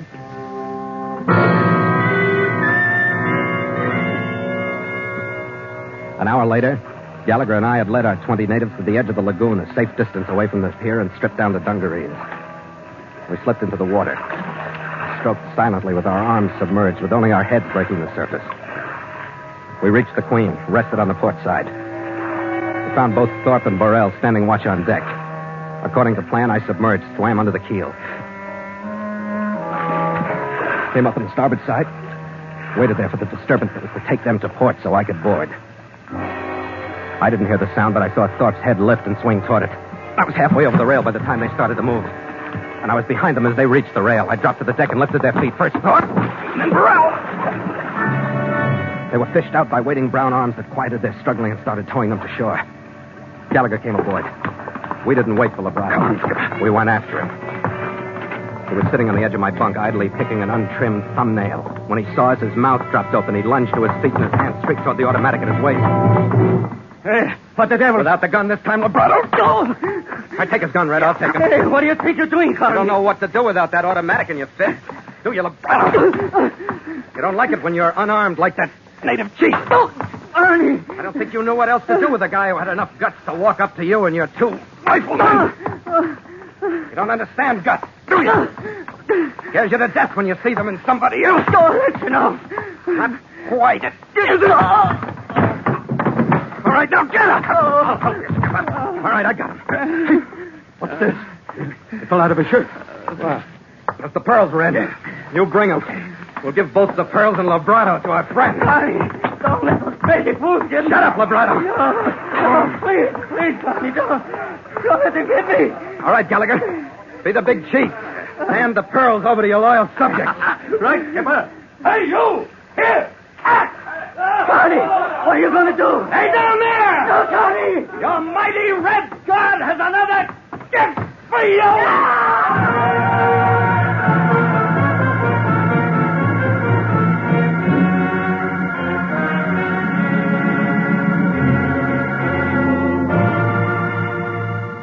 The rain let up, and through a rift in the clouds, the moon shot a spotlight that shone on a triangle of palms ashore. They gleamed wetly in the silver light.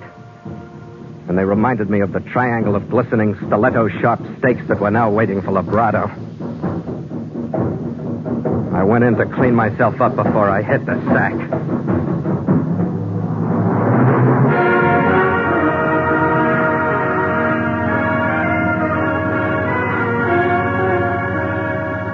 By 1:30 the next day, we discharged Fenrich's cargo and left Hull Island basking in the sun peacefully once more, richer for the unkempt schooner Ransom from Honolulu. With the white curl of surf on coral dropping astern, I cut the motor, and Red roared the crew into action. Stand by to make sail! It was a meek equatorial breeze that flowed in on our starboard quarter, but the crewmen jumped to their stations as though it was the wind they'd waited for all their lives. It was a holiday wind that we'd ride to Christmas. No snow or holly wreaths, no sleigh bells or shopping lists. But we'd be one up on the world. We'd celebrate the holiday on Christmas Island. With torches, make sail! The mainsail blossomed into the air. The jib.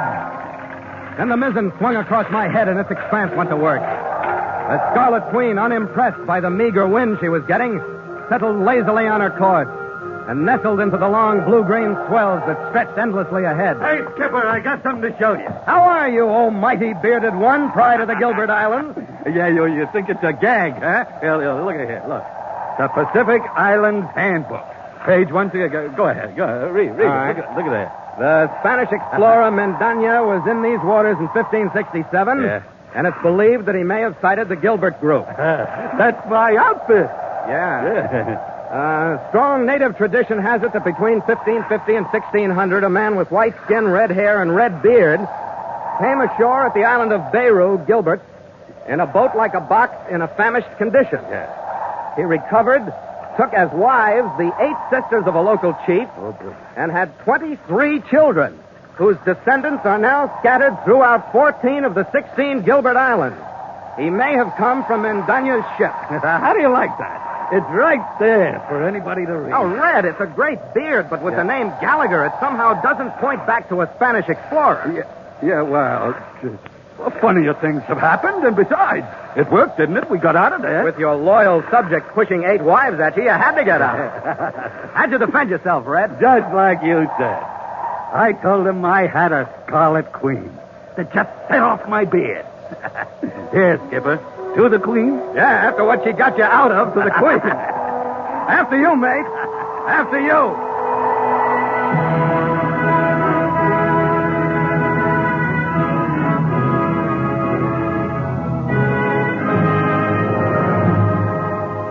Log entry.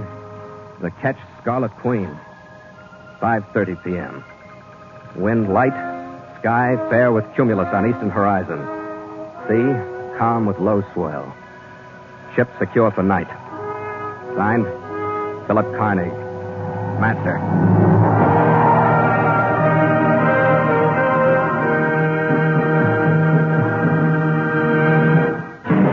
The Voyage of the Scarlet Queen has come to you through the worldwide facilities of the United States Armed Forces Radio and Television Service.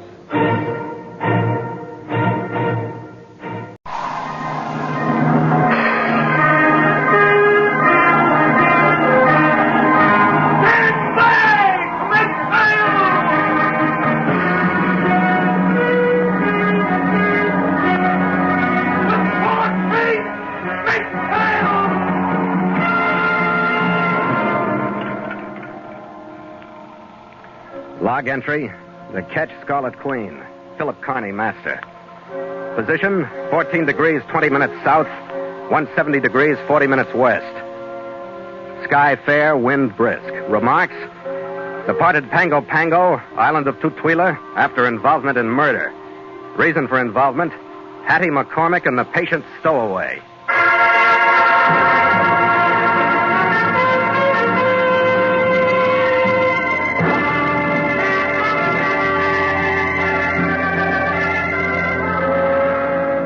It was a fair trip and a fast one down across the line from Christmas Island until we raised the atolls of the Northern Cooks. We touched there at Penryn, where we took on a cargo of fresh fruit for the American naval base at Pango Pango. The wind deserted us after we cleared the harbor, and the Scarlet Queen rolled sluggishly through glassy water. Her masts and rigging carried all the canvas we could send aloft. But it hung there, barely disturbed by the faint, humid breeze. The slow progress got to the crew, too. With the oppressive heat, it pulled at their nerves, shortened their tempers. Even the gulls circling overhead were belly-aching. I was sweating out my trick at the wheel. We were a day off the eastern tip of Tutuila when the monotony aboard the Scarlet Queen suddenly came to an end. Hey, Skipper! Look at the passenger I dug out of the forepeak. My chief mate Gallagher was walking aft toward me, pushing in front of him a burly, dark-haired man whose face was covered with a 3-day stubble of blue-black beard, whose eyes looked out sullenly from beneath heavy brows. He sneaked down at Penryn, he says. I found him in the rope locker when I went in after some line. Who are you? George Craven. You came aboard at Penryn? That's right. There's such a thing as working your passage instead of stealing it. I had to be sure. Yeah, sure that nobody saw you leave. Where you bound? Same place you are, Pango Pango. That's why I picked your ship. Who you getting away from? Nobody. I'm going to start the new year right. There are 3 people in Pango Pango I'm going to kill.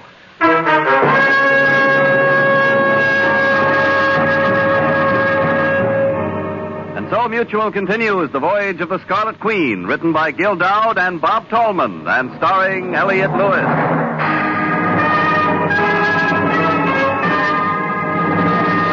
The Scarlet Queen, proudest ship to plow the seas, bound for uncharted adventure. Every week a complete entry in the log, and every week a league further in The Voyage of the Scarlet Queen.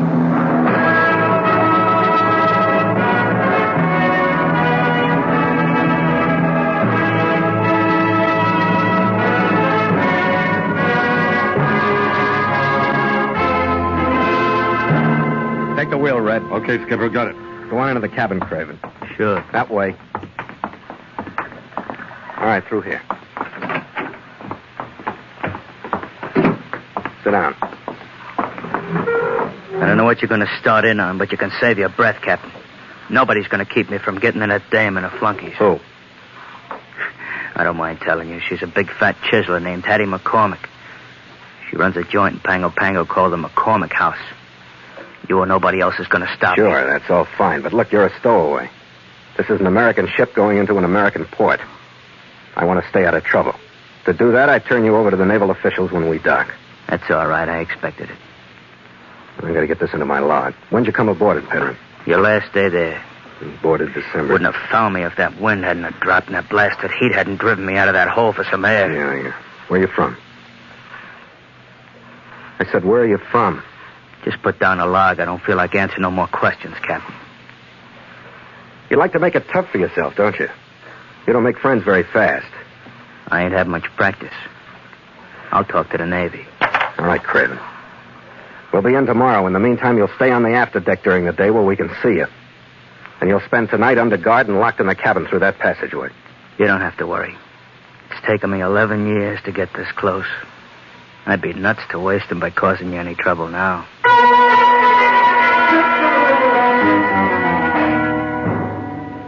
By noon the next day, we'd made Pango Pango Harbor. Craven was a model prisoner as far as he went with us, but it wasn't far enough. When I got to his cabin, it wasn't empty.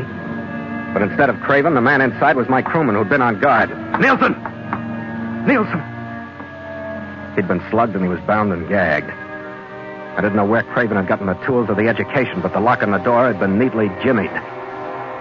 Outside of the lump on Nielsen's head, the only thing he'd left for us to remember him by was his murder threat. And now he was ashore and free to carry it out.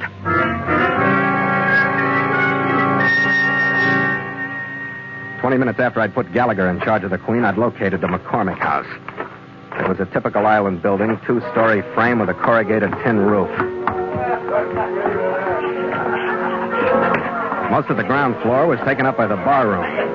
The usual group of island customers were pretending to enjoy what was coming out of the ancient player piano in the corner. The florid face of the bartender smiled with a half-hearted welcome as I walked up to him. Happy New Year, mate. How are you? Well, what do you have? Nothing right now. I'm looking for Hattie McCormick. She here? Oh, you'll never find her anyplace else. Did you bring something for her? Yeah. Some bad news. Oh? What is it? I'm left unknown. We are partners here, so anything for her is for me, too. Well, maybe you'd be interested then. Do you know George Craven? What about him? He's here in town. You're crazy. He's stowed away on my ship from Penryn in the Northern Cooks. We found him yesterday. I had him locked in a cabin, but he jimmied his way out after we got into the harbor. He must have slipped over the side. What did this fellow look like? A big guy. Black hair, bushy eyebrows. Hattie, come out front, quick. She'll be out. The door at the back of the room opened, and Hattie McCormick took up the full width of the opening as she came through it. She might have been the Sadie Thompson type when she was younger. There were some traces of past attractiveness shining through the weight the years had loaded her with. But it was easy to see that Hattie hadn't given up the fight. Her plump hands and fat wrists were crusted with costume jewelry. Her hair was just off platinum. Her face was brilliant with makeup. Her eyelashes were beaded like a burlesque queen's, but they barely did justice to the sparkle behind them. Well, who is this, Lester? You called me from Chapter 3 of a mad love story, so I do hope he's something special. He says Craven's here in town. George Craven? Huh? Impossible. He described him all right. He says he stowed away on his ship to get here. Oh, well, if he said so, that's enough for me. Yes. Honey, did anyone ever tell you that most women would believe anything that came from that appealing face you wear? Well, your approach is a little startling, Hattie, if you know what I mean. Honesty and impulsiveness. I've used them all my life, since leaving the mountains of Nebraska. What's your name, honey? Phil Carney. That's nice. Oh, let's go back to my room, shall we? I want to hear more about this and get away from the din of that infernal piano. Maybe I better close up. Nonsense, Lester. Of course you won't. To help me, I don't know why I bother with you. You get more like an old woman every day. Oh, come on, honey. We'll have a couple of shots back in the room. Hattie, you old rascal, you sound as though you read that line before. Plenty, honey. It's my favorite.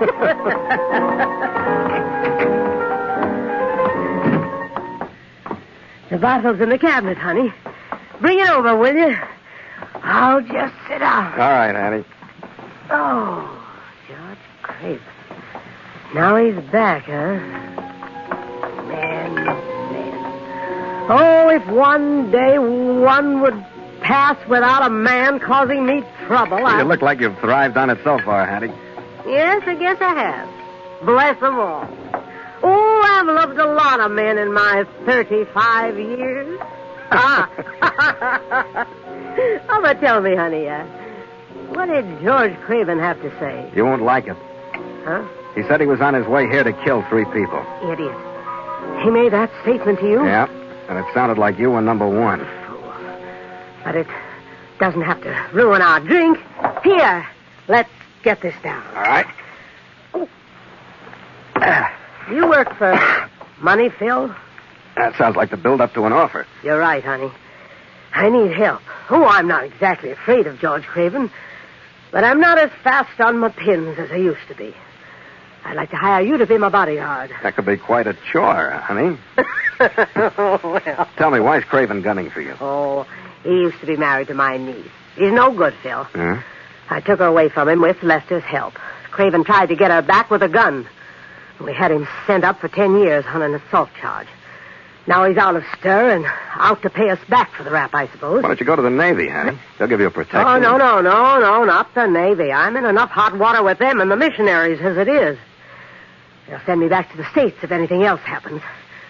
I need somebody like you around, Phil. Well, I don't know, Hattie. I'd like to help you out, but I got ship work to do. We got a cargo to load. What? Hattie, Lester just told me that Craven's... Who's this? Phil, this is my niece, Viola. Huh? Dearie, this is Captain Carney, the man who brought Craven to us. Oh. Well, what are we going to do, Hattie? You'll kill me. No. You'll kill me, Captain. Well, that's no news to me, but I didn't invite him to Pango. He stowed away. Phil, it's worth $200 if you'll just stand by us. We really need your help. Oh. Now, look at this poor child. She's terrified. Lester's gone all to pieces. You're the only one we have. After all, Captain, he came on your ship. All right, Hattie. You let him escape. Hattie. Now, the least you Hattie, can do all is... right. We're going to lay over for a few days until we get a cargo. I'll do what I can for you. Oh, Phil, honey, that's my boy. I knew I didn't make a mistake in that honest Irish face. Pour us another drink, huh?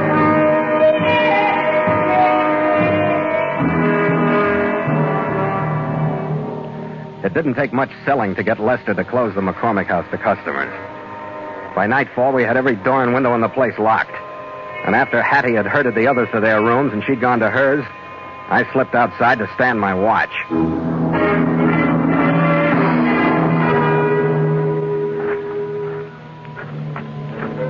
I found a spot just outside the door from which I could cover the approach from town. There was a faintly perfumed breeze floating through the grove of nipa palms that surrounded the place. And the half moon shot rays of light down between the trunks.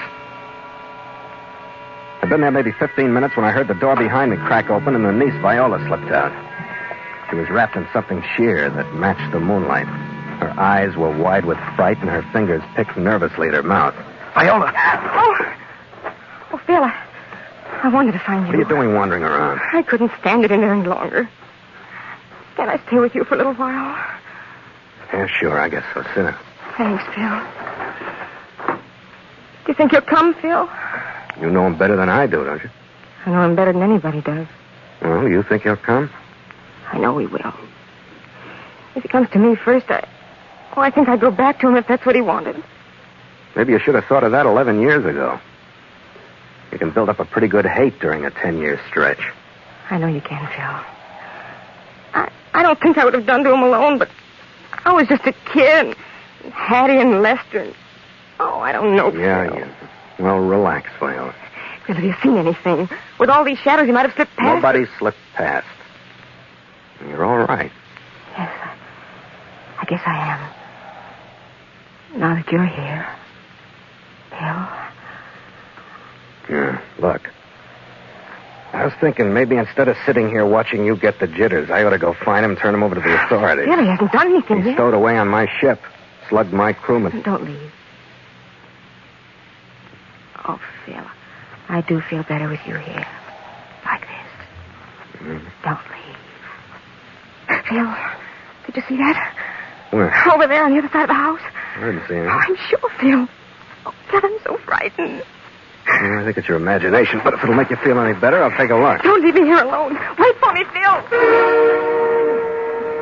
We found nothing in the shadows. Better see if the house is all right.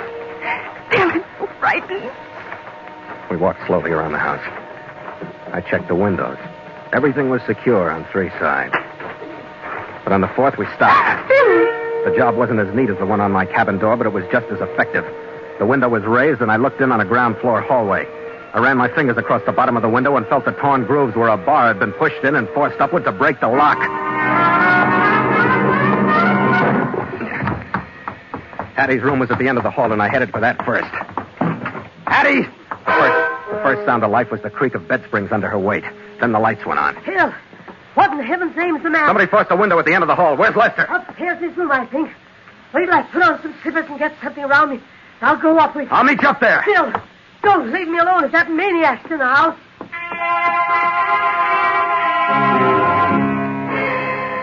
By the time I got to Lester's room, I figured I'd done her a favor by leaving her behind. The door was closed but unlocked, and he lay with his feet toward it, sprawled on his face. It looked to me like the weapon that had caved in the back of his head was the same bar that had been used on the window. It lay on the floor beside him. I didn't even bother to check his pulse. I just left him. Is he all right, Phil? Phil. I'm not doing much of a job for you, Hattie. He's dead. Oh, no, Phil. Oh, he was a good man, Phil.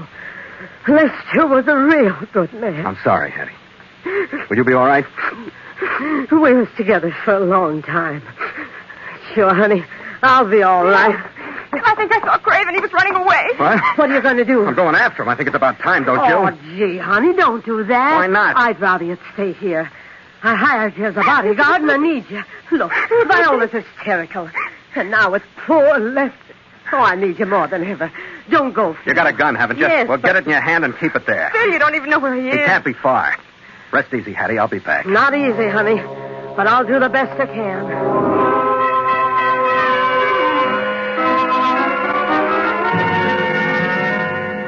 By the time I got outside, there was nobody in sight. The first place I checked was the small waterfront hotel.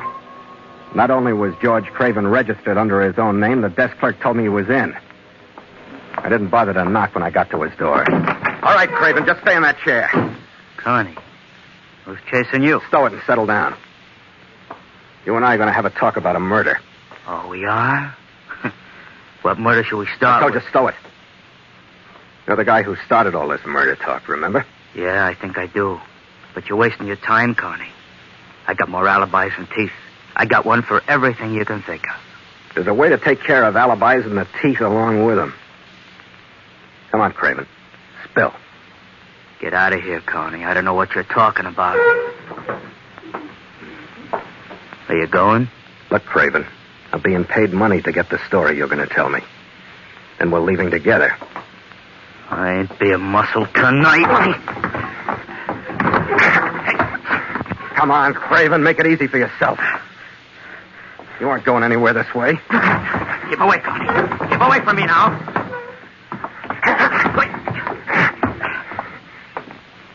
All right, Craven. I got plenty of time if you have. What's the matter with you, Connie? I watched him get up. I didn't realize what was bringing him to his feet. When I did, it was too late. He was crouched in front of me, but when I heard a movement behind me, I spun. All I had time for was a glimpse of Viola Saxon's face and the piece of pipe she was swinging. It landed across the side of my head and erased everything.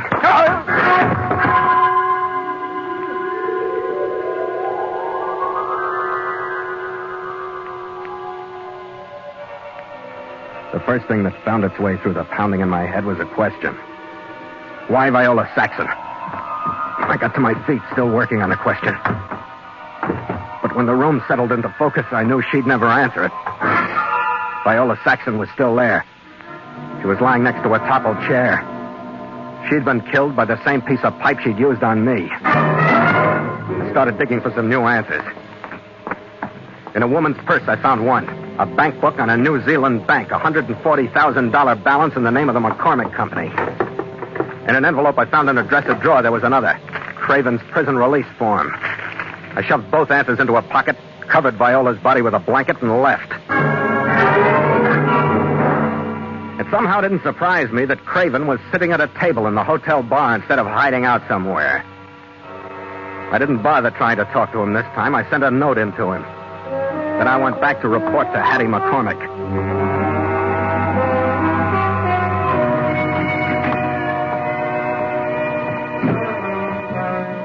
Phil, honey. Oh, I've been worried about you. Where have you been? Beating my head against the biggest stone wall on the island. I'm resigning. Phil, honey, what's the trouble? Tell Hattie. Well, I gotta tell you, I guess. Viola's in Craven's room at the hotel. Viola's in... She's dead. Dead? Oh, no. Oh, I told her when she met that man that something dreadful would happen. I did everything I could. I told her to be careful.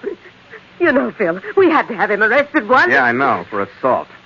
But here's his prison release form. It says grand larceny. Oh, it's a forgery. I know him. He wouldn't stop at anything. You know what I think, honey? I think you wouldn't stop at anything. I think you and Lester and Viola were mixed up in it. That you framed him into taking the rap.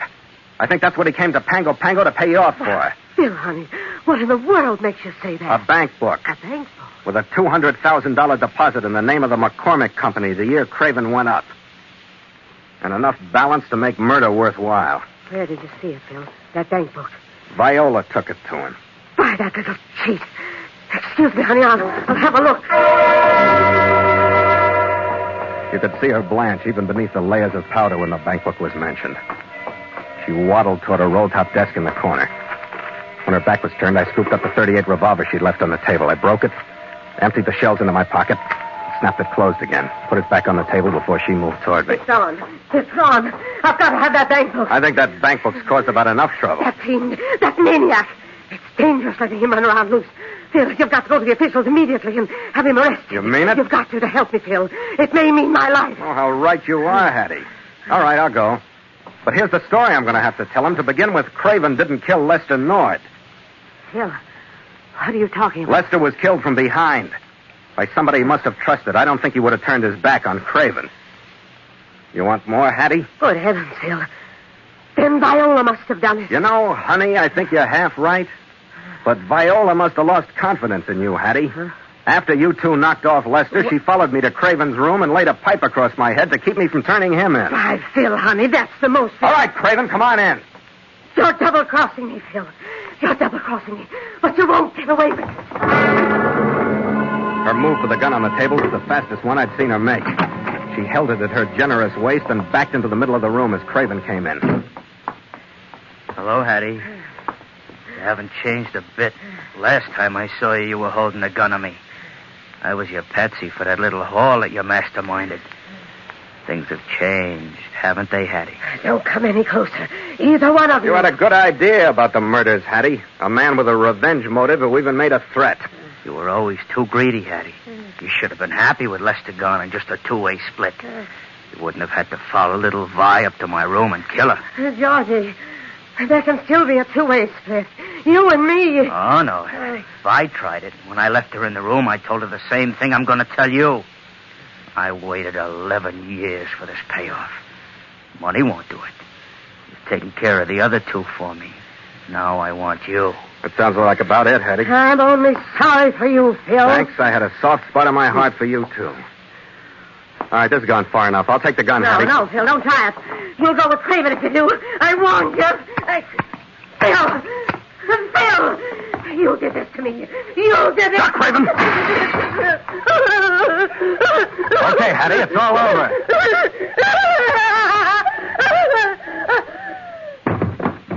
Hattie! Hattie! It's all right, Connie. She just passed out. Yeah. Well, the authorities will get one of them anyway. Okay, there you are, Connie. I've waited 11 years. There's the last of the payoff. They're all taken care of. What are you bragging about? You didn't kill anybody. That's what you came here for, wasn't it? I came here because I knew those three were sitting on a keg of dynamite from that frame they slipped on me. I knew just showing my face would blow it. Yeah? Well, you just stay here and gloat over it for a while. I'll go round up a naval shore patrol.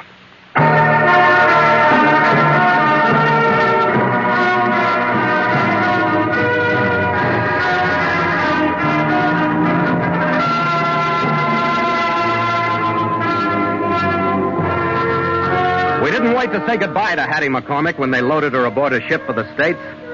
We'd picked up a cargo of copra bound for the market in New Guinea. And the day before her departure, we cleared Pango Harbor and stood out into a sea ruffled by the southeast trade. To make sail! We were passing a sleek destroyer when Gallagher bawled his orders. And the crewmen, driven by the pride that's found in those who ship under sail instead of steam, snapped to their stations in front of the audience gathered on the destroyer's deck. With port gate! Make sail! The mainsail climbed smoothly into place under the pull of eager arms. The jibs went up. Then the mizzen. And the Scarlet Queen, as though she too felt superior to the steel machine off her starboard, took the push of the wind gracefully, bowed her tall masts before it, and seemed to dance through the whitecaps that speckled the water ahead. We gave that destroyer crew quite a show, didn't we, Skipper? Never mind the show, Gallagher. What I want to know is if you checked the ship for stowaway. Oh, Skipper, I'm the guy that found him, remember? I didn't let him aboard. But there ought to be a New Year's resolution in this, Red. You mean maybe we can work out something like a rat guard to keep stowaways off? No, it goes deeper than that. Oh, you mean start teaching the kids in kindergarten that if you want to go to sea, you either ought to pay for it or work for it? No. You got the wrong slant, Red. Teach them that if they got an urge for grand larceny to stow away before they do it instead of afterwards. Well, the guy didn't do so bad at that, Skipper. $140,000 bank account. Which he may have to give back. Yeah, well, in a thriving business in Pango. And with the memories he's got, he can have it. So what's the New Year's resolution, Skipper? Well, slipped my mind, Red. Oh, but what's the difference? What happened to the resolutions you made last year? Oh, I wish you hadn't brought that up, Skipper. I made a terrible mistake. I swore off this kind of life. Yeah. I was going to settle down in a good, solid, respectable job in Nebraska? Well, like you say, what happens to resolutions? Here, Skipper, to the Queen. To the Scarlet Queen. After you, mate. After you.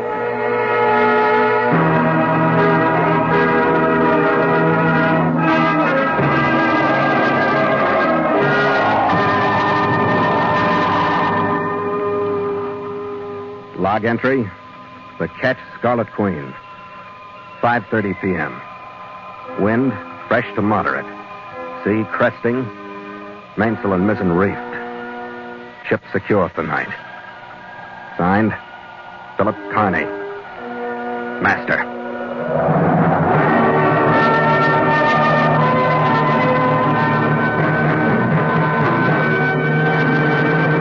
Mutual invite you to sail into further adventure on the Voyage of the Scarlet Queen next week at the same time.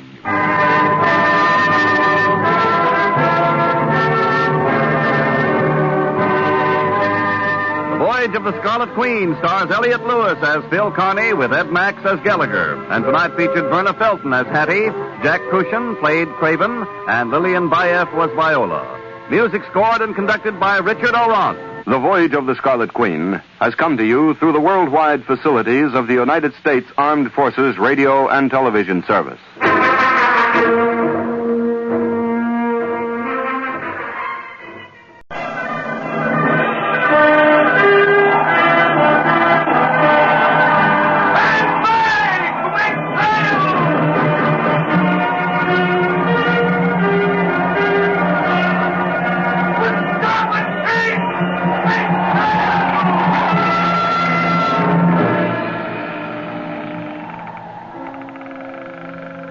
Log entry, the Ketch Scarlet Queen, Philip Carney, Master. Position, 9 degrees, 13 minutes south, 146 degrees, 30 minutes east. Wind fresh, sky fair. Remarks, departed Port Moresby, New Guinea after completion of salvage and rescue mission. Reason for mission, the derelict and the wandering boy.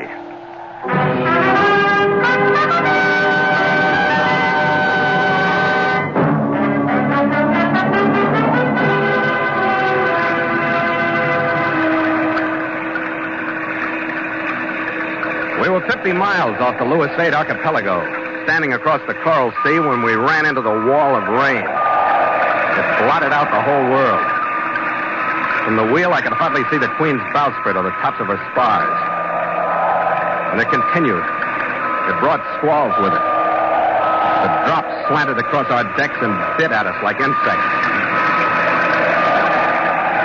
With nightfall, the visibility dropped to zero. We reefed sail, leaving aloft only enough canvas to give us headway. We inched forward, blindly, into complete, streaming darkness. I was at the wheel, and my chief mate, Gallagher, was below. He'd been at the radio sending out our position, speed, and course to any ships that might be in our vicinity. In an hour, he hadn't found any. It didn't take long to realize that things had changed when he came out of the cabin. Well, I've got some great news for you, Skipper. What's up, Red? A distress call from the steamship Lawson. Captain Mark Reedy. And a great night. Holy. What's her position, Red? She's aground on a reef about 20 miles east of here in Messina Straits. She's our baby, Skipper. There's not another ship within 12, 14 hours of her. With visibility like this? Yeah. Okay, Red, we'd be a fine pair if we didn't take a crack at it. Hey, Gordon! Aye, sir. Break out the watch. Stand by to trim sail. We're changing course. Aye. Forward, Captain! Go on, plot us a course, Red. We'll see if we can find her.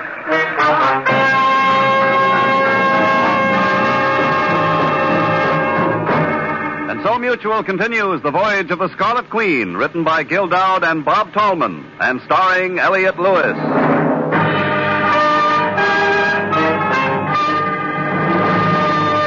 The Scarlet Queen, proudest ship to plow the seas, bound for uncharted adventure. Every week a complete entry in the log, and every week a league further in the voyage of the Scarlet Queen.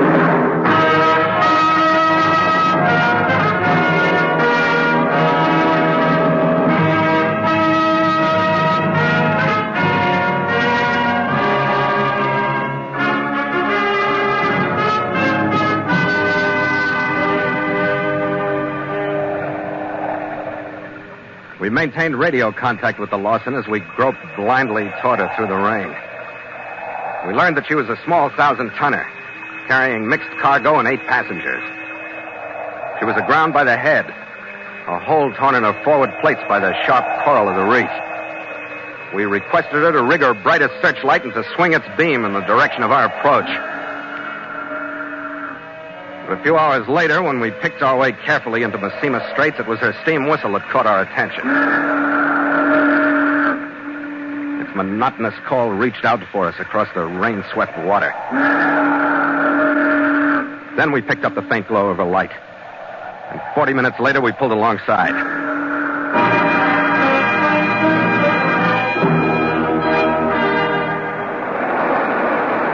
Hey, the Lawson!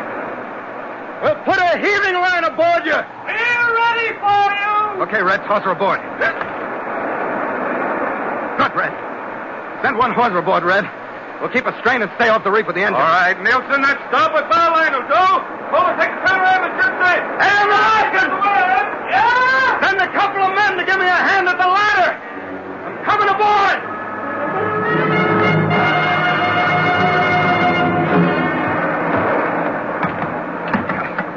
Mighty glad you picked up our call, Captain. We're in a bad way. I can believe it. She sounds like she's ripping her belly out on the reef. Are you the first officer? That's right, sir. Tom Grist. Where's Captain Reedy? Oh, up in the chart room, most likely. 3 sheets to the wind, the way he was when he piled us up on his coral. If he doesn't lose his papers over this one, I'll be shark bait. Yeah. I better pay him my respects, don't you think? Well, the ladder to the bridge deck is right through that passageway. I'd better stay on deck. Okay, Chief. See you later. As I stepped through the passageway, the sounds of rain and water lowered, and the groan of the ship's bottom tearing itself on the reef seemed louder. I swung up the ladder leading to the bridge deck, past half a dozen frightened passengers huddled in the ratty little dining saloon below me. I found the chart room door just forward of the top of the ladder.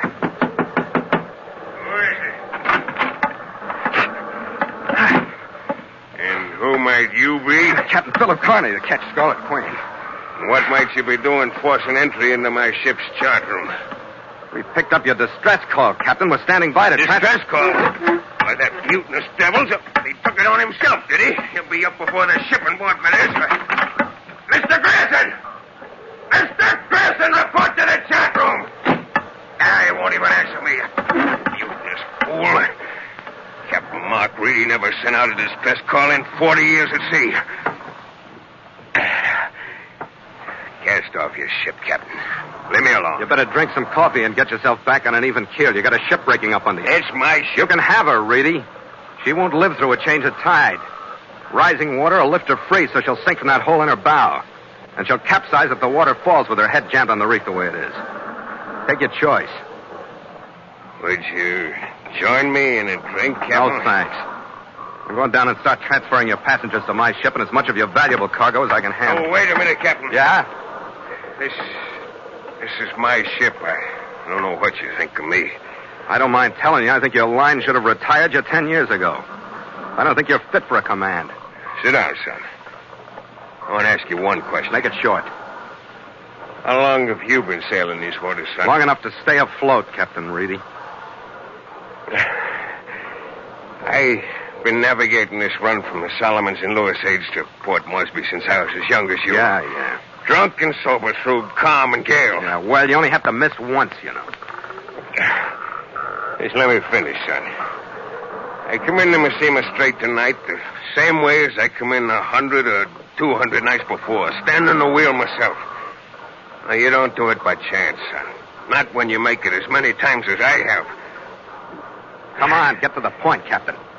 Well, there's a lighted channel, boy. As long as you keep it well on your starboard, you miss this cluster of reefs. That's why it's there. Why are you giving me this story, Captain? Because the channel boy was on my starboard, son. Well on my starboard, like it's meant to be. Huh? As sure as I'm sitting here, son. Captain, Carney. Go. Carney. My case will look better in Admiralty Court if I can prove I went aground due to accident instead of carelessness. Yeah, I know. You think the channel boy broke loose? That's what I think. I know it was well on my starboard where it belongs when I went aground. It'll not take you long to have a look, Captain. The boy is still there on the starboard. Yeah, it won't take long for this tub to capsize or sink. They'll take my command, Captain. I'll pay you for your trouble if that's what you want. I've been a seafaring man all my life, son. I know nothing else. All right, Captain Reedy. I'll start putting your passengers aboard my ship, then I'll go take a look. You better start getting your gear ready, too, if you want to keep a deck under you. If you find the boy out of position, I'll leave with you, Carney. If you don't, I think I'd rather stay with my ship. You're old-fashioned, Captain. We'll talk about it later. You could feel the gentle jarring of the ship grinding on the reef now. It seemed as though the fore and aft angle was becoming steeper as the tide dropped from beneath the stern. When it went far enough, I knew the ship would tear loose from the coral and settle on its port side. Two of the passengers waited for me at the bottom of the ladder, a man, paunchy and badly used by the tropics, and a younger woman with a calm, almost indolent expression in her dark eyes. The man's expression and attitude were different. Captain Carney, I am Frederick J. Wade, the Owen Stanley Gold Mines Limited. This is my wife. Hello, Captain. Yeah, how do you do? Wait, Captain, wait. I must have a word with you. Make it short, Mr. Wade. I'm going to start putting you passengers aboard my ship. The very question that was in my mind, Captain. But it so happens that I am traveling with a fabulous cargo. He doesn't mean me, Captain. Well, that's a little surprising, Mr. Don't Wade. interrupt, Frida. It so happens, Captain, that my company placed me in charge of the transport of over 3,000 ounces of gold from our mines on the island of Bud S to Port Moresby. We had the misfortune of being forced to use this miserable bottom, so I must You ask must ask me to save it for you. Yes, you will be amply repaid for its safe delivery. I'll do what I can. What you can, sir. Good heavens, it must be saved. Look, I got 8 passengers and probably 20 crewmen to put aboard my ship, Wade. If there's time and room after they're taken care of, we'll load your gold. Oh, well, then by all means, Captain, let us proceed with all the speed we can muster. I'll go to my cabin and prepare myself for the transfer. He takes good care of me, doesn't he? Well, don't worry, Mrs. Wade. You're surrounded by men to take care of you. That sounds interesting. But I'm not worried. Our condition isn't as serious as you led my husband to believe, is it? Tom said we didn't have anything to worry about. Tom? Yes. You mean Grierson, the chief officer? Uh-huh. Tom to his friends. Yeah. Well, I hope Tom's right. But in case he isn't, I think you better get your stuff ready, too.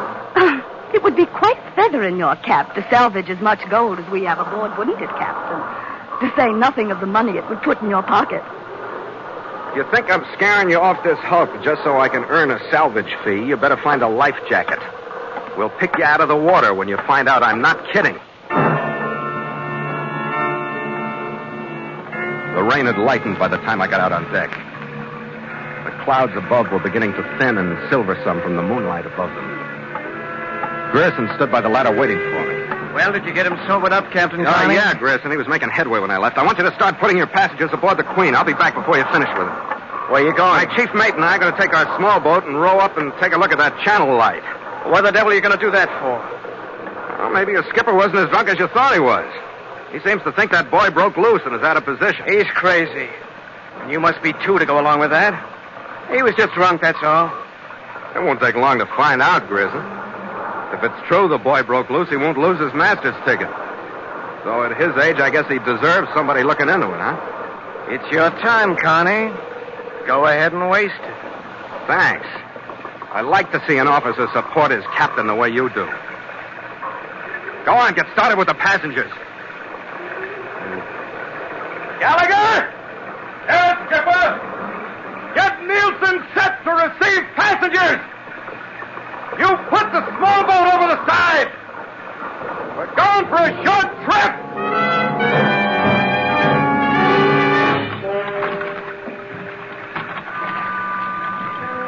In 20 minutes, Red and I had pulled 100 or so yards of the lighted channel buoy, picking our way through the reef points by the phosphorescence swirling in the currents around them. We shipped our oars, Red held us steady at the light while I threw a painter around it and made us fast.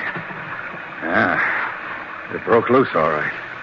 If you kept this on your Hand me the starboard, boat hook, Red. I want to raise this cable if I can. Yeah, coming up. Yeah, thanks.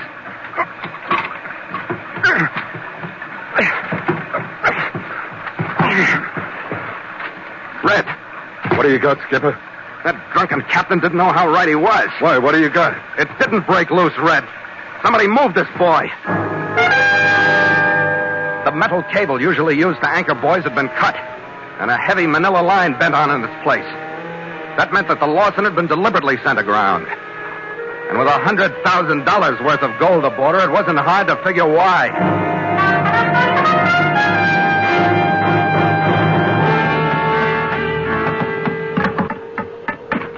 Captain Reedy, I checked on the board. Oh, Grayson, I'm glad you're here, too. I'm trying to get the old man out of here. Well, it's all right for you to go, Captain Reedy. The light had been moved, all right. It what? I told you, son. I told you something was wrong. How do you know it was moved, Connie? The buoy had been cut loose from its cable and re-anchored in its new position with a heavy piece of manila line. Oh, hold back, son. You mean it was done on purpose? Yeah. And if you weren't drowned in that liquor, you'd know why. It was done by someone who knew you had that gold aboard and knew where you were taking it. Who'd know all that? By the devil, son. You would, Captain. You would, Grierson. What are you talking about? Frederick J. Wade would, so would his wife, Frida. How about it, Grierson? Are you accusing me, Connie? I'm asking you, why did you tell Frida that you had nothing to worry about? Boy, I just didn't Were you want expecting another ship and another crew to board you? I just told her that so she wouldn't worry and go all to pieces. Maybe you and she are working together. Oh, wait a minute, Grierson, Connie. this is hard to believe. You were making wild guesses. Why suspect me? Why not the old man here? He's the one who sent me to check the boy, remember? Oh, never mind. Wade has offered to pay me for salvaging that gold. I'm taking him up on it. I suppose I'll see both of you later.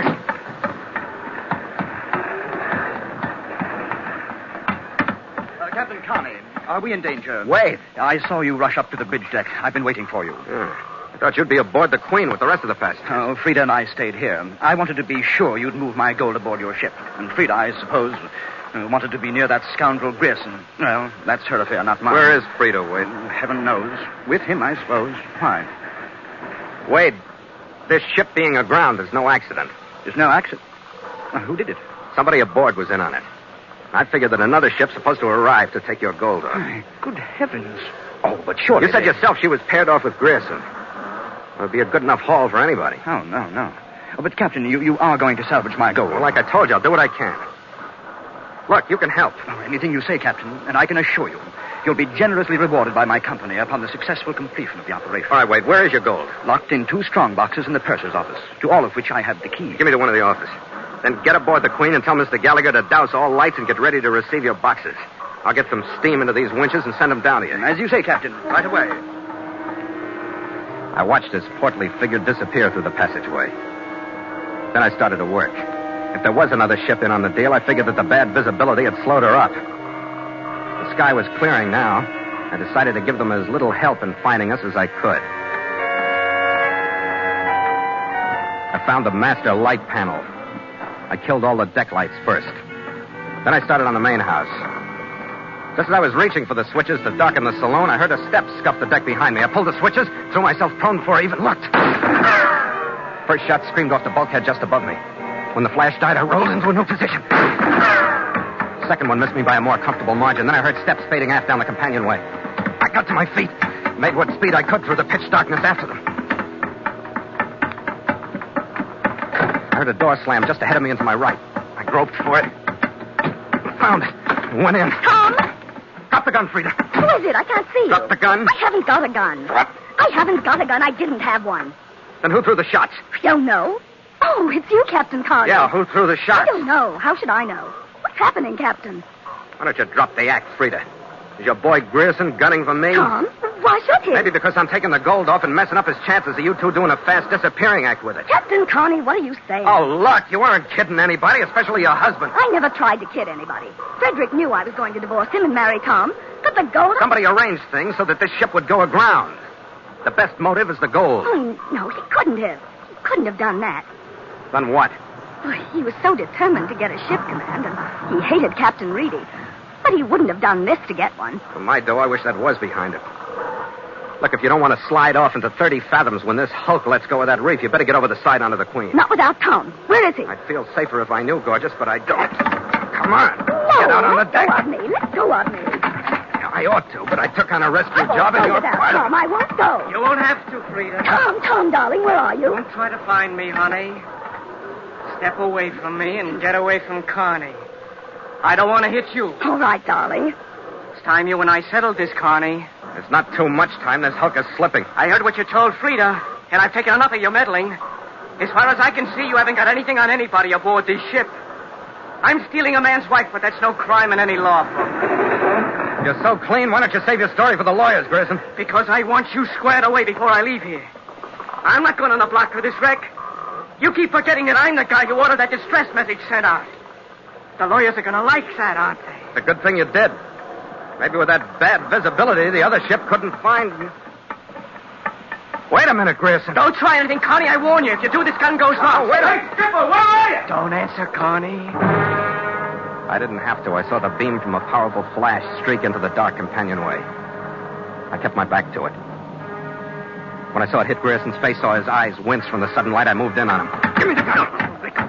Hey, Skipper, this trunk of rust is... Come here, Red. Get a hold of this guy, will you? Oh, what the devil's going on? Keep Grayson off of me. I got to talk to him. Now, calm down, Grayson. You and I both have been suckered in this deal. It was a good case against you. I don't blame you for blowing your top, but you can quit worrying. You're as clear as deep water. You're just over-suspicious, Connie. I told you didn't have anything on anybody on this ship. If somebody reckoned to get that gold, they're from someplace else. The visibility just kept them from getting That's here. where you're wrong, Grayson. There is somebody on this ship. And if he'd been a little soberer, he'd have found me with one of those slugs back in the saloon. The old man? Yeah, Captain Reedy. He wanted the ship to go aground so he could split that gold with somebody. With the boy moved, he wouldn't be blamed for it. You got barnacles on the brain, Skipper. Reedy was the guy that sent us out to check on the position of that boy. Yeah, and that's where he made his mistake. He gave me that story about taking a sight on that boy. He was still trying to lift the blame from himself. But listen, with the zero visibility in that rainstorm, he couldn't have even seen that light, much less kept it on his starboard. Well, what are you waiting for? You haven't got much time. Come on, Gallagher. Get those two aboard the Queen. I'll go take care of the gold.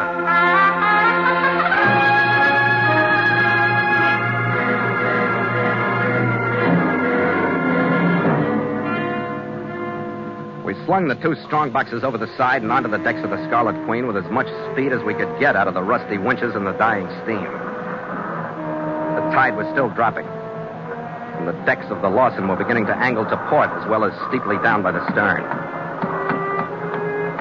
I headed for the chart room for the last time.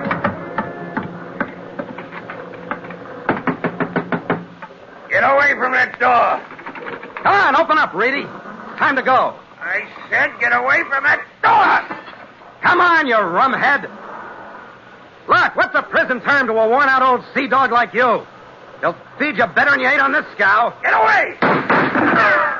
Get away! The other ship will come for me. They'll never make it, Reedy. They were here yesterday. Come on, Reedy, I'll give you a hand. Get away or I'll turn your head. She's going, Reedy. Look, I haven't got time to argue. I'll ask you once more. Come on, sweat it out for a few years. Get away!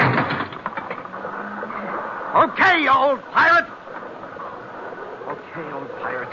Get off of my ship! I'll sail into Port Moresby myself, you deserting rat!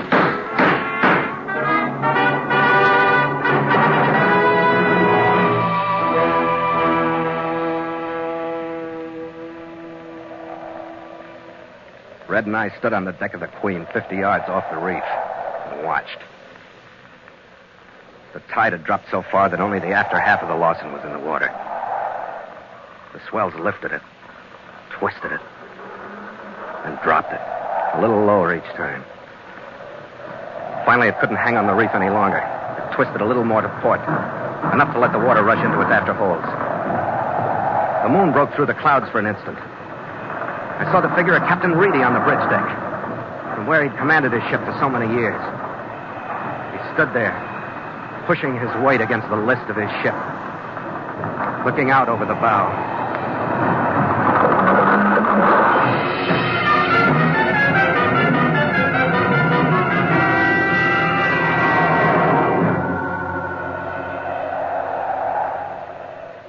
30 seconds later, the Lawson was out of sight. There's nothing I like about a guy who'd murder his own ship. I don't know what made me hate to see him go that way.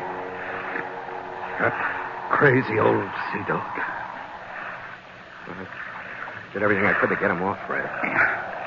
Sure you did, Skipper. Come on, we better get some cloth up and get out of here. Hmm? Oh, yeah. Yeah, I guess I've seen enough of this reef.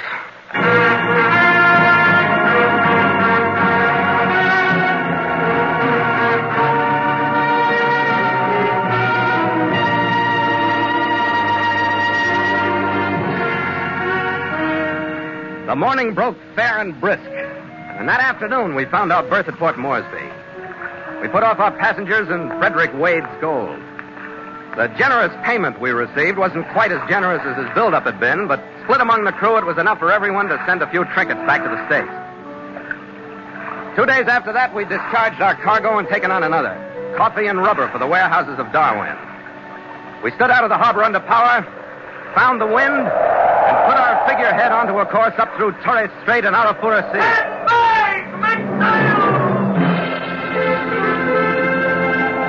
The crew, eager for an Australian port where girls on the streets spoke their language and the girls in the bars spoke the same, jumped to their stations with a will.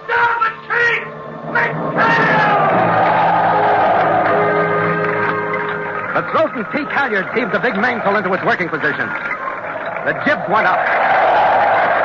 Then the mizzen. And we trimmed them for a close reach under the steady breeze. Well, I guess we'll get there with this rig, huh, Skipper? Yeah, I think we might.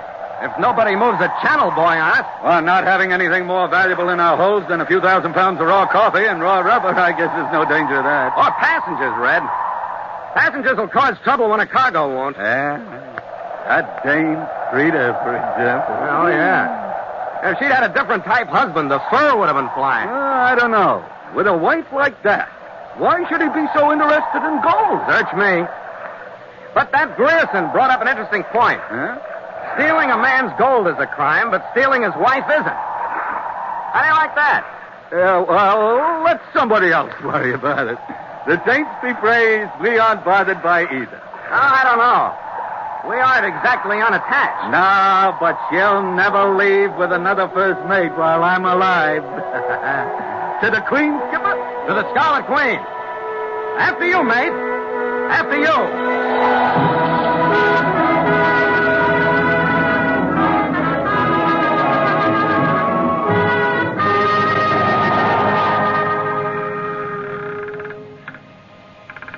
Log entry. The Ketch Scarlet Queen. 5:30 p.m. Wind fresh. Sky fair. Sea calm with long cross swell. Ship secure for night. Signed, Philip Carney, Master.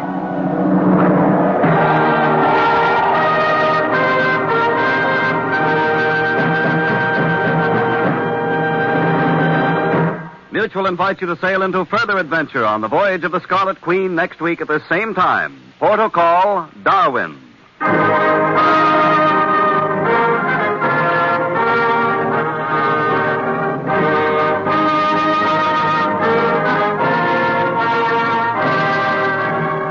The Voyage of the Scarlet Queen stars Elliot Lewis as Phil Carney with Ed Max as Gallagher, and tonight featured Ira Grossell as Captain Reedy. Clark Gordon played Grierson, John Daner was Wade, and Frida was Maya Gregory. Music scored and conducted by Richard Arant. The Scarlet Queen, a Command Radio production, is written by Gil Dowd and Bob Tallman.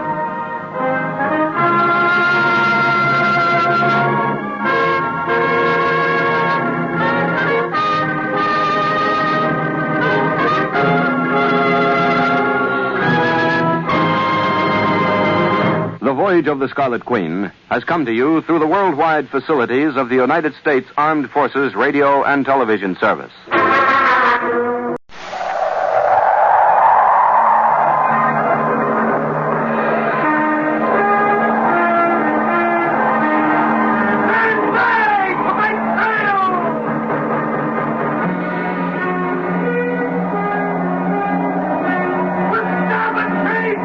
Make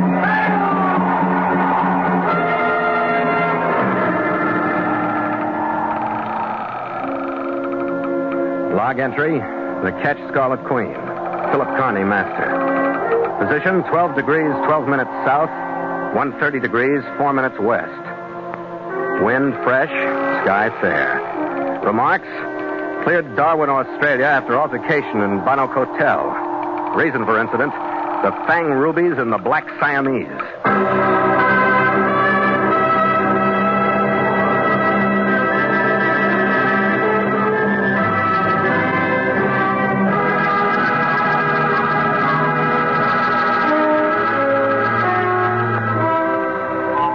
We'd been moored between two trading schooners at a dock in Darwin for 3 days, unloading the stuff we'd brought in from Port Moresby and taking on a cargo for Singapore. My chief mate Gallagher and my crew were in town, spending a few well-earned hours of shore leave. I was alone on the forward deck. I'd been watching the busy lighters wallowing between the shore and the merchantmen that were anchored in the stream. Then I started toward the cabin. I got to the shoreward rail in time to see a man hurrying along the dock. He was carrying a black cat in his arms. He looked back over his shoulder at the schooner on our stern. Then, just before he reached our gangway, tossed the cat aboard. It landed lightly on its feet about 2 yards from me. As bad as the act was, the guy carried it through. Beaver! Here, Beaver! Come here! Oh, my Siamese seems to have jumped aboard your ship. May I come aboard after him? I saw how he came aboard. I'll toss him back to you. I'm sorry, but I have to come aboard after him. He started across the gangway.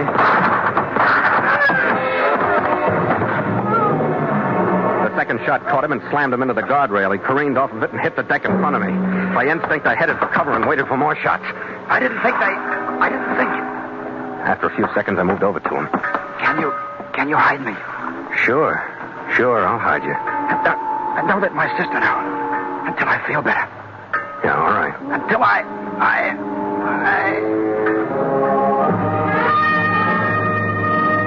looked back at the schooner. Her crew had cut her mooring. She was moving away from the dock. And I was left with a dead man and a black Siamese that looked up at me with motionless yellow eyes.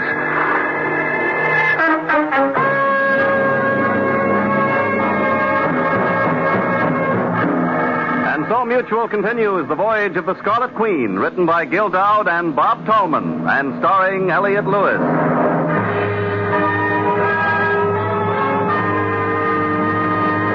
The Scarlet Queen, proudest ship to plow the seas, bound for uncharted adventure. Every week a complete entry in the log, and every week a league further in the Voyage of the Scarlet Queen.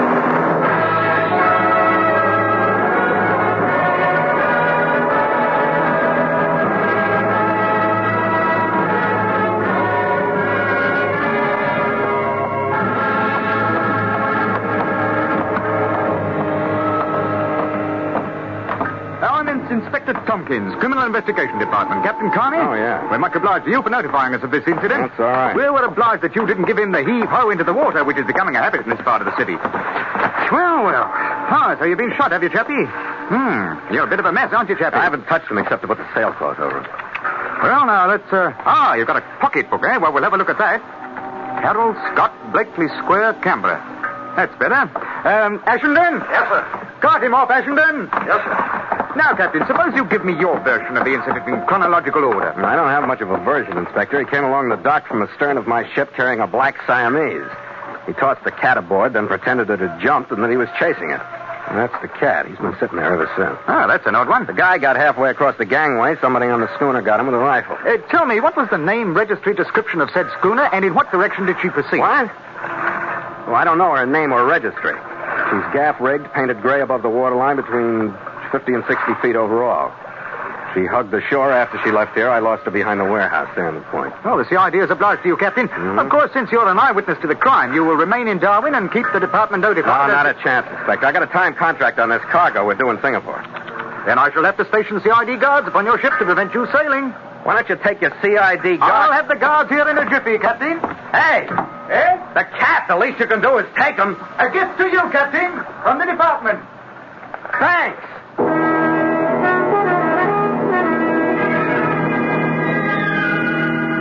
I went into the cabin, put a bottle and glass on my desk, and between a couple of drinks, entered the incident in the log. When I stood up and turned around, The cat was just inside the passageway. He followed me in, and he sat there looking at my face. What the devil do you want? Can't you do anything but sit there and stare? Ooh, you're a lot of company, you are.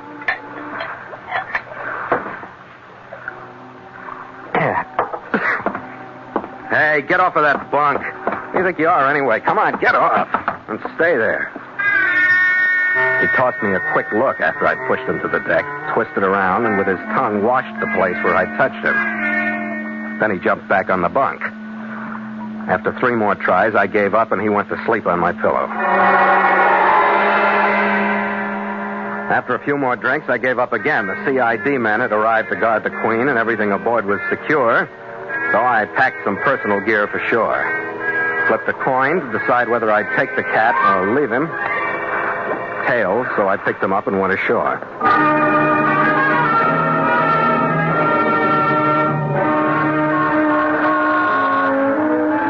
I finally found a safe-looking pet shop that would board the cat.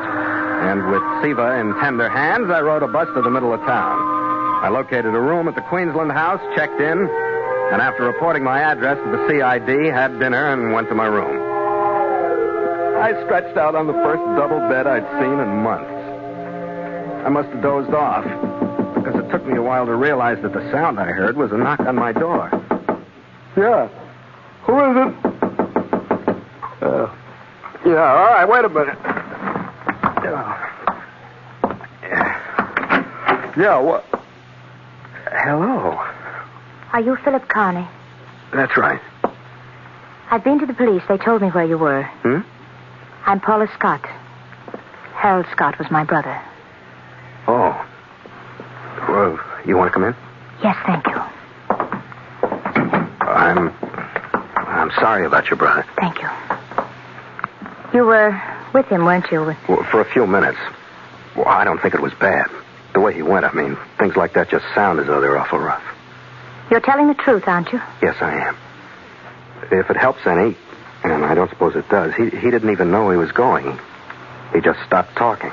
What was he talking about? About getting well. Oh. I'm glad to know that. Yeah. What else did he say? See, I've got to know. It isn't one of those masochistic things. I've just got to know. Why don't you sit down? All right, thank you. I'm sorry. There's no place for you. Oh, yeah, it's a one-chair room. I use the bed. Well, there wasn't much said because there wasn't much time. He wanted me to hide him, and he didn't want me to let you know until he got better, that was all. The police told me you have Siva. The cat? Yeah, I put him in a pet shop where he'll get good care, I think. Mr. Carney, I want to talk to you. I know why Harold was killed, and I know who killed him. Did you tell the police? No. Why not? Because I want to stay alive. There are 2 of them. If the police go to one, the other will come after me. You want to tell me? Yes, his name is Hugo Cashin. He's my uncle, and he has a horrible little creature with him, Merrill Ferris. Have you ever heard of the Cashin interest? Well, harbors and anchorages are the only things I know about in Australia. They were built by Leland Cashin. Huh? Mining, sheep, contracting, shipping, everything else that makes money, I guess. Leland, he's your uncle, too. He was.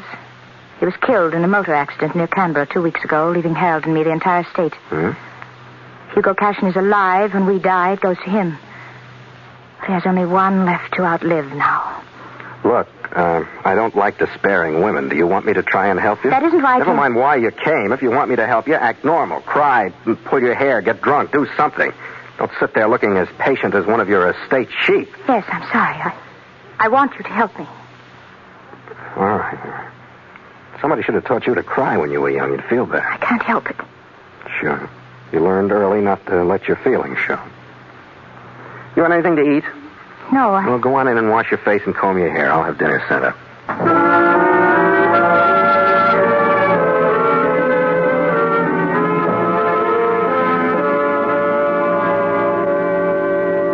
I figured it would take a lifetime to make her unbend and get rid of some of that reserve and some of that self-control that was tying her up in knots inside. Well, a few drinks before she ate and a few more afterward made a good start. Captain Carney, how did you know so much about me so soon after you met me? Well, you're a pretty obvious little girl. Oh, dear, I am not. How did you? You're quite right, you know. Well, You carry a very active kind of magic around with you.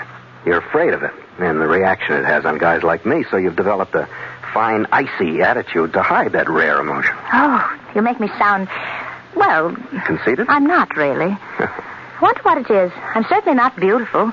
Nobody's ever told me I'm beautiful and really meant it just like that. Well, just be patient. You'll get old and crotchety someday, and you won't have a thing to worry about. Oh, a little while ago, I didn't think I'd get much older. You know something? I haven't felt this way for... Seems like forever. I mean, of course, about not being afraid of Hugo and Mel. Yeah. I suppose it's because I don't feel quite so alone now. Well, that's good. Tell me, do Hugo and Merle keep you shadowed? Would they check the hotel register? I'm sure they would. Well, then they know you're here.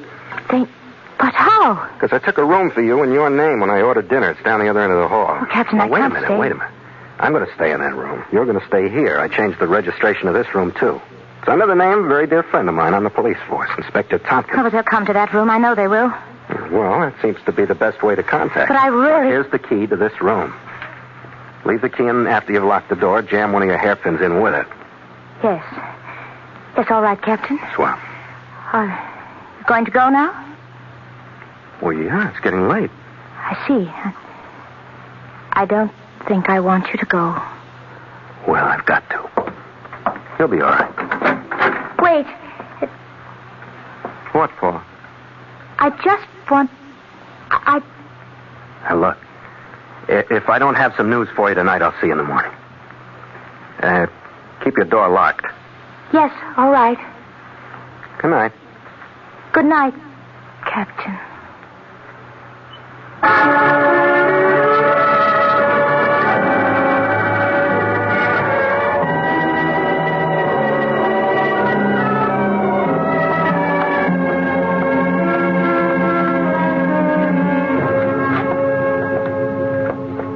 When I got in the room registered to Paula Scott, I locked the door, leaving the key in. And I did what I could to make the room look lived in to anyone cracking the door slowly to come in. It was 11:30 when I turned out the lights and settled down to wait. The building was quiet, but the restless throb of the city came through.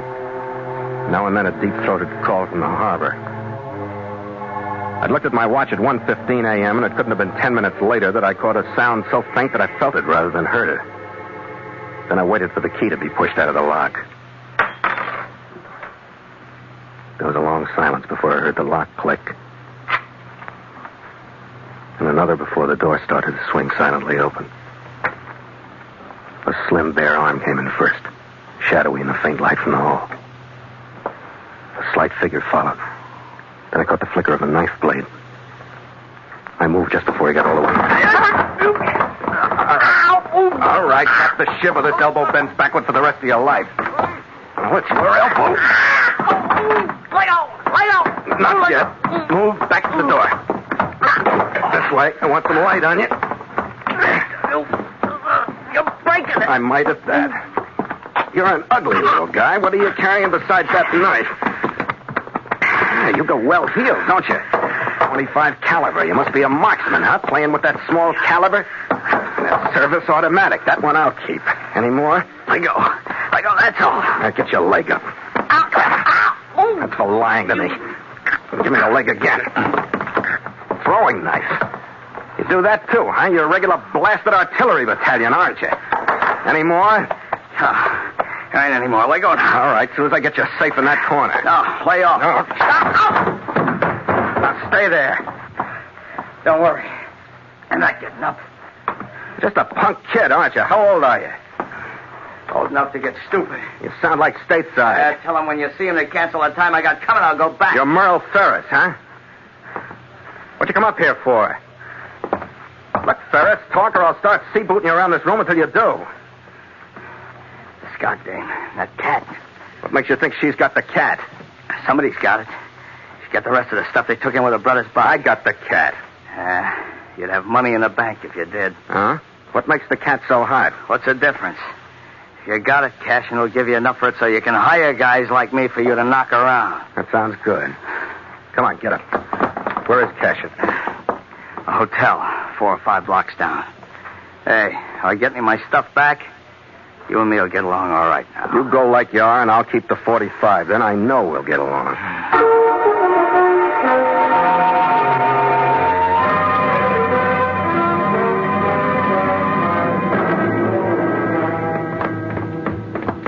Will Cashin's door be locked? If you ain't standing in it, it will be. Then I'll do the knocking. What's the matter? You jumpy? Mm-mm. Just careful. You think we got knocking signals like schoolboys? You read too much. Yeah, this is it. All right, over this way. Who is it? That's room. You're alone.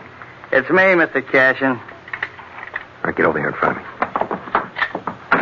Move in first. Here, move. What's this, huh? If you don't like it, run your own errands from now on.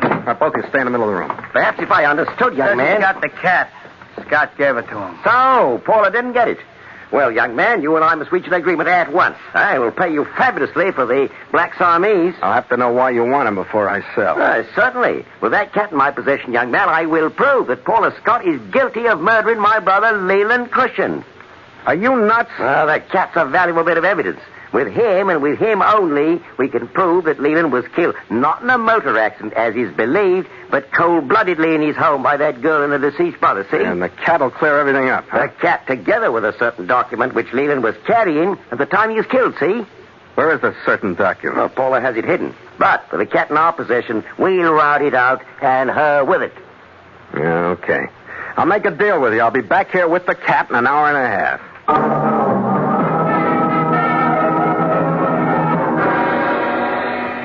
My first stop was the pet shop where I'd parked Seela. I banged on the door until I aroused the sleepy owner, apologized the same, and retrieved the black Siamese. Then I headed for the Queensland house.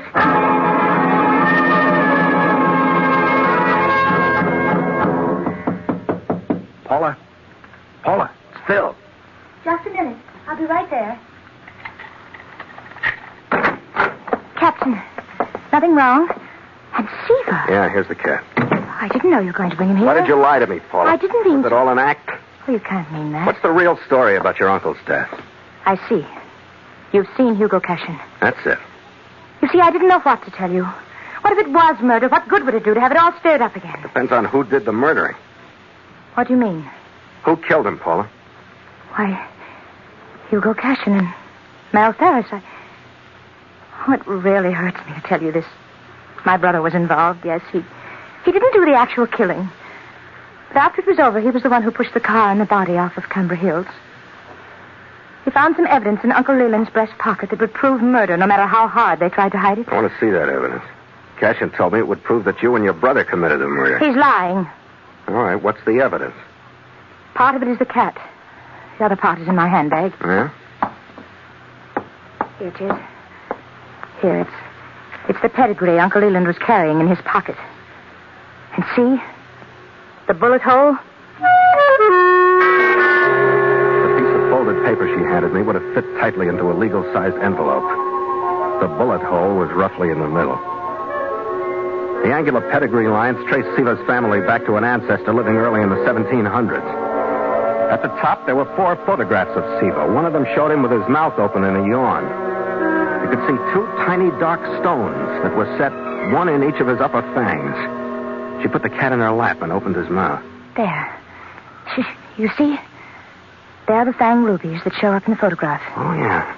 It's the mark of the Pasha line of Siamese. Since Seaver's the only one outside of the Asiatic continent, this pedigree chart can't belong to anyone but him. Well, it doesn't prove much yet. Could have been my cat. No, it couldn't. Couldn't belong to anyone in the world but Uncle Leland. He was a member of the International Cat Fanciers Club. Their system of identification is legally recognized everywhere. Look here. Here on Seaver's left thigh, right here. You part the fur, you can see a mark on the skin. Oh, yeah, a tattoo. Yes, done when he was a kitten. To identify him as Leland Cashin's in any court in the world. I guess that's good evidence, but I don't get this. How does it prove murder? Don't you see? The tattoo proves that Seaver belonged to Uncle Leland. His pictures prove that the pedigree is Seaver's. Therefore, the bullet hole in the pedigree papers prove that Uncle Leland was shot and not killed in a motor accident. Now I got it. I've kept the pedigree. My brother was hiding Seaver aboard a ship in the harbor. I suppose Hugo found out he was there. My brother was trying to escape onto your ship when they shot him. Now you better get dressed, Paula. Where are we going, Captain? Get these two stories together. You don't know whether to believe me or not, do you? Your cat and your rubies and charts still haven't proved anything but murder. They haven't proved who did the murder. Yes, I know. What can I do, Captain? You can call the police. Call them and tell them to meet us in room 12, Bonnock Hotel, in 45 minutes. I'll go find a car we can hire and meet you downstairs.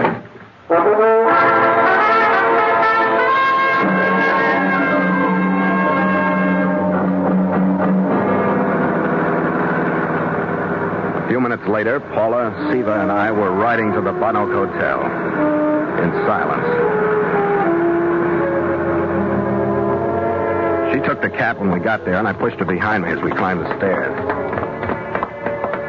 When I motioned her to a stop at the door, I wasn't quite sure what I'd do inside if she were guilty. It was 35 minutes after she had or had not called the police that I rapped on the door of Hugo Cashin's room. Who is it? Carney. Come in, Captain. He's brought the Scott dame. Paula. Move back in the room. Merle, get over in the corner. Stay there. Don't worry about me, tough guy. Captain, I'm disappointed in you. Why? This was to be an arrangement strictly between us. If I'd known that you were as untrustworthy as to bring forward to interfere I'm with... not interfering, Hugo. Look, Cashin, we've got the cat here. That's what you wanted. I've heard the same story from both you and Miss Scott. It was good both times. What has this girl been saying? I told her to call the police and tell them to meet us here. I don't know whether she did or not. What do you think, Cashin? She'd be a fool to. If she's guilty, I guess you're right. Here, Cashin, you can have the same deal. If she didn't call them, you'd just as soon, wouldn't you? Your call, please. Well, Cashin? Your call, please. Cashin, you're not going to let them call the cops. Why not? They can prove nothing. Your call, please. Give me the police. They can prove nothing. With my record, I'm not sitting in no jail cell while they sweat the truth out of you. All right, get the cat and come on. No, stay away. Cashin! Phil, he's taking Siva. He'll kill him. Oh, you there! Stop! Fire action done. Stop those men. Oh, Captain Carney. Come on, let's get out of here. Oh, Captain. There you are. Yeah. I thought you'd be hereabouts when I saw those blighters making off with your cat. They wouldn't stop. I had to wing them. Yes. But the cat is unharmed now. Here you are, with the respects of the CID. Well, thanks, Inspector. Did the scoundrels try to steal anything else, Captain? Look, Inspector, this wasn't a robbery. The men you nailed committed that murder on my ship yesterday. Oh, well, the department is Johnny on the spot, you might say. The summons we got was from some poor lady sobbing into the telephone. What? Well, cheerio. Yeah, see? Paula, that was you? Wasting some of that rare emotion on a telephone? Of course not, Captain. Captain, the inspector must have been mistaken. It just must... It must have been a bad connection. No, come on now. Now you're overdoing it. There. No, it'll be all right. I'm sorry. No, you're a big girl with an estate now. Everything's making money for you. No, I don't care about the money. It's you. If you could manage to stay. I can't stay, gorgeous. I got a cargo aboard on a time contract. I got to get it to Singapore. Hey, here's your cat. Yes, of course, thank you. Yes, I understand. You have a commitment. And you'd rather go on your ship than stay? No, it's nothing. It's nothing personal, Paula. And I'll make you a promise. If I ever settle down on an estate in Australia, it'll be yours.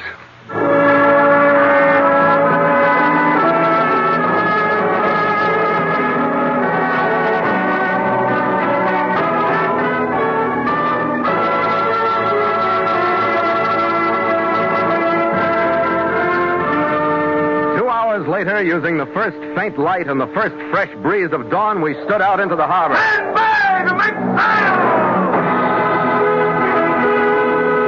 The crew of city-numb sailors that stumbled to their stations and groped for the halyards. It was hard to tell what was in their eyes outside of exhaustion as they watched the city lights sink astern. Make sail! The mainsail shook itself and tightened as it was hauled aloft. The jib went out. Then the mizzen. And the Scarlet Queen coasted into the morning with the foam at her starboard rail shining whitely in the first reflection of the sun from the sky. Reporting to the bridge, sir. Is everything to your liking? Aloft and below? What's gotten into you, Red? You spend your time reading sea stories or something in Darwin? No, just feeling fit and hearty, Skipper. Glad to be aboard. I ran head-on into a situation. A woman, Red? Yeah. Oh, a lot of good home cooking and stuff, but she wanted me to settle down and share a property. An estate, Red? Yeah, a little truck farm. Yeah, well, I guess it might not be bad for a while. Evenings on the veranda and all that. Did she have a cat, Red? Yeah, a little white alley cat. And she thought you were crazy for leaving, and you told her it was nothing personal, huh? Yeah, how'd you know all that? Women, Red. They're never happy till they got a guy lashed down someplace. Yeah, imagine spending all your life walking on a floor that never rolls or pitches, huh? Skipper, I guess we got the right kind of woman. Wooden and lively. Here, Skipper, to the Queen, to the Scarlet Queen. After you, mate. After you.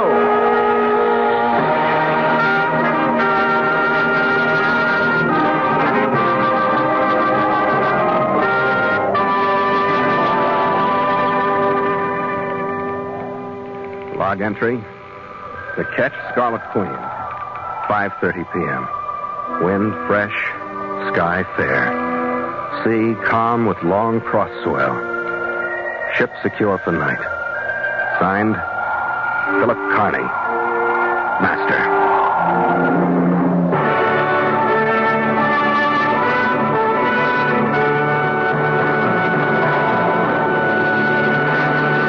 Mutual invites you to sail into further adventure on the Voyage of the Scarlet Queen next week at the same time.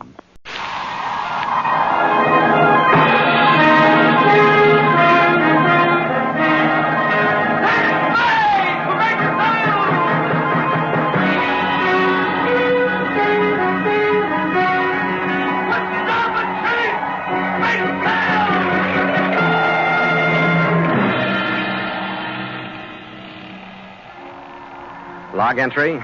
The Ketch Scarlet Queen. Philip Carney, Master. Position 3 degrees 14 minutes north, 102 degrees 7 minutes east.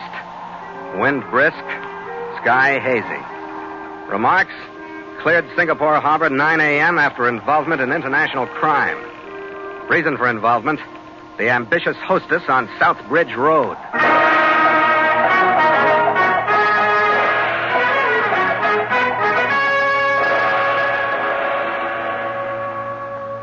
We laid over almost a week in Singapore. First couple of days discharging cargo, and the next waiting to load some machinery bound for a rubber estate outside of Penang, up the Malay Peninsula. But Singapore, the big jumbled port city, serves up good shore leaves. So there were no complaints about the delay from either my chief mate Gallagher or the crew. Tuesday night was as heavy and as hot and as humid as all the others had been. Gallagher was spending his third night ashore. I was sprawled in a canvas chair on the afterdeck of the Scarlet Queen, listening to the chatter from the Oriental craft that slipped by our side in the darkness. Mr. Captain! Mr. Captain! The hail came from behind me on the dock. A young Chinese boy stood at the head of the gangway. You, Mr. Captain, all right? Yeah, what do you want? I bring paper from Mr. Gallagher. Oh, you mean a note? All the same paper I have here. All right, come on aboard. All the same paper? Yeah, paper. Thanks. The note from Gallagher was in a hasty scrawl. Skipper, it said. I'm in room 204 at the Continental. I'm in big trouble. Bring 45s. Red.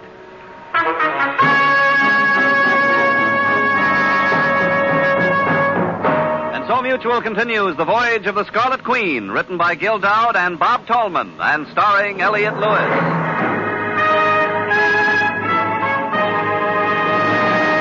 The Scarlet Queen, proudest ship to plow the seas, bound for uncharted adventure. Every week a complete entry in the log, and every week a league further in the Voyage of the Scarlet Queen.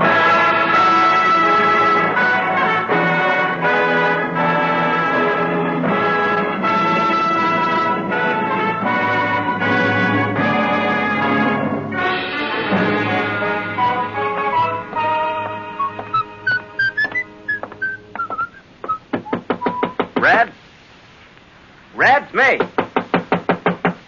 Gallagher. Red?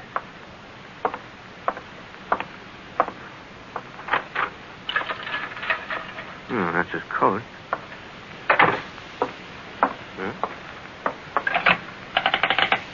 Clark speaking. I'm in room 204. I was supposed to meet Mr. Gallagher, but he isn't here. Did he leave any message down there about where he was going? Mr. Gallagher? Well, I was on duty when they took him out. Who took him out? The two gentlemen, sir. It seemed that Mr. Gallagher had been injured, and I believe they was taking him to an hospital. Where? Didn't mention what one. Yeah, thanks a lot. Quite all right.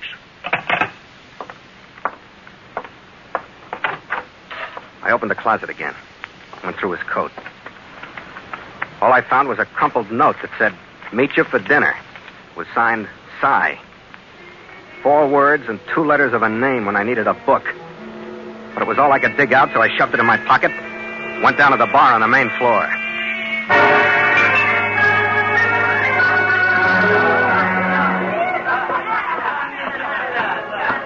Good evening, sir. What do you like? Some of the American will do, I guess. Straight. Very good, sir. Very good drink, all right. Yeah. Yes, sir. Yeah. Oh, thank you. Thank you very much. No, sir. wait a minute. I'm looking for a friend of mine, a big red-headed guy. Been staying in the hotel for 3 days. Big. Oh, this store, maybe? Yeah, you know him? Oh, yes. He coming here all the time. But he not here now. Yeah, I know that. Wait a minute. What? Did he ever have anybody with him when he came in here? A friend? Somebody named Cy? Friend, he come with his seller, too. Yeah? He from American ship. I hear them talk about Frisco in America. What ship was he from? Freighter. You know Steel Traveler? Steel Traveler? I think all right. Thanks, Charlie. Here. Oh, thank you very much. I'll see you later.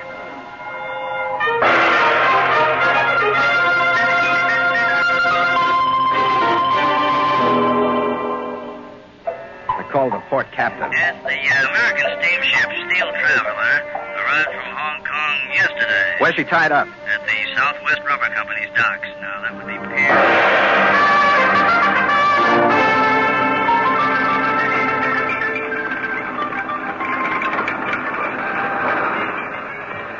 They were working cargo when I got there. Big bales of rubber were swinging from the dock and disappearing into the big holds of the ship. A pint-sized tow-headed gangway watch looked up from a pulp magazine when I came aboard. How are you? Mate, you know a crewman aboard here named Cy? Cy Adler? Yeah, why? I'm looking for him. Cy's dead. What? Yeah, they found him in an alley ashore this morning. He'd been knifed. You know how Singapore is sometimes. Yeah. How about his gear? Is it still aboard? Yeah, I guess I'd so. like to look it over, see if I can dig up something to start from. I want to find my chief mate. He was with Cy ashore. Now I can't find him. No, I guess you better not. Well, look, you can frisk me when I leave. I don't want anything. Here's 10 American. Well, all right, go ahead. His quarters are down the ladder just inside. There's a second one to starboard. Check with me on the way out. Yeah, huh? okay, mate. Thanks.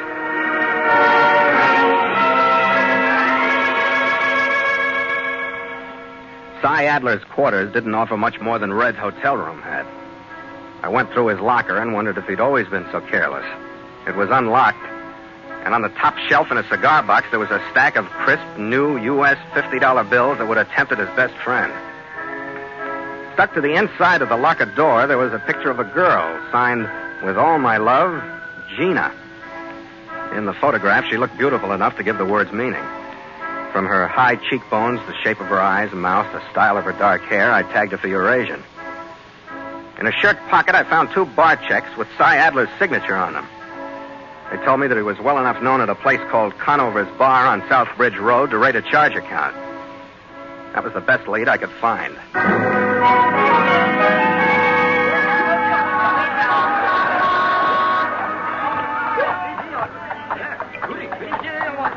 Southbridge Road is a no-man's land between the native and Occidental sections. The establishments that line it draw the dregs from both. The Conover Bar was the bottom of the barrel. The hostess, wearing something sea green, met me inside. Her face was the only sign of progress I'd seen that night. It was the same one that had looked at me from the photograph in Cy Adler's locker. She looked better in person. Hello? Hello? The bar is crowded. You do perhaps like a table? I don't seem to care. To be truthful, I didn't even know why I came here until right now. Oh? You can tell this quick, huh? Uh-huh. Always you be so honest with girls? Only with the ones that react the right way. And you think I do? I hope so. I'll start with how I admired your picture in Cy Adler's locker. Cy Adler? Oh, yes. I think I remember him. Did you... do you know him? Shall we find a table? All right. Pardon us? Here. You like this one? Yeah, fine. Have you seen Cy lately? Oh, no. No, it is a very long time ago. Why do we talk about him? Because I'm looking for a tall, red-headed guy who's supposed to be with him. He's my chief mate. I'm kind of worried. He disappeared out of his hotel room, and I can't locate him. Oh, that is too bad. You lonely? What's that got to do with it? Maybe your friend is lonely. Maybe he don't want you to find him tonight. Maybe that's it. So, what if I am lonely? Who are you? Carney, Phil Carney. I am Gina. I like you. Thanks. Maybe if you still are lonely when I am through, you come with me? When do you get through, and where do we go? A little while. To my house. I can fix you nice drinks, and it is cool there on the river. I don't think you'll be lonely anymore. Yeah, I can believe that. Then you wait for me? I'll try to make it. I won't be long. Okay.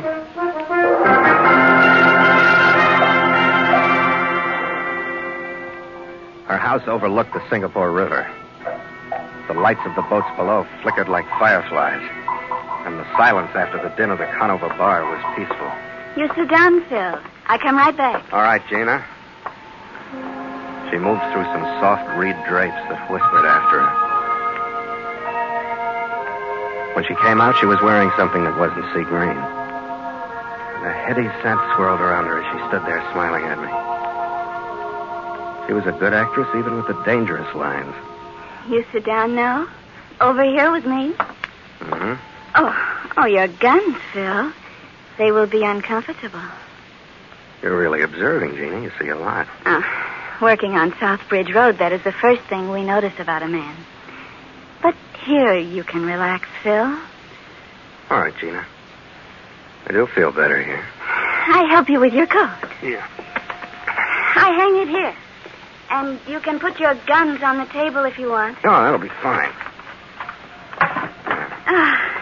You are more comfortable. I tell you, it was cool here on the river. You're not lonely anymore, are you? No, you've taken care of that very nicely. Oh, but I tell you, I will fix you nice drinks. Do you want drinks, Phil? No, not special. I know you would say You that. want one? You know, too, what I will say. No, I don't want a drink, Phil. See all the lights on the river? The boats? I'm not looking at them. I saw them. People live out there. But who cares? Oh, Phil.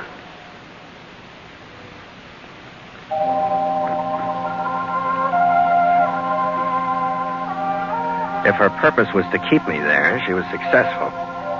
But I would have stayed even if she'd thrown vases at me. She and her knowledge of Red's friend Cy were all I had. And she'd slipped back at the bar. I was sure of it when she started to say, "Did you know Cy?" instead of "Do you know him?" Well, her act was good. And I tried to keep mine the same, even 15 minutes later when we heard footsteps. The door opened. She moved away from me as though she'd been burned, scooped up my .45s, and met the two men who came in. Well done, Gina. You're a good girl. What is this, Gina? You didn't warn me you had friends who don't knock. It's quite informal hereabouts, Connie. We come and go. Connie? Well, in that case, maybe I just better go. No, you don't, Connie. Don't. Move over into the corner and keep an eye on him. I'll watch him. Remember me, Connie, in case you start a move. Why should I move? As a matter of fact, why should I be muscled around by you guys? Perhaps you'd better sit down, Connie. In the chair over here. Uh-huh. I had hoped that you would show a bit more intelligence than Gallagher. I don't know what you're talking about. He doesn't know what we're talking about, Gina. Well? He does. He went to Cy's ship and he came to Conover's looking for Gallagher just before I talked with you on the telephone. What do you say to that, Connie? Don't breathe in my face. Look, Connie, if you use the intelligence you must have been blessed with, you may save both Gallagher's life and your own. What'll we get out of it? Oh, a suitable arrangement might be decided upon. Don't be nuts, Middleton. He's a no spot to bargain. Nobody says he doesn't know what we're talking about. Well, Mr. Connie? Okay, why do you think I let your siren here rope me in? Because I'm schoolboy enough to swallow lines like she tosses, or because I knew you'd show up so we could talk? You think I can't bargain? Let's call this conference off. I'm sorry I came. Do you know where it is, Connie? What if I do? If you do, we'll get it out of you. Okay, Doan, then I'll change my mind. I don't know where it is. You like that better? You like that better? Don't be stupid, Doan. We can't bargain with him. Your methods didn't work with Gallagher. Not yet, but we got plenty of time. I'll tell you what you'll get out of this. If you use your head, Carney, you'll stay alive. If you don't, you'll land in an alley like Adler did. And you know something? I got one picked out for you. You're a great bluffer, Doan. That stuff hidden, Carney. No, don't. Not anymore. What's the matter with you? Don't do any more here. You don't get my house dirty. Thanks, Gina. If I tell anybody where the stuff is, it'll be you. Okay, Carney. Let's go. Let's go peaceful.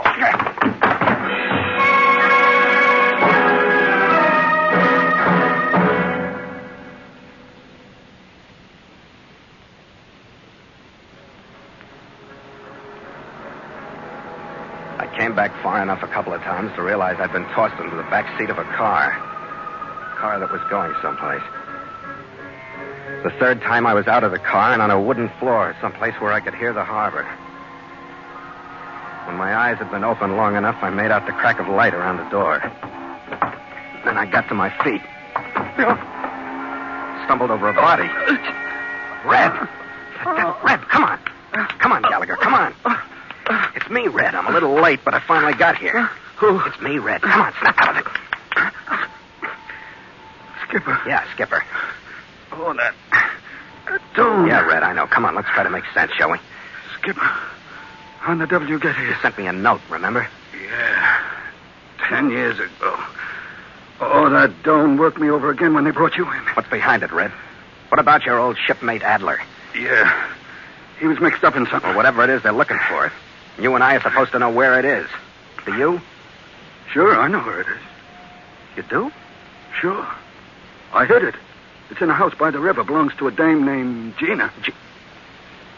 Well, why don't you tell them where it is, then? Why in blazes do you get us messed up like this? What is it, anyway? I don't know. It's wrapped in brown paper, and I didn't open it, but I heard them talking about it. It's the motive for Cy's murder. Yeah.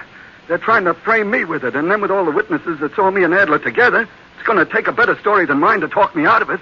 What is your story? Try it out on me. Well, I ran into Cy Adler yesterday after his ship docked. We had a few drinks, and then I met him last night at the hotel. Yeah, I found the note he sent you. That's what put me on your trail. Well, he had this bundle with him. He was a little late, and he had to go back to the ship. So, to speed things up for dinner, he asked me if I'd run this important bundle to a place called Conover's Bar. Yeah, on Southbridge Road. It's a lovely place. The only one I was supposed to give it to was Gina. So? Well, she wasn't there, so I found out where she lived. She wasn't there either. So I got halfway back with it, and a young Chinese stopped me with a note from Cy telling me to get that bundle out of sight or he was a dead duck. So I took it back to Gina's and hid it. You're a great boy, Red. Oh, how was I to know it was so hot?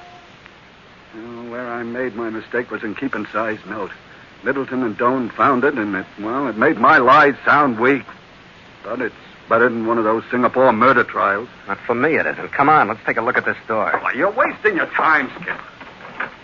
Wait a minute, Carney. I'll unlock it for you. Who in the devil's that? I didn't recognize the voice, but I did recognize the towhead after the door had opened. It was the pint-sized gangway watch I talked to on the Steel Traveler. He walked in with a revolver in his right hand and snapped on the lights with his left. Ah, small world, huh, Carney?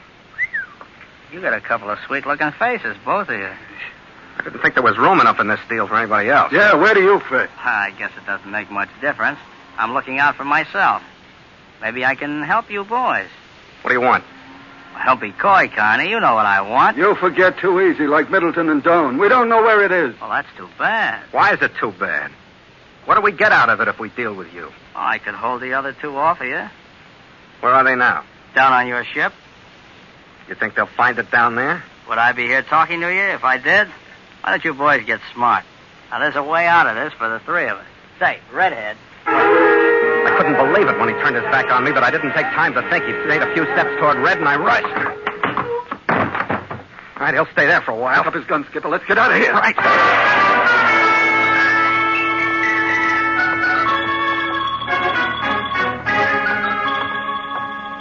Oh, if I can just get my hands on that Doan, just for a little while. About half the time he had me will be enough. You know, Red, I wish I knew that towhead better. Wish I knew how smart or stupid he was. He was stupid enough to get us out of there. That's what I mean, Red. How do you know it was stupid? Maybe they figured we'd head for that package. Maybe they fed the towhead to us so they could follow us. Yeah. Well, before I fold up, I want to see that motive put someplace where it'll cool off. We did our best to lose anybody tailing us. When we got back to Gina's house, we could see the dim lights shining through the window. Well, it looks quiet enough, Skipper. I've had bad luck in that house so far tonight. Let's do this right. Oh, I wish I had my .45. Let's move up closer. If she's alone, we'll keep going right on in. I'll take the door first. You come in a few feet behind. Right. Oh, let's try it.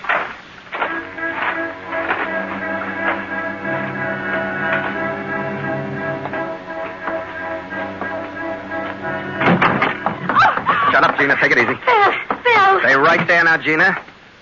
Isn't that I don't trust you after what we were to one another, but I like you standing right there the way you are. Yeah. I see what you mean. Quite a thing, isn't she, Red? Where are Middleton and Doan? I don't know. Gina, you've seen yourself what happens to people who lie in this house. Would you like to have that beautiful face messed up like ours? I don't know where they are. They didn't come back here. Here, Red, take the 38 and look the place over. I think she's leveling, but check anyway. Yeah, and I'll bring that blasted package in. I stowed it in her bedroom. What'd he say, Phil? What'd he say? The stuff we've been arguing about, gorgeous. You lied to me. You don't tell truth to me. It's been a little hard for me to believe, too. No, Phil, it can't be here, not all this time. You know, maybe the attraction we found for one another would have lasted longer if we'd known. How gorgeous? Well, here's the motive, Skipper, wrapped like a birthday present. That is mine. Please, Phil, that is mine. All right, hold it, Gina. We're all excited about this. We'll open it together. Go ahead, Red.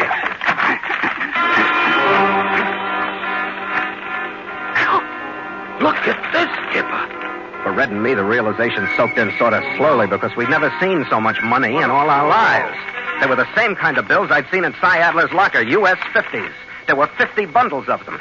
200 bills in each bundle. There was motive enough for a dozen murders. How do you like that?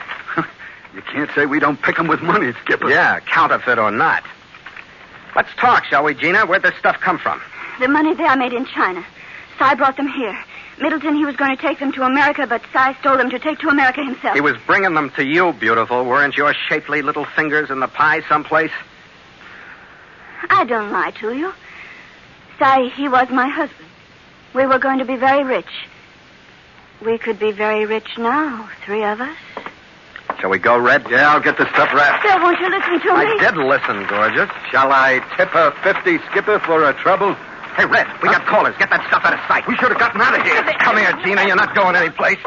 And no noise. Come on, in the bedroom where you won't get shot. We weren't too gentle, but we were fast. We lashed her hands and feet so she couldn't thrash around and got a gag into her mouth. Then we went back to wait. We took each side of the door and let them come in. I had Middleton on my side. I grabbed him and held on. He was easy. But Doan wasn't. He slipped through Red's grip. When I saw him level his .45 at Red, I spun towards him. He landed on his back. But Middleton used the opening to lay his automatic across my head.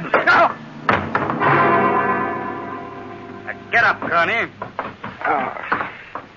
Now, do you, collectively or separately, feel strong enough to bargain? Where's the package, Gallagher? In the customs office. Yeah, we got tired of waiting to hear you quote your offer. The lying bull, but I'm not waiting to hear any more. You first, huh, Gallagher? Quicker on your buddy Adler. Just a minute, Doan. You better drop that gun. It was the pint-sized towhead standing in the doorway, another 38 in his hand. Take him, Doan. But he was better prepared than the rest. Doan barely moved his hand an inch before the 38 spoke. I tried to reach Middleton, but I just missed. I stopped him before he fired again, but the first one had caught the towhead. A bright stain blossomed below his shoulder. Take Middleton, Red. I'll see what I can do for our boy Shorty here. Come on, you shouldn't be standing up anyway. Stay there. How is he, Skipper? He's got a bad shoulder. He'll make it. I can't figure him. I can't either, Red. I don't know whether to turn him in or not. I'm going to take a look in his pockets. No, I can't figure him making a play like that. Maybe he didn't let us lead them here, but... Yeah, I guess he did let me. Look at here. A T-man. Well, how do you like that? You're all right. You're all right, sir. Where are Middleton? Well, they're here. You got him nailed. Counterfeit? It's here, too. You better lie back and rest. Sorry, I couldn't work closer to you boys, but I just didn't know. Yeah, we didn't know about you either. I had to get them with the counterfeit in their possession. Your mate here was the only one who knew where it was. Fine thing. That's my mate. All I needed was a chance. You can see that. Chinese-made counterfeit is the best that's been getting into the States. Even the experts have been missing it. I've been on this 8 months for the department. With Middleton, I think we got it stopped. Here, No, don't try to get up. Oh.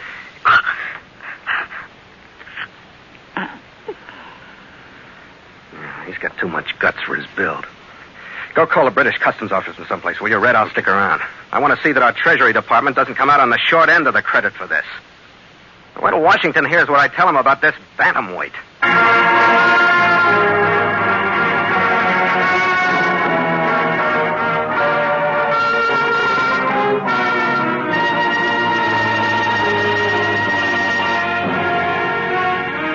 By noon the next day, the living culprits were testing the bars of 2 jail cells. Doan was trying out the Singapore morgue, and the pint-sized towhead who turned out to be a giant named Kemper was resting easily in a hospital. The next morning, we cast off and threaded our way out through the busy harbor and picked up the wind streaming across the Strait of Malacca. Stand by! Commit sail! The breeze blew some life into a crew sluggish from the heat of the harbor. Stations were manned and halyards were gripped by ready fingers. Make sail! The power from arms and backs made the reeves sing and the mainsail danced jerkily up into place. The jib went out. Then the mizzen. The Scarlet Queen dipped into the swells. Her bowsprit and the figurehead beneath flirted with the wind-swept ripples that ran beneath them. Well, Skipper, I guess we'll get there at this rate. And Penang is a good port, too. What do you mean, too? Like Singapore? Well, there aren't as many people to get into trouble in Penang. Well, of course, that might mean that there's more trouble per capita. There you go again. And practically all you had to do was make love to a beautiful woman. Ah, she wasn't she, Red? Yeah. I wonder what makes a charmer like that go crooked, Skipper. Oh, probably ambition, Red. Keeping up with the Joneses. That's a shame, isn't it? What she's wasting behind bars. Well, we don't have to worry with our girl. No, sir, Skipper. Here, to the Queen. To the Scarlet Queen. After you, mate. After you.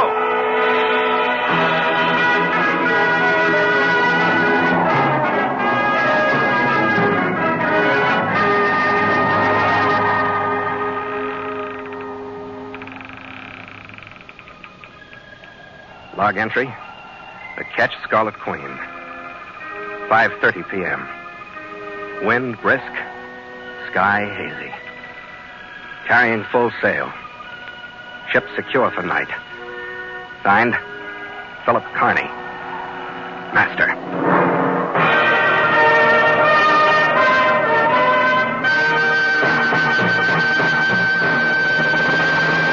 The Voyage of the Scarlet Queen has come to you through the worldwide facilities of the United States Armed Forces Radio and Television Service.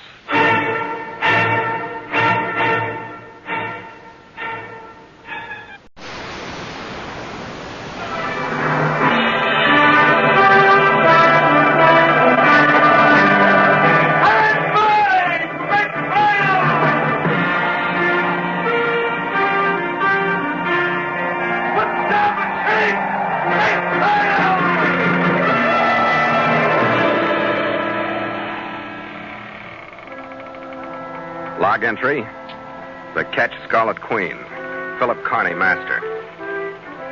Position 3 degrees 12 minutes north, 100 degrees 20 minutes east. Wind brisk, sky overcast. Remarks: departed Penang after discharging cargo and non-paying passengers. Reason for free passage, the bubble dancer and the Buccaneers.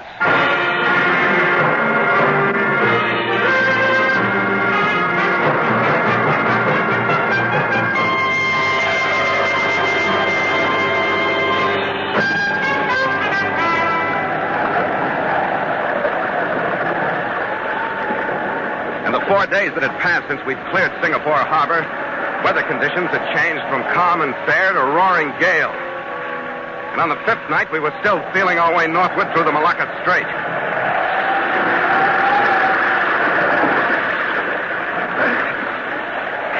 What a night, Skipper. You can have it, mate. It was the sloppiest weather we've had since we left the state. Oh, go on below and get something dry on outside here and something wet inside here. Skipper, I'll take over. Okay, Red. I could use both. I made a few steps toward the cabin passageway when a hail from the bow lookout stopped me.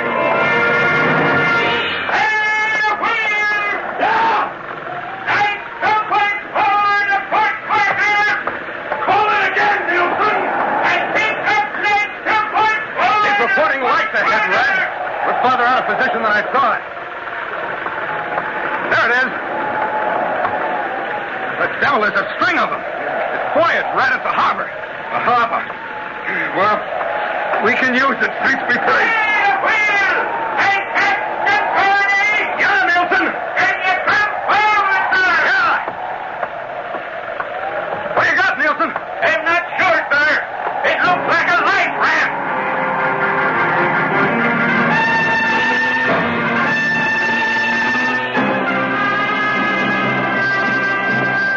It was a life raft, all right. But there wasn't much life left in the single passenger when we got her aboard. All right, easy there. Here, we'll get her between us. Never mind, men. Better put her down in the lee of this hatch. Right there. Okay. She wasn't in shape to be carried anyplace. I knew when I saw the reddened water that dripped from her clothing that she was suffering from more than exposure. Stay away. She was dying from bullet wounds. Stay away. Machine guns. Don't go, machine guns. What? Stay away. The lights. Where's the light? No, you're all right. We'll get you ashore as soon as we can. We're heading right for the harbor. Oh, there is no harbor. Now, just take it easy. Try to rest. Oh, no, listen. I'm all right. I know what I'm saying. Those lights. What about them? The ship wrecked following those lights. They were machine guns. Everybody killed. What? There's no harbor. Some kind of trap. Those lights. They're rocks. Rocks. Yeah. Hey, stand by to come about! Start her about, Red! Start her about if she jives! We're bearing down on a reef!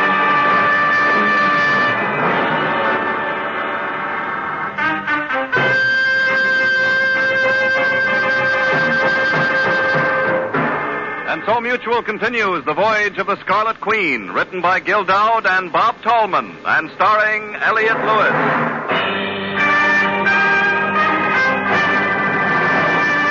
The Scarlet Queen, proudest ship to plow the seas, bound for uncharted adventure. Every week a complete entry in the log, and every week a league further in the Voyage of the Scarlet Queen.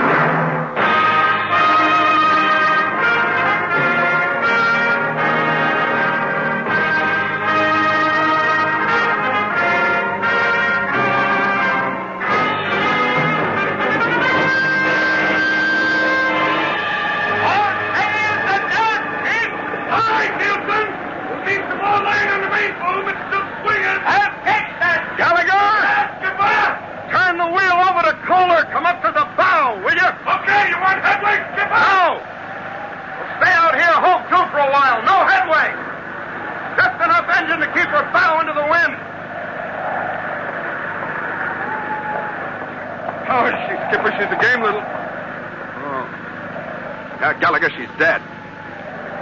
She was full of machine gun slugs. What kind of deal is that? I don't know.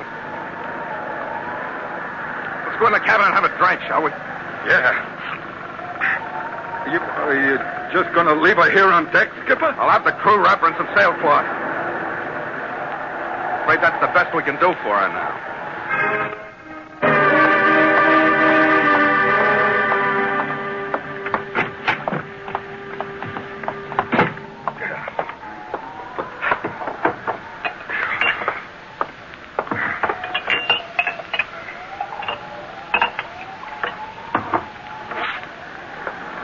Thanks, Skipper.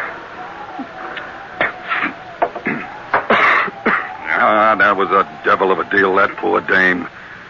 What do you think, Red? We'll up sail in about 20 minutes and take her to Penang? What was the name of the ship, did she say? No. You know what she kept talking about while she could talk? No, what? About keeping us off that reef. That's all she talked about. It's a trap of some kind. Those boys. Those boys are strung out to fool you into thinking it's a safe harbor, but they lead right to a reef. Oh, and that's how her ship was wrecked. Then when the poor guys tried to land, they were machine gunned. From what she said, somebody was operating a big light ashore, picking off all the survivors like clay pigeons. Sounds like salvage pirates, doesn't it? Sounds like it. What else? What is that, Jones, you know? No, I'm not so sure of our position in this weather. I haven't had a sextant sight since yesterday. I'm afraid we have to lay to out here until the weather clears before we can find out. Yeah. I don't suppose it matters much what the place is, does it, Skipper? They'd be crazy to go in there to investigate with a flock of machine guns waiting for them, wouldn't they? Sure. Yeah. What would they get out of it outside a shot of? That's right. Well, why don't you pour another drink, Skipper? Yeah, sure, Rick. You know, one way you look at it, she saved the Queen. She? The lady. Yeah. Well, thanks. Maybe even our lives. Yeah, but we'd be nuts to bust in there and get a ship full of slugs and get knocked around. Sure. None of our business if somebody's got a paying deal working. No. They got her ship, but they didn't get ours. That's what counts. Yeah. We got a time contract on the cargo we got aboard, haven't we? Yeah. We'd lose a lot of money even if we were only one day late getting to Penang. Isn't that right? How much? $500. What? We'd lose $500. I'll split it with you, Skipper. The devil you will, Gallagher. Well, I meant it's if my you wanted... ship she saved. Yeah. I'll take the loss. Oh. Did you think I'd sail away and leave that death trap in operation? Who's ever behind those phony lights is going to have some visitors.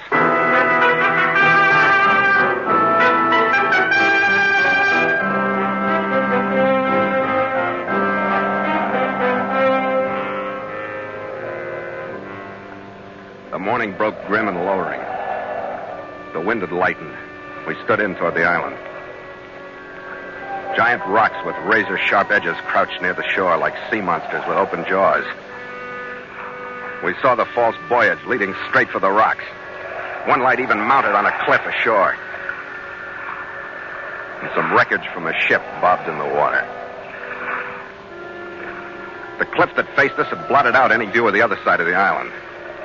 But when we started to circle it, we found the real anchorage. A small bay rimmed by a strip of beach. Then out of the brush that bordered the beach, there swarmed the mangiest group of men I've ever seen. Moros, Malays, mongrels. About 20 of them. Armed to the teeth. Captain Kearney, sir, there they are. Shall they open fire? No, hold it, Nelson. What kind of reception is that? They're waving to us. I don't trust them, Skipper. It's another trick. Don't worry, Gallagher. I don't trust them either. But you can't open fire in a guy's face when he's holding out his hand to shake you. Yeah, well, they aren't shaking mine. Look at them. The scum of the sea. And those aren't lace hankies they're waving. No, they're well armed. Then why didn't they take cover so they could ambush us when we come ashore? Why show themselves and offer a perfect target? They're tricky, Skipper. That tall one there, the big guy without a shirt, he must be the boss, huh? Yeah. Look at him grin. You'll be grinning without those teeth. Go tell the crew to stay out of sight and stand by, Red. You and I will put the small boat over the side.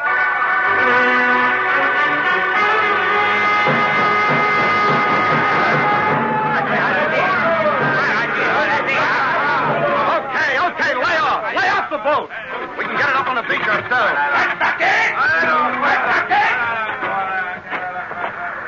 Who speak English? Here I am, Captain. Come on up.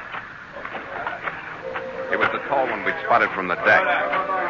His features were Korean and scarred. He was built like a wedge from his narrow hips up to his heavy shoulders. The build that spelled trouble. All right, you men, go on to what you want. But his breeding made me wonder what kind of trouble. Welcome, gentlemen. You wasted no time in accepting my invitation, especially considering the storm. Yeah. Some people weren't so lucky in that storm. Yes, as a matter of fact, we did catch a little something in our trap last night. Not much, but it helps. But you, of all men, know how that is, huh? Yeah. Every little bit helps, huh? Exactly, Captain. Since my ship was smashed on this reef, I've been hard put for profitable occupation. And this salvage work makes me feel that I'm accomplishing something. Yeah, it's nice you can keep your hand in. Yeah. Just how many ships have you collected? Half a dozen. All small, but they add up. Sometimes my friend, the sea, sends them to me. And sometimes I, Kim, have to give my old friend a hand. So you rigged the lights, huh, Kim? Right. Last night's accident was literally a windfall, coming as it did on the eve of your arrival. Yeah. Nice stroke of luck. A little rough on the crew, maybe, but... Oh, come, my friends. You two are all the sailors as practical as I am, from what I've heard about you. Now, come on. Here's the trail to the camp. Yeah, sure. Tell me, exactly what have you heard about it? Don't be modest, Captain. Your reputation has preceded you. That's why I was so sure you'd accept my proposition. All three of us have the same appreciation for the profits of the high seas. The three of us? What a trio. I, Kim, the most clever salvage artist of the China coast. And you. Aha. Yeah, what about us? Only the most infamous buccaneers of the South Pacific. And I suppose I should feel greatly honored that two such celebrated pirates come when I ask them to. Oh, now, look, you're overdoing it a little, aren't you, Kim? Hardly, Mr. McPherson. Every skipper in these waters is afraid of Cash Wilson and Scotch McPherson. But tell me, Wilson, how did you and your first mate manage to respond to my proposition so soon? Huh? Well, it was a matter of luck. A good ship and a good helmsman, McPherson. Yes, I envy you that ship. One reason I made my offer was the reputation of your catch. I hope you don't have any salvage ideas. Yeah, a couple of men did. We'll make this the PARE partnership. Share and share alike. Well, Wilson, do we understand each other? Now, let me get this straight, Tim. We provide the ship, huh? I thought that was agreed. What have you got to offer? Well, like I explained in the message. Salvage at a good price in certain ports. Now everything is packed and ready to load aboard your ship. It shouldn't take more than a couple of hours.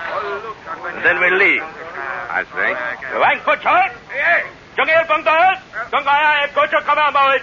Sitkai Haiti! Mexico, hey! Dan Nai Balai! Nida! Tira Ha! Gitam Tira! Balai! Balai! Miss McPherson? Yeah, Captain Wilson? You better help Mr. Choi. See that he finds everything okay on the ship. Yeah. I'll go ahead, McPherson, and see that they get started with the loading. Yeah, okay. Red. What's the deal, Skipper? What kind of game is this we're playing? Who am I? I gather you and my mate and you and I have built up a reputation in these parts as a couple of grade-A pirates. Oh, that's great. Just great. Well, I guess we better figure something out before somebody hangs us from a yard arm. Red. Huh? Let them go on with their loading. If we can get them all aboard, we'll lock them in a hold and give a nice, fast passage to the British authorities in Penang. Yeah, but let's hope they don't tumble. That we're not Wilson and McPherson. All right, stick with them while they're loading the small boat, Red. Get aboard before they do and tip off the crew. Tell them they never heard of Gallagher or Carney. We gotta play it this way. Okay. Hold it. Huh? Here comes the Russo-Korean. Okay, McPherson, get started. Okay, I'll see you down there. Right? It will require about 20 trips in this small boat, Captain. Oh, okay, Kim. My crew will stow the stuff as your boys put it aboard. McPherson will handle it. Good, good. Well, that leaves you and me a few hours of leisure in which to get acquainted. Wilson, I can tell you that we're looking forward to getting a deck under our feet again after 3 months of rotting ashore. Yeah, I can see how you would. Come with me, Wilson. I believe I have a little surprise for you. Another? A pleasant one, I'm sure. This way. It's only a few short steps. Mind the brush. Wow. This, I take it, is headquarters. Yes. It is humble, but we're involved in the way of life here. Most of the ships that were unfortunate enough to run aground here were well outfitted, while unfortunately we were not quite able to rescue any of the passengers or crews. We were able to rescue some furniture, even cook stoves and generators for power and light. Here we are, Wilson. What do you think? Quite a housing project. Built entirely of salvage materials. Huh? And this little mansion is where you bunk, huh? If it seems a bit pretentious, there's a reason. As you know. I have no doubt. Su Ling not only demands these comforts, in my opinion, she deserves them. Su Ling? No other. I imagine you're looking forward to seeing her again, huh? Oh, yeah, I am. I understand that you were old friends. Hey, come on. Yeah. Go right in. Well, Su Ling, here is your old friend, Captain Wilson. Captain Wilson? She was Chinese and young, in a rough cotton shirt, loose cotton trousers. She looked at me. My hand was moving toward my automatic. She looked at Kim. His fingers were already wrapped around his. Then she looked back at me as if she was waiting for one of us to start something. Your old friend, my Lotus Blossom. But not like my old friend at all. What is this? No, you're not acting at all like Cash Wilson I know. Explain yourself, my dream of love. Cash, for heaven's sake, is this the way to greet an old friend? I'm sorry, Su Ling. It's just that Well, that's more like it. Come here, Cash. Let me look at you. Yeah, sure. And let me look at you. Baby, you're more beautiful than I realized. You have not changed, Cash. Still the same sweet liar. But I love it, darling. I really love it. Yeah. How long's it been, anyway? San Francisco? Yeah. Oh, 4 years at least, I guess, hasn't it? That long? The old Manchu temple on Grant Avenue. Yeah. You know how I met this barnacle sea dog, Kim? By heart, my passion flower. You were doing your... My artistic oriental interpretive dance. And he broke my balloon with a lighted cigarette. You remember, Cash? Yeah. Yeah. I was quite the cut-up in those days. Well, don't stop now. My husband is a very understanding man. Are you not, Kim? Very understanding. Up to a point, my Lotus Blossom. Well, tell me about yourself, Cash. As if I haven't heard. Well, I guess the word does get around, huh? You have made quite a name for yourself. Yeah, I have. Made quite a name for myself. Well, I owe you an apology, Wilson. For just a moment there, it occurred to me that perhaps you were not Cash Wilson at all. What gave you that crazy idea? The fact that you made no mention of Su Ling after coming here from Singapore on her behalf. I wasn't quite sure of you either, Kim. I found it pays to be careful in this. You're right, Wilson. Well, now that I've given you your little surprise, I trust you and my angel of beauty have some old memories to relive for a few minutes. I'd like to have a few words with Mr. McPherson, Wilson. You join me when you're ready. Yeah, all right. Well, here we are, huh, Su Ling? Listen, I do not care who you are. I must talk to you. Where can I meet you later? I can't leave him alone with my maid. I gotta get down there. Meet me right after dark on the beach at the north end of the bay on the blinker light. All right, gorgeous. It's a date.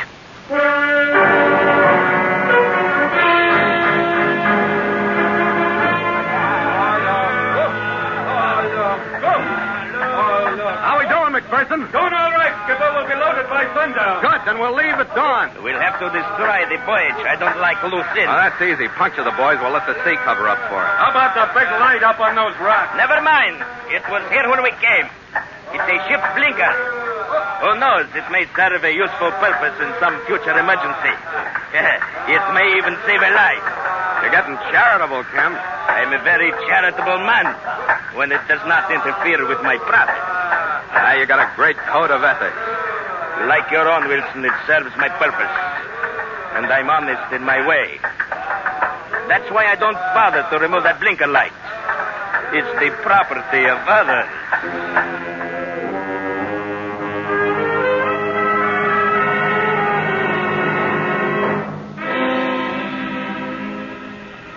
By nightfall, the job was done. The cargo was aboard, and the last boatload of Kim's crew, supervised by Gallagher, were rowing out to the Queen. Kim headed for the camp for a final checkup. I slipped out of sight and started up the beach. Su Ling was waiting for me at the end of the bay. They are gone? Yeah. They're all aboard but Kim. He went up to the camp. And he's looking for me. Listen, Captain, whoever you are. Used to be Phil Carney, and I'm sorry I didn't meet you behind your bubble in that Grant Avenue dive, beautiful. Say, who is this guy, Cash Wilson? The worst man I ever knew, except my husband. They certainly deserve each other. That is why I suggested Wilson in the first place. You were the one who wanted to bring him together? Yes, I had a reason. I got Kim to send 2 of our natives in handmade tampon to Singapore. They had message from me asking Wilson to come. I had my idea. Of course, Kim had his. What's the rest of the deal? As soon as he gets aboard, Kim plans to take over your ship. Yeah? You know what for? I'm beginning to catch on. To use as his own for piracy. Well, that doesn't surprise me somehow. Where'd you find a nice guy like that to marry? I would have gotten rid of him if you had not interfered. Me interfered? This island could have been in anybody's way. What do you mean? I talked him into sending for Cash Wilson because I knew they would be at one another's throats over me. And I knew Cash would win. Even that would be better than Kim. And then you show up. I'm sorry, Sue Ling. No matter how you look at it, I'm sorry. Then why don't you kill him? I warn you. You know what he's going to do? Stop him and get me away from him. You know I might just do that, Gordon? He doesn't know it, but that's what we came in here for. You do not know it, Captain Carney. But I am glad to learn of it before it's too late. No. Careful, Captain. There's no truer gun than this. Then wait. First, Captain Carney, I must ask you to hand over your gun. Quickly. Yeah. And you, Suling, were planning to get rid of me, huh? No. Well, I want to thank you for relieving me of you. No, Kim. No, Kim. Don't cry. I don't like it. I don't like crying. I said don't cry. Don't cry. I was on top of him before he could turn back to me. As big as he was, I hadn't counted on the strength that he had. But I learned in the space of a few seconds.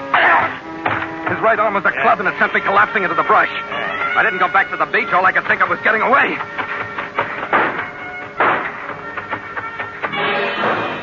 I ran for a few yards. And I realized that I was stopped.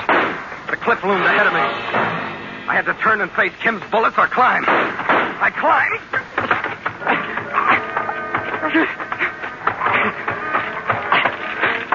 I dragged myself upward, putting my hands where there was no place to grip, putting my feet where there was no foothold.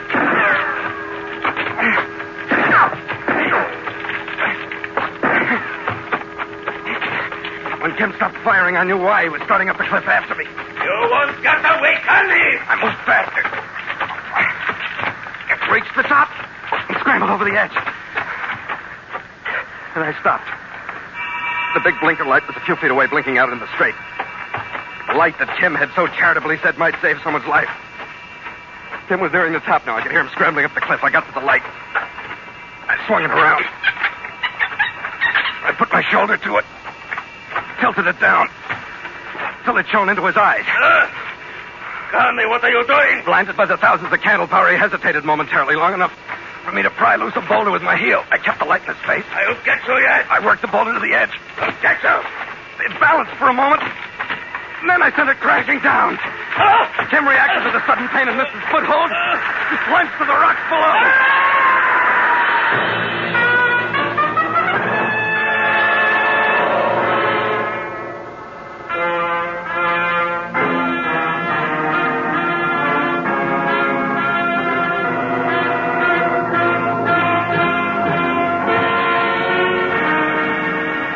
We didn't wait for dawn.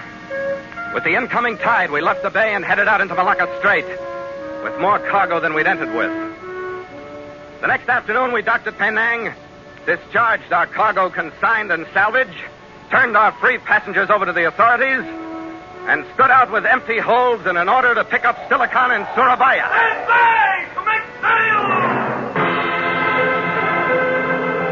There was a good fresh breeze sweeping out from the Malay Peninsula, going to waste and eager to be caught. Gallagher shouted the crew to the job of catching it. Starboard feet! Make sail! The mainsail climbed into place and blossomed out, taut with wind. The jibs went out. Then the mizzen. And the Scarlet Queen, light in the hull from lack of cargo ballast, took a frivolous pitch and skipped like a schoolgirl onto her course. Well, Captain Wilson, any sign of some good pirate loot? That wasn't funny, Red. That Kim wasn't kidding. Oh, I know he wasn't, Skipper. I was just trying to cheer you up. Did he really mean to kill her, or was that a wild shot he was throwing at you? It wasn't wild. Well, you kind of paid it off, didn't you? Not the way I would have liked to. I was a little late. Oh, come on, Skipper. There's a bright side. The Peninsula Company didn't fine us for being late with that cargo, and those cops thanked us for what we did, and we didn't go onto that reef ourselves. Yeah, I guess that's one way to look at it, Red. Yeah. The Queen wouldn't have looked so good hung up on those rocks. That's right. And we can thank that poor dame on the life raft for saving the Queen. And our necks, too. You know, Skipper, we get saved every once in a while by a woman. Yeah, well, they're kind of handy to have around once in a while. But I like the one we got around all the time. Yeah, I'll bet. To the Queen, Skipper. To the Scarlet Queen. After you, mate. After you.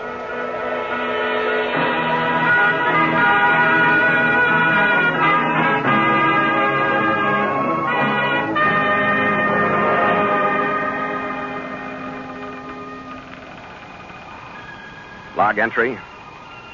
The Ketch Scarlet Queen. 5:30 p.m. Wind fresh. Sky fair. Sea calm. Ship secure for night. Signed, Philip Carney. Master.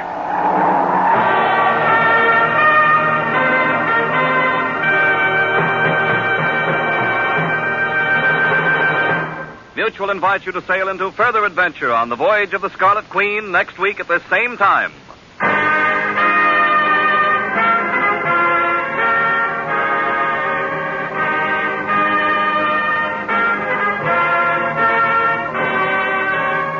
The Voyage of the Scarlet Queen stars Elliott Lewis as Phil Carney with Ed Max as Gallagher. And tonight featured William Conrad as Kim with Lillian Bayef as Su Ling.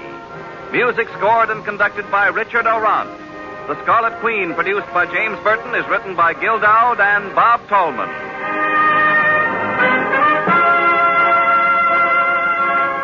The Voyage of the Scarlet Queen has come to you through the worldwide facilities of the United States Armed Forces Radio and Television Service.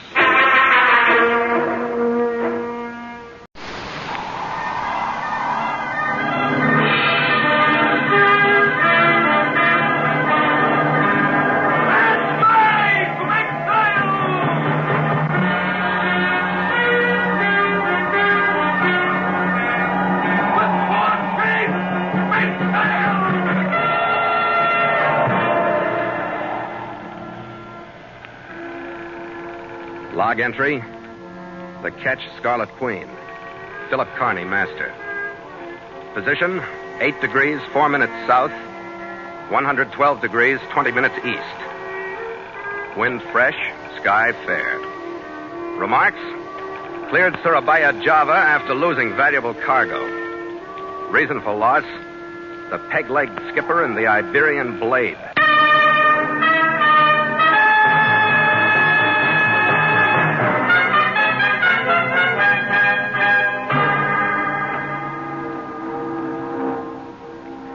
We followed some dirty weather into the harbor of Surabaya.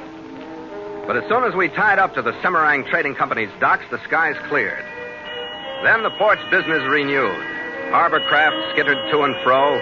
Profit in Dutch florins passed from hand to hand under the heat from the Java sun. And a visitor rushed aboard the Scarlet Queen. You are Captain Carney, yeah? That's right. I am Carl the Bishop from the Semarang Company. Oh, you got cargo for us? Yeah. Cargo for you to take to Darwin, Australia. We will load at once, yeah? When the papers are in order in the office and you come up there to sign, you first get ready to take it aboard. What's the rush? Yeah. You're rush. Silicon for the steel mills in Australia. I pay you bonus if you rush, yeah? Yeah. Okay. Gallagher! Skipper. Peel the covers off the hatches. We got cargo coming aboard. Stand, Skipper. Nielsen, take 2 men and open number 1 hose. Kohler, give me a hand on number 2. Let's go!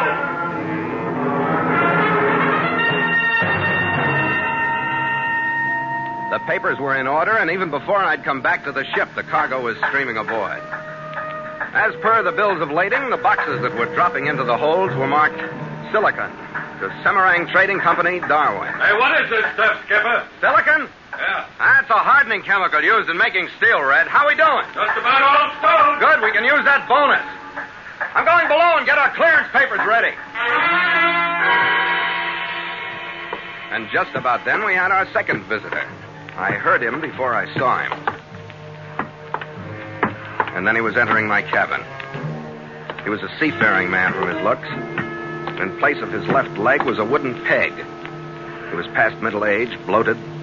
He looked at me through pig eyes that were forced almost closed by a frown. I'll have a word with you, Captain Carney, about this cargo. Wait a minute. Who said you could come busting in here? You'll sit down, Carney. My name is Tom Larkin, captain of the schooner Sea Sprite. Can't figure what you and I got to talk about. This cargo... It'll be loaded before dark, and I'll be casting off at dawn. The cargo, Captain Carney, is rightfully mine. Oh, wait a minute. Never mind an argument, Carney. You see, I've learned that arguments are won by the man holding the gun.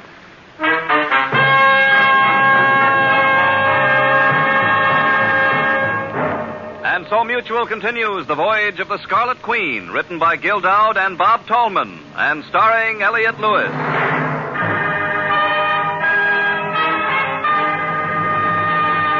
The Scarlet Queen, proudest ship to plow the seas, bound for uncharted adventure. Every week a complete entry in the log, and every week a league further in The Voyage of the Scarlet Queen.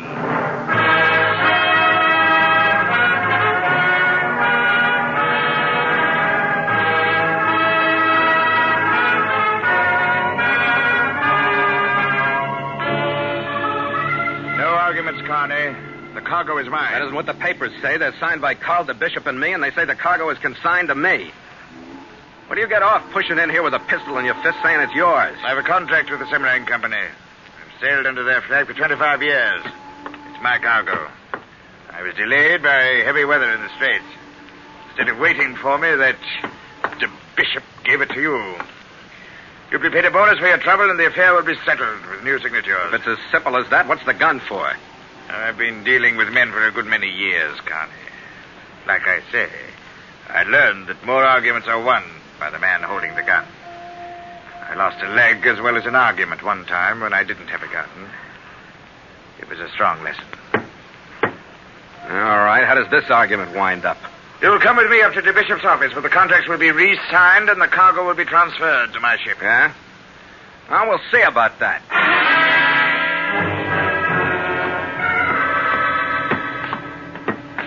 It was just about dusk when we reached the company warehouse, went through the door into the Bishop's office. The Bishop was through signing or unsigning contracts. The cause of death was unexplained yet, but he was slouched over his desk in an attitude that was unmistakable. Yeah, what is this? Beggs, what's happened? A slight man with hunched shoulders and balding head stood in the middle of the room wringing his Tell me, hands. Beggs, what happened? You're not to me. What's the matter with the Bishop? I don't know, sir. It was like that when I came in. I don't know. Don't gibber, Beggs. I don't know, sir. It was like that. I tell you when Quiet, I came, Beggs. sir. I really...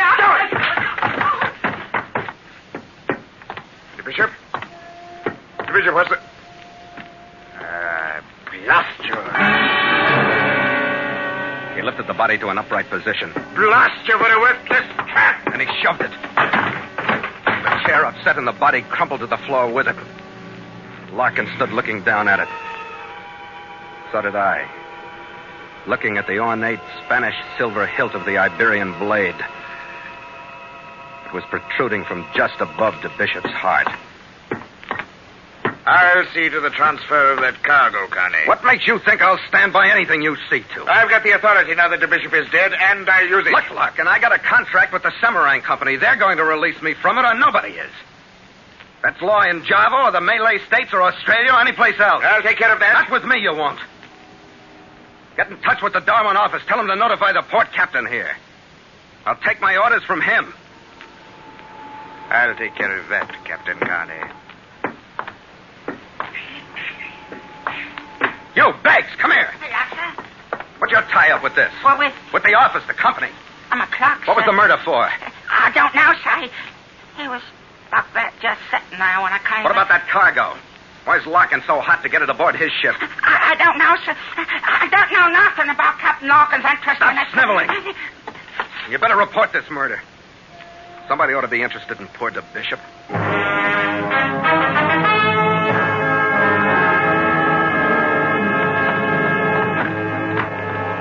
Gallagher? cabin. Where in blazes you been? Doping off? I took a little time off and got mixed up in a murder. Well, put the bottle down. You don't need a drink. That's where you're wrong. I'm not kidding, Red. Oh, who was it? The bishop. The devil. How come? I think we took on a hot cargo. I tried to get hold of somebody at the customs office to check it for us, but it's after hours. I think to play it safe, we better get the Queen out of here. Why? Who are we running from? A Captain Tom Larkin, who's got a peg leg or crew someplace and strong feelings about putting this stuff aboard his ship. I don't want a dozen or so armed men catching us off guard. I want you to move the Queen. Where you going? I'll be in town at the Simpang Hotel. Get her out of sight, anchor in the stream someplace. And break open a few of those boxes and see what the cargo really is. Let me know sometime tonight, will you? Yeah, sure. I sent a cable to the Semarang Company's office in Darwin explaining things and requesting an answer addressed to me at the Simpang Hotel. Then I checked the local law to see if the bishop's murder had been reported. It hadn't been, so I gave them as much of the story as I knew. Then I went to the hotel to wait. I waited about an hour and a half.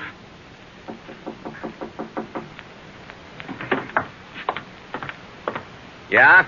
Captain Carney, I must talk to you. The figure on the other side of the door was very trim, darkly appealing, and very feminine. She pushed away into the room and closed the door. I am Marcia Calero. How do you do? I was for a long time a very close friend to Carl. Carl? Carl de Bishop. We met in Argentina, and I followed him here. Mm-hmm. Sit down, Miss Calero. Thank you. It is so sad about Carl. Yeah. Why'd you come to me? I had no place else to turn. It was such a shock to be told by the police like that. So sudden. They told me about you, and I needed someone to talk with. In the States, we'd say your act is from hunger, gorgeous. I beg your pardon. You got my address because you or Beggs or Larkin found out about my cable to Darwin. That's the only place I mentioned this hotel. Suppose we dry up and start again, huh? Eso es. Captain Carney, where is your ship? That's better. My ship is in a safe anchorage, and it'll stay there until I hear from the Darwin office or turn it over to customs or both. Oh, that is good. I was afraid that Captain Larkin had gained control of it. Why? It was Carl's cargo and mine. Now that Carl is gone, it is all mine. We made the original investment, and now I deserve to make the profit. Is that not right? You aren't wasting many tears over your late, very close friend, but it sounds businesslike enough. I am not so hard as I sound. I am very frightened. Captain Larkin wants to steal the cargo. That is why he killed Carl. Hmm? What is the cargo? Why, it is silicon. You must have known that, Captain Carney. That's what I was led to believe, yeah. I want you to help. I want you to protect my cargo and have the police arrest Captain Larkin for killing poor Carl. I would pay you a big bonus. You would do this for me? Everybody's got a bonus. Look, why don't you just tell the police about Larkin? I'm afraid If you're telling the truth, why should you be? I am telling the truth. But sometimes the truth is very hard to tell. About the cargo, you mean? About everything. You see, I am not Carl's legal widow or the remaining legal business partner. Who is that? Hey, Skipper. Oh, Red, just a second. Come on in. Yeah, I'm on... Well, I should say so. This is Miss Marcia Calero. How are you? Mr. Gallagher. How do you do? It is my pleasure. No, not at all. Yeah. What did you find out about the cargo, Red, if I may interrupt? Yeah, cargo. Oh, yeah, Skipper. I split open some of those boxes. It's silicon inside, all right. In bars about 1.5 feet long and about 6 by 6 inches the other way. Capitan, you did not believe me. I do now, gorgeous. I do now. Oh, Skipper, here's something I picked up at the desk for you. It's a cable, I guess. Clerk said that it was... thanks, Red. Hold it. Huh? What? Listen. It's Captain Larkin. Get out of sight, gorgeous. In there. Hurry. We'll take care of this guy. All right, take the side of the door, Red. Yeah. I'll open it. You collar him. Yeah, okay.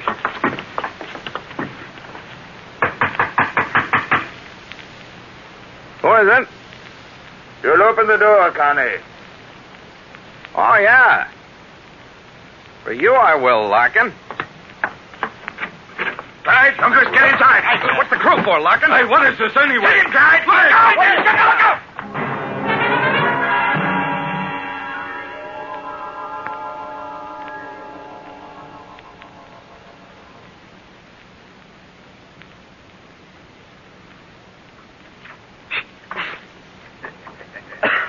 That's enough water for the good captain. Don't want to drown him, Clyde. He's coming round now. Keep him in the chair. Two of you behind him. Get his arms. Now we'll have a word, Connie. Where are we? Never you mind that, sir. What do you want? You'll tell me where your ship is. That's what I want from you. I don't know. Oh.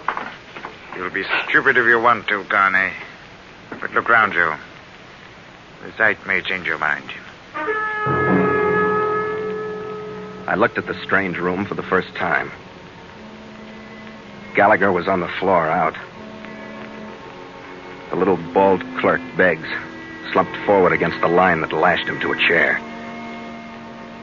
He was bare to the waist, and his torso was striped by welts from the beating. Lashed into another chair sat Marcia Calero, her eyes filled with terror. You understand now, Connie. There'll be no stopping until we learn what we want to know. Where is your ship? What happens to my mate and me if I tell you? No, don't tell him. I said, what happens if I tell you? I'll have that cargo.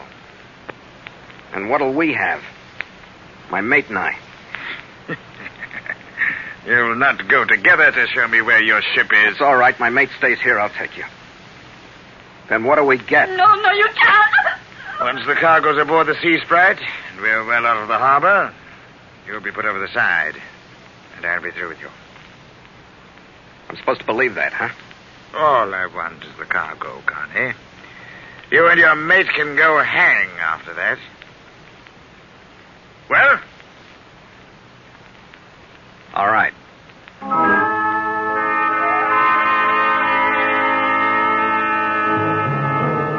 I gambled because there wasn't anything else to do. I went with Larkin. I marked the spot we left, a residence somewhere near the local river, the Calimas. Then we headed toward the waterfront. I led him down onto the mud shore. I was hoping for a small boat, any small boat that would look like it had come from an American ship in these waters. I kept moving forward as though I knew where I was going.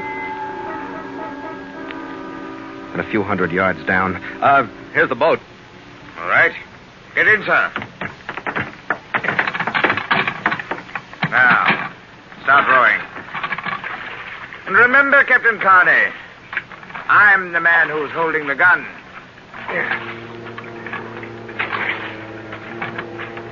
I rowed us well offshore. I wasn't sure what I was going to do, but I knew I had to do it. And it had to be simple. I figured I'd roll over the side and get under the boat and capsize it. I waited. And then...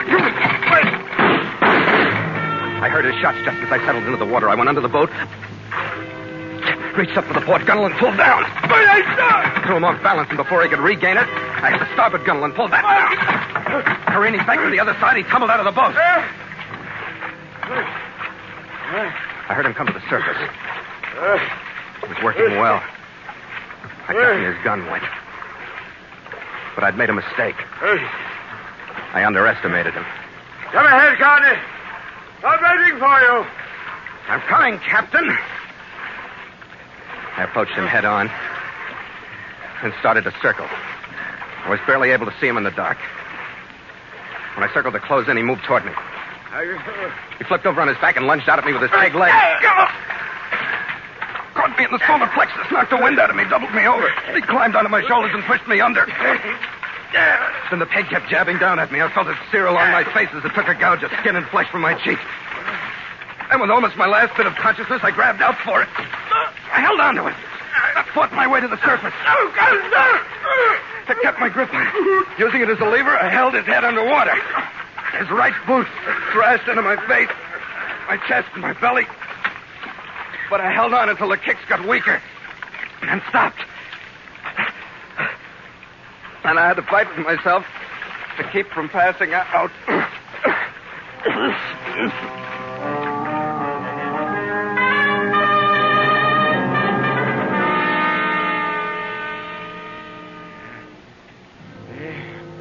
He was only half alive when I pulled him onto the mud shore. His gun was still held tightly in his hand.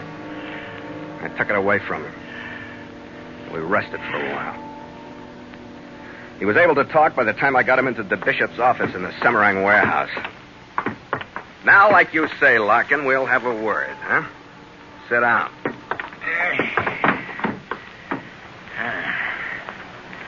You're a sly one, Carney. But you'll pay for this? I hope so. What makes that cargo worth all this? I don't know. Maybe I can beat you into knowing. No, you can't. Because I'm not lying. I don't know. It's worth a fortune, but I don't know why. How do you know it is? Beggs told me he heard the bishop talking to the woman about it. Didn't you lash the rest of it out of Beggs? No. And you didn't get it out of the bishop before that knife blade went home? I don't know anything about that. Ask Beggs. He was here. I think I might do that. Right after I settle you in that chair so you'll wait for the police.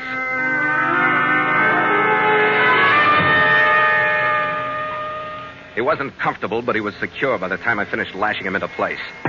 Then I took Larkin's revolver, dried it, reassembled it, and shoved it into my pocket. As I did, I felt the crumpled, water-soaked cable from Darwin that Red had brought me. It was the first chance I'd had to read it.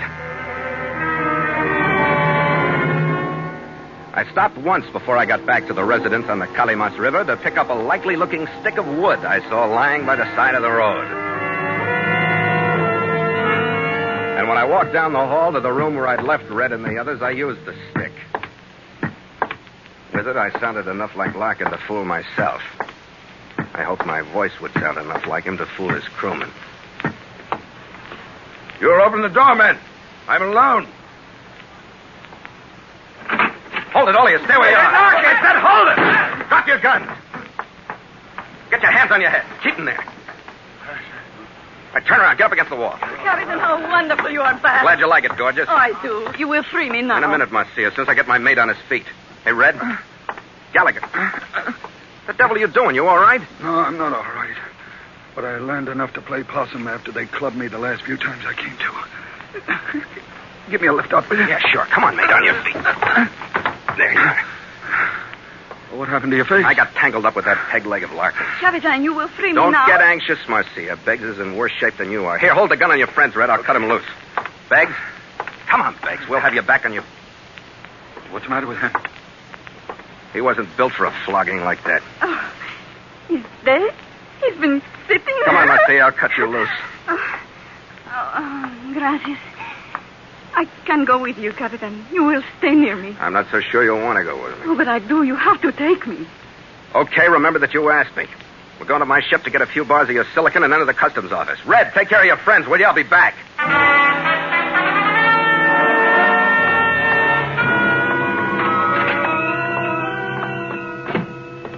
Nick. Oh, you is the English? No, American. Yeah, what is you We brought you some silicon. We'd like to have you look over. It's from a cargo that belongs to Miss Calero here. This is also unnecessary, Captain. What is it you want, silicon? I want you to take these bars someplace where you can melt them down. Oh, Captain, why you do this? You are so foolish. Maybe, gorgeous, but if silicon wasn't the cause of this mess tonight, something else was. What is mess? 2 murders to date. What is the silicon? Ask her. I ask you. I do not know what this is all about. No, I think I can come pretty close. A shipment of silicon to Australia is natural enough. It's used to harden iron and making steel. I don't know what its melting point is, but it's pretty high, over 1,000 degrees centigrade. So it would be a lot of trouble to melt down the bars to see if anything had been mixed with the silicon. Yeah. You talk too quick. I don't follow so fast. You don't have to understand. All you have to do is have it melted to prove whether I'm right or wrong. I do not know anything you are talking about. I will be at my home if the customs officer wants to talk any more to me. Hey, look. Yeah? Get this stuff someplace where you can melt it. I got another stop to make with her. Yeah, if you think it is necessary. It is, Chief. I got it on good authority. Hey, Marcia, wait a minute. Now, wait. I'll walk you home. I do not think I would like it. Oh, come on. Maybe on the way we can figure out how to pin the bishop's murder on Beggs. Come on. You are a difficult man to understand, Captain Carney. Why did you say that? Because you killed the bishop, so Captain Larkin wouldn't force him to transfer the cargo to his ship. Why do you say that? Because Captain Larkin saw you do it. He is lying. You know he is. No, I wish I did. I hate to see you go up for it. You aren't the type for Dutch prisons. Captain, wait. Why did you say that? Because you're so beautiful. You think so? I'm human. I'm not blind. I do not understand you. Look at me. Mm-hmm. What do you want? For what? To go away or to stay with me? You know what it is about the cargo, no? Sure. Diamonds. They don't have to find them. Why don't you stay with me? We will have money and together a good life. With eyes like yours, gorgeous, you'd make it tough. Querido, please. But I saw that Spanish knife handle sticking out of the bishop's chest. Oh, don't, please. I'm afraid I wouldn't have one easy moment with you. Oh, but you would, mi amor. Because I couldn't forget how you handled very close friends when you're through with them. I hate you. I'll kill you. Get away from me. All right, calm down, gorgeous. Let me go. I'll kill you. I'll kill you. I'll kill you.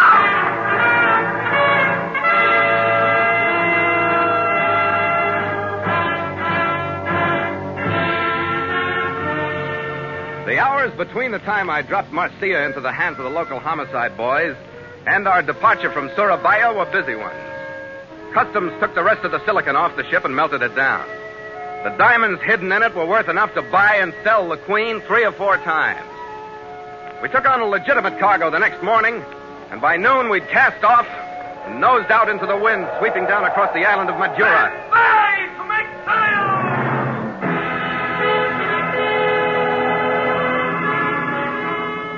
Red balled the men into their positions. With 4 sheets! Make sail! And the halyards streamed through the sheaves under the pull of strong backs. The mainsail rose into place. The jib went out. And the mizzen. The deck beneath me canted the port. And the Scarlet Queen took the bone in her teeth and settled onto her course. I guess we'll get there with this rig, Skipper. It'll do, Red. At least it's dropping Surabaya on our stern fast enough. Yeah. You know, you're a pretty sharp lad, Skipper. Oh, thanks, Red. How do you mean? Oh, the way you figured out that there were diamonds in that silicon. How'd you do that? Oh, that was simple, Red. I might be just a little psychic. Oh, you haven't got X-ray eyes. I know you well enough to assume that, I think. I hope your opinion of me won't drop when I tell you, Red. That cable from Darwin gave me a hint. A hint? Yeah, it was from Customs. They said they'd arrested all the Semarang Company personnel in Darwin and would appreciate any information I could give them on those in Surabaya. They were suspected of smuggling diamonds. Oh, a hint. Why did all the rest, Red? Up to and including putting another beautiful woman behind bars. Yeah, well, we'd all be better off if you'd stay away from them and stick to the one you got. Here, Skipper. To the Queen. She's got a few tricks herself. Yeah. To the Scarlet Queen. After you, mate. After you.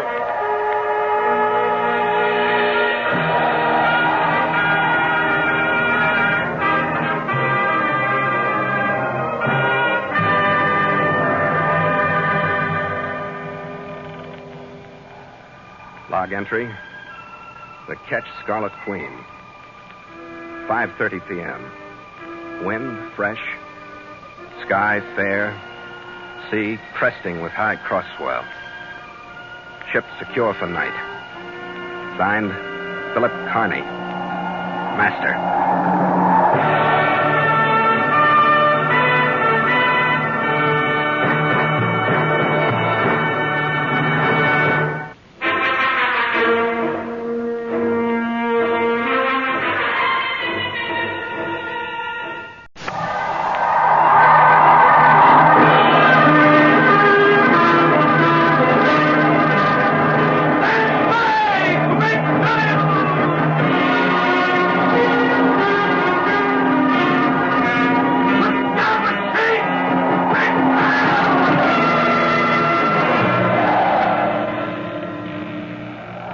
Log entry, the Ketch Scarlet Queen, Philip Carney, Master. Position, 39 degrees, 40 minutes south, 175 degrees, 4 minutes east. Wind fresh and rising, sky fair. Remarks, cleared Wellington, New Zealand after emergency layover. Reason for emergency, Rocky III in the dead man's chest.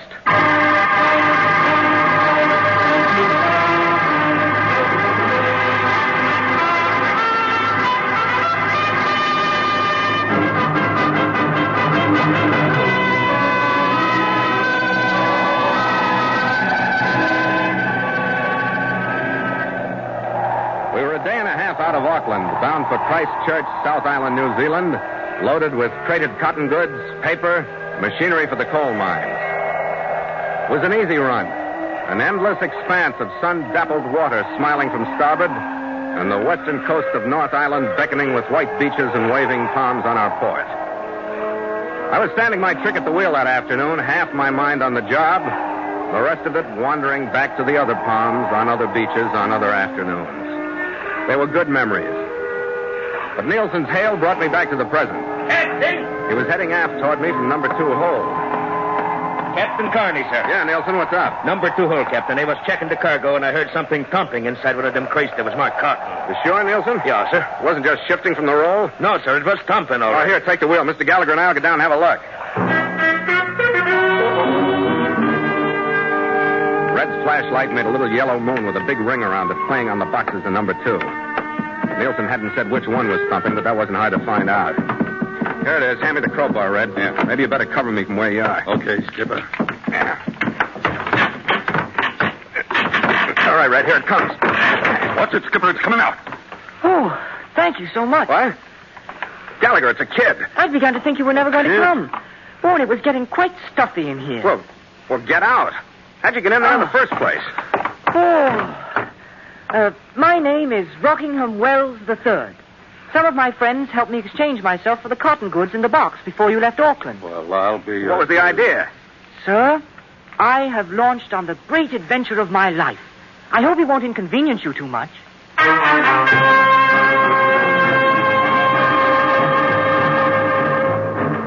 And so, with Roddy McDowell in the role of Rockingham Wells III, Mutual continues The Voyage of the Scarlet Queen, written by Gil Dowd and Bob Tallman, and starring Elliott Lewis.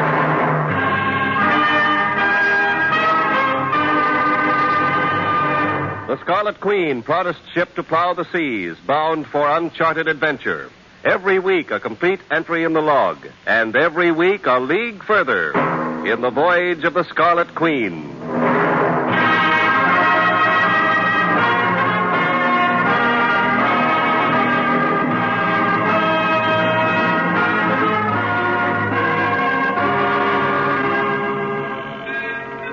Red, go up to the galley and dig up some chow for Rockingham Wells III. Me? We'll be in my cabin. Run chow for this Go little... on, Red. The kid's hungry. Go on, Red. Okay, Skipper. And don't think I'm not adding these things up. And, Captain, sir... Yeah? Well, if you could find something other than kid to call me. My name is Rockingham I know, and Wells... it sounds like trouble any way you say it. How old are you? 14, sir. And I won't be any trouble, sir. That's all right. We'll figure it out. Rockingham Wells. How would Rocky do for a name? Oh, that's first rate. All right, Rocky, come on. We'll go topside. Yes, sir. And, Captain, it's awfully decent of you to... Go on up this ladder. And don't start thinking of me as a big brother yet.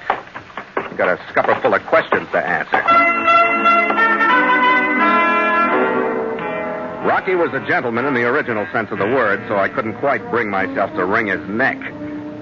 He peeled off a jacket in my cabin to go in and wash and comb himself. When he came out to turn to on some stew and biscuits Red had brought in, I finally tumbled to an obvious clue to our Stowaway's character. He was wearing a T-shirt, and painted on the front of it was a menacing head of a buccaneer with a knife in his teeth.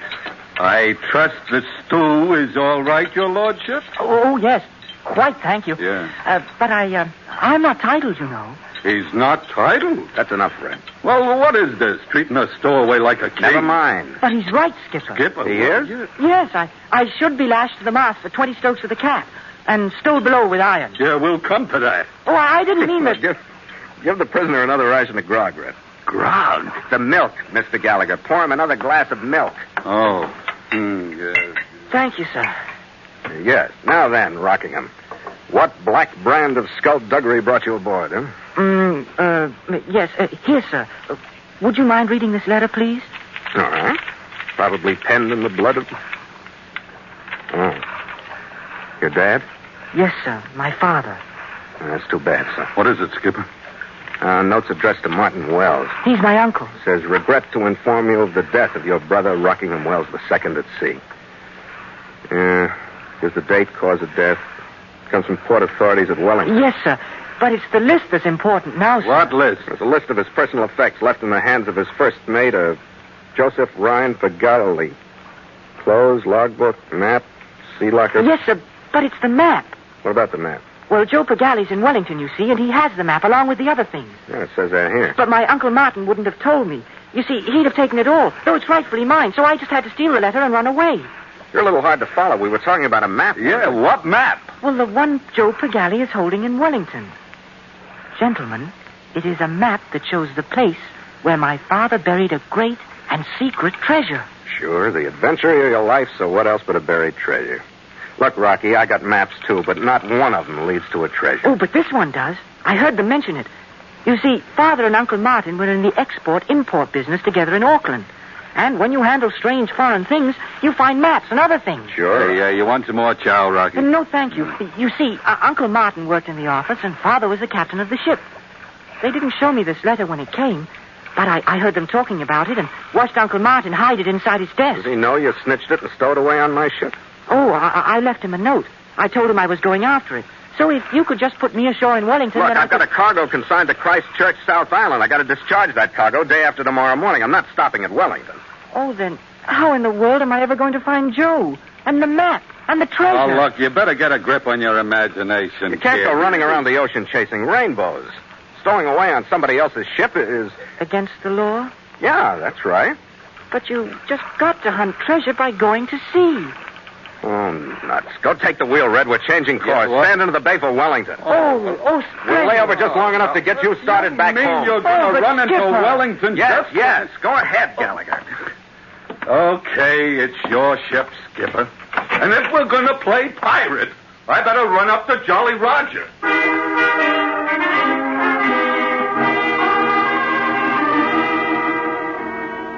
Rocky's great adventure had come to an end. But he didn't miss a thing as we walked onto the street that led toward the railroad station.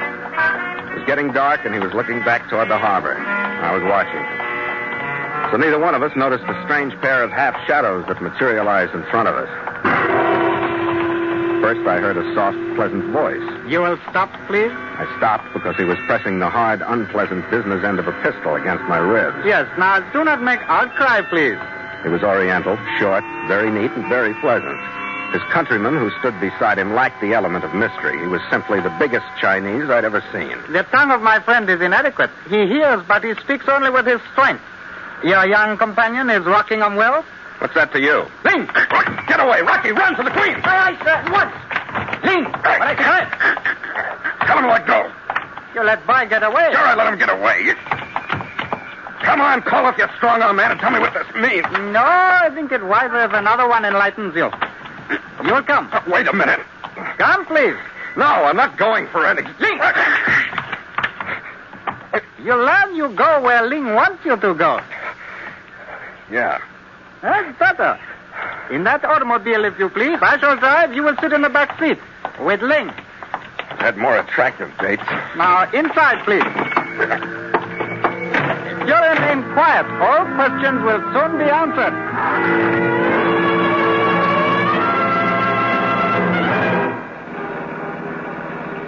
We threaded through downtown Wellington for 5 or 6 minutes.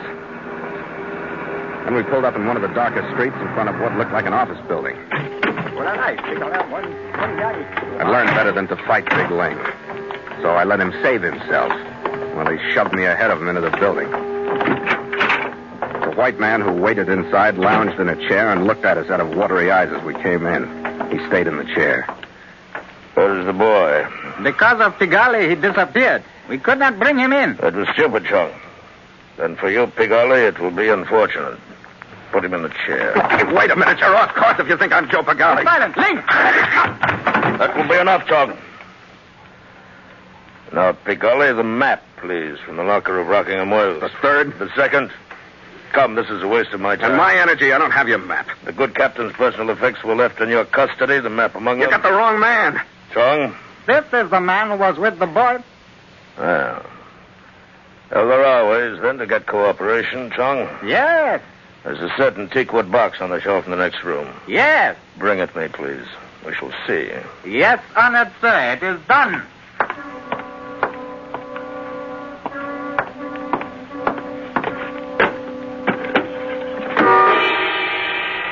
When the lid of the box Chong brought back was open, I saw a velvet interior that matched the color of the big jade ring my host wore on his delicate right hand. Cushioned in the velvet was a strange assortment of bamboo sticks, ivory-handled files, and slim-bladed knives that looked like scalpels. Interesting, aren't they, sir? I suppose so, in their way. Their way is very persuasive. What are you getting at? The map. I mean to have that map, sir. I don't know anything about your map. I take 10 of these bamboo shoots, the slender ones, carefully chosen. 10 of them.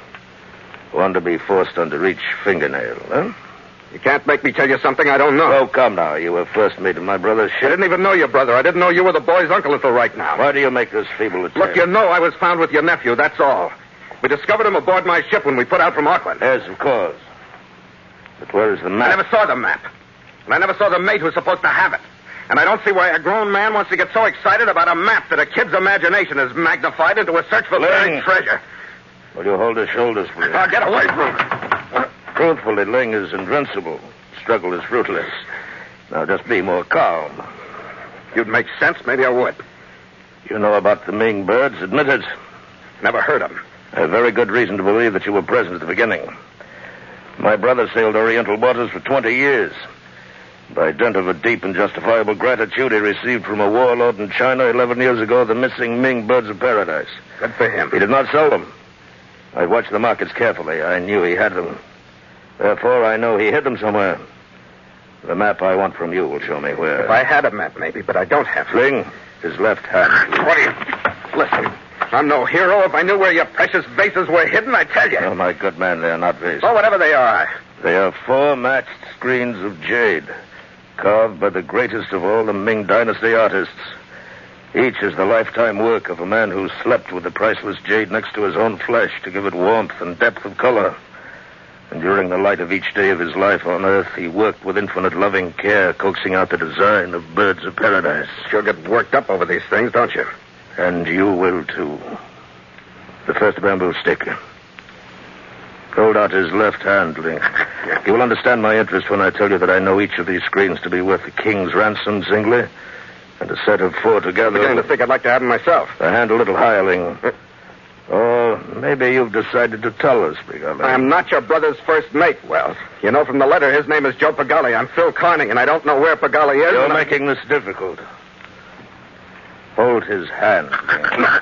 Let go, will you? What is that? Now, Pigali, would you like another? No. I've had enough.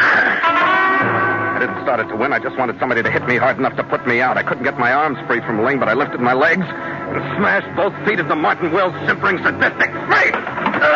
He crumbled and went down. The room exploded in my head and disappeared.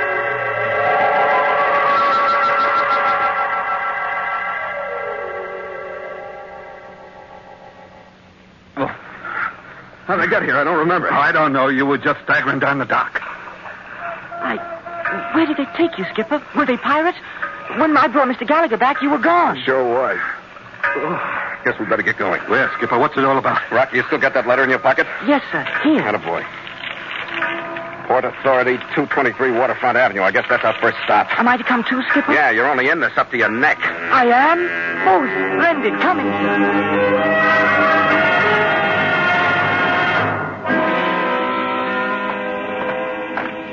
It was morning, and the Port Authority's office had been open about an hour.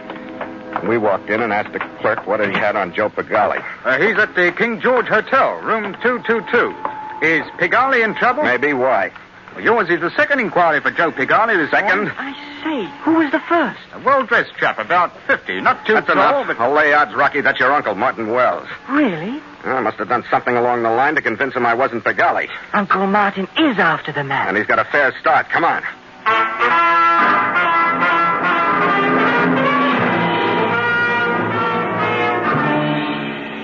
We got past the clerk at the King George Hotel, but the door number 222 was locked. Oh, what do we do, Skipper? Anything but waste more time. Give me your shoulder. Right.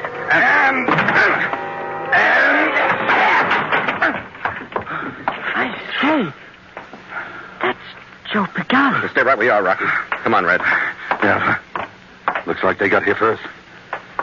The marks on his throat remind me of a big Chinese I met. Big Ling. Look for a map, Red. Any map. Yeah. Well, this must be the sea locker.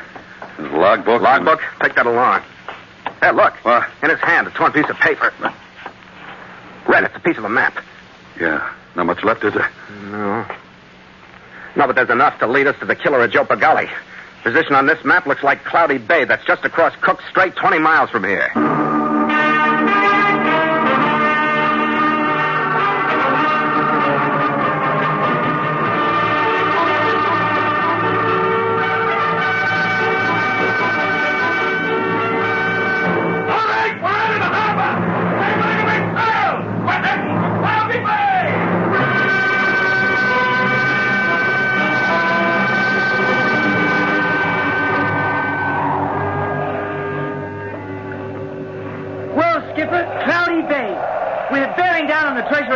Rocky, you have any idea what this Ming jade is? Oh, no, sir. The treasure I'm after is an old iron-bound chest, packed full of doubloons and pieces of eight. Real pirate gold, sir. I know that's what my father promised me we'd look for someday. Your uncle's pretty sure it's jade, birds of paradise. Is that why he killed Joe Pigali? Or had him killed. But how could Uncle Martin get here to Cloudy Bay? He doesn't have a boat. Oh, one of the charter boats from Wellington. Oh, of course. Like that one over there. What one? 2 points off to the starboard bow, Skipper. Well, shiver my timbers, matey, you're right. Hey, Red! Yes, Skipper. Rouse out the crew. I'm coming about. We'll drop anchor to port of that charter boat. And get the small boat over the side. You and I are going ashore. Get the small boat over the starboard!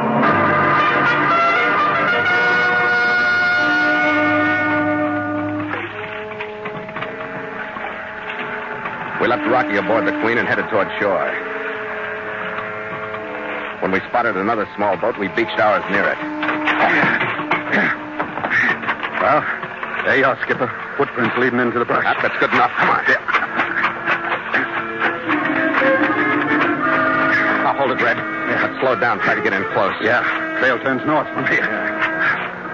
Let's slow down. We can... Red, look. What? Uh-oh. Looks like we're late. 30 feet ahead in a tiny clearing stood Martin Wells. Little Mr. Chung on one side, the giant Big Ling on the other. In front of them, in a hole they dug, was an iron-bound wooden chest with the top open toward us.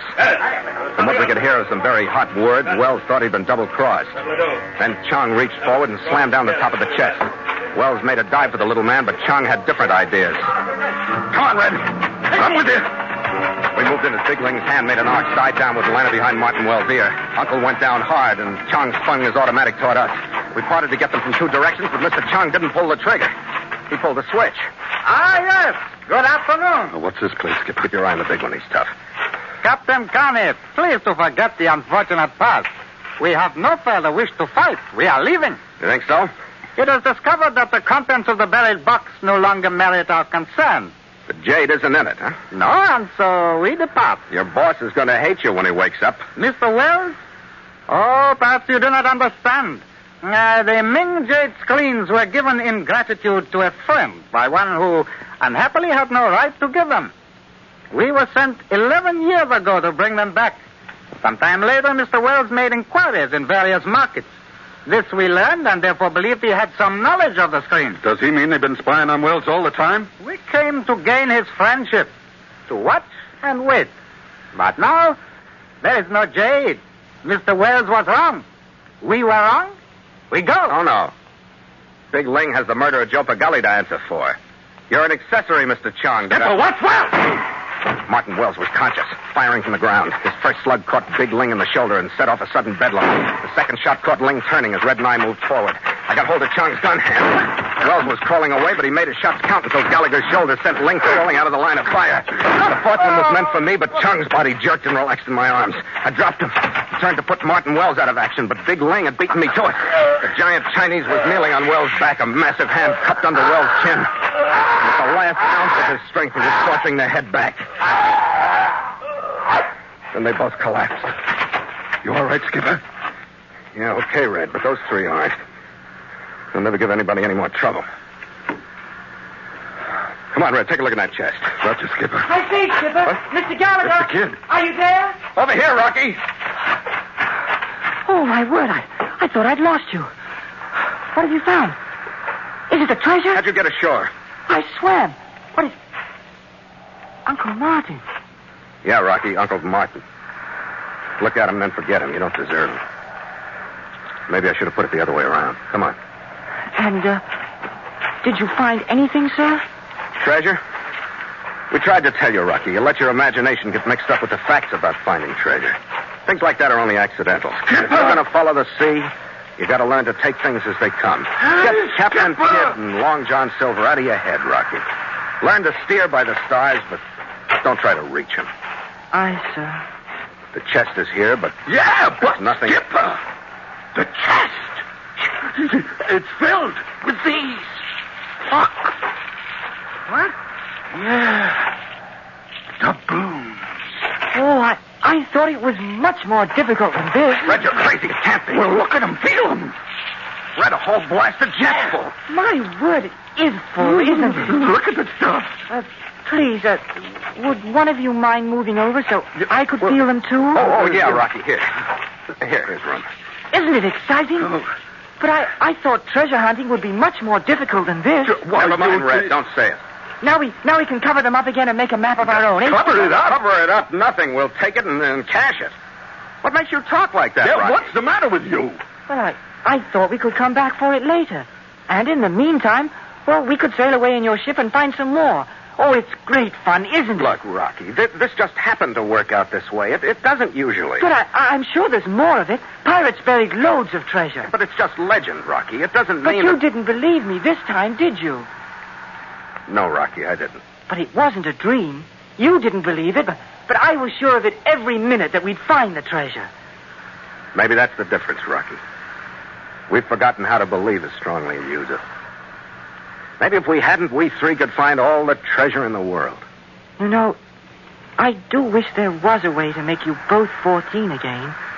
Oh, we'd have a jolly time sailing around in your ship. You know, I'd go for that myself. I wish you could work it out, Rocky. I wish you could.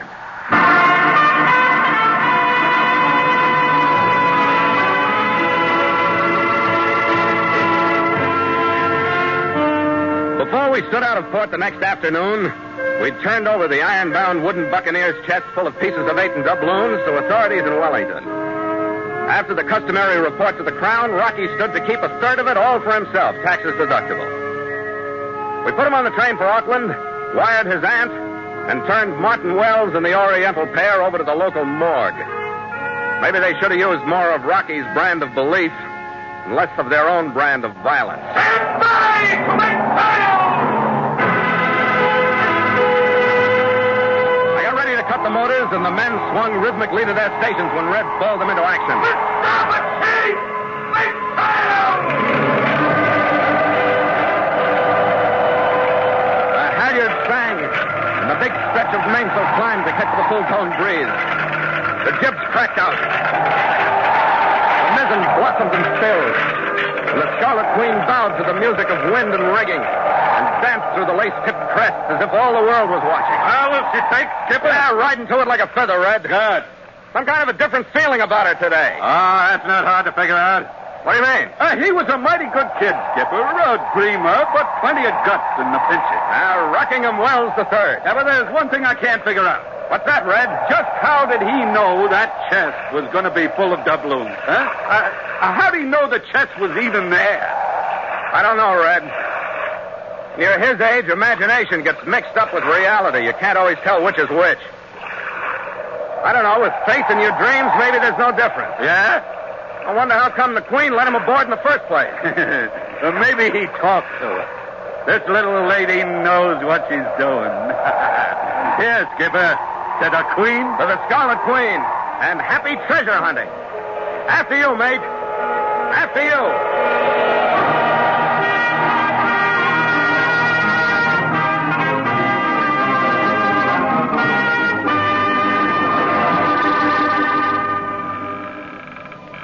Log entry. The Ketch Scarlet Queen. 5:30 p.m. Wind fresh. Sky fair. Sea cresting with high cross swell. Ship secure for night. Signed, Philip Carney. Master.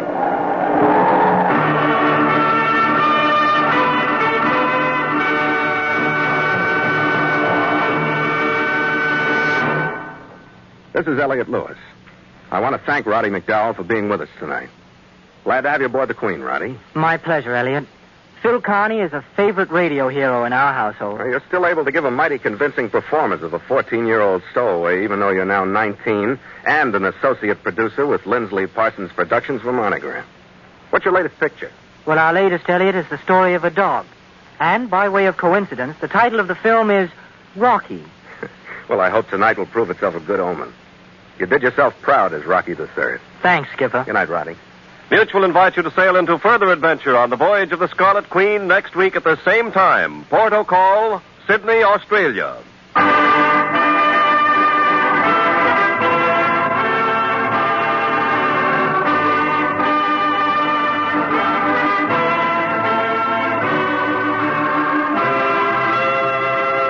The Voyage of the Scarlet Queen stars Elliot Lewis as Phil Carney with Ed Max as Gallagher. And tonight featured Roddy McDowell as Rocky. William Conrad was Martin Wells, and Ben Wright played Chong. Music scored and conducted by Richard Orant. The Scarlet Queen, produced by James Burton, is written by Gil Dowd and Bob Tallman.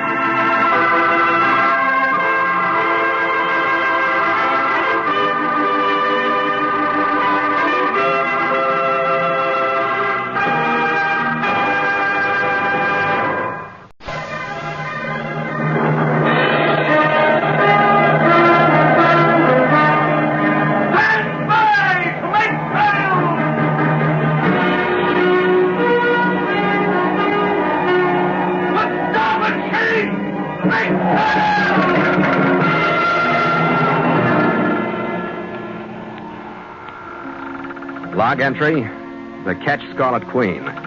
Philip Carney, master. Position, 36 degrees, 9 minutes south, 153 degrees, 17 minutes east. Wind light, sky fair. Remarks, departed Sydney, Australia after involvement in British law. Reason for involvement, the Queen Anne pistols and the dealer on King George Road.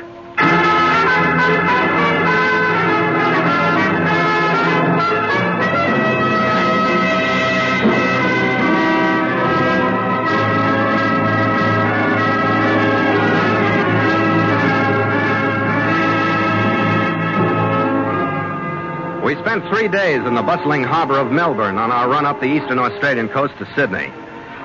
We put a general cargo into our holds, and by sunset of the third day, we were ready to cast off and clear port on the ebbing tide. Stand by to cast off! Let's get out there where we can turn the boat and My chief mate Gallagher bawled the crew out of their quarters and commenced on the hawsers. I started the motor and turned back to give the go-ahead to 2 crewmen standing ready to heave the gangway aboard. Hey, Captain! There's a late visitor wants to come aboard! An undernourished-looking character in well-worn tweed stood on the dock near the gangway. He was waving a paper-wrapped box in my direction. Hey, Captain Carney, hold up. I've got a package I'd like to take you to Sydney with you. If you paid well. All right, bring it aboard. Thanks, Captain.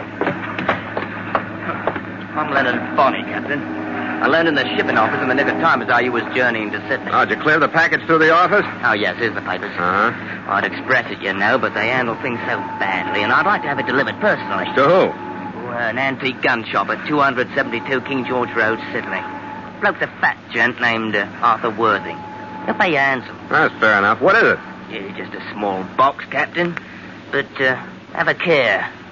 It's holding a brace of 18th century pistols, and if the truth were known, Captain, more than one murder has been committed, not only by them, but over them. Well, pleasant voyage, Captain. Pleasant voyage.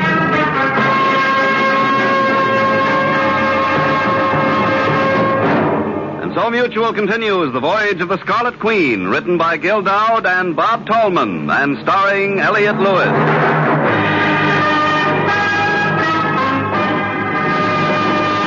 The Scarlet Queen, proudest ship to plow the seas, bound for uncharted adventure. Every week a complete entry in the log, and every week a league further in The Voyage of the Scarlet Queen.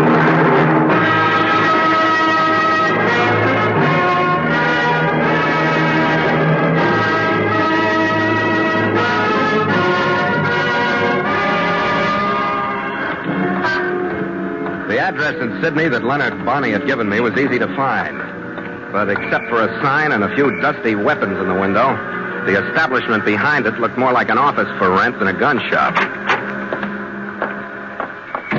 Well, good day, sir. Hello, you Arthur Worthing? Yes. I'm Philip Carney, master of the ketch Scarlet Queen. Uh-huh. Mr. Bonney telegraphed me to expect you. The package, sir. Yeah, here it is. You fancy your alarm, sir? No, nothing antique. Yes, sir. 2 masterpieces from the shop of James Freeman, Norwich, circa 1705, sir. Perfect examples of the early gunsmith's art, sir. The box he opened was leather-bound and satin-lined. Fabulous item, sir. The 2 pistols that nestled in it were graceful flintlocks with 10-inch forged barrels, upon which were engraved a coronet, and the name so faint that I couldn't make it out. These pistols, Captain, were fashioned during Queen Anne's reign. Yeah, well, I'm glad I was able to get them to you. Yes. Tell me, what do you think of the price of them? 20,000 pounds. As long as I'm not buying them, it's all right with me. Indeed, sir.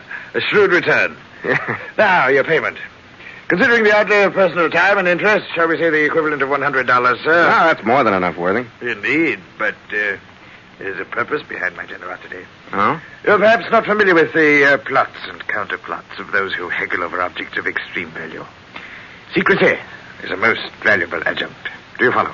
Yeah, I think so. That's why the pistols were shipped with me. Exactly.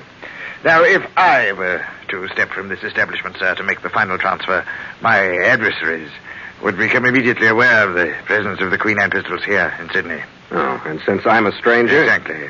Your movements would mean nothing. Captain Carney, I will double the freightage price, sir, in advance, if you will carry the pistols upon the final crucial leg of the journey. Well? Where do they go? Splendid, Captain. Here you are, sir. Slightly more than the original figure. Yeah. It's about 2 pounds over. You want change? Bosh, sir. Hack fare and perhaps a splash on the way. Here's the address, Victoria Drive. Large residence, a bit too ornate for my taste.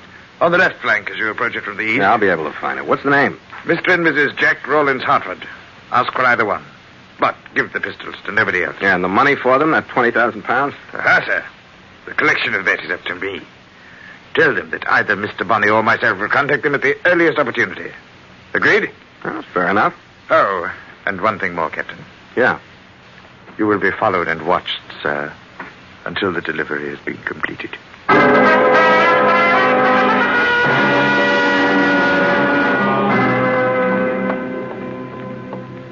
Oh, Mrs. Hartford? Yes. What did you want? I'm here to deliver this package to you. Oh, thank you. Can't remember ordering anything. Who is it from? Mr. Arthur Worthing. Arthur Worthing? I don't know any... Oh, no. What's the matter? No, you couldn't. What's the matter, Mrs. Hartford? Aren't they the right one? Yes, still, what's the trouble? Who's this man? What is he? Good Lord, no. Where did they come from? I brought them. Estelle, go up to your room. No, Jack, I want to know. What does it mean, Jack? What does it mean? Quiet, Estelle. Go up to your room. But, Jack, it's important that I know what all this means. You've got to tell me. Now, sir, what do you want? I don't want anything. I was paid to bring these pistols up from Melbourne. I got them from a man named Bonney. Leonard Bonney. He's here in Australia. That's right. I delivered them to a man named Arthur Worthing down on King George Road. Then he hired me to bring them out here to you. Who is Arthur Worthing? I don't know. I took it that he knew you. That you wanted to buy these pistols. That's what he said. And what is the sales price? It's 20,000 pounds, and they'll contract... 20,000? That's impossible. Bonney's insane. Oh, wait a minute, Hartford. What's the 45 for? Go back to Bonney and your Arthur Worthing. Tell them the price is too high for either of us. Tell them I'm reporting your visit to the police. Now get out. That's a good idea, Hartford, but after 5 minutes in this house, I don't need an automatic to make me want to leave. I didn't bother with the leather-bound box, but I scooped up the Queen Anne pistols, shoved them into my belt, and took the shortest route back to Arthur Worthing's gun shop on King George Road. I should have saved myself the anger I'd built up on the way. The place was not only locked, it was empty. And Arthur Worthing's sign had been replaced by another that said, Office for Rent, Inquire number 13, Grove Square. I decided not to.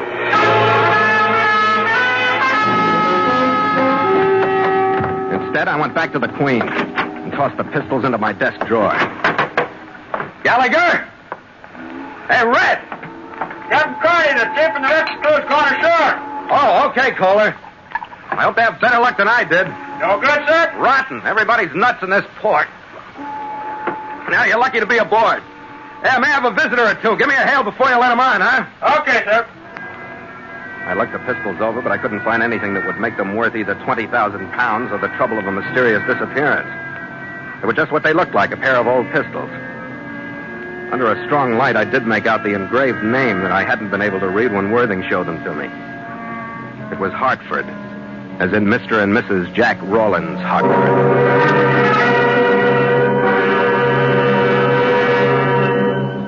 Captain Carney, looks like that visitor's bearing down on us. Okay, Kohler. I stuck my head out of the companionway far enough to see a familiar, undernourished figure in ratty tweeds making for the gangway. All right, Kohler, let him aboard.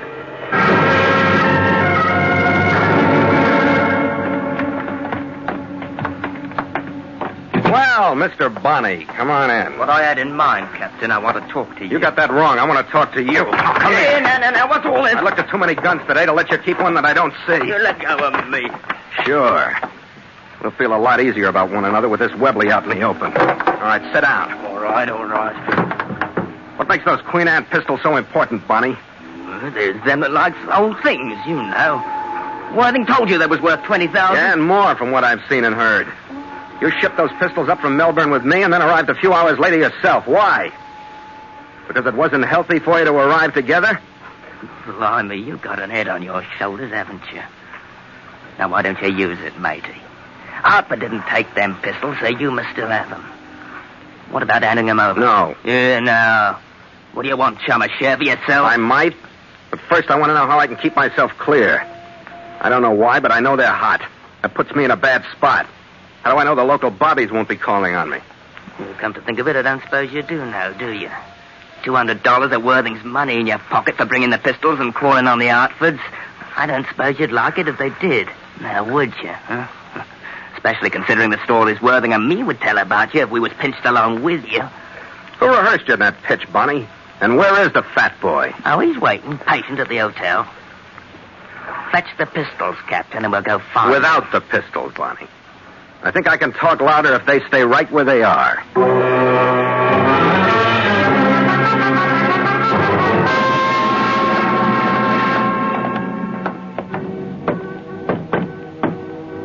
Who is it? It's Bonnie. I brought the captain. Well, Capital, Bonnie. So, we meet again, Captain Carr. Yeah, we meet again. Come in quickly. Yes. Now, the pistols, sir. Give them to me. I didn't bring them. What's that? Well, in heaven's name, why not? What do you hope to gain by working at cross purposes? I don't want to gain anything. I just want to break even. I want to stay clear of the law so my sailing won't be delayed. If I can do that by keeping those pistols out of sight, they stay where they are until I leave. Then I drop them over the side.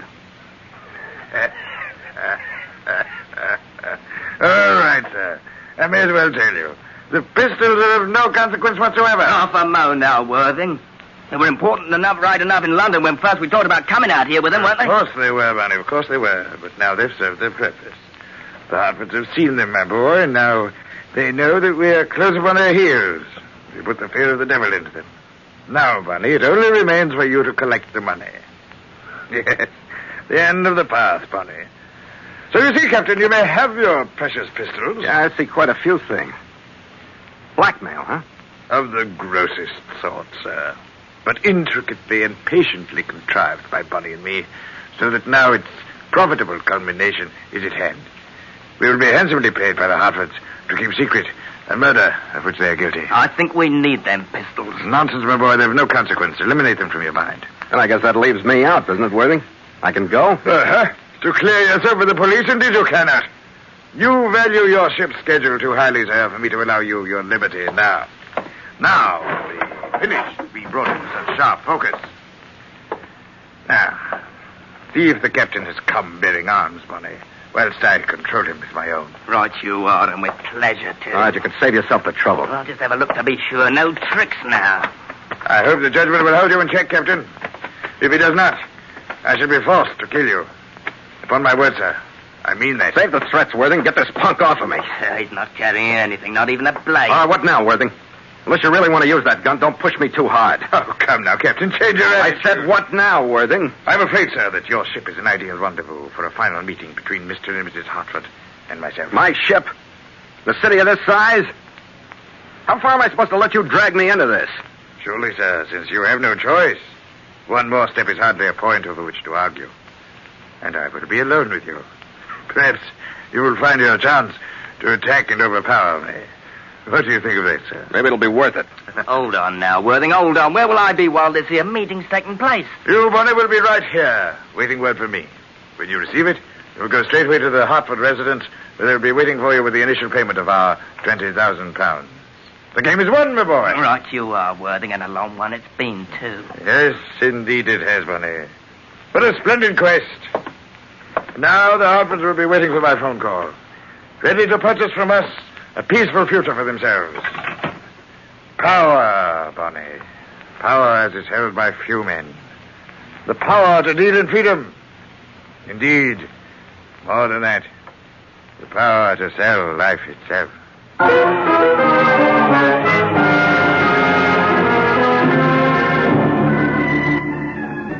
In here. In the cabin here, if you please. Captain and I are waiting.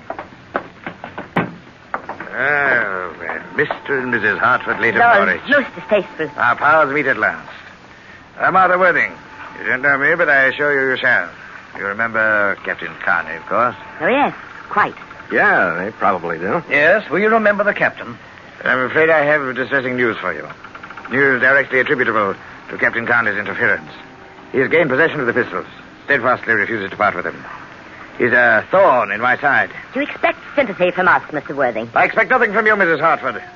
No more than your uncle, the Marquis of Hartford, could have expected from you had he known your true thoughts before you had him murdered. Are you lecturing, Mr. Worthing? You're planning to profit from the same death. Yes. Quite a profitable death to everyone but the Marquis.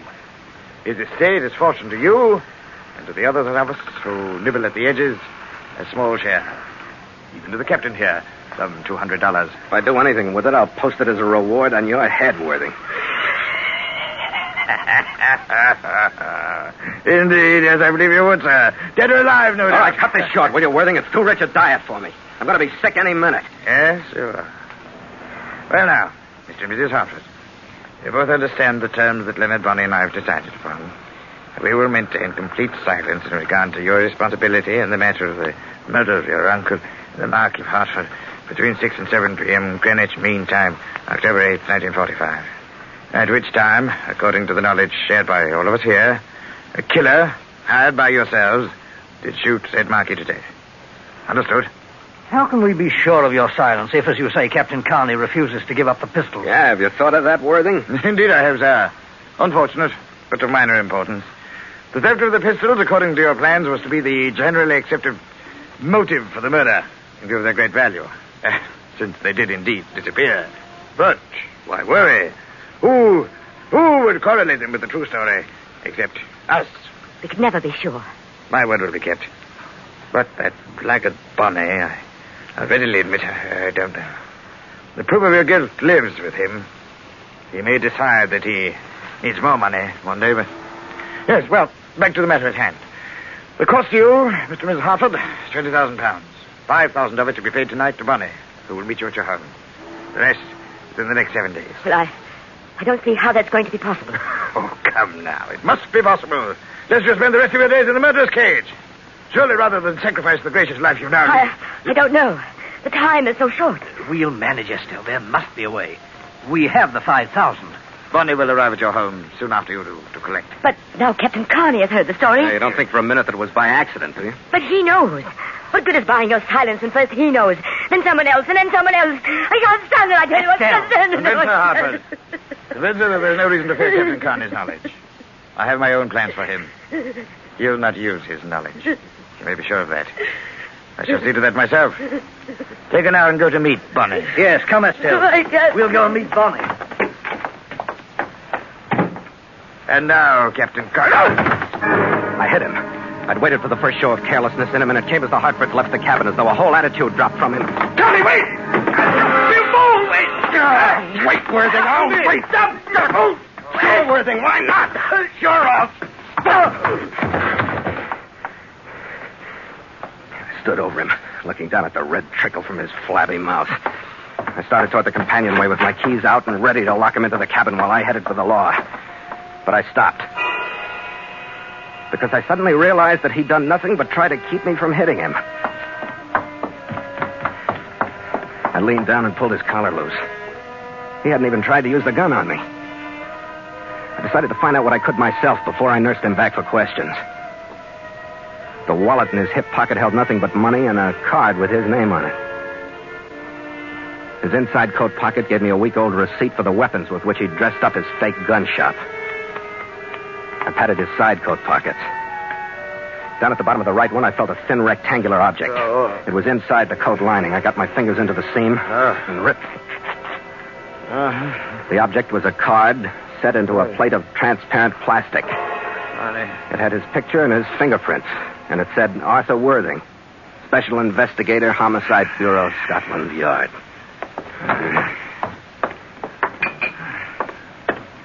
All right, come on, Inspector Worthing. Come on. Huh? Here, drink this. Attaboy. Rather strong. Well, sir, I must say you're a splendid ally, Captain Carney. Yeah, it would help, you know, if your allies knew they were allies instead of pigeons. Yeah, take another drink. Yes, pigeon, indeed. That's it. You know, Captain Carney, I've been posing as a blackmailer for so long that I scarcely knew what I was myself. I couldn't shed my disguise in front of you until the last details were sorted and sliding in the direction of final solution. You didn't by any chance drag me down here to the ship just so you'd have a witness for the Hartford's confession, did you? Yes, Carney, you are the alert one. I may yet need your statement. But now, we must go. There's work and bloodshed before us. You said us? I did indeed, sir. Did you have in mind our stopping the Hartfords before they commit another murder? Or after? That's an odd question, sir. Not since this is making sense, it isn't. Not since you baited Hartford with the idea that Bonnie was the only one that could prove them guilty of murdering their uncle. And impeccable truth, sir. Yeah? Bonnie is the one they hired to kill him. Uh-huh. Good heavens, sir. Do you suppose they may attempt to silence him by fatal methods? No more fatal than the 45 Hartford pointed at me. If we don't get there in time to stop him. Well, now, the suggestion does bring to light an interesting possibility. Oh? If, for example, the Hartfords are apprehended at the scene attempting to murder that miserable little cutthroat Leonard Bonnie, then, sir, the Crown would have legal grounds to retry the Hartfords for the original murder of the Marquis, would they not now? By Jove, I believe you've hit the nail squarely on the head, Captain. I think you hit the same nail when you palled up with Bonnie and talked him into coming out here with blackmail in mind. You do? Well, thank you. You know, I think I can get there in time to save Bonnie. Why not? Why not make a sporting proposition of it? We don't have much to work with for sport. Oh, we have you, sir, and me, sir. You unblemished to race to the Hartford residence. On the other hand, myself, overweight, unable to run. Able only to hobble to the nearest telephone and give Bonnie his orders and summon the Sydney police to meet you at Hartford. It is a contest, sir. Physically, I don't know, but psychologically, Inspector Worthing, you're a devil of a tough competitor. Indeed. Well, thank you, sir. But save your breath. The race is not yet run.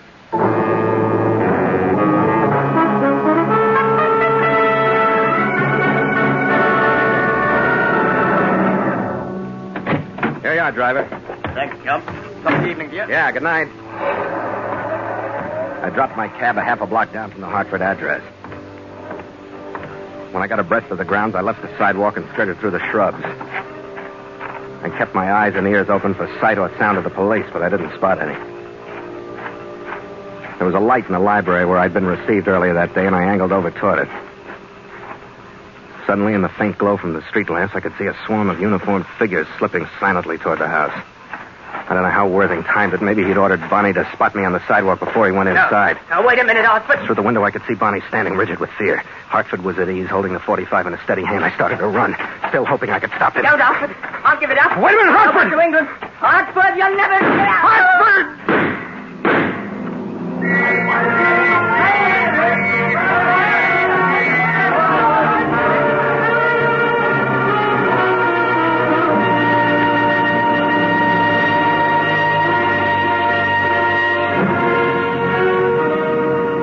I saw Inspector Worthing only once more, when I took the Queen Anne pistols to him and watched him wrap them for shipment back to the Hartford estate in Norwich, England.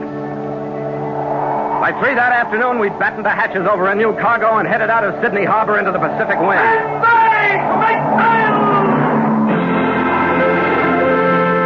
It had been an Australian holiday for the crew, and they scrambled to their stations with all the verve of eager cadets. Stop it, Chief! Make sail! The snapped taut, the sheaves groaned, and the mainsail was muffled aloft. The jibs went out. Then the mizzen, and the Scarlet Queen rolled lazily out toward a westing sun. Well, Skipper, she's slow, but she's easy. Yeah, we move when the wind does, Red, but it's all right with me. A nice port, Sydney. All right, lay off. Well, you should have taken a nice, easy, normal approach with me. Yeah, what'd you do? Oh, dinner, found an American movie, a couple of bars, and then a nice, wide hotel bed. I took it really easy. Yeah, that's the life. Uh-huh. What's the matter? What are you looking at? Your eye. It's puffed and the black is showing through that stuff you got on it. Quiet night, huh? Oh, that happened. Yeah, sure, Red. No trouble at all. Yeah, well, I'll tell you about it later. What a brunette. Oh, what the devil. What are ports for if they aren't for stirring up a little land trouble when you hit them? That's a trick I never learned not to do, Red. Well, we got a nice, snug home to run away in. To the Queen, Skipper. To the Scarlet Queen. After you, mate. After you.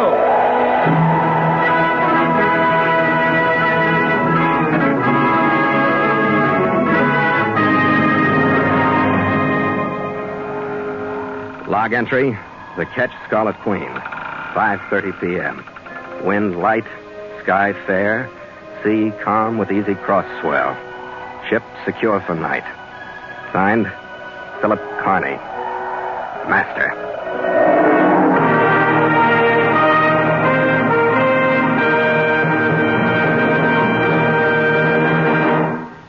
Mutual invites you to sail into further adventure on the Voyage of the Scarlet Queen next week at this same time. Port o' call, Singapore.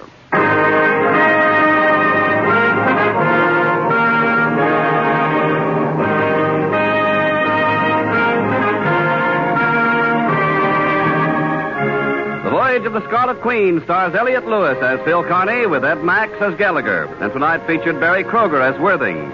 Tony Ellis was Bonnie, Ann Stone Estelle, Eric Snowden played Hartford, and Ray Kemper was Kohler. The Scarlet Queen, produced by James Burton, is written by Gil Dowd and Bob Tallman.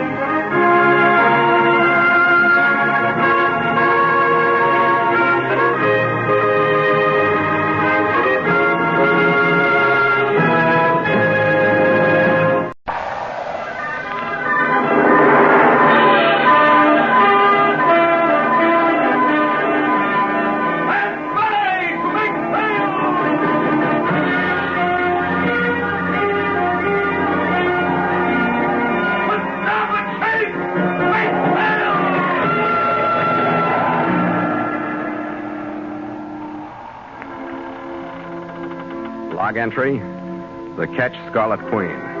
Philip Carney, master. Position 3 degrees 7 minutes north, 104 degrees 2 minutes east. Wind fresh to moderate, sky fair. Remarks?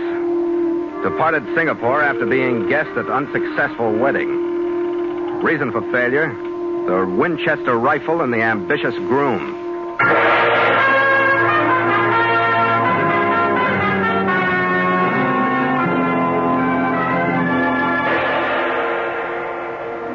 It was a sun-brilliant, wind-fresh morning when we stood into Koi Pang on the island of Timor, our port of call after a long run up from Sydney. The stevedores were waiting for us as we warped into the Nederlander Asiatic Company's docks. And by the time the Scarlet Queen was riding to her horses, our cargo was swinging out over the side, guided by the gentle hand of my chief mate, Gallagher. Let's be easy on that gear, blasted!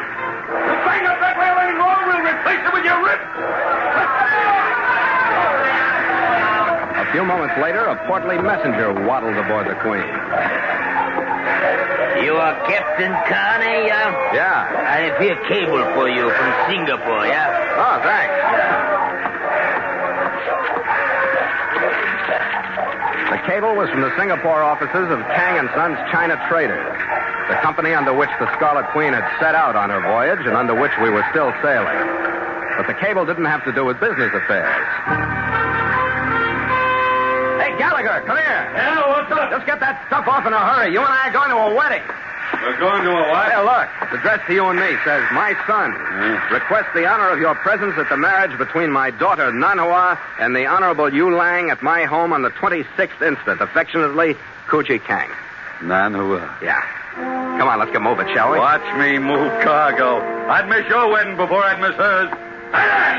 I want 3 more red balls and 3 more cross rides. I want 3 holes in less than an hour.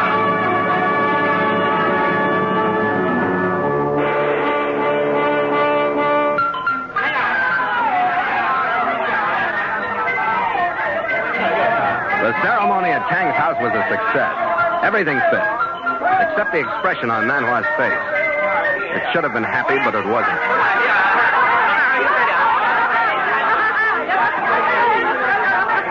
Red and I followed the crowd out onto the street. The bride and groom appeared in the doorway, and the ever-present Chinese firecrackers started popping. What's the matter with Nanhua? Skipper, everybody's happy but her. I've been wondering, too, Red.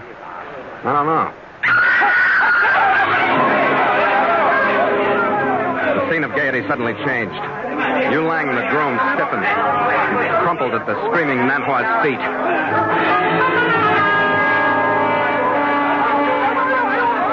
By the time we got to him, he was dead.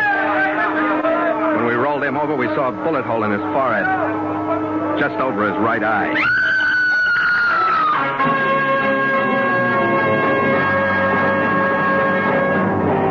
So Mutual continues The Voyage of the Scarlet Queen, written by Gil Dowd and Bob Tallman, and starring Elliott Lewis.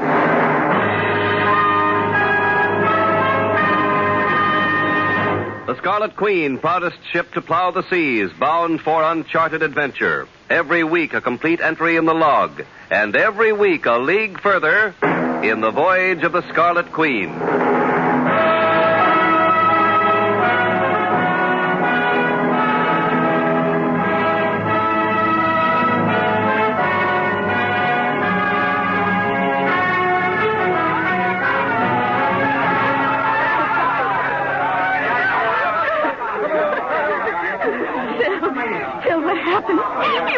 I don't know, Nanhua. We'll try to find out. Take her inside, Red. Get her someplace where it isn't so noisy. Yeah, come on, Nanhua. Let's go inside. Come on, where your friends can't see you fall. Oh, boy, how? Why would he, Captain? He shot. To Wang Ha? Yeah, all finished.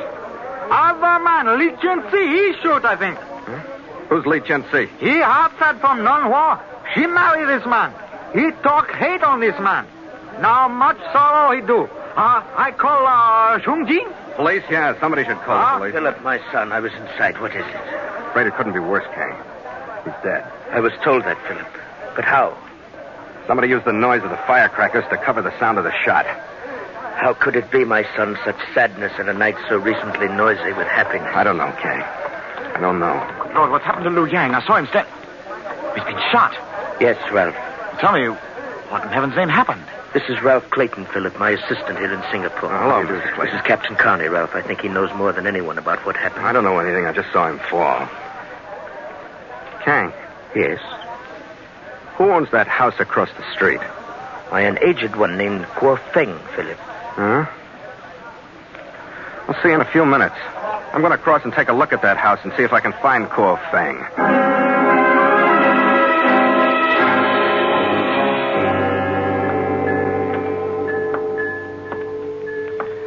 I didn't find Kuo Feng.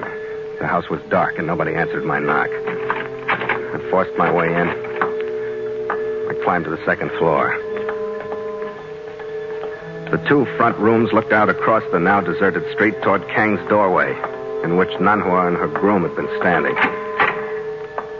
I didn't go any farther than the first room. A faint smell of powder smoke still hung in the hot air. I lit a match. In a corner, I found an ejected rifle cartridge case, American brand 38 Special. I slipped it into my pocket and left the house.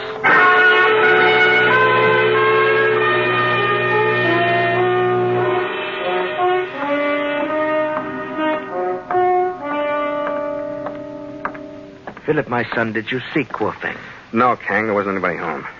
Did you find anything in the house, Captain Carney? Yeah, Clayton. The shot was fired from an upstairs room by an American rifle, 38 caliber. An auto-loading weapon, I think. Why do you say that, Captain Carney? Because if it were bolt or lever action, I don't think the killer would have ejected the shell. With an auto, he couldn't help it and probably wouldn't have wasted the time looking for it. It was pretty dark in there. I see. Well, I'll get back and check on Kuo Feng later. Have the policeman called? Yes, Philip. I myself called him. Well, you've done everything you can, Kang. I'll probably want to ask you some questions. You better go and try to rest until I get here.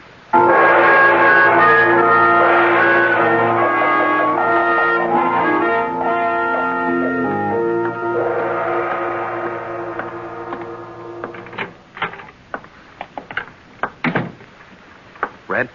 Oh, where the devil have you been, Skipper? You know I'm no good with women who are going to pieces. How is she? How do you think she is? She's better than she was, though. She's in there in the other room laying down. Say, Skipper. Huh? Who is Li Chen-si? Why? Well, she's been talking about him, about how he's got to get away. Yeah. He's some guy who wasn't in favor of her marrying Yu Lang. I'll tell you more after I've talked to her. Wait here.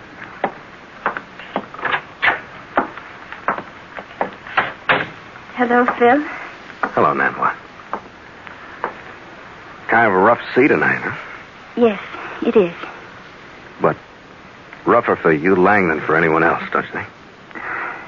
I'm not feeling sorry for myself. Is that what you meant? Yeah, that's what I meant. I wanted to remind you that you weren't because I want to talk to you about it. I'm all right, Phil. I want to talk about it. Good. Who is Li Chen-si? Is he suspected already? Yeah, I'm afraid he is. Did he do it, Nanhua? No. Of course he did not. Why was he the first one to be suspected? Because he is so quick with his temper and so sincere when he is angry. He threatened that he would kill Yu Lang. Why? Because he wanted to marry you? Yes, that is why. That's a point in his favor. Look, Nanhua, Yes, Phil? Well, both Red and I realized that you weren't happy tonight. I'm not going to ask you why you were going through a marriage that you didn't want. Because I am Chinese, I could not tell you if you did ask, Phil. Yeah, I sort of figured that. But, Phil, because Lee is Chinese and his friends are Chinese, no one will turn to help him. He will be arrested for a crime he had nothing to do with. The justice here in Singapore moves very rapidly. Phil, I am sure that he is innocent. He must be warned and... And kept out of sight someplace? Yes. All right, Nanhua. I haven't met many women I could believe, but you're one I can't. Where'll I find your Li Chen-si? Oh, Phil. I am not sure. But if you will go to his uncle, he is an old man, Kuan Yin. He has a druggist shop near the end of Tanling Road. Perhaps Kuan Yin will know where he is. Here, Take this clasp, that he will know you are to be trusted. Okay, Nanhua. Red will go with me. Don't tell anybody where we've gone, even your father. He's too honest. All right, Phil. Your story to everyone is that we just left and said we'll see you later. Which we will.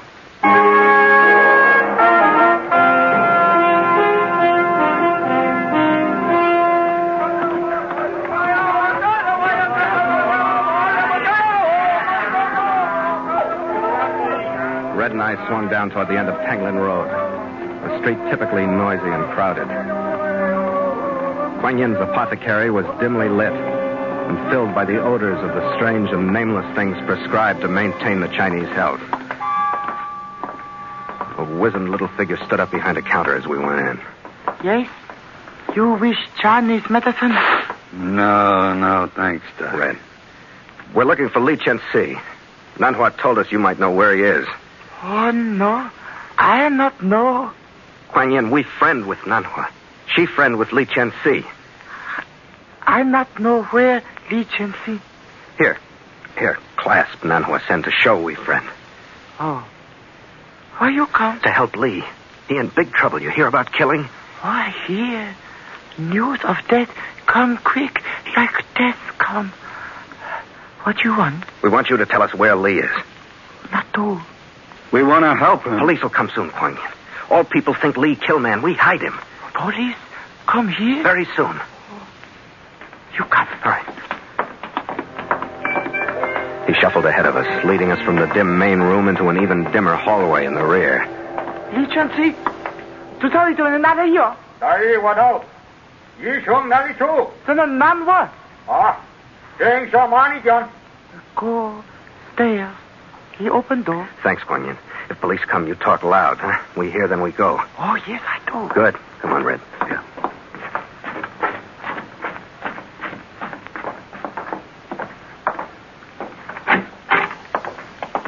That is close enough.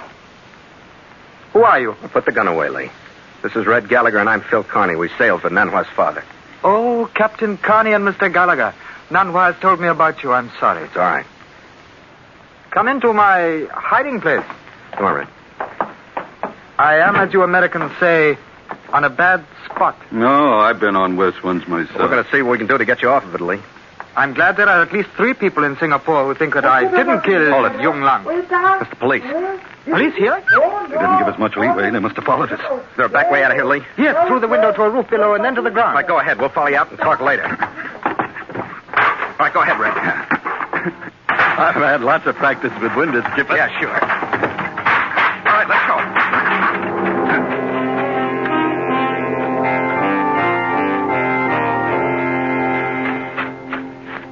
Li Chen-si not only knew the way, but he knew the neighborhood like a tramp puppy. We paralleled Tangolen Road, but held to the middle of the blocks, cutting through yards, vaulting fences, invading lots of privacy. Go on. We don't want anything but out. Stop lying with him, Red.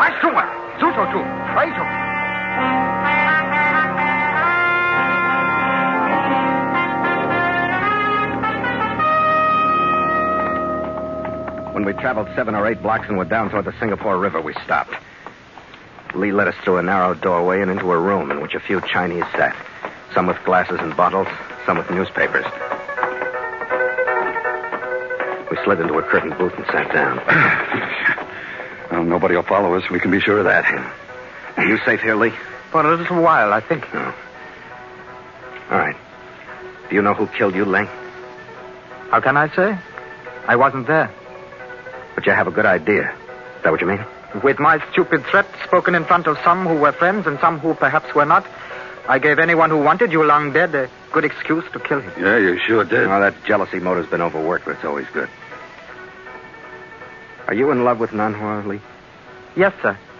We had planned on marriage ourselves before she was forced into this one. Huh? Yes.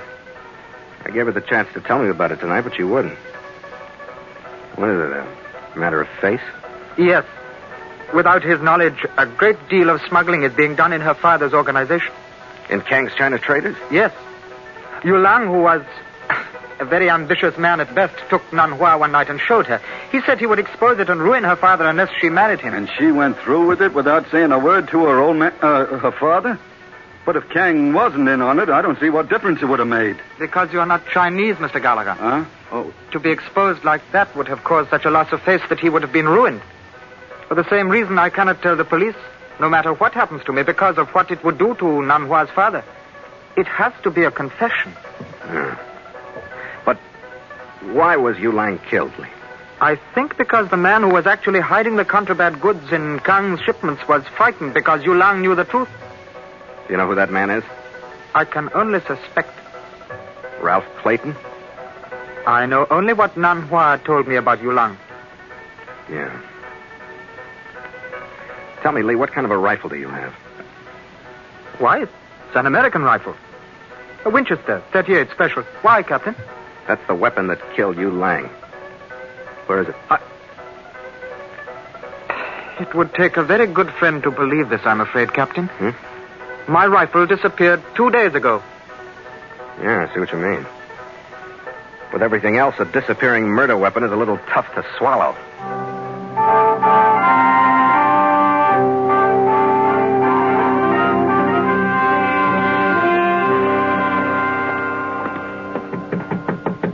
Nanhua? Who is it? Red and Phil. Oh, come in. What has happened? Where is Lee? We took him down to the Queen. He's locked in the cabin. Locked in? Yep. Your boy is in such a bad spot that we don't know whether to feel sorry for him or keelhaul him. What do you mean? He doesn't mean anything. Where does Lee live, Nanhua? Why, Phil? We want to go over there. On Seletar Drive, just this side of the bridge. The number is 742. His is apartment 20 at the top of the stairs. All right, we'll be back, Nanhua. Stay awake, will you?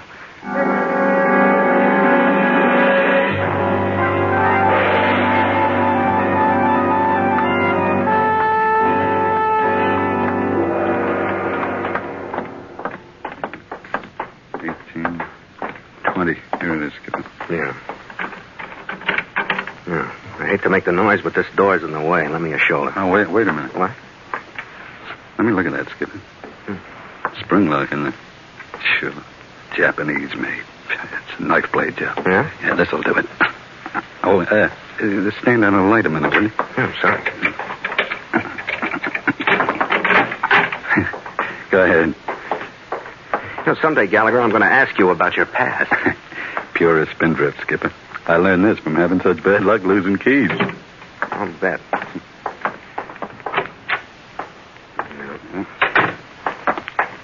Well, what are we looking for? Evidence. Any and all kinds.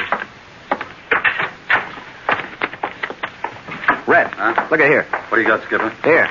Was behind the clothes in this closet. A Winchester rifle, 38 Special. Lee didn't make that murder weapon disappear for long Wait enough. a minute, Red. If Clayton took it, he might have brought it back, you know. Yeah, maybe he didn't take it. I'm thinking we got two men with motives. Lee might have dreamed up that story of his to frame Clayton, you know. Yeah, that's right, Red. 7. Check the windows, will you? Oh, yeah. See if there's another way to get in here besides that door. These windows open out onto space as far as I can see. Yeah. Now, the door's that, Skipper. And this must be the rifle. There's one gone out of the magazine. Okay, Red, let's go back to the house where the shot was fired. I still want to talk to old Kuo Feng and see what we can pick up.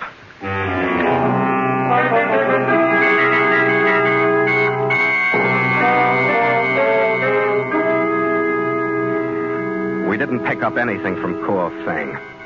He was dead from a knife wound. He was lying in the middle of a badly furnished library. His pockets were pulled inside out. The room itself had been searched, too. No, I don't like this much anymore, Skipper. It's getting late. I'm with you on both counts. Was this guy here when you came into the house before? I wish I could tell you, Red, but I can't. I just came in and went upstairs. I didn't look in here. So what do we do with Nanhua's boy? Huh? We'll leave him where he is. So far, he's ahead in my book by one empty cartridge case. That isn't much of a lead. Well, there might be more. Let's go and find out, huh?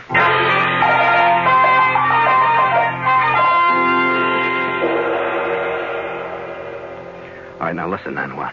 I want you to get a story across to Ralph Clayton and your father. Is Clayton still here? Yes, Phil. What story? That you've gotten a message from Lee. He's been drinking. He's losing face by hiding, and he's gone back to his apartment and is going to give himself up to the police in the morning. He is not, Phil. The story, Nanhua. In the morning, he's going to tell the police everything he knows about what's going on behind your father's back. Phil. But don't use the word smuggling. Then you know. You will not tell anyone. It would ruin my father. You know what that would mean. I don't know anything, gorgeous. I'm just guessing. You tell that story, and maybe nobody will have to tell anything else.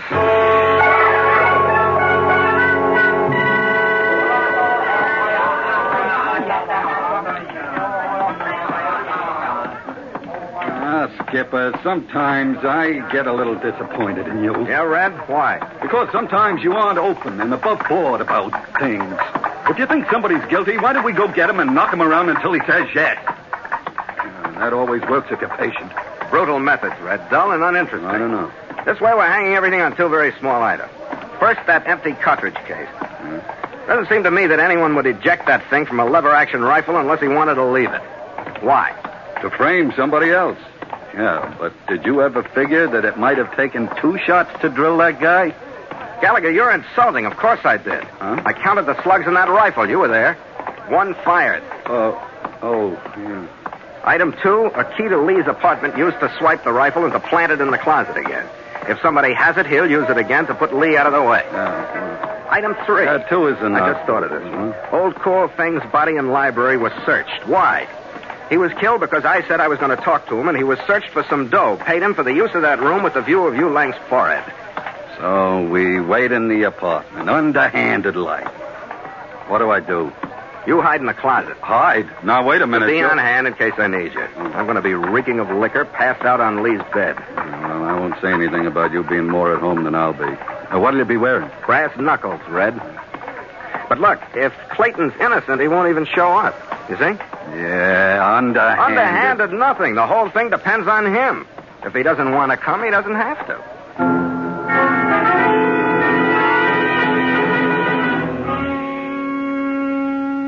We splashed enough liquor around Lee's apartment to make it smell like the scene of a 3-day binge. Oh, such a waste. Then Red went into a handy closet, leaving the door just ajar.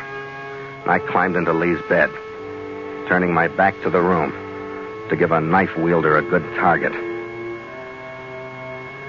It didn't occur to me that he might be a knife thrower until I heard the door ease open and click shut. Then I had to force myself to lie still till I heard his footsteps into the bedroom. Gave myself a count of 5. And I heard his breathing fade in as he bent over. Hey, that's close enough! Hey! I turned over, and as I rolled, I started my right for his chin. Oh, listen. You can make a pigeon out of yourself if you want to, but do it where I can't watch it. All right. He had you practically All stuck, right, you never know. mind. Well, what'd you hit him with, anyway? Never give an underhanded guy like him a chance, Red. I told you what I'd be wearing, brass knuckles. Never go to bed in Singapore without them.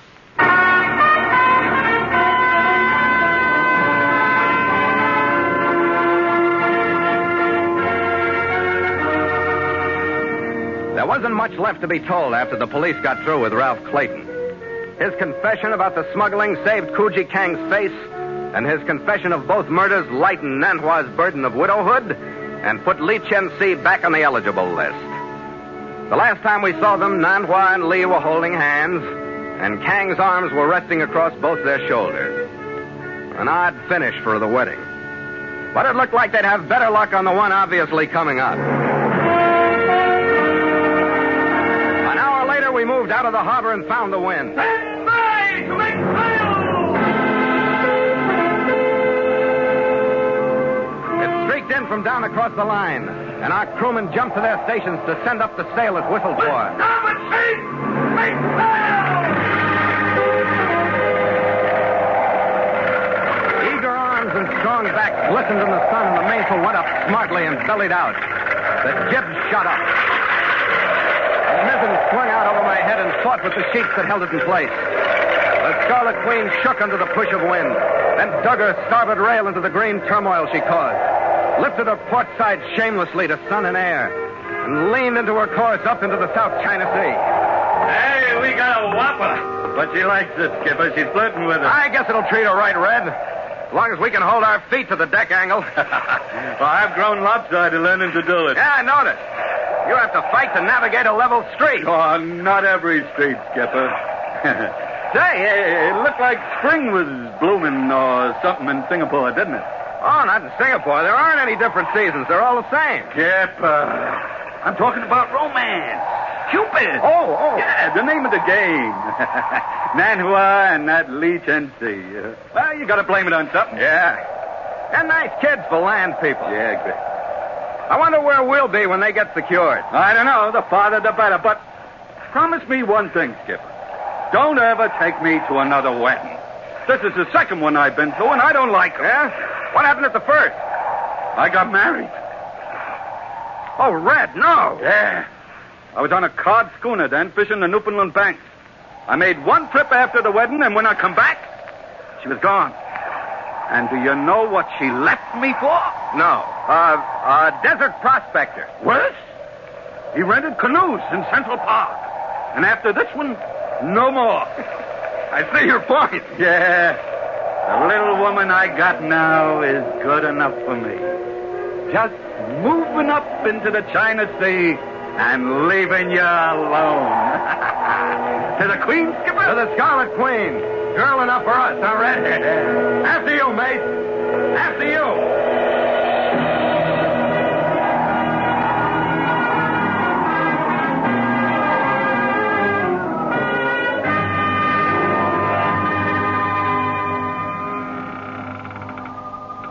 Log entry. The Ketch Scarlet Queen. 5:30 p.m. Wind, fresh to moderate. Sky fair. Sea cresting with high cross swell. Mainsail and mizzen reefed. Ship secure for night. Signed, Philip Carney. Master.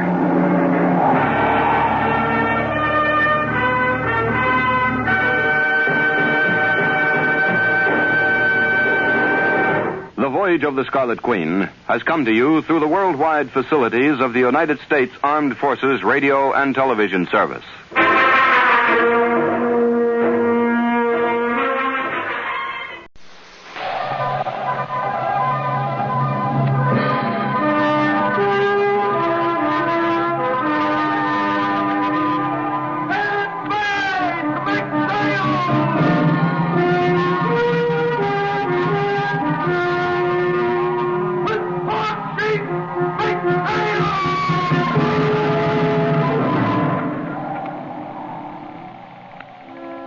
Log entry, the Ketch Scarlet Queen, Philip Carney, master.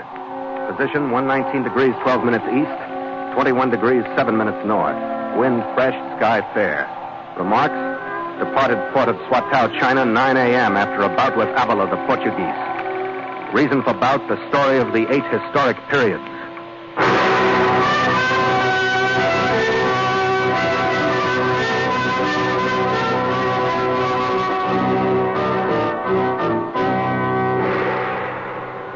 Swatow, sprawled loosely out at the mouth of the River Han, 180 miles north of Hong Kong, is a city of great filth, of roads dusty or muddy according to the weather, of warehouses rich with pewterware and Chinese linen, of citizens poor with malnutrition and a variety of resultant diseases. And to us, a city of great menace after the affair in Shanghai's Street of Weeping Women. The Scarlet Queen knifed up against the sullen, muddy current. As I swung her into a narrow channel that forked off from the main river, I noticed an English-made sedan keeping pace with us on a road parallel to Strum. The Chinese characters on its side designated it as a local police car. I'd expected a reception, but not quite the kind we got after we docked and a smiling, uniformed figure left the car and scrambled aboard. Which one is Philip Carney, a master of this excellent ship? I am. And you? Gallagher, chief mate. What's up, officer? You have the admiration I cherish for those of great heroic action. Knowing what this is all about will affect my reception of say. The newspapers in all the coastal cities of South China have paid you a most honorary tribute in 2 languages for your intelligent bravery in the safe rescue of Nan Hua, the beautiful daughter of the illustrious Ku Chi Kang, from the hands of Lord's kidnappers. And Putso, also kindness in saving handsome parrot. Your great character make the efforts of your enemies as those of earthworm attacking cobra. I have spoken. Yeah. Thanks very much, Charlie. It is Swatow's honor to give you gracious welcome. Yeah. It is order from highest office of humble Swatow police that you remain in protective custody. Wait a minute. In order that we may better fend from your admired persons the blows from any avenger. Oh, well, we can take care of ourselves. It is understood. But your humble officer is powerless under weight of order from high office. You will come. Fishing, hunting, racing. more uniformed figures jumped out of the car at his shouted orders, and Nanhua, Gallagher, and I were hustled off the Queen and jammed into the rear seat of the sedan. A minute later, I asked our smiling officer a question. He was in the front seat. And when he turned around to answer it, he was holding an automatic on us. That's when the custody dropped any appearance of being protective.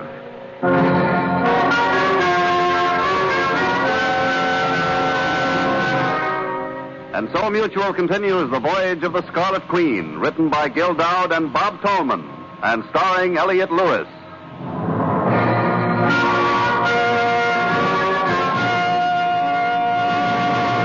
The Scarlet Queen, proudest ship to plow the seas, bound for uncharted adventure. Every week a complete entry in the log, and every week a league further in the strange Voyage of the Scarlet Queen.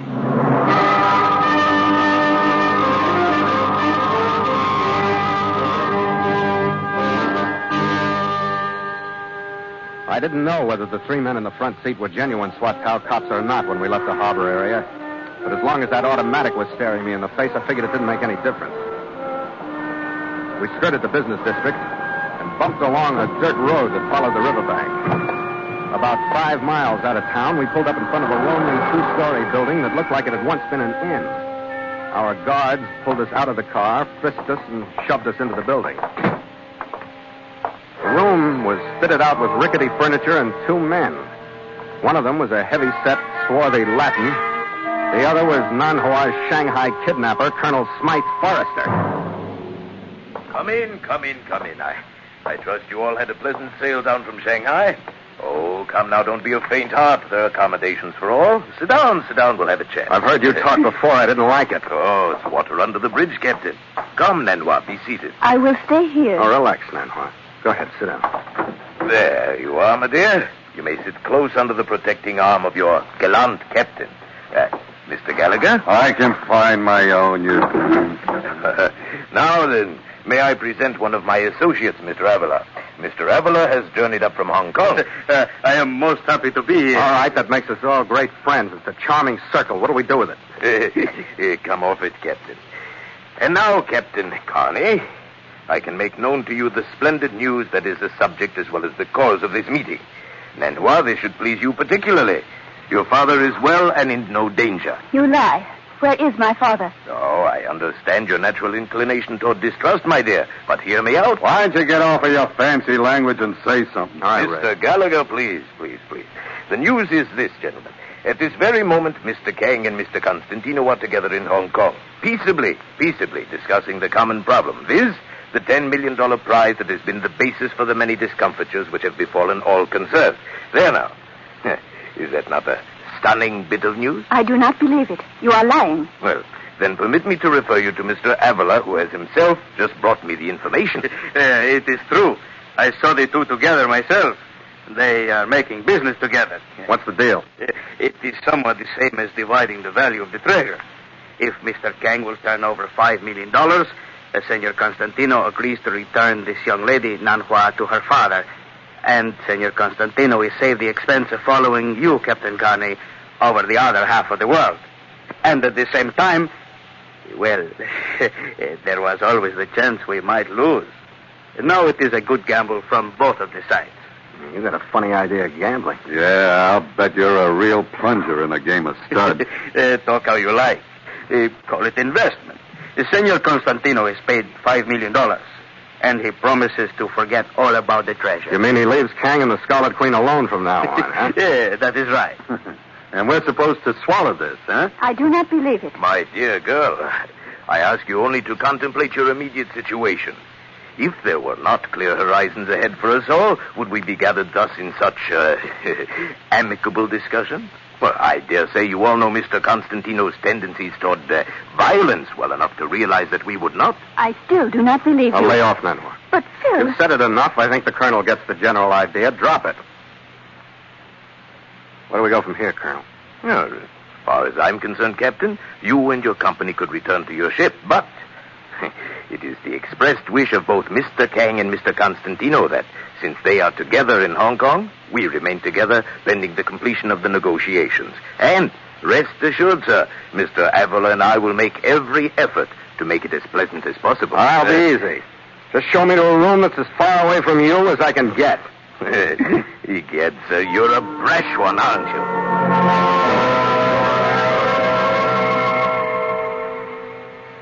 He was a tough one to insult, but it made me feel better anyway. They had very definite ideas about what would make my stay pleasant. One was that I needed company. Not Gallagher, but beautiful Oriental company. Nanhua. Another was that I needed a room locked from the outside, but furnished for relaxation with just such company, including a bamboo bar stocked with an array of liquor perfectly suited for relaxing in just such a room with just such company. The only thing wrong with their ideas was that I had my own.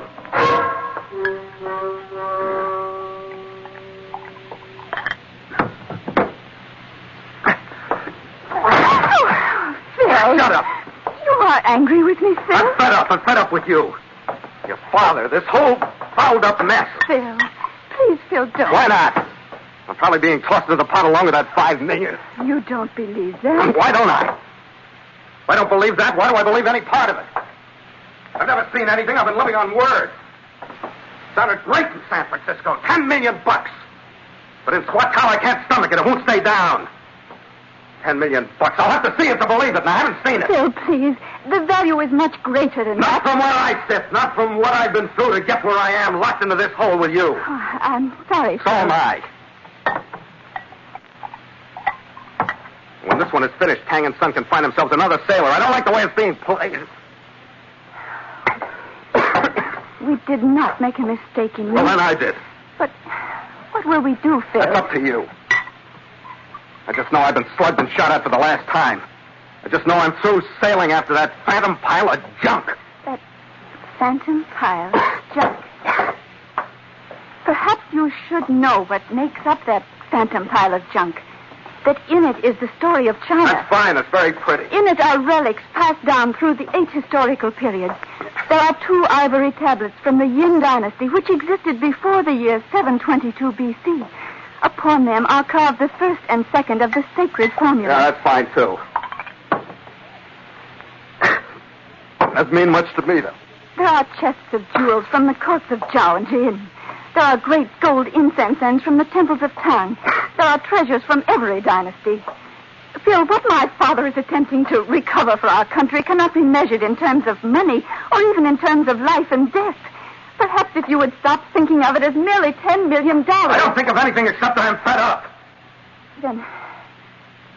Then of course it is better that you do not go on with us. I'll get you out of here and start to Hong Kong or Shanghai or any place you want to go, but that's all. You can find somebody else to dig up the story of China.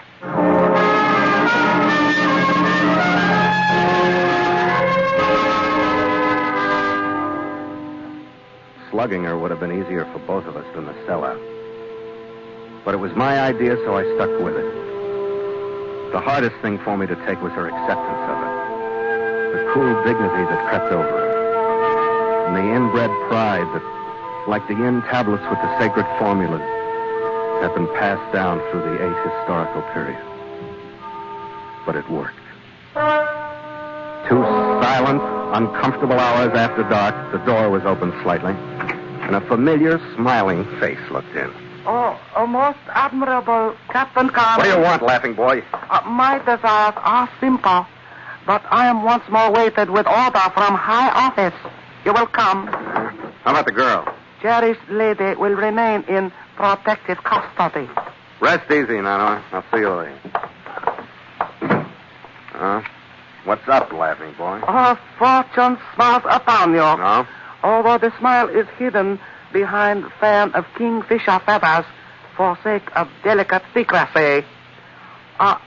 With the stealth and silence of a hunting spider, you will follow me. Where are we going? On sudden regrouping of thoughts caused by mention of hunting spider, I will follow you. Please to quickly tiptoe rearward in the hallway. I couldn't quite figure the stealth act, but the rest of it was right for a while. We slipped out of a rear door. Holding to the shadows, we stumbled across about a quarter of a mile of field. Then we turned toward the road, got into a car that was waiting for us. 20 minutes later, we bumped our way back into town, avoiding the business district again. And the next turn knocked everything into place. We swung around a warehouse, and I saw the river. I shot a look at Laughing Boy, and he was smiling over his automatic again. And then we pulled to a stop, on the dock, next to the Scarlet Queen.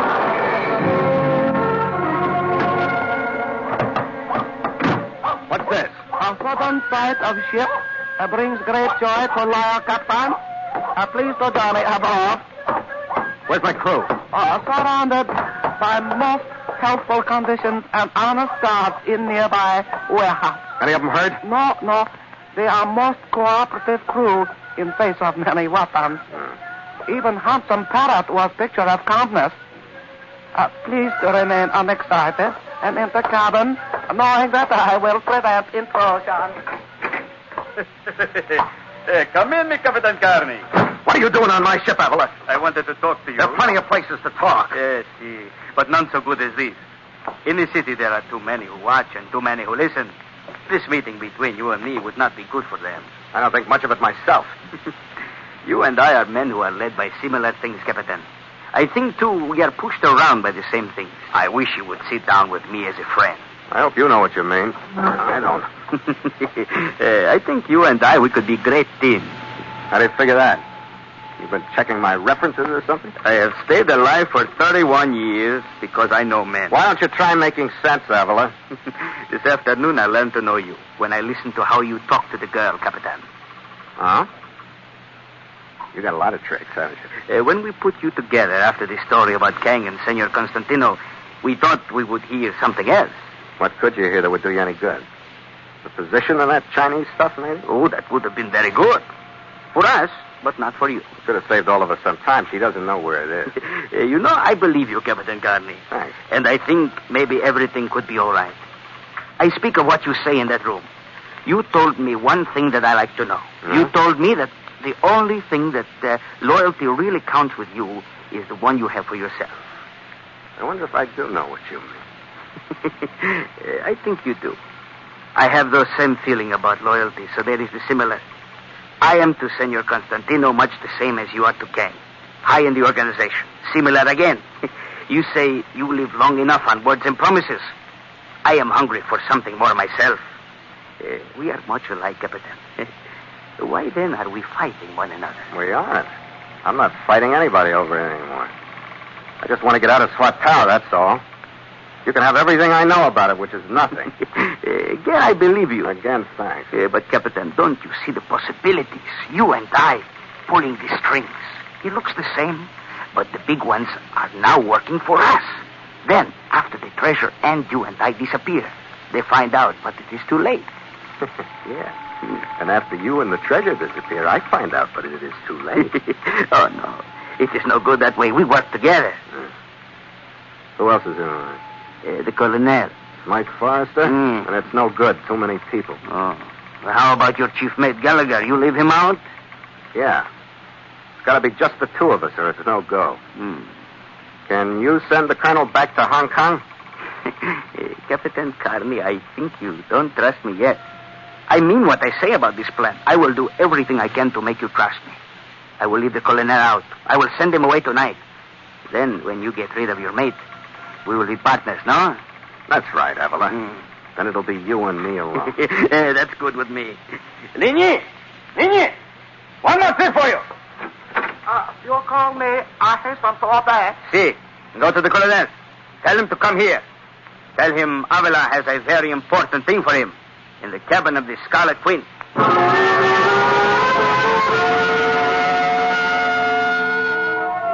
So far, I figured I'd done pretty well with what I had to work with in Swatow.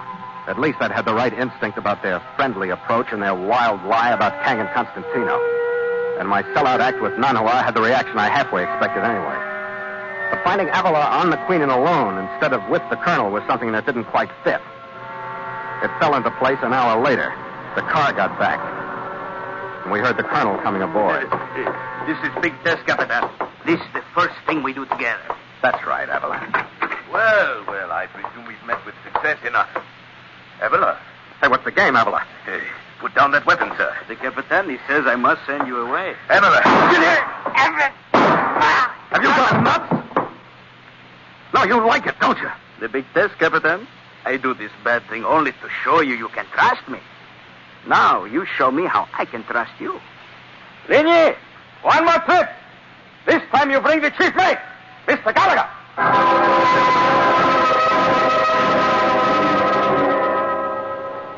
That next hour was the shortest one I've ever spent. Avila never took his eyes or his gun off of me. Toward the end of it, he pulled a chair into the center of the cabin, facing the door, gestured me into it. Then he pulled another one up behind me and sat down with the muzzle of his gun resting against my spine.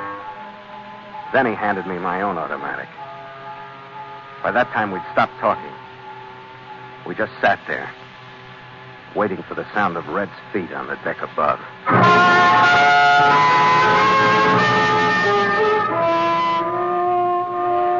But the hour passed, and we still sat there. An hour and 5 minutes. An hour and 10, Red still didn't arrive. An hour and 20, and Avila took the automatic out of my hand. An hour and 30, he expressed himself foully in Portuguese and stood up. How many men did you send after him? I don't think you did. The men were enough. Yeah, maybe, but they didn't come back, did they? And that is very bad for you, Capitan. I think maybe there was a trick. I think maybe it started from you. You're crazy. You've been dealing this game. How could I pull anything? Use your head. Wait. Let's go. Listen. Come. Oh, good. Now things will be equal again. You will stand over to the side, Capitan. I moved a few feet and stopped. I started inching back, trying to get into a position for a rush just as the door opened. But I never made it. It wasn't Avila that stopped me. It wasn't that I was too late. It was the voice from the deck. It was the laughing boy. Mr. Avila. And he was alone. Mr. Avila, we are troubled with bad fortune. What happened? The certain one, Gallagher, he is made from the certain parts of 9 devils. What happened? My face is gone. In spite of the extreme heaviness of your orders, we could not bring him to the ship alive. What'd you do to him? Is he hurt? Not unless he has fallen from his great height.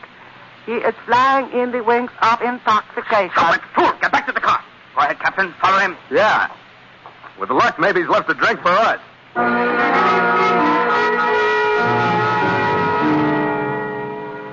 The building on the river was as quiet as a tomb when we got out there.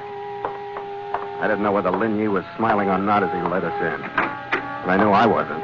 Avila followed, a scant 10 inches behind me, with the muzzle of the automatic in the same spot in the middle of my back. When we got to the room I'd shared with Nanhua, we stopped. Lin Yi edged away from the door as though he expected it to explode in his face. Since my face is already gone, I shamelessly hesitate before the den of the tiger. Capitan, I would lead myself if I could keep this gun in your bag at the same time. Go ahead. I opened the door expecting to see the room torn to shreds. But it wasn't. I expected to see the bamboo bar covered with empty bottles, but it wasn't. I expected to see Gallagher sprawled out on the floor, but he wasn't. He was sitting next to Nanhua on a low couch, and they both stood up as we came in. Hello, Skipper. We've been worrying about you. Yeah. I've had a few uneasy minutes myself. One more, Captain. Wait a minute, Avila. Before you start thinking about pulling that trigger, I ought to warn you that you'd be the next one. Lin Yi, move over here. Keep this to cover. Please to accept a refusal, having found higher personage who has more weighty order. You'll lose your skin for this. Most unfortunate words have been spoken. Now rapid steps must be taken to save skin. Lin Yi's rapid steps would have looked good in Madison Square Garden. He hit Avila below the knees in a rolling block from behind. I went down at the same time. For a split second, the three of us were tangled on the floor. I got up first, put the arch of my sea boot across the wrist above Avila's gun hand. Then I kicked the gun across the room with the other foot. I let him get up. When he was straightened, I hit him with every ounce I had. Maybe it was relief after having that gun on my back for so long. But I didn't wait for him to come back to me. I went after him. Maybe it was just the temper that goes with the name, Carney. For a while, I forgot there was anyone else in the room but Avila and me. Or in the world, for that matter.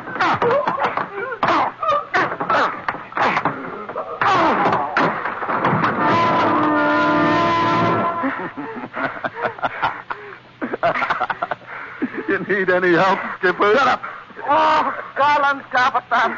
You have the admiration I cherish for those of great heroic action. Calm down, Skipper. You got it out of your system, haven't you? Yeah. I guess we can go now, huh? Yeah, I guess so. Nanhua. I guess you understand that sellout act I handed you, don't you? Yes, Phil, I understand now. Shall I apologize for believing you? No. It's a good thing you did. It wouldn't have worked if you hadn't. And you, laughing boy. Admirable, never laughing captain. I'm surprised at you. You know, you double-crossed with the best of them. Oh, no. Is instead most real sincerity after overhearing true story of great Chinese treasure from perfected mouth of Nanhua, even greater Chinese treasure. I have spoken. You sure have. I now return to protective custody of my position in Swatow Police before one who is now prone awakens to new dawn of hateful anger.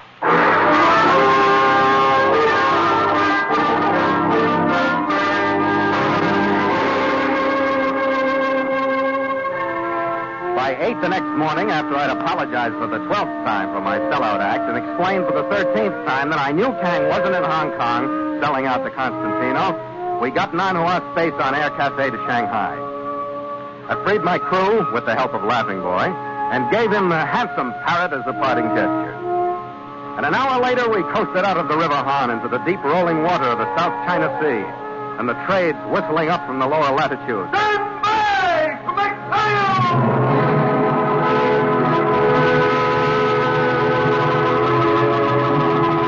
Fell to with a will and snapped to their positions at the main sheet. With 4 feet, make sail! The big, strong expanse of the mainsail climbed up the mast toward the morning sky, filled with the wind, and stretched out and pulled. And the jib sheet, men! Open now! The jib sheets cracked into place. Then the mizzen swung out. The Scarlet Queen buckled down to the beam wind crossing. How do you feel, Skipper? Better, Red? Better with every mile that goes astern. Yeah. Well, there's plenty of them out there if you want them. Where are we bound? Well, I got a little surprise for you, Red. Kang told me that if we ever ran into a stone wall like Swatow, we would head east. Well, fine. Let's take a little cruise someplace, just for a change. Shall we, Skipper? Where'd you like to go, Red? Brooklyn. That's a little too east. Would you settle for Manila? Hey, you really mean it? Sure. I've said it to myself. I'll say it to you, Yeah? You're the most understanding skipper I've ever sailed under. Why, sure. I even take a little nip on watch once in a while, when my mate gets around to offering it. That's easy. Drink, Skipper. That's better. After you, mate. After you.